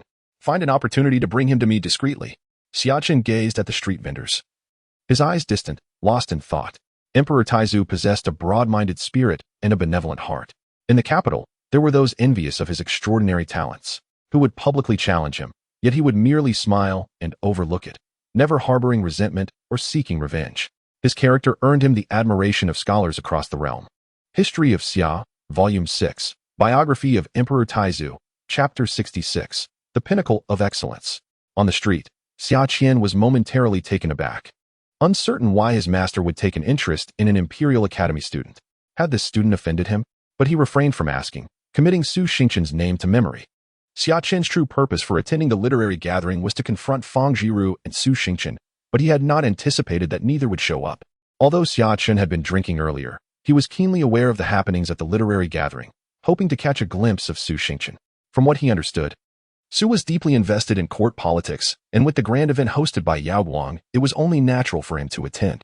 However, to Xia's surprise, there was no sign of him. Indeed, these extraordinary talents, despite not currently being in power, possess a certain aura that makes them difficult to attract. Xia Chen recognized that such individuals were still lying in wait, nurturing their potential in anticipation of the right moment. Nonetheless, the gathering was not without its merits. As he had made the acquaintance of Xian Jinzi and Tian Hai, particularly with the latter, who had taken the bait he had cast, this might yield benefits in the future. With this thought in mind, Xia Chen entered a tavern. It was already past 2 in the afternoon, and only drinks and snacks were served at the Yao Guang residence. His recent advancements in martial arts had led to an increased appetite. Just as Xia Chen settled into the private room, there was a knock at the door. A young gentleman clad in scholarly robes stood at the entrance, smiling warmly at Xia Chen. With lips as red as coral and teeth as white as pearls, his eyes sparkled like stars, radiating a confidence that seemed innate yet restrained. The main hall was already filled to capacity, and having noticed that only 2 individuals had entered the private room, he boldly inquired if he might share a table. The young gentleman was quite courteous, yet his request to share a table caught Xia Chen off guard. Before Xia could respond, Xia Chen frowned and stood up. Although they were not arrogant or oppressive, nor did they indulge in the despicable customs of the privileged youth of the capital, sharing a table was not something to be accepted lightly. Moreover, the reason for their booking a private room was to ensure a peaceful and intimate setting, especially considering that their young master was no ordinary individual. Naturally, we cannot. Xia Chen was about to decline when Xia Chen smiled and stood up. His smile was radiant. As the ancient saying goes, Jiang Taidong fishing. Those willing come to the hook. This time, the fish had willingly entered the net. The young man before him was none other than Su Xingchen, the very person Xia Chen had been tasked to find. He was a prodigy, destined to be known alongside Feng Zhiru of the Bailu Academy as the twin stars of Confucianism and Taoism, possessing unparalleled intellect and ambition. Su Xingchen stood at the door, a smile gracing his lips, yet his gaze scrutinized Xia Chen with utmost seriousness. As they were dining, it felt rather dull. And with such a spacious private room occupied by merely the two of them, it seemed a waste. Brother, please. Xia Chen extended a polite invitation, his demeanor impeccable, exuding the aura of a scholar, making it impossible to perceive him as a martial artist from a military lineage. Thank you, brother. Su Xingchen clasped his fist in gratitude. His gaze toward Xia Chen filled with admiration. This prince, born into nobility and already a fourth-rank official at young age, bore no trace of arrogance. Even his attendants were not overbearing. Though he had initially sought to decline, he had not resorted to harsh words. His presence here was certainly no coincidence, nor was it merely due to a lack of seating. He was intrigued by the rising star of the capital. Having spent 7 years observing and assessing the various figures within, little did he expect to misjudge the son of the Duke of Anongs, especially after learning of his attendance at the literary gathering. Xia Chen did not believe Su Xingchen had genuinely come to share a table. He had followed him directly from the gathering. What a coincidence could that be? Thus, Su Xingchen must be aware of his identity. What were his intentions? Was he merely observing him? Or did he have ulterior motives? As these thoughts raced through Xia Chen's mind, both young men wore bright smiles, while their minds remained as cold as ice, calculating rapidly. Meanwhile, Xia Chen, scratching his head in confusion, found himself bewildered by the unfolding situation. I am Su Xingchen, courtesy named Changya, a student of the Guozijian. May I ask for your name, esteemed sir? After taking his seat, Su Xingchen introduced himself without concealment. For there was nothing to hide. He had maintained a low profile in the capital, with few aware of his existence. What Su did not notice was that Xia Chen, standing slightly behind him, had his pupils constrict at the mention of Su Xingchen's name, regarding him with utmost seriousness, while glancing at his master's beaming smile. In an instant, he understood why his master had acted so peculiarly by allowing the stranger to join them. This was precisely the individual his master had instructed him to investigate. The opportunity had presented itself. Xia Chen's gaze towards Su Xingchen grew somewhat peculiar. I am Zhang Sheng. Xia Chen played along, adopting a pseudonym. Su Xingchen smiled and nodded, internally beginning his assessment. He found him to be generous and approachable, yet cautious, preferring to conceal his identity when outside. Su Xingchen had never considered that Xia Chen might know of him. With his remarkable talent, he understood the necessity of maintaining a low profile in the capital, avoiding any overt displays of reputation or fame. To remain discreet, he had refrained from attending the literary gathering himself, instead sending his classmates to gather information on his behalf. Consequently, apart from his peers, few in the capital recognized his name, which is why he felt comfortable using his real name.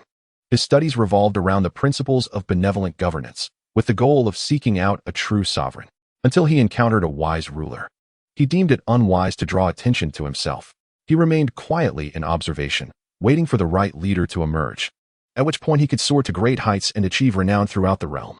In pursuit of such a leader, he had clandestinely met with the crown prince, as well as the third and fourth princes, only to ultimately dismiss both of them. This left him profoundly disappointed, as he realized that among the current royal lineage of the Dewu dynasty, no remarkable leader emerged. As he analyzed the state of the world, he observed that the Dewu dynasty was emerging from chaos, with the potential for unification taking shape. This led him to question his own analyses of the world affairs. When such thoughts arose, he contemplated leaving the Dewu territory for the realms of Dafeng or Qing to seek the destined sovereign. His attention was piqued, and the more he observed, the more excited he became. For he believed he had found the very embodiment of a wise ruler who could fulfill his vision of benevolent governance. Yet, he was puzzled as to why this figure was a woman. There had never been an empress in history. Once again, Su Xingchen found himself engulfed in confusion. Thus, he resolved to observe Yao Guang for a while longer.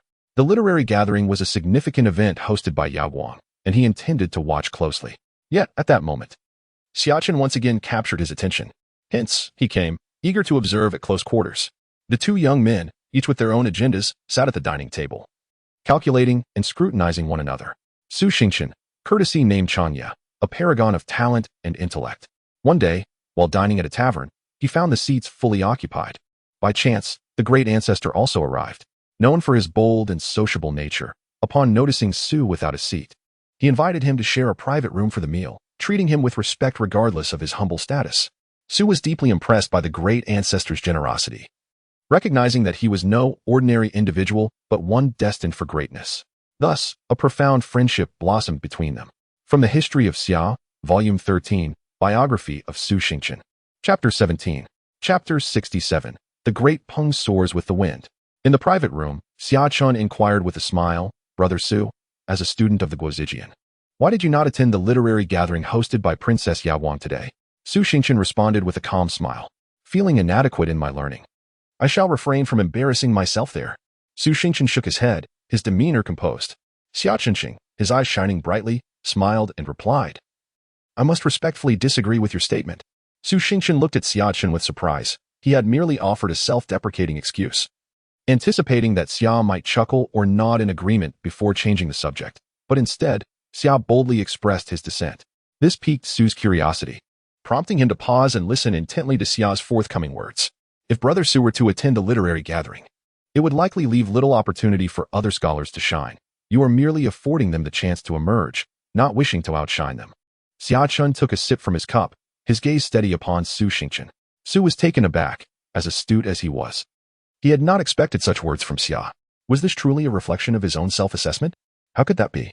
Despite his many years in the capital, he had not showcased his talents, and even his classmates were unaware of the depths of his intellect. How could Xia possibly know? Indeed, you speak beautifully, sir. Your words provide such emotional value. I am already 22 years old, having taken the imperial examination thrice, yet I have only attained the status of a licentiate. If I possessed true talent, would I not have achieved the rank of a xianxia by now, still lingering in the shadows of life at this age? Su Xingchen feigned a bitter smile, his performance remarkably convincing. I have heard tales of a magnificent fish in the distant northern sea, known as the Kuan, which dwells in the icy depths. This extraordinary creature can transform into a bird called the Peng. The Kuan observes the grand currents of the world, waiting for the opportune moment to leap from the water and become the mighty Peng, soaring through the skies, traversing 3,000 miles with each stroke of its wings. From the northern sea to the southern sea, revealing its prowess before ultimately ascending to 90,000 miles. Xia Chen recounted this fable and Su's expression shifted. Having never encountered such a wondrous fish bird, he was nonetheless able to grasp the implications of Xia's tale. I have also heard of a bird that remains grounded for 3 years, neither spreading its wings nor singing. Many assume it to be weak and foolish. Yet one with discerning eyes may smile and say, though it does not fly or sing now, it will one day possess great wings, though it is silent now. It shall one day astound the world. Upon concluding this tale, Su's demeanor changed entirely. His gaze sharpened as he regarded Xia Chen, realizing this was no mere coincidence nor empty flattery. I believe, Brother Su, you are akin to this bird. If you do not fly, it is only to prepare for a magnificent ascent. If you do not sing, it is to observe the world until the moment is right. Xia Chen laughed heartily, his demeanor exuding confidence that left others feeling dwarfed in comparison. His words did not cease there. He delivered a final, profound blow to Su's pretenses, declaring, as the Peng migrates to the southern sea, striking the waters for 3,000 miles and soaring to 90,000 miles, all things exist in balance. Brother Su is like this Kuan, currently submerged in the icy depths, yet harboring aspirations to soar. Once the time is ripe, you shall harness the winds and rise, transforming from shadow into light. Hearing these words, Su Xingchen fell into a long silence, feeling a chill envelop him. He had never regarded the heroes of the world with much esteem, believing himself a patient observer, watching the grand performance of illustrious figures upon the stage of the capital. He relished the sensation of lurking in the shadows, awaiting the right moment to act. Yet today, someone had forcefully and brazenly torn away his facade, rendering his supposed concealment a mere jest. Haha, I have always considered myself exceptionally wise, proud and dismissive of others, but today, witnessing your brilliance, I realize I am but a frog at the bottom of a well, gazing at the sky. Su Xingchen chuckled at his own folly, then rose to respectfully bow before Xia Chen. Xia, unfazed, calmly accepted the gesture, exuding an aura of profound depth that was difficult to fathom. You do not cultivate yourself, viewing me as a frog at the bottom of a well gazing at the moon. Were you to cultivate, you would see me as a mayfly glimpsing the vast sky. Mr. Su possesses the talent to govern the world, yet remains hidden, searching for a worthy master. Xia Chen inquired again with calmness, causing Su's heart to race. How could he possibly know this? What manner of being was Xia Chen? I merely feel my knowledge is inadequate, and given the current stability of the Great Wu dynasty, my presence or absence makes little difference, so I see no need for urgency. Xia Chen finally spoke after a prolonged silence, his tone much more cautious. Yet he still hesitated to open his heart to Xia. He felt his current situation was perilous. Xia seemed to know him intimately, while he knew little about Xia beyond public hearsay. For instance, he questioned Xia's character, whether he possessed a broad mind and a capacity for acceptance, and whether he could trust him. After all, he was a lantern-bearer, the head of a spy organization. Entrusting his future, life, and fortune to him felt exceedingly dangerous. Oh, is the world truly at peace? Yet, how can I not see the suffering of the people? The masses are destitute, unable to pay their taxes. And there are even reports of women being sold in certain places. This is a sign of a dynasty in decline. Xia Chen spoke with a nonchalant demeanor, appearing like a nobleman, yet his words evoked dread. Xia Chen's pupils narrowed. He lifted his gaze to meet Xia's, no longer avoiding eye contact. His entire demeanor transformed, shedding the pretense of timidity, revealing a sharpness previously concealed. What does young Master Zhang mean by this? Call me young Master Xia. We are both intelligent individuals. You have come here with intent, so let us not feign ignorance. That would be rather tedious. A smirk graced Xia Chen's lips as he abandoned the roleplay, aiming to deliver a profound mental shock to this young man who believed himself exceptionally astute. Indeed, Su's expression shifted once more. He felt an overwhelming sense of trepidation towards Xia Chen. What manner of person was he? How could he know so much? Was the lantern-bearer truly so all-seeing? Yet, many of these matters had never been disclosed to anyone else. Chapter 68. On the State of the World. In the private room, Xia Chen felt as though he were sitting on pins and needles, desperate to leave and not wishing to linger a moment longer. He despised this uncertainty and feared the unknown, which left him feeling utterly vulnerable. The Xia Chen before him was undeniably dangerous. A gentleman does not stand beneath a crumbling wall.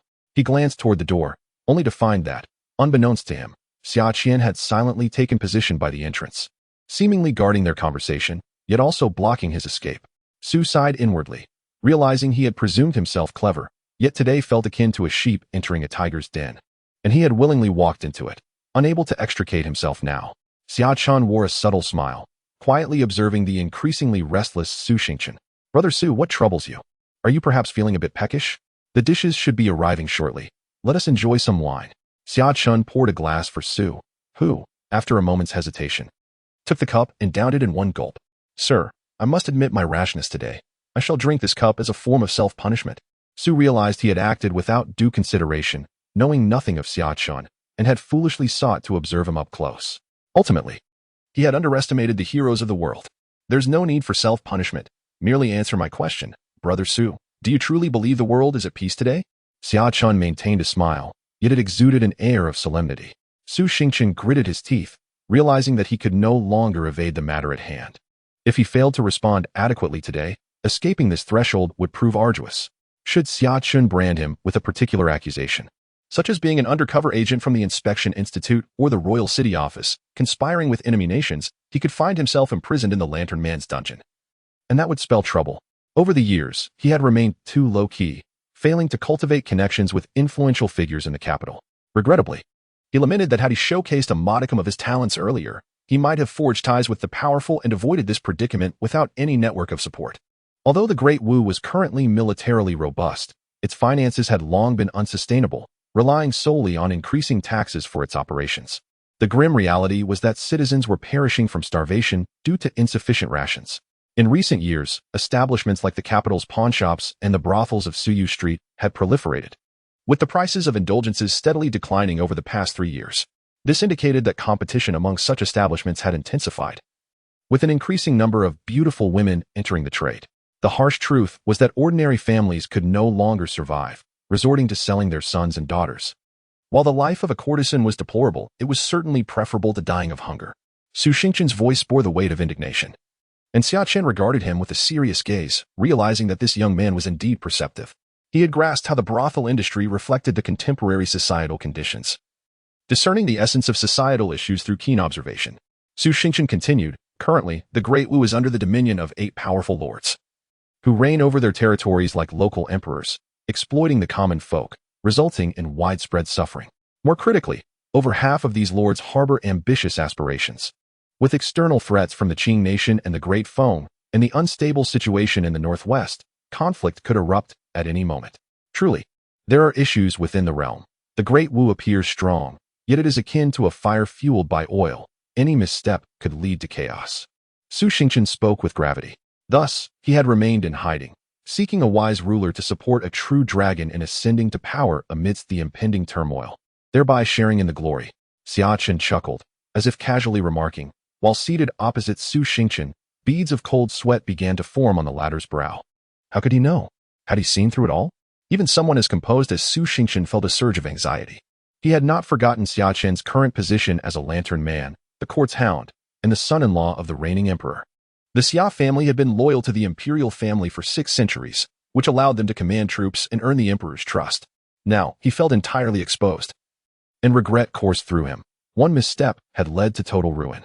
Today, he might truly meet his downfall. He was a man of grand ambition, aspiring to be the prime minister, not just any prime minister, but the one to unify the realm and become the first of his kind in history. Yet now, he faced the grim prospect of dying before he could even embark on his journey. What do you think of the other 2 nations? Xia Chen inquired, still smiling, posing yet another question. Though internally decayed, these nations still possess loyal ministers and capable individuals. Their national strength may have waned, but their fortunes remain intact. Su Xingchen sighed. Having already envisioned the worst outcome, he resolved to speak candidly. Thus, the tripartite power dynamic may render our strongest nation the most vulnerable. Yes, the emperor favors war, and our nation is on the brink of internal disintegration. Should the emperor choose to cultivate stability and appoint me as the chief advisor within 5 years, I could turn this situation around. Su Xingchen, like a sword drawn from its sheath, radiated brilliance, acutely aware of the looming threat of death, prompting him to abandon his previously cautious strategy. He sought to capture Xia Chen's attention with his astonishing claims, hoping to breathe life into this deadlock and attract the notice of the court's dignitaries, even the emperor himself. If someone were to grant him an opportunity, he was certain he could demonstrate his worth. Although this step was perilous, he had no choice but to take the gamble. Su Xingchen hailed from humble beginnings. Yet from a young age, he displayed extraordinary intelligence, rare in his village. At the age of 7, a tattered Taoist arrived in the village, bearing an extraordinary demeanor.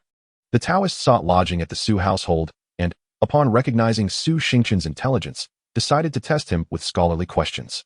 By then, Su had thoroughly mastered the Confucian classics and grasped many worldly truths, astonishing the Taoist, who subsequently stayed with the Su family. Su became the Taoist's disciple, receiving 5 years of direct instruction, during which no one knew what knowledge was imparted, only noting Su's increasing composure and maturity. At 13, the Taoist departed, leaving behind a tome titled The Way of Kings. Chapter 13 of the Summer History chronicles Su Xingchen's life. In 5 years, a monumental change will surely transpire. Xia Chen observed Su Xingchen's evident brilliance, taking a sip of his drink before casually stating, "Are you suggesting that the current tripartite balance of power will persist? Without my intervention, for the next 50 years, the world shall remain divided into 3, each nation balancing the other, despite their ambitions to conquer one another lacking the absolute strength to obliterate their rivals." Su Xingchen asserted with unwavering confidence. Yet, I cannot shake the feeling that perhaps within 5 years, the Great Wu will experience a cataclysmic transformation, at most, within a decade. The current state of affairs will undergo a significant shift. Xia Chen replied with a smile, expressing his own forecast. Su Xingchen's gaze deepened upon hearing Xia Chen's words. He instinctively sought to counter and elaborate on his perspective. However, he quickly restrained himself, maintaining a calm demeanor. I understand your skepticism and your steadfast convictions. How about a friendly wager? Let us revisit this discussion in 10 years. If my predictions hold true, you will owe me a favor, the nature of which I will disclose then, but regardless, you must comply. Xia Chen challenged Su Xingchen, as if goading him. Do you dare to wager? Su Xingchen regarded the poised young man before him, his gaze piercing. Xia Chen had maneuvered him into a corner. Initially, he had anticipated being taken to the Lantern Man's dungeon, but he was surprised by Xia Chen's willingness to engage in such a dialogue, which now offered him a glimmer of hope. Very well, I accept your wager. Su Xingchen's thoughts remained clear. He pondered what Xia Chen aimed to achieve. He had prepared for the worst, but now, with the chance to gamble for his life, he was willing to take the risk. Victory or defeat would be a matter for the future. His present concerns were now set aside for his future self to grapple with. Moreover, he remained confident that the world's situation could remain stable for at least another 30 years. Xia Chen could not help but smile at Su Xingchen's declaration, his grin radiant. He had successfully led this man into his trap. You seem restless, and it appears you lack the appetite for this meal. You don't appear to be hungry either, so you may take your leave, he gestured, indicating that Su Xingqian was free to go. Upon hearing this, Su Xingqian felt a surge of relief, yet he maintained a calm exterior, exhibiting remarkable composure as he respectfully bowed to Xia Chen. Thank you, young master. I shall take my leave now. Finally, Su Xingqian relaxed, his tension dissipating. Though Xia Chen was astute and cunning, he remained, after all, quite young and lacking in experience. I initially thought he would imprison me within the Lantern Man's dungeon, yet unexpectedly, he allowed me to leave. Perhaps my analysis of the world's affairs had left him astounded, prompting him to grant me leniency due to our decade-long wager. Su Xingqian mused within himself, acknowledging that to Xia Chen, he was merely a minor player. His words had ignited Xia Chen's competitive spirit, leading him to desire a wager with Su Xingqian, though his mind raced at high speed. Su Xingqian maintained a calm smile on his face. After performing his bow, he prepared to turn and depart from this contentious place. However, just then, he heard Xia Chen's voice once more. Come to the Lantern Man's office tomorrow morning. I need a scribe. Su Xingqian was taken aback. What? He instinctively wanted to refuse. What a joke. To follow Xia Chen to the Lantern Man's office as a scribe? He had aspirations of becoming a prime minister. Just as he opened his mouth to decline, Xia Chen's voice rang out again, this time devoid of warmth, imbued with an icy calm. Do not even think about fleeing tonight or leaving the capital. No matter how fast you are, you cannot outrun the Lantern Man. I can find you anywhere in the world. I have taken note of your words today. They are nothing short of nonsense. Our great Wu kingdom is prosperous and peaceful. The people live in harmony, and the emperor governs wisely. Yet, here you are, spouting treasonous rhetoric. You must be a spy from an enemy nation, deliberately infiltrating our capital to spread such rumors. Moreover, you stealthily followed me today. Were you intending to assassinate me? Xia Chen glanced at Su Xingqian, whose complexion had turned pale, and continued, furthermore, you previously claimed to have been lying in wait, seeking a worthy ruler to achieve great merit. Are you plotting a rebellion? The last statement pierced Su Xingqian's heart like an invisible sword, rendering him breathless. He felt a chill wash over him, as though he had fallen into an icy abyss. This was indeed a death sentence. Su Xingqian had never anticipated that the previously gentle and smiling Xia Chen would so suddenly reveal a hostile demeanor. Do you know that such accusations could lead to the extermination of your entire family? Xia Chen's words were chilling, suffused with a fierce murderous intent cultivated during his time in the peculiar realm of the system, where he had inherited the essence of blade intent. Su Xingqian felt as if he had plunged into the depths of hell, with Xia Chen emerging as a devil from its depths. He saw the depths of Xia Chen's gaze, seemingly illuminated by an otherworldly glow, and in a daze, he envisioned a battlefield strewn with corpses and rivers of blood. A scene of unimaginable carnage. Though Su Xingqian considered himself the most talented of his generation, he had never encountered such a grim spectacle. He was paralyzed with fear. After a considerable time, he regained his composure, steadied his mind, and sought to calm his emotions.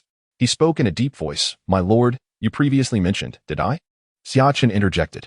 I have only just emerged from the literary meeting today, and upon entering the tavern, I noticed someone stealthily following me. This individual trailed me into the private room and attempted to get close, evidently plotting to assassinate me. I saw through this entire scheme and have merely been interrogating you. My loyalty to the emperor is unwavering.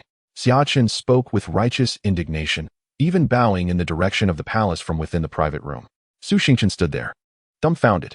I can attest that my master was merely interrogating you the entire time, while you exhibited suspicious behavior and uttered many treasonous remarks. Summer Qian, who had been standing at the door, chimed in, causing Su Xingqian's heart to plummet. Today, he had finally witnessed the true nature of power, the ability to distort truth, and how black could be spun into white. Su Xingqian realized he had been outmaneuvered today. You are an intelligent man. I trust you will make the right choice. I hope to see your presence in the office tomorrow morning, rather than sending someone to hunt you down, Xia Chen declared, sitting calmly in his chair, sipping his drink. His expression serene, yet commanding, radiating authority that instilled fear. Su Xingqian departed, feeling utterly lost. He walked along the street, as if his soul had been stripped away. The once insightful and rational man now found his thoughts tangled and chaotic, echoing Xia Chen's emotionless voice. Extermination of 9 clans, such a grave consequence. Su Xingqian could hardly believe that a single misstep had led to such calamity. Xia Chen, whom the world portrayed as gentle and approachable, devoid of any airs, had hidden his true nature too well. The sudden shift in demeanor caught Su Xingqian off guard. As he considered the prospect of falling into the hands of such a cunning individual, despair enveloped him. His dreams of becoming a prime minister seemed to evaporate, leaving him destined to become a mere scribe for the Lantern Man. In the Great Wu dynasty, clerks were looked down upon by officials. Being a clerk would tarnish his future. His life would be devoid of promise. In that moment, Su Xingchen felt an urge to find a tree and a rope, contemplating the finality of death. Yet as the thought crossed his mind, he quickly shook his head. Su Xingchen, how could you, who pride yourself on your exceptional abilities, possess such a fragile spirit? In the face of adversity, contemplating escape through death is not the solution. This calamity arose because you failed to regard the heroes of the world with the respect they deserve, your arrogance leading to this significant loss. Besides, that Xia Chen is undoubtedly ruthless. He would not spare your family. If you perish, they would easily fabricate charges against them. A man of honor cannot shirk his responsibilities. Even if you must live a life of quiet desperation, you must endure, like a resilient weed, refusing to be defeated. Keep fighting, Su Xingchen. His internal monologue was rich and varied, leading him to clench his fists in self-encouragement, but the gesture appeared comical. Ha ha ha ha. Father, look at how amusing this uncle is. If someone in our private school fails to recite their lessons and is punished by the teacher, this is how our instructor encourages us. It seems this uncle has also been punished for not reciting. A child on the street, holding a candied hawthorn, pointed innocently at Su Xingchen and laughed. Xiaoji, how can you be so rude? Quickly apologize to this uncle. The child's father hurriedly scolded him and turned to Su Xingchen to offer his apologies. The child, only 7 years old, named Songji, belonged to an ordinary family in the capital. Children speak without restraint. It's no matter. Su Xingchen shook his head, glancing at the innocent Song Ji with a smile before turning to leave. Within the private room of the tavern, Summer Qian sat at the table. With no outsiders present, he finally voiced the doubts that had been plaguing him.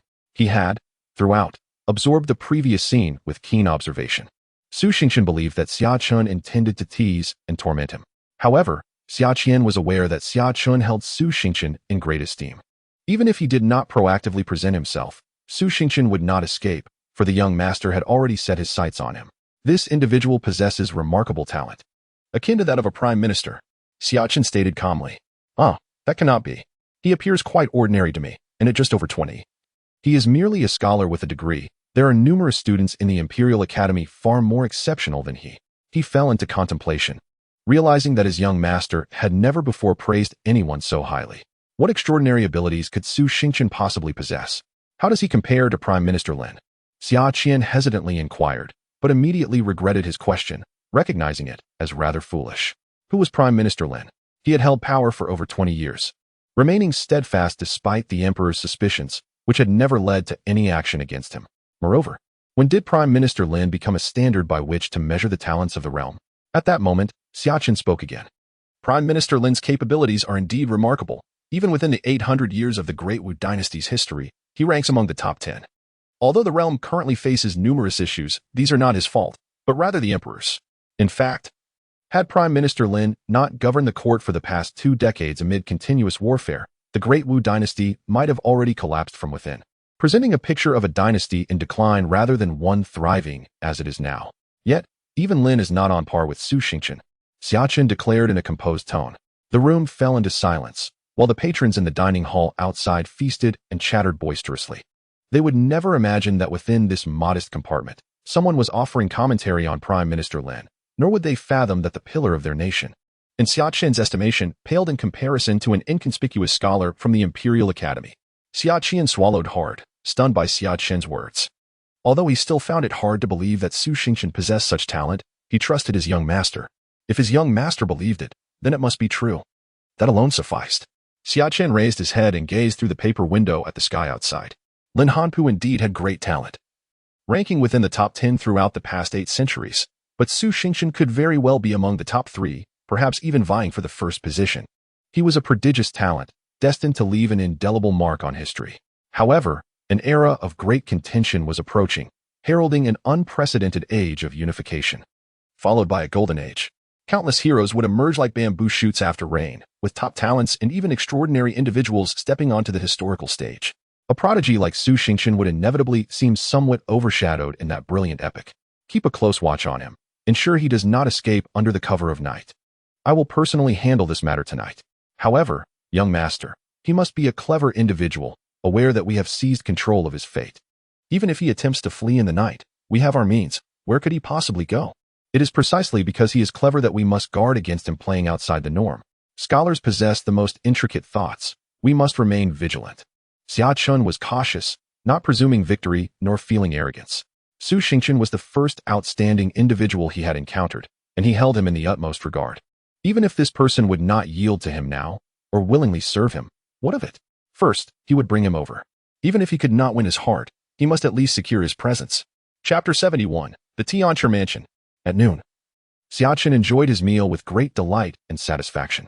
Meanwhile, the literary gathering hosted by Yao Guang had come to a close.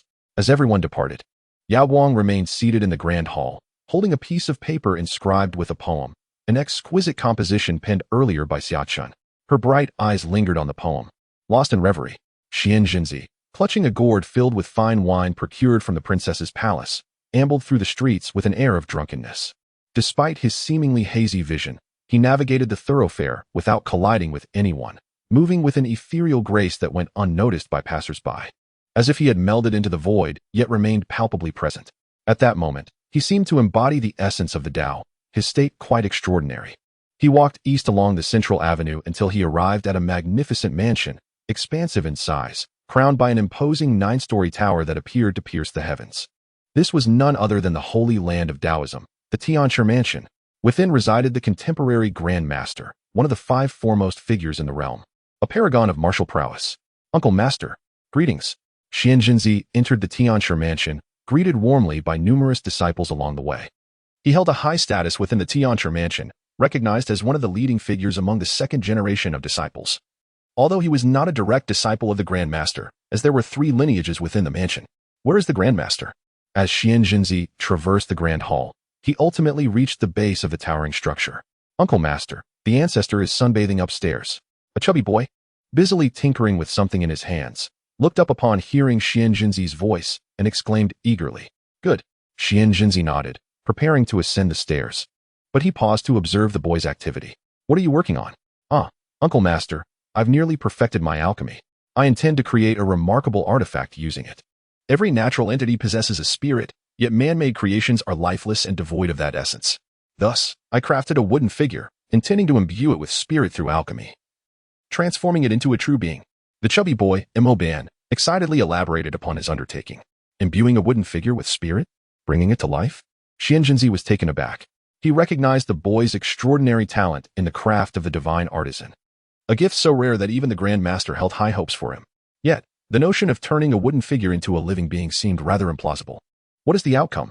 Despite his skepticism, Xianxiafanzi refrained from disheartening the boy and instead inquired earnestly. As anticipated, Mo Ban's expression dimmed. "I failed. I attempted several times, but I could only briefly instill vitality into the wooden figure. However, that does not equate to imbuing it with spirit. It merely means I controlled the figure through technique. Once I cease infusing it with energy, it reverts instantly to a mere piece of wood." Mo Ban's shoulders drooped, disheartened by the difficulty of mastering such a technique. "Thus, I am now attempting to reduce the size of the wooden figure, while also experimenting with other materials. Perhaps the wood is not suitable, so I am trying jade, stone, and rare metals, while also minimizing their dimensions. Who knows? This might lead to success." Mo Ban quickly regained his fighting spirit, his gaze intensely fixed upon the small jade figurine in his hand. "I shall make haste to find the old celestial master." Xianxiafanzi offered an encouraging word to the child before hurriedly turning away. On one hand, he genuinely had business with the old celestial master. On the other, he feared that Mo Ban would cling to him, eager to expound upon the peculiar ideas swirling in his mind. Each time he listened to those whimsical thoughts, Xianxiafanzi felt his head spin. Mo Ban paid no heed to Xianxiafanzi, as all his thoughts were consumed by the small figure in his grasp. Xianxiafanzi ascended to the 3rd floor and encountered a woman there, clad in snow-white garments. Her cascading black hair flowed like a waterfall, her countenance radiated an ethereal beauty, and her eyes sparkled like cold stars, with brows resembling distant mountains that could hardly conceal her indifference. She moved with grace, exuding an aura of detachment, like a celestial being untouched by the mundane world. This was Mu Rongyu Yin, a prodigy with an innate Taoist constitution, born with a natural affinity for the path, yet emotionally lacking, her 7 feelings yet to awaken. "Junior sister," Xianxiafanzi called out as he halted in his tracks upon seeing her. "Senior brother." The woman nodded in response, her expression remaining as impassive as a glacier. Xianxiafanzi had grown accustomed to this demeanor, understanding that her apparent aloofness was simply her nature. Mu Rong Yu Yen was a cherished disciple of the old celestial master. Without engaging in further conversation, Xianxiazi prepared to continue his ascent. His mind swirled with numerous questions that he needed to discuss with the old celestial master. Yet, just before departing, he paused again. Turning to glance at Mu Rong Yu Yen, "Junior sister, have you broken through to the 4th rank?" "I just achieved that this morning," she replied coolly. Her words succinct and devoid of earthly warmth. It was precisely because her breakthrough had occurred so recently that Xianxiazi had sensed it. Even his steady heart was stirred by the revelation of his young junior sister's extraordinary talent. At just 18, she had already reached the 4th rank. Such a terrifying aptitude could only explain why the old celestial master had taken her as a disciple. It was conceivable that, barring any unforeseen events, they would soon witness a 3rd-rank adept in their midst at the tender age of 20. With this thought, Xianxiazi continued his journey upstairs, slightly disheartened but quickly regaining his composure, for he had his own path to follow. Old celestial master, Xianxiazi seeks an audience. Upon reaching the 9th floor, he found himself in an open-air pavilion where the azure sky loomed above. In the evenings, the old celestial master would often gaze at the stars, contemplating the Tao and seeking breakthroughs beyond the 1st rank. Xianxiazi's voice, though not loud, was certain that the old celestial master could hear him. With his immense power, the old celestial master would have sensed Xianxiazi's presence the moment he entered the star-gathering pavilion. This was why the guards along the way were not particularly vigilant. The old celestial master feared no assassination attempts.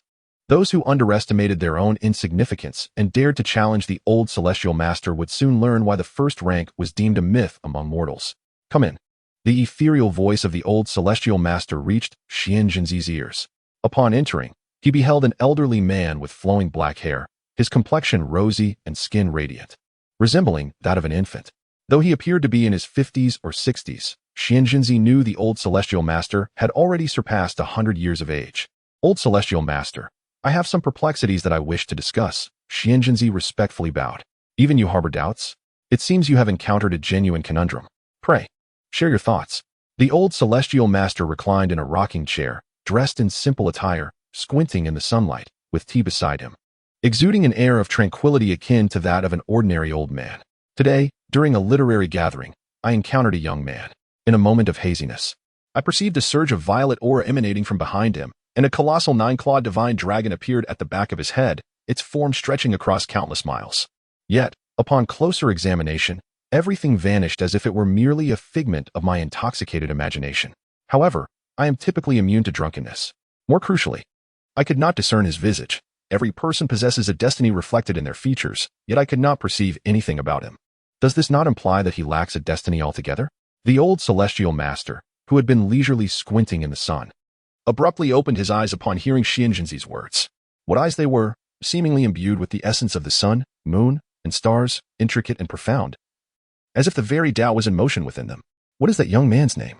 Xianxiazi responded earnestly. "He is the one from the East Town Marquis estate, who has become the royal consort and has recently taken charge of the Eagle Eye division, correct?" "Indeed, old celestial master." Xianxiazi nodded. The old celestial master, possessing extraordinary cultivation that harmonized with the great fortune of the Wu kingdom, was not ignorant of worldly affairs. Rather, he chose to observe without interference. "I have calculated his fate. He possesses an average appearance, yet he is betrothed to Yao Guang. However, her fortune is overwhelmingly potent, which does not bode well for him, as he lacks the capacity to bear such fortune, thus indicating a potential for an untimely demise." The old celestial master spoke slowly. "Having calculated the fate of Yao Guang's intended spouse after the emperor arranged their union, then why can I discern nothing of his features?" Xianxiazi inquired, perplexed. Though he acknowledged the disparity between his abilities and those of the old celestial master, he believed he was not inferior in the art of physiognomy. The old celestial master fell silent, aware of Xianxiazi's proficiency in the study of physiognomy. "I shall attempt another divination." Rising from his rocking chair, he appeared as an amiable elder, exuding no hint of imposing presence. After a moment, the old celestial master furrowed his brow and once more picked up the tortoise shell for divination. Yet, to his astonishment, none of the 64 hexagrams yielded any insight into the young man's fate. Not a single hexagram manifested a sign. "What a curious phenomenon," the old celestial master murmured. And Xianxiazi, observing from behind, felt a tumult within, unable to remain calm. Even the old celestial master could not discern the truth. Once more, the old celestial master attempted divination. This was the 3rd time. However, as he cast the tortoise shell, it shattered in midair before it could even touch the ground. revealing intricate symbols contained within. Unable to divine, unable to perceive, though grounded in the present, he exists beyond the past and future. This is a variable. Has the heavenly secret undergone a transformation? The old celestial master's complexion paled, his usual composure shaken. Old celestial master, what troubles you? Xianxia's pupils dilated in alarm. For the old celestial master's tortoise shell had shattered, a most unprecedented occurrence. This individual possesses profound karmic connections, a variable. The future has already begun to shift. And I can no longer perceive the heavenly secrets. After regaining his composure, the old celestial master spoke with grave seriousness. Xianxia was struck with astonishment. Even the legendary old celestial master could not fathom Xia Chen. In this world, there were only two individuals whose roots eluded him, obscuring their futures. One was Yao Guang. And now Xia Chen had joined her, further complicating matters. Strangely, there was an intimate connection between the two. Even more perplexing was that, despite his ability to vaguely discern Yao Guang's fate through the mists, he recognized her as a person of great fortune, bearing the countenance of a leader. Though she remained a princess, she had already begun to embody a portion of the great fortune of the Wu kingdom. In the future, she might become the first woman in history to dominate the realm, bringing an end to the chaos of the ages. Yet, as for her husband, Xia Chen, he remained entirely inscrutable. The old celestial master's tone was solemn beyond measure. Xianxia was both shocked and relieved, astonished that even the old celestial master could not perceive the truth, yet relieved to realize it was not due to his own inadequacies, but rather the peculiar nature of Xia Chen's fate. A person's fate is determined from the moment of birth. To defy destiny is an arduous endeavor. Life, fortune, and feng shui play significant roles, followed by the accumulation of virtue, education, career choices, spouse selection, cultivating relationships with benefactors, and maintaining one's health. Among these, feng shui and virtue can mildly alter one's destiny, yet such changes are exceedingly challenging and rarely achieved. Furthermore, it hinges on whether one's original fate can endure these modifications. Beyond this, to truly change a person's fate, one must rely on the words of the old celestial master, which were momentarily suspended. Xianxia, who was deeply engrossed, hastily interjected, "Old celestial master, are there other ways to alter fate? Fortune." The old celestial master's gaze drifted into the distance, his eyes reflecting the profound sky. Fortune, as we refer to it, is also known as national destiny. Ancient texts recount that in primordial times, this world was indeed inhabited by land deities, spirits, Buddhas, immortals, shamans, and even extraordinary beings of immense power. However, one day, our realm withered, and we faced defeat. Some aged and passed away, while others fled to distant lands. Xianxia's heart yearned as he listened, unable to remain calm. He recognized this must be the core secret of the celestial master's teachings. Had it not been for Xia Chen, he would have remained oblivious to these profound insights. In those times, powerful dynasties and renowned cultivation sanctuaries flourished. The sanctuaries focused on accumulating virtue, while the dynasties cultivated fortune. The power of fortune is exceedingly enigmatic. It can confer divine titles and garner the world's reverence.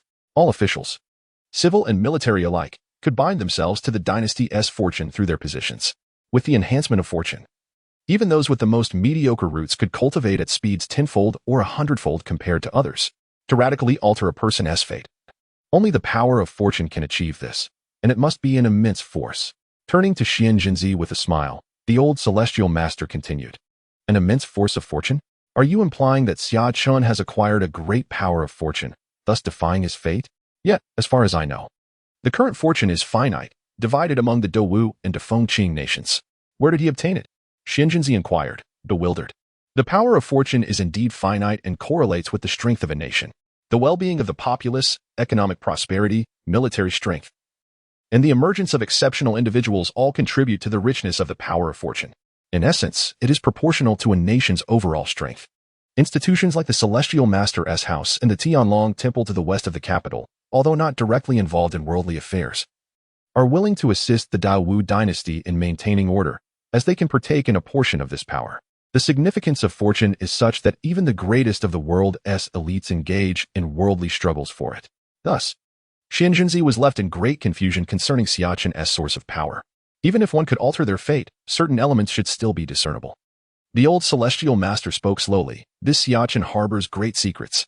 Perhaps he possesses an item that conceals destiny, yet I sense he is more like an anomaly. Something that has eluded capture. With a brilliant gleam in his eyes, he stood atop the star-gathering tower. gazing towards the capital as if to pierce through the void and locate Xia Chen. Something that has eluded capture? He continued. The way of destiny is governed by the number 50, while humanity is but one aspect of the myriad of predetermined elements. Yet, it is precisely because of such anomalies that there exists the possibility of altering fate. The old celestial master's voice resonated like the music of the cosmos. As Xianxiadrama earnestly absorbed his teachings, you previously mentioned catching a glimpse of a 9-clawed golden dragon of fortune spanning the boundless skies, accompanied by soaring purple energy? The old celestial master turned to face Xianxiadrama, who knelt before him. Indeed, yet upon closer inspection, it seemed as if my vision had deceived me. Xianxiadrama replied. You possess remarkable skill in physiognomy, having reached the pinnacle in this art. At that moment, with wine flowing and your spirit unencumbered, you merge with the Tao, which may explain your glimpse of that obscured fragment. The old celestial master's words struck Xianxiadrama with awe. However, such a vision is akin to the countenance of an emperor, even in the presence of the sovereign. I could merely perceive half a xiang of purple energy and 3 xiangs of fortune. Xianxiadrama could not help but express his thoughts. He had read Taoist texts stating that the golden dragon of fortune is the manifestation of combined national and individual fortunes, and only an emperor with 10 xiang of fortune could transform into a golden dragon of destiny.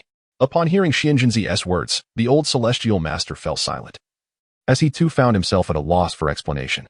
Xianxiadrama continued, You once mentioned that Yaoguang possesses an exceptionally unique fate, born amidst 10 xiang of purple energy, with 2 parts of the national fortune of Dawu integrated within her being.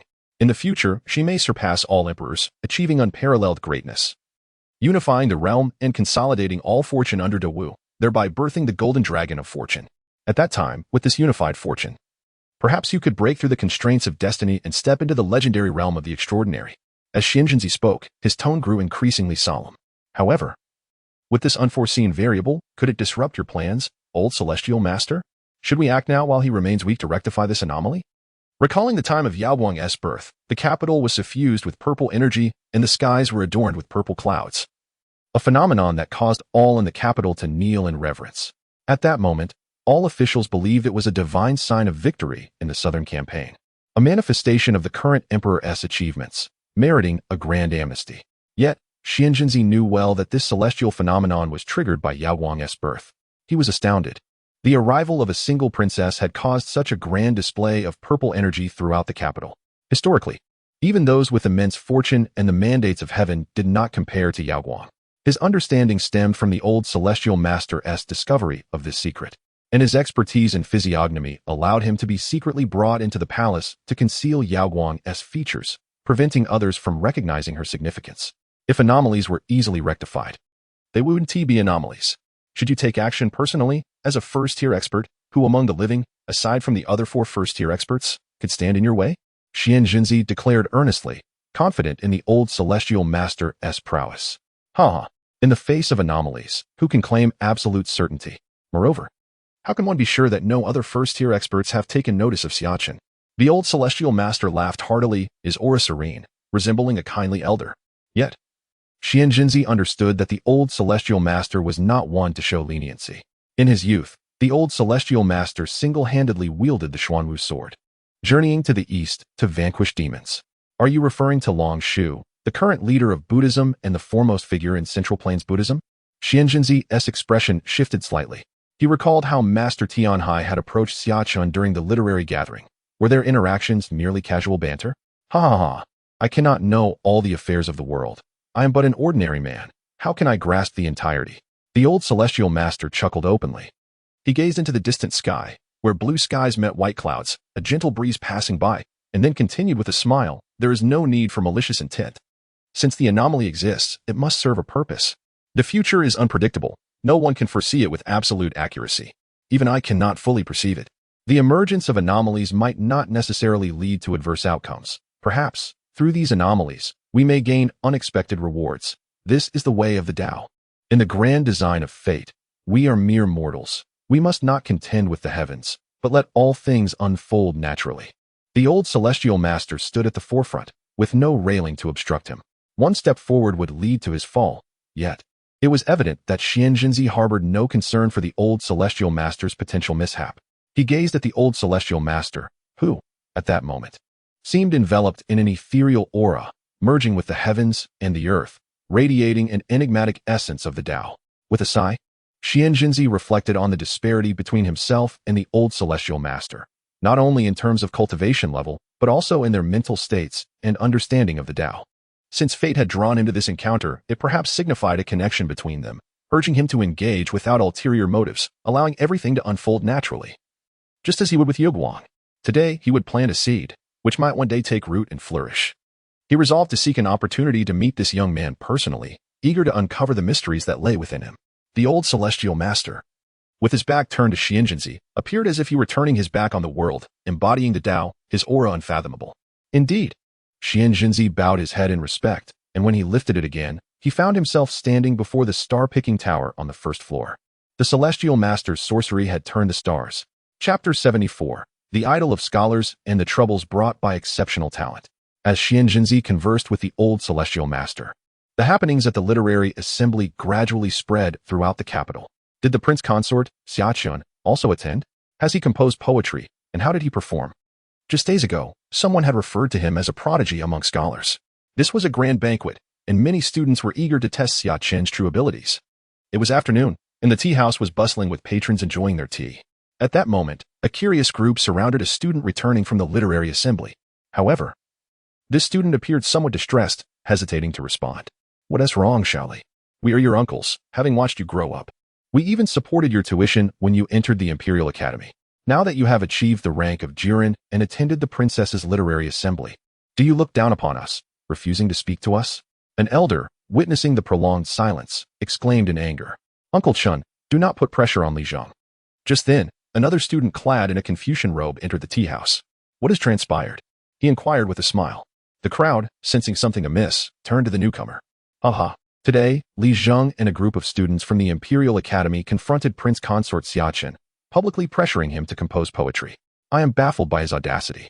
Regardless of his true talents, he is a prince, a scion of a noble house, currently holding a high-ranking position. How could we, mere commoners, offend him? Li Zhang foolishly charged at him as if wielding a sword, and I couldn't stop him. Zhang Zhongyong shook his head in disbelief. If it weren't for our childhood camaraderie, I would not have spoken so freely, yet Li Zhang seemed ungrateful, claiming I hindered his chance for fame in the capital and even threatened to sever ties with me. How can one be a good Samaritan in these times? With a sigh, Zhang Zhongyong looked at the attentive neighbors, his tone tinged with resignation. If Li Zhang had merely humiliated Xia Chen in public, it might have sufficed. But Xia Chen was evidently not one to be trifled with. He rebuked them for their obsession with trivial poetry while neglecting significant national affairs and not diligently pursuing their studies, always seeking shortcuts and expedient paths. In the end, he composed a poem expressing his ambitions before everyone, leaving them utterly speechless. Zhang Zhongyong laughed heartily, while Li Zhang wore a face of shame. The poem was exquisite. After today, none would dare claim Xia Chen lacked knowledge or talent. This was true renown in the capital. Ha ha ha, a true man should aspire to this. Xia Chen's name once again graced the headlines of the capital, becoming a topic of discussion among the populace. The most debated aspect was undoubtedly his poem, especially the concluding lines. Only to die for the nation on the battlefield, why should my body be wrapped in horsehide? Many were captivated, their spirits stirred. Xia Chen's assertion was astute. Poetry is but a minor pursuit. Throughout history, which chancellor has governed through poetry? It is practical deeds that build a nation. Presently, the realm remains unstable. Conflicts may erupt at any moment along the northwestern frontier. What we require are capable ministers, not so-called literary masters. In the north, the Great Feng has been in decline for years. Is it not due to the nationwide reverence for literary pursuits?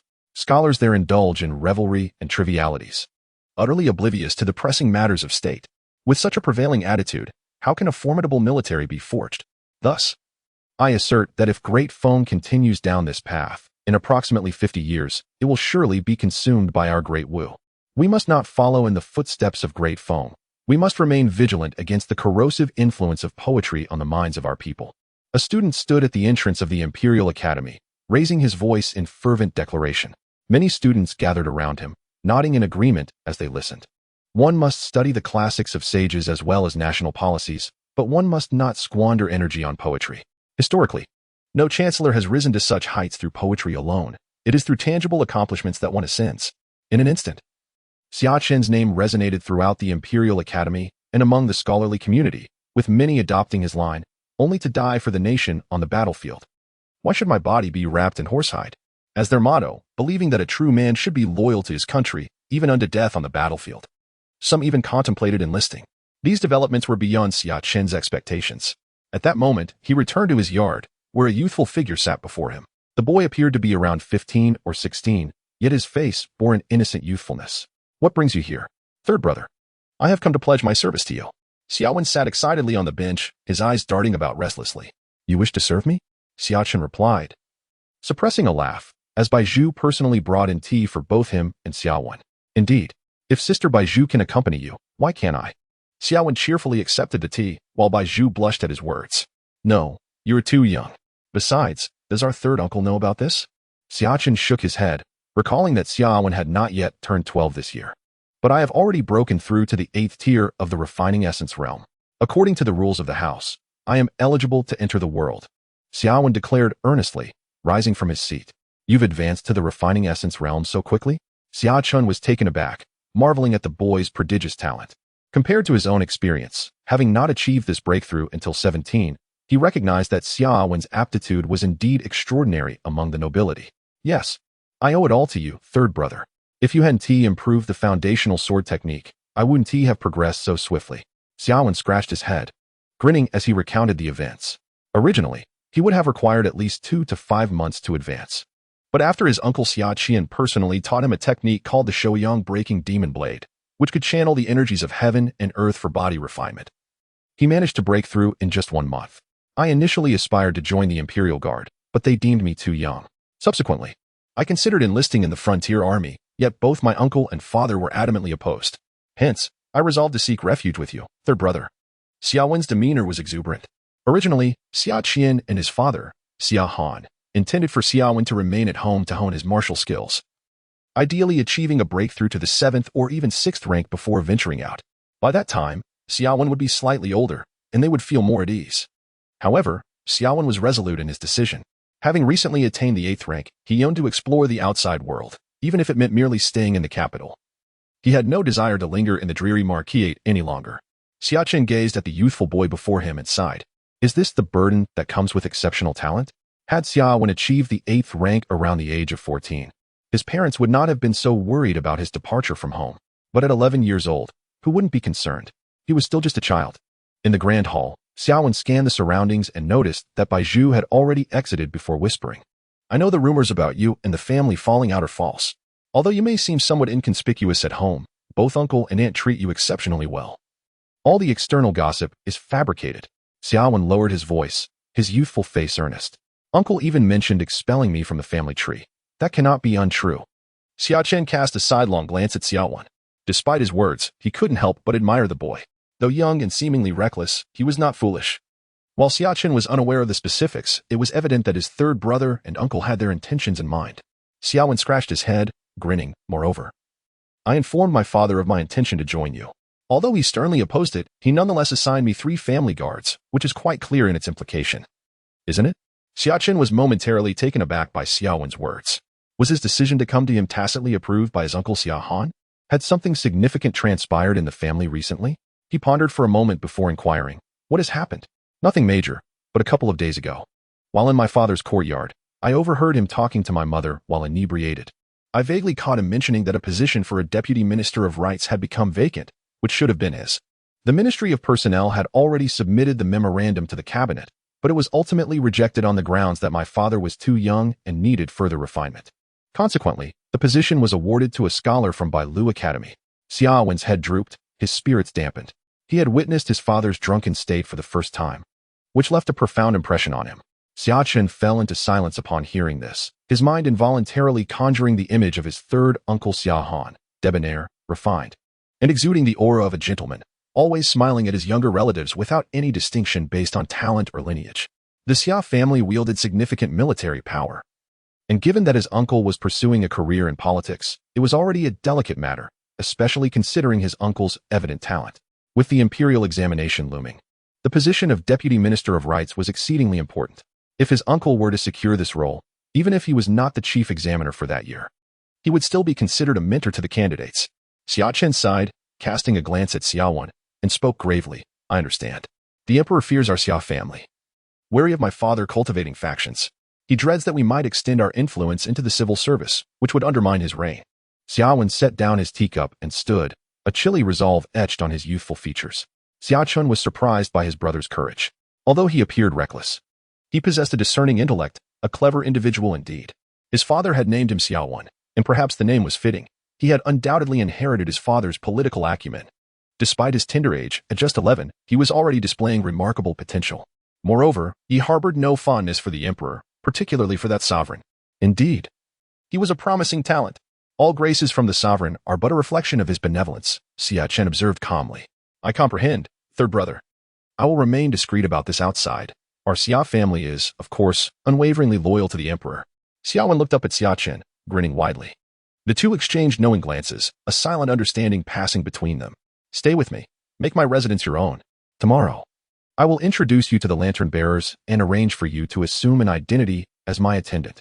Of course, I've heard that third brother is now a fourth-rank official, commanding the lantern bearers Eagle Eye Division. You must be quite impressive.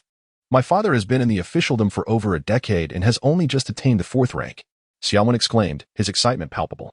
Despite his precociousness and wisdom, he was still merely an 11-year-old child. Bai Zhu entered and personally escorted Xiaowen to a side courtyard to make arrangements for him. Meanwhile, Xia Chen remained seated, deep in thought.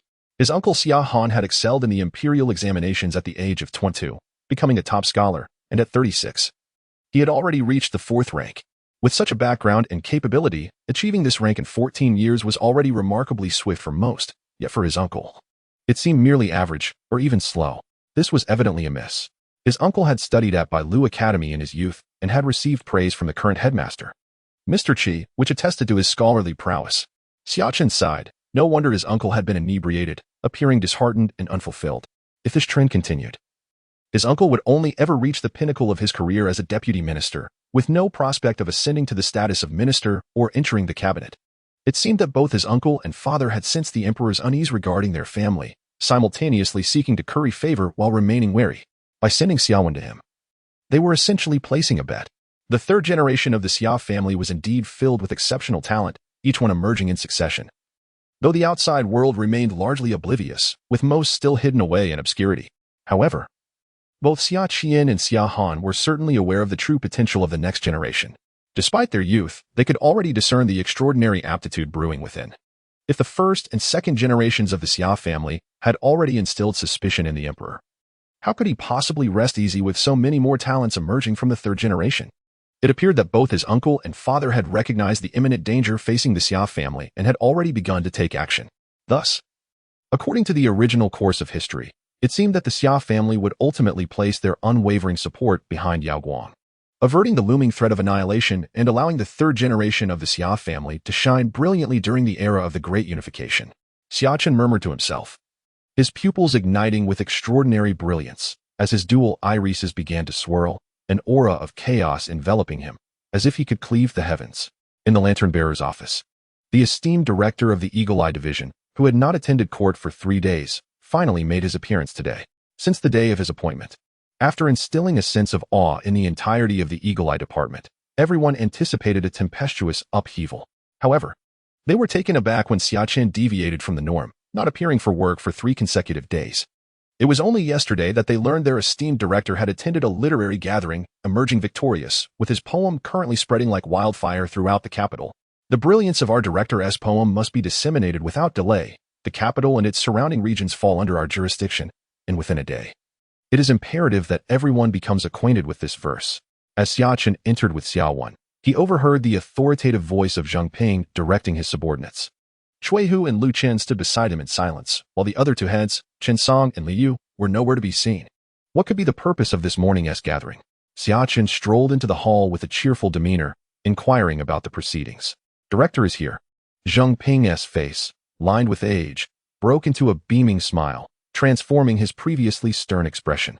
Director, the 10 or so lantern bearers present, regardless of their willingness, respectfully greeted Xia Chen with cupped hands. In the 3 days of Xia Chen's absence, they had come to terms with many realities. His position as the head of the Eagle Eye Department was an established fact, independent of their opinions, decreed by the emperor himself, immutable by any other means. Even in Xia Chen's absence, another would take his place. As the emperor had lost confidence in their internal affairs, necessitating external appointments. Why are you spreading my poem? Xia Chen inquired, a quizzical look in his eyes. Although he was now the director, leveraging authority for personal gain seemed rather inappropriate. Fear not, director. This task comes from above, and no outsider will attribute it to you. In an instant, Xia Chen understood. His poem spoke of loyalty to the nation and fearlessness in the face of death, particularly relevant given the looming possibility of war in the Northwest. Its release would serve to uplift spirits and ignite a sense of martial fervor nationwide, essentially a call to arms, thus transforming his poem into a political campaign. This was an unexpected maneuver from the literary emperor. We, the Eagle Eye Department, oversee the capital and its vicinity, while our brothers in other departments manage distant territories. Rest assured, within 3 days, your name will resonate throughout Dawu Kingdom. Zhang Ping continued with enthusiasm, straightening his posture, then bowing deeply with a booming voice. Congratulations, director, on your impending fame. As Zhang Ping finished, the other lantern-bearers, particularly the previously silent Shui Hu and Lu Chen, exhibited subtle twitches at the corners of their mouths. Quickly responding with cupped hands, brothers, you've all worked hard. Please join me for drinks at Dishing Tower this noon. Xia Chen chuckled, patting Zhang Ping on the shoulder. Appreciating his diplomatic finesse, let me introduce my brother, Xia Wen. Please facilitate his entry into the lantern-bearers, following the proper protocol. He need not hold any specific position, merely accompanying me as an aide. This noon's gathering at Dishing Tower will serve as his welcoming banquet. Can you manage that? Xia Chen smiled at Zhang Ping. After assessing the somewhat naive Xia Wen, who wore an endearing grin reminiscent of a simpleton, Zhang Ping readily agreed, with the director's personal endorsement. It's no trouble at all. I will prepare the necessary documentation this afternoon. No, before the banquet. This is the advantage of power. While ordinary individuals struggle to gain entry into the lantern-bearers, it takes merely a word from Xia Chen. Xia Wen gazed at his older brother with admiration, thinking how formidable Xia Chen appeared, commanding the respect of those known for their defiance. I too wish to wield such authority. I will learn from my brother and ensure those who rebel face consequences. Lost in thought, Xia Wen beamed with an innocent smile. Yet, the other lantern-bearers regarded him with peculiar expressions. The youth, appearing merely 15 or 16, had an exceptionally juvenile visage, belied by his true age. He is the son of Master Xia Han, the Vice Minister of Rights. Shui Hu broke his silence. Indeed, he is my uncle's child. It's a long story. But he had a falling out with my uncle, desiring to serve the nation while my uncle vehemently opposed it. After a heated argument, he clandestinely ran away. Xia Chen chuckled, revealing no intention to conceal the truth, as it was already public knowledge, although some details were best left unspoken. The crowd's expressions grew more bewildered, failing to grasp the latter part of Xia Chen's statement. He has broken through to the 8th grade? Shui Hu could no longer contain his curiosity. If I recall correctly, the records indicate that young Master Xia Wen is only 11 years old. Others voiced their astonishment. An 11-year-old at 8th grade? How is that possible? The regulations of the East Town Marquis stipulate that one must reach 8th grade before entering the world. Such revelations left the lantern-bearers, normally feared by the common folk, in a state of disbelief, their faces reflecting shock. Even Shui Hu and the usually reticent Lu Chen could not tear their gazes away from Xia Wen. They possessed records on the offspring of the capital's elite, and this was no secret. I'm not too young. I'll be 12 in a few months. Xia Wen stepped forward from behind Xia Chen, grinning innocently, exuding an aura of harmlessness. However, the crowd felt even more disheartened. This was the direct lineage of the East Town Marquis, truly extraordinary. It was worth noting that within their own ranks, some lantern-bearers in their 30s had only just reached 8th grade, creating a stark contrast. You must all come to Dishing Tower today. Xia Chen beckoned, exuding no hint of official authority, yet his presence commanded respect, as the impression he left on them was indelible. Of course. We shall attend young Master Xia Wen's welcoming banquet. The lantern-bearers promptly replied, their gazes towards the youthful Xia Wen now filled with reverence. Report, Director. A person named Su Xingqian awaits outside, claiming you summoned him. One lantern-bearer entered to deliver the message. Xia Chen smiled, pleased to see both literary and martial talents converging. Today's weather was splendid, and his spirits soared. He also expressed gratitude to all who supported this book with rewards, comments, discussions, and 5-star reviews. Thank you, everyone. Last night, he remained awake, tossing and turning in a restless night despite having resigned himself to his fate. He pondered extensively, and ultimately, he felt as if he had grasped something elusive. Why was Xia Chen tormenting himself? Was it merely to amuse himself at his expense? Xia Chen, the legitimate son of a noble family and a prince consort, was now the head of the lantern-bearers, while he was merely an ordinary scholar from the Imperial Academy. Their statuses worlds apart. For someone like Xia Chen, extinguishing his life would be as effortless as crushing an ant. Could such a person truly be driven by base amusement to toy with him? Su Xingchen found this implausible. There must be deeper reasons he was unaware of. As dawn approached, a sudden clarity struck Su Xingchen, and he sat upright in bed, his body trembling violently.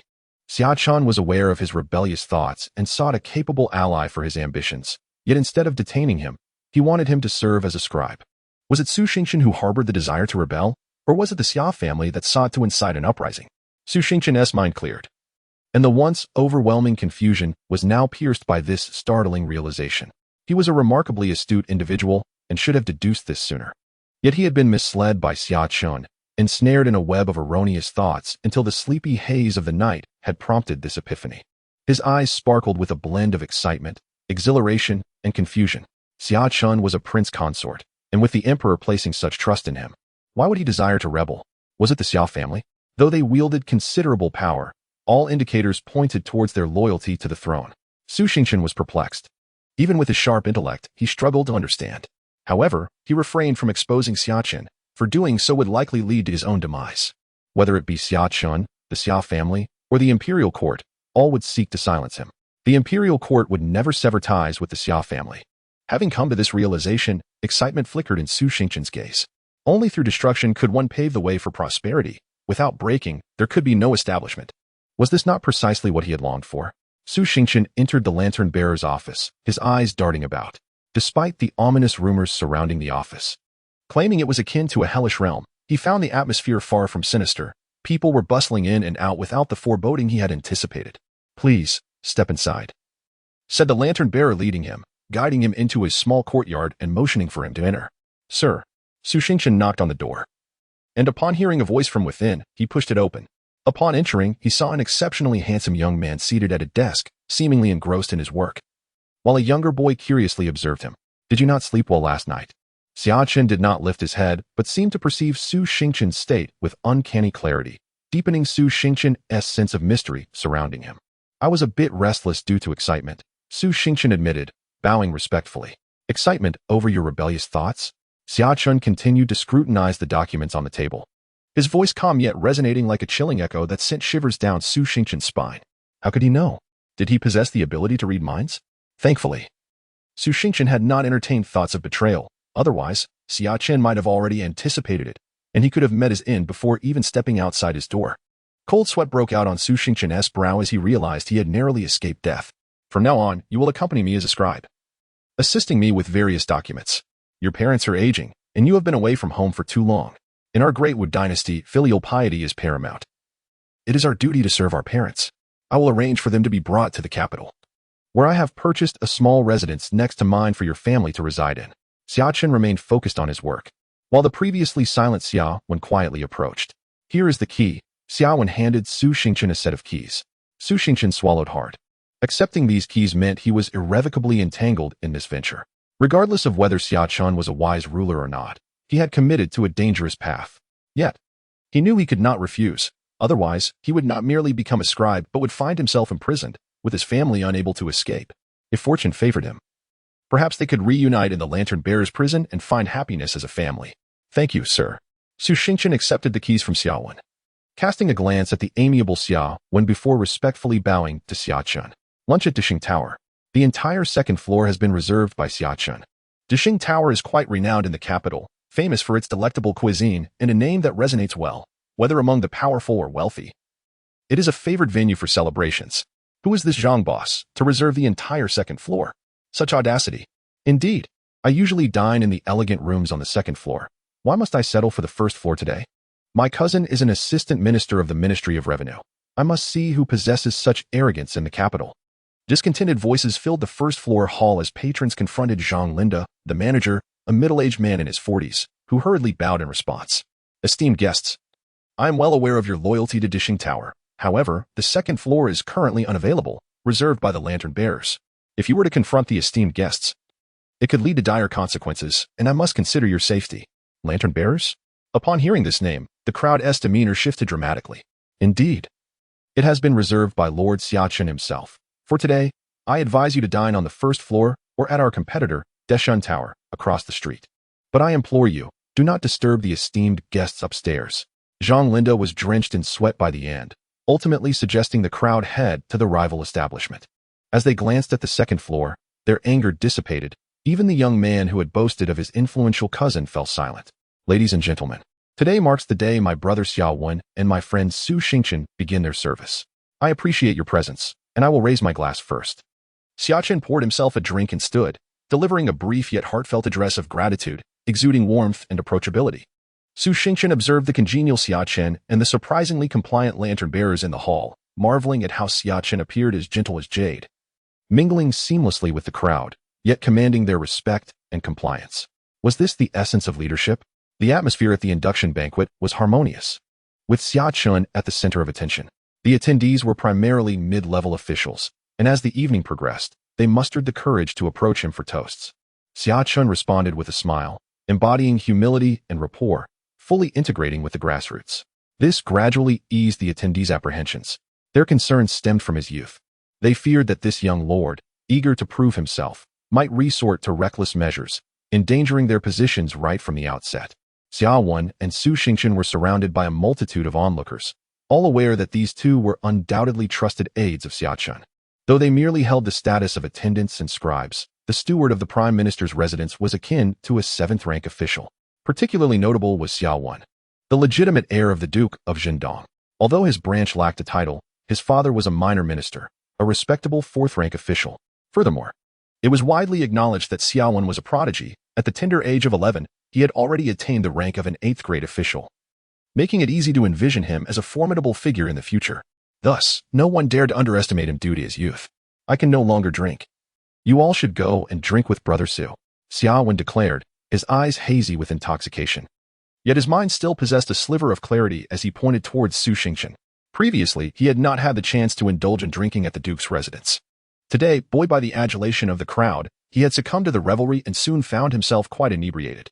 Upon hearing Xia Wen's voice and noticing him pointing, Su Xingchen hastily pretended to be drunk, resting his head on the table. The banquet was filled with merriment as everyone drank heartily. Meanwhile, Xia Chen sat beside Ping, Cui Hu, and Lu Chun.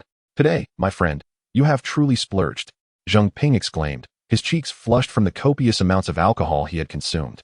Nevertheless, he raised his cup to toast Xia Chen.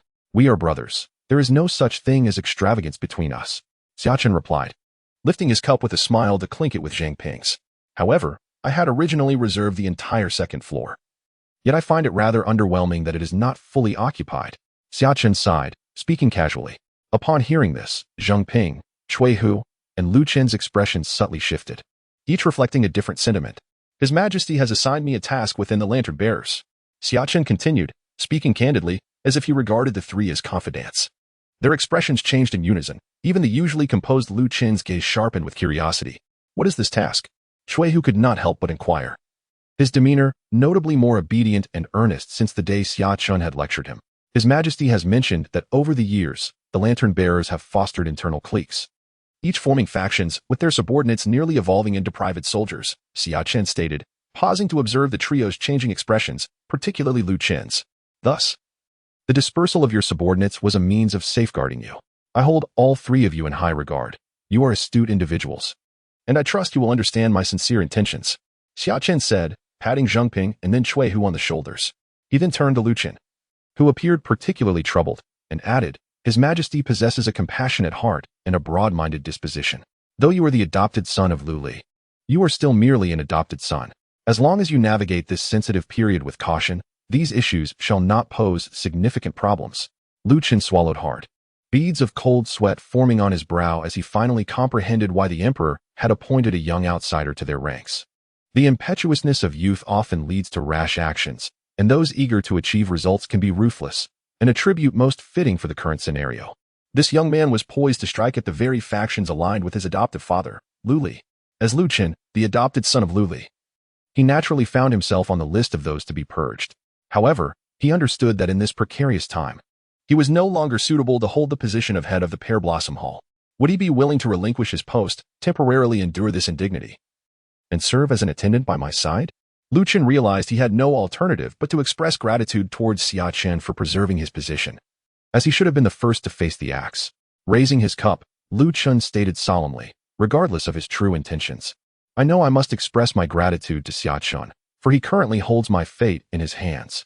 In the 3 days since Xia Chen had not visited the office, they were aware he had arrived bearing the Emperor's decree, representing his will. This was why, despite their previous confrontational stance, they now behaved as docile as lambs. Thus, Xia Chen successfully wielded his authority through conviviality. Old Zhang. Xia Chen turned to Zheng Ping, who jolted to attention, hastily declaring, "My lord, I am not one of Lu Li's faction. I implore you to see my loyalty. I am willing to relinquish my position as head and serve as your attendant." Zheng Ping quickly distanced himself from any association, eager to express his allegiance. Fearing that Xia Chen might misinterpret his loyalty as complicity with Lu Li's faction. His Majesty is undoubtedly intent on bloodshed. Anyone affiliated with Lu Li shall face severe repercussions. Haha, old Zhang, I am no bloodthirsty tyrant. There is no need for such trepidation. I merely wish to inquire about Qin Song and Liu, who seem to be associated with the Crown Prince and the Third Prince. Xia Chen shifted the topic, casually picking up a piece of beef to eat while speaking. Zheng Ping relaxed, though his expression remained composed throughout. I truly know nothing of these matters, nor do I dare to speculate on the Crown Prince and the Third Prince. However, should they intrude upon the lantern bearers, it would indeed be a grave offense, as we are all loyal to His Majesty. Zheng Ping spoke with earnest seriousness. Haha. Old Zheng, you are quite amusing. As a veteran of the Eagle Eye Division, I am still unfamiliar with many of its regulations. I would like to seek your guidance. Today, I host a banquet for my colleagues in the Eagle Eye Division. All 3 of you have graced us with your presence. Yet those 2 have chosen not to attend, along with a host of their subordinates. What does this signify? Xia Chen's tone was casual. Yet the atmosphere shifted as both Cui Hu and Lu Qin became acutely aware that the crux of the matter had arrived. To disregard one's superiors and form cliques is indeed a serious crime. Zheng Ping asserted, his eyes steely. What would be the appropriate punishment? Forming factions is a capital offense, death, confiscation of property, and exile for the male members of their families, while the females would be sent to the brothels. Zheng Ping stated coldly without hesitation. At this, Cui Hu and Lu Chun exchanged incredulous glances, stunned by the typically affable Zheng Ping's sudden severity. Chapter 79. All must be captured. Upon hearing this, Xia Chen laughed heartily, picking up another piece of beef before posing another question. But what if they are truly affiliated with the Crown Prince and the Third Prince? What then? Cui Hu and Lu Chun understood that this inquiry was not a mere casual question, while Lu Chun regarded Zheng Ping with newfound contemplation. The lantern bearers are directly under the Emperor's command. The Crown Prince and the Third Prince meddling in our affairs would be a significant breach. I doubt they would place their people within our ranks. Zheng Ping responded with a smile. Continuing, however, Qin Song and Li Yu's arrogance suggests they might be aligned with Lu Li's faction. We cannot allow such factionalists to remain within the lantern bearers. Zheng Ping spoke decisively, his words imbued with a sense of impending judgment. Ha, Zhang, you are absolutely correct. How could the Crown Prince and the Third Prince possibly attempt to infiltrate our ranks? One is a Crown Prince, and the other a Third Prince. They could not possibly conspire against us. Such rumors are merely unfounded gossip. Xia Chen laughed heartily, while both Cui Hu and Lu Qin's expressions darkened, fully aware of the implications behind Xia Chen's words. With Zheng's insights, I am reassured. Cui Hu, Lu Qin, Xia Chen concluded, turning to look at them both. Moments ago, I engaged in a conversation with Lord Zheng, which you both overheard. You are to assist Lord Zheng this afternoon in apprehending Li Yu and Qin Song, along with all the 100,000 households who did not attend the banquet. They are to be taken and confined in the Lantern Bearers' prison. Can this be accomplished? Xia Chen inquired calmly, prompting Zheng Ping to respond hastily. Oh, my lord. Let these 2 young men handle this matter. I am but an old bone now, and I have not led a team in over a decade. If something goes awry, it would be troublesome. Lord Zheng, your experience is invaluable. We must have you at the forefront of this endeavor. After all, with both of us shouldering this responsibility, how could anything go amiss? Xia Chen smiled, not allowing Zheng Ping a chance to refuse. At that moment, Cui Hu discerned a certain nuance. It seemed that Lord Zheng held a particular regard for Zheng Ping. This realization illuminated Cui Hu's understanding of Zheng Ping's enduring position within the Eagle Eye Division for over 2 decades. He remained silent, bowing his head to eat. Fully supportive of Xia Chen's plan, Zheng Ping must lead the charge to capture Li Yu and Qin Song. Xia Chen departed, accompanied by Xia Wen, Xia Qian, Xing Chun, Xia Xiao, and a certain Li Shi, leaving Dishing Tower. A breeze began to stir. Cui Hu opened the paper window, standing by the second-floor window, gazing at the thriving capital of Dao. He extended his hand, feeling the wind brush past his fingertips, and spoke softly. Have you all had your fill? Lu Chen remained seated at the table, his expression calm. But at that moment, he bellowed, "Have you eaten enough?" He turned to Zheng Ping, speaking earnestly, "Lord Zheng, you have instructed us to assist you. Please guide us on how to proceed. Just give your orders, and we shall execute them. Your experience far exceeds ours." Cui Hu, standing by the window, nodded in agreement. Zheng Ping's lips twitched. These two youngsters now showed him such courtesy, though they had previously regarded him with disdain, perceiving him merely as someone who relied on seniority. Their usual arrogance had vanished now that they were about to confront the crown prince and the third prince. Fully aware of the stakes involved, they had become like timid turtles. Zheng Ping spoke solemnly, "Understood." Lu Chun and Cui Hu replied in unison. The lantern bearers exchanged glances. Though they were uncertain of what lay ahead, they sensed a storm brewing. Yet, it seemed this tempest bore little relation to them. Rather, they felt as if they had transformed into the storm itself. Such is the result of aligning with a competent leader. In the afternoon, there was a stir among the lantern bearers. The Eagle Eye Division S2 halls, from the 100 households up to the hall masters, were all apprehended. Some attempted to resist, only to face immediate execution. A few hundred households were even stripped of their armor and taken before the eyes of the crowd. This incited a sense of unease within the lantern bearers. Yet as the events were confined to the Eagle Eye Division, many felt a degree of reassurance. Goodness! The new chief of the Eagle Eye Division is rather ruthless. 2 halls, 2 hall masters, over 50 households, and more than 10,000 households were directly seized. This was indeed alarming. How could Lord Xia be so direct, capturing so many without fear of chaos? Youth is indeed bold, unrefined by society's harshness. Liu and Chen Song are likely to face dire consequences this time. The remaining halls in the capital could not help but gasp in shock at Xia Chen's bold actions. But on what charges? To arrest so many lantern bearers without cause? Even if he were the chief, it would hardly comply with regulations. Some began to wonder what evidence Xia Chen had to act so brazenly. Let me emphasize, I've heard it through the grapevine that Chen Song and Liu are suspected to be affiliated with the Crown Prince and the Third Prince. Is that true? What do the Crown Prince and the Third Prince intend? We are lantern bearers, and this is a significant taboo. Wait a moment.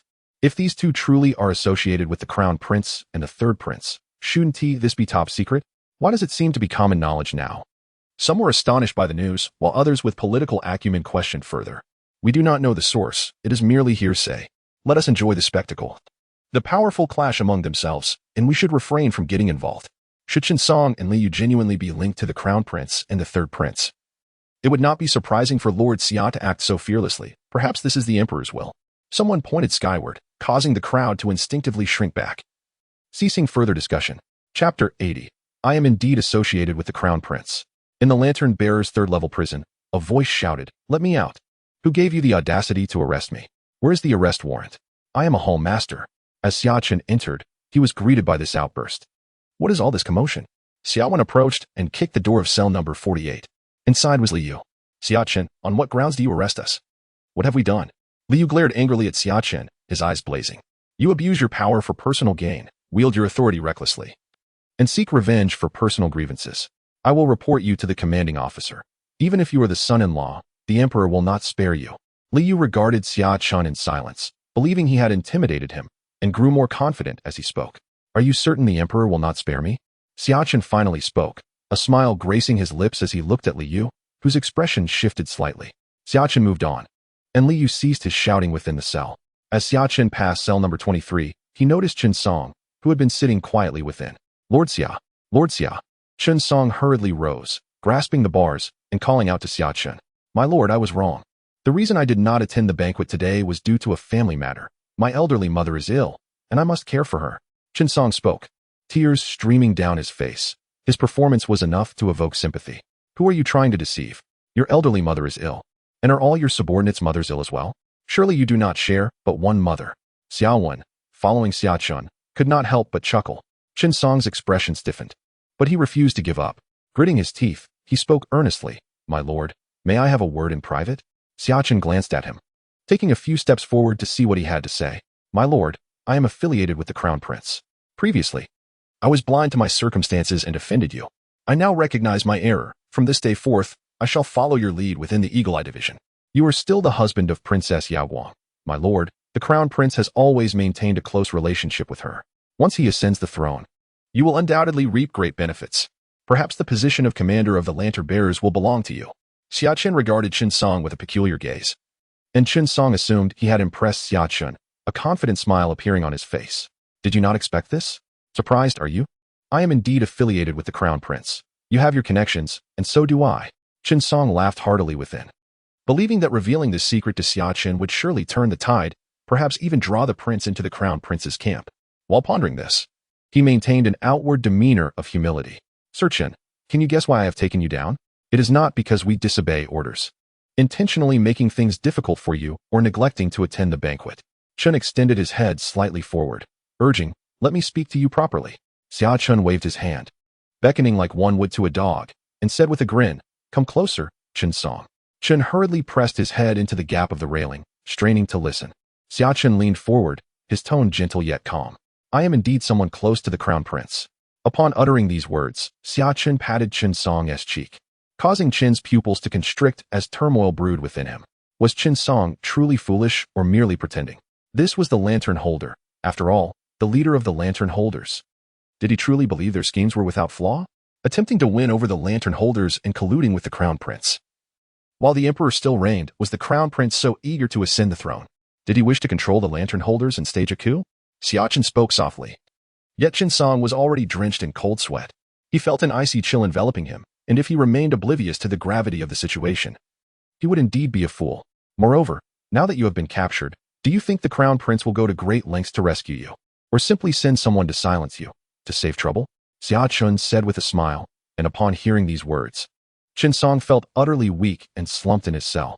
Xia Chen laughed heartily, resembling a villain. He continued deeper into the prison. For his visit was not intended for Chen Song and Li Yu. These two were hardly worthy. His purpose today was to seek 3 individuals. Sir, we have arrived. This is where Yu Shaoqian is held. As a cell door swung open, blinding light flooded the dim chamber, awakening a man dressed in prison garb. His face obscured by unkempt facial hair, his skin pallid from years without sunlight. Yu Shaoqian, come forth, the sir wishes to see you. Yu Shaoqian, feeling somewhat dazed, realized he had been imprisoned for nearly 2 years. After enduring a few lashes upon his initial entry, he had been left to his own devices since. Why was someone seeking him today? Greetings, sir. 2 years of prison fare had instilled a sense of reverence in this once audacious youth, who was no longer as oblivious as before. He regarded the striking young man before him with respect. 2 years prior, Yu Shaoqian, along with numerous scholars from the Guozijian, had petitioned the emperor, urging him to attend to state affairs, advocate for minimal governance, enrich the populace, and promote recuperation, even proclaiming that the Great Wu should cease hostilities lest it face imminent peril. Consequently, he was apprehended by the lantern holders. And 2 years and 3 months had since elapsed. Xia Chen recited the charges as he gazed at the kneeling youth. Yu Shaoqian's complexion shifted, ultimately settling into tranquility. After 2 years of neglect, I thought I would be forgotten. Is today the day of my execution? He straightened his back, adjusting his tattered clothing, exuding an extraordinary demeanor despite his rags, as steadfast as a bamboo rooted against the mountains, resilient and unwavering. Do you regret your words from 2 years ago? Xia Chen inquired calmly. If given another chance, I would still choose to petition. I do regret my impulsivity, my ignorance of the world's vastness, believing that being a scholar from the Guozijian would grant me the right to voice my opinions freely on state matters. If afforded another opportunity, I would remain in silence, diligently pursue my studies, and later confront the cabinet elders and the emperor, demanding to know why they neglect the common people. This realm does not belong solely to the emperor, but to the multitude of its citizens. The common folk can no longer endure. If we do not cease our warring ways and allow for recovery, the Great Wu will inevitably face ruin. Yu Shaoqian's words, though calm, resonated powerfully. 2 years in prison had taught him the heights of the heavens and the depths of his own insignificance, yet he still believed he had done no wrong. The realm may fall, and the Great Wu may perish, but it is the common people who suffer. Xia Chen regarded the youth before him, imbued with righteous spirit, for a long while, before finally smiling. The suffering of the people is the true sorrow. Xia Chen spoke gently, and upon hearing this, Yu Shaoqian's eyes brightened. He repeated Xia Chen's words, his gaze increasingly illuminating, altering as he looked at Xia Chen. Yu Shaoqian, you are released, from this day forth. You shall accompany me as a scribe. Initially prepared to embrace death, Yu Shaoqian stood frozen, his eyes locked onto Xia Chen's retreating figure. He was freed?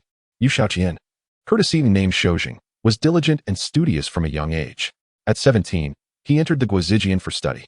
By the age of 23, alongside his classmates, he submitted a petition detailing the flaws in state governance, boldly declaring that the realm did not belong to the emperor alone, but to the myriad commoners. Thus, he was apprehended and imprisoned. At that time, the founding emperor was the director of the lantern holders and recognized Yu Shaoqian as a man concerned for the nation and its people, possessing great talent. Hence, he was released and instructed to study by his side. History of Xia, Volume 13, Biography of Yu Shaoqian. Chapter 81, Scholars, Merchants, and Rascals. Within the lantern holder's dungeon, a filthy youth, shackled by iron chains, leaned against the wall in slumber. Zhang Wenliao awakened. The booming voice jolted Zhang Wenliao awake, and he turned over in a start. Is it evening already? Have I missed dinner? He rubbed his stomach, which growled audibly as hunger gnawed at him. Having been imprisoned in the lantern holder's dungeon for nearly 2 years, he had long abandoned any hope of escape, as a mere common rascal. How could he possibly leave this place? He harbored no grand ambitions, merely surviving without succumbing to the dungeon was a stroke of fortune. Even if he had to scrape by, each day alive was a victory. Come out. A lantern holder, bearing a white badge, opened the cell door and addressed Zhang Wenliao with an impassive expression. Sir, I've already said all I can. I was misled at the time. I never intended to obstruct the lantern holder's efforts, nor did I wish to act against them. It was all a misunderstanding.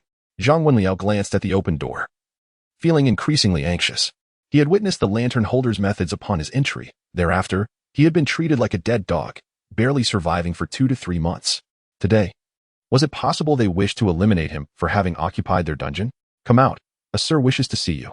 The lantern holder at the door lifted his whip, ready to strike Zhang Wenliao, but hesitated, recalling the nobleman behind him. He wondered how this ordinary rascal had garnered the attention of Lord Xia himself. Urging Zhang Wenliao to hurry, he said, Sir, please don't kill me. Zhang Wenliao trembled, and as he stepped out of the cell, he beheld 3 figures outside.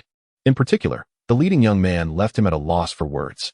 He swore that in his 20-plus years, he had never encountered such an exceptionally handsome man. Was he a celestial being? With this thought, Zhang Wenliao knelt, unable to rise. Xia Chen frowned, pondering how this Zhang Wenliao lacked dignity. Could he truly be the shining star of the battlefield in the future? Lift your head, Xia Chen commanded in a deep voice. Zhang Wenliao hastily lifted his head, his heart in turmoil, uncertain of the fate that awaited him. From this day forth, you shall remain by my side as my protector, declared Xia Chen, his voice devoid of emotion. Behind him, Xia Wen cast a puzzled glance, questioning why his third brother would choose a ruffian recently imprisoned in a dungeon. The earlier figure, Yu Shaoqian, could be excused. He was a scholar from the Guozijian.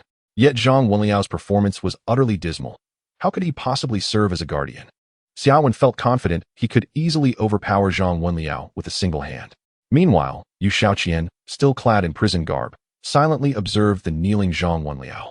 Was he yet another fortunate soul chosen by the master? Zhang Wenliao stood frozen, watching as Xia Chen and his companions turned to leave, feeling utterly lost. What are you standing there for? Did you not hear the master's command? Do you wish to remain here, feasting on prison fare indefinitely? Surely you do not mistake our dungeon for a retirement home, chided a lantern bearer, rousing Zhang Wenliao from his stupor. Am I truly free to leave? Zhang Wenliao hesitantly inquired, astonished at the prospect of escaping the notorious lantern bearer dungeon with such ease. Though he was a rogue with little exposure to the world, he possessed a sharp intellect. Could this be a trap? A ploy to let him escape, only to claim he had fled and subsequently execute him? As this thought crossed his mind, he quickly shook his head. It was improbable. The lantern bearers had countless methods to eliminate him, and he was no significant figure worth such elaborate schemes. Xianxiaaudiobooks has met the master. A man in his 30s, dressed in neat prison attire and sporting a beard, knelt before Xia Chen, having lost his vast fortune and spent 3 years in the lantern-bearer dungeon. His demeanor remained remarkably composed and dignified, a testament to his character. Xia Chen regarded Xianxiaaudiobooks, recognizing that despite his misfortunes, his spirit was unbroken, an indomitable quality that transcended his prison garb. In stark contrast, Zhang Wenliao felt a wave of shame wash over him for the first time in his life as he silently swallowed hard. He appeared utterly inadequate compared to Xianxiaaudiobooks. Thank you for your kind words, master. Life is finite, and therefore, there is little to fear. Since I did not perish 3 years ago, it signifies that my fortune is not yet exhausted. After 3 years of waiting, I have finally encountered a worthy leader, Xianxiaaudiobooks expressed, bowing deeply with his forehead pressed firmly to the ground. You know of me and anticipated my arrival to rescue you? Xia Chen remarked, surprised that anyone could predict his intentions with such clarity. Xianxiaaudiobooks, unaware of the master's identity or his purpose for coming today, reflected on the past 3 years. After losing his wealth, he suffered greatly upon his imprisonment, nearly beaten to death. Yet, He was subsequently forgotten by all, merely a pawn in the eyes of a once powerful figure who coveted his riches rather than his life. An innocent man suffers for the guilt of possessing treasures, and thus I resolved to endure. I had contemplated ending my life, yet I chose to gamble on the off chance that a great figure might recognize my worth and the value of my trade acumen. I could not succumb to despair. I must live on, even if it meant merely surviving in prison. As long as my life remains intact, I will persevere, whether it takes 5, 10, or 20 years. Little did I expect that this day would arrive so swiftly. Merely 3 years, and here I stand before you, Master, Xianxiaaudiobooks articulated, his voice imbued with earnestness and a tinge of melancholy, yet resilient like the tenacious grass of spring. I may not know your identity, but since you have the power to rescue me from the lantern-bearer dungeon, you must not fear that former tyrant who stripped me of my fortune. Therefore, I beseech you, accept me. Xianxiaaudiobooks' voice rang with conviction. He recognized this might be a singular opportunity, and he must seize it. Please, Master, accept me. Let me serve you as a loyal dog. From this day forth, you shall be my lord. I seek nothing but your protection and a chance to showcase my talents. Zhang Wenliao swallowed once more, feeling increasingly inadequate in comparison. Here was someone willing to serve the formidable master, while he himself had yet to even express gratitude, having been paralyzed by fear. On the other side, Xia Chen regarded Xianxiaaudiobooks with serious contemplation. He acknowledged the profound kindness Xia Chen had shown him. Yet to suggest he serve as a dog was beyond his scholarly principles.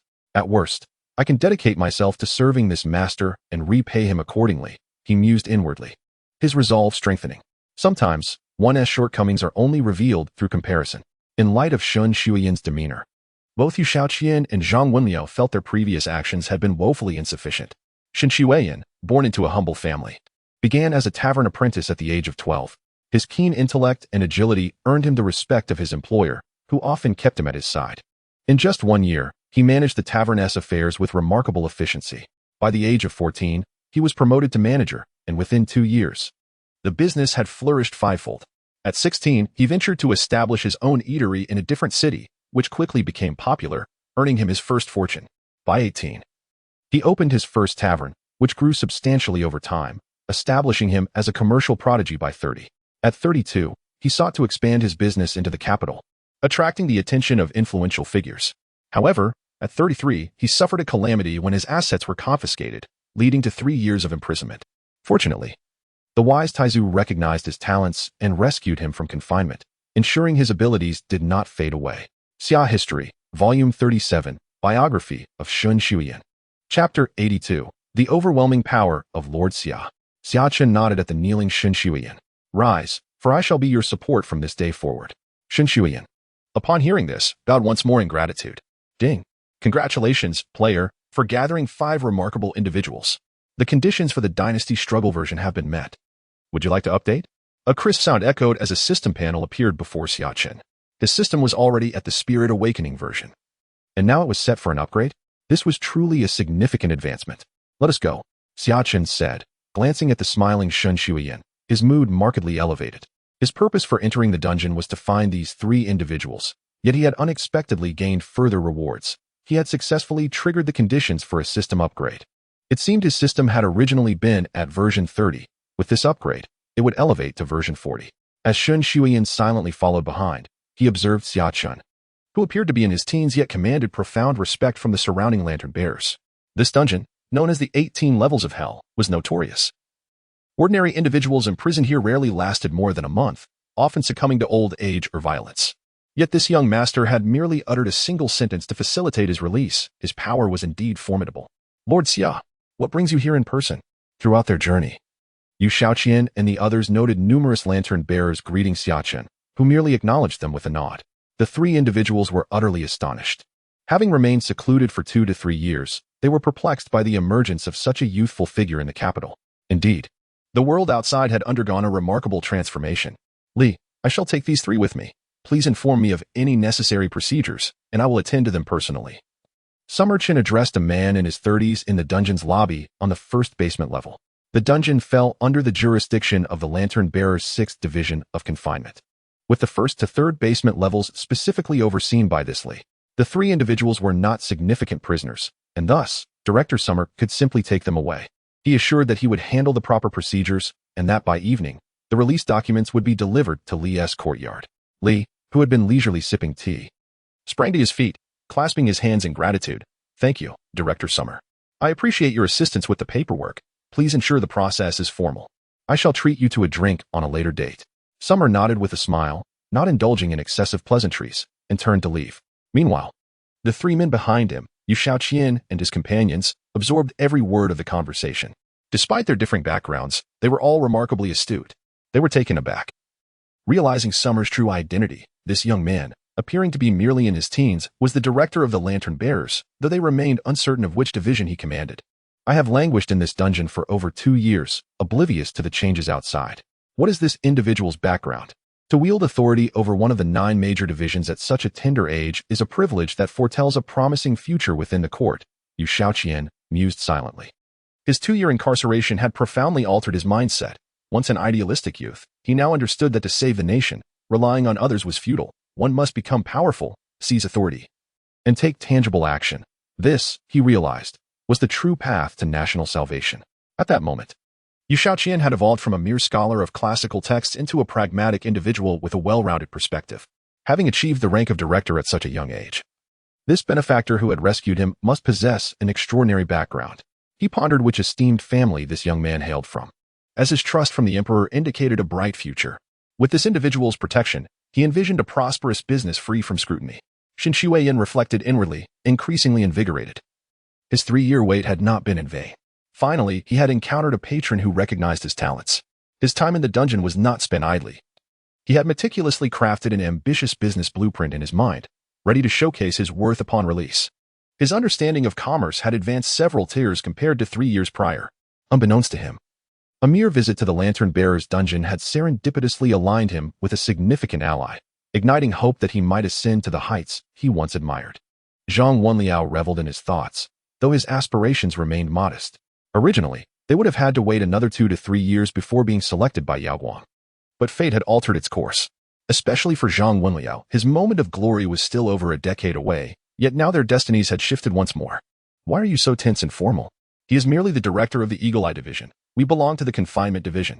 Even if he outranks us, there is no need for such apprehension," remarked a Lantern Bearer subordinate, observing his superior's demeanor as they exited the dungeon. "What do you know? Did you not see the multitude sent to the dungeon this afternoon? 2 of them were of the same rank as me, also directors, yet they were apprehended."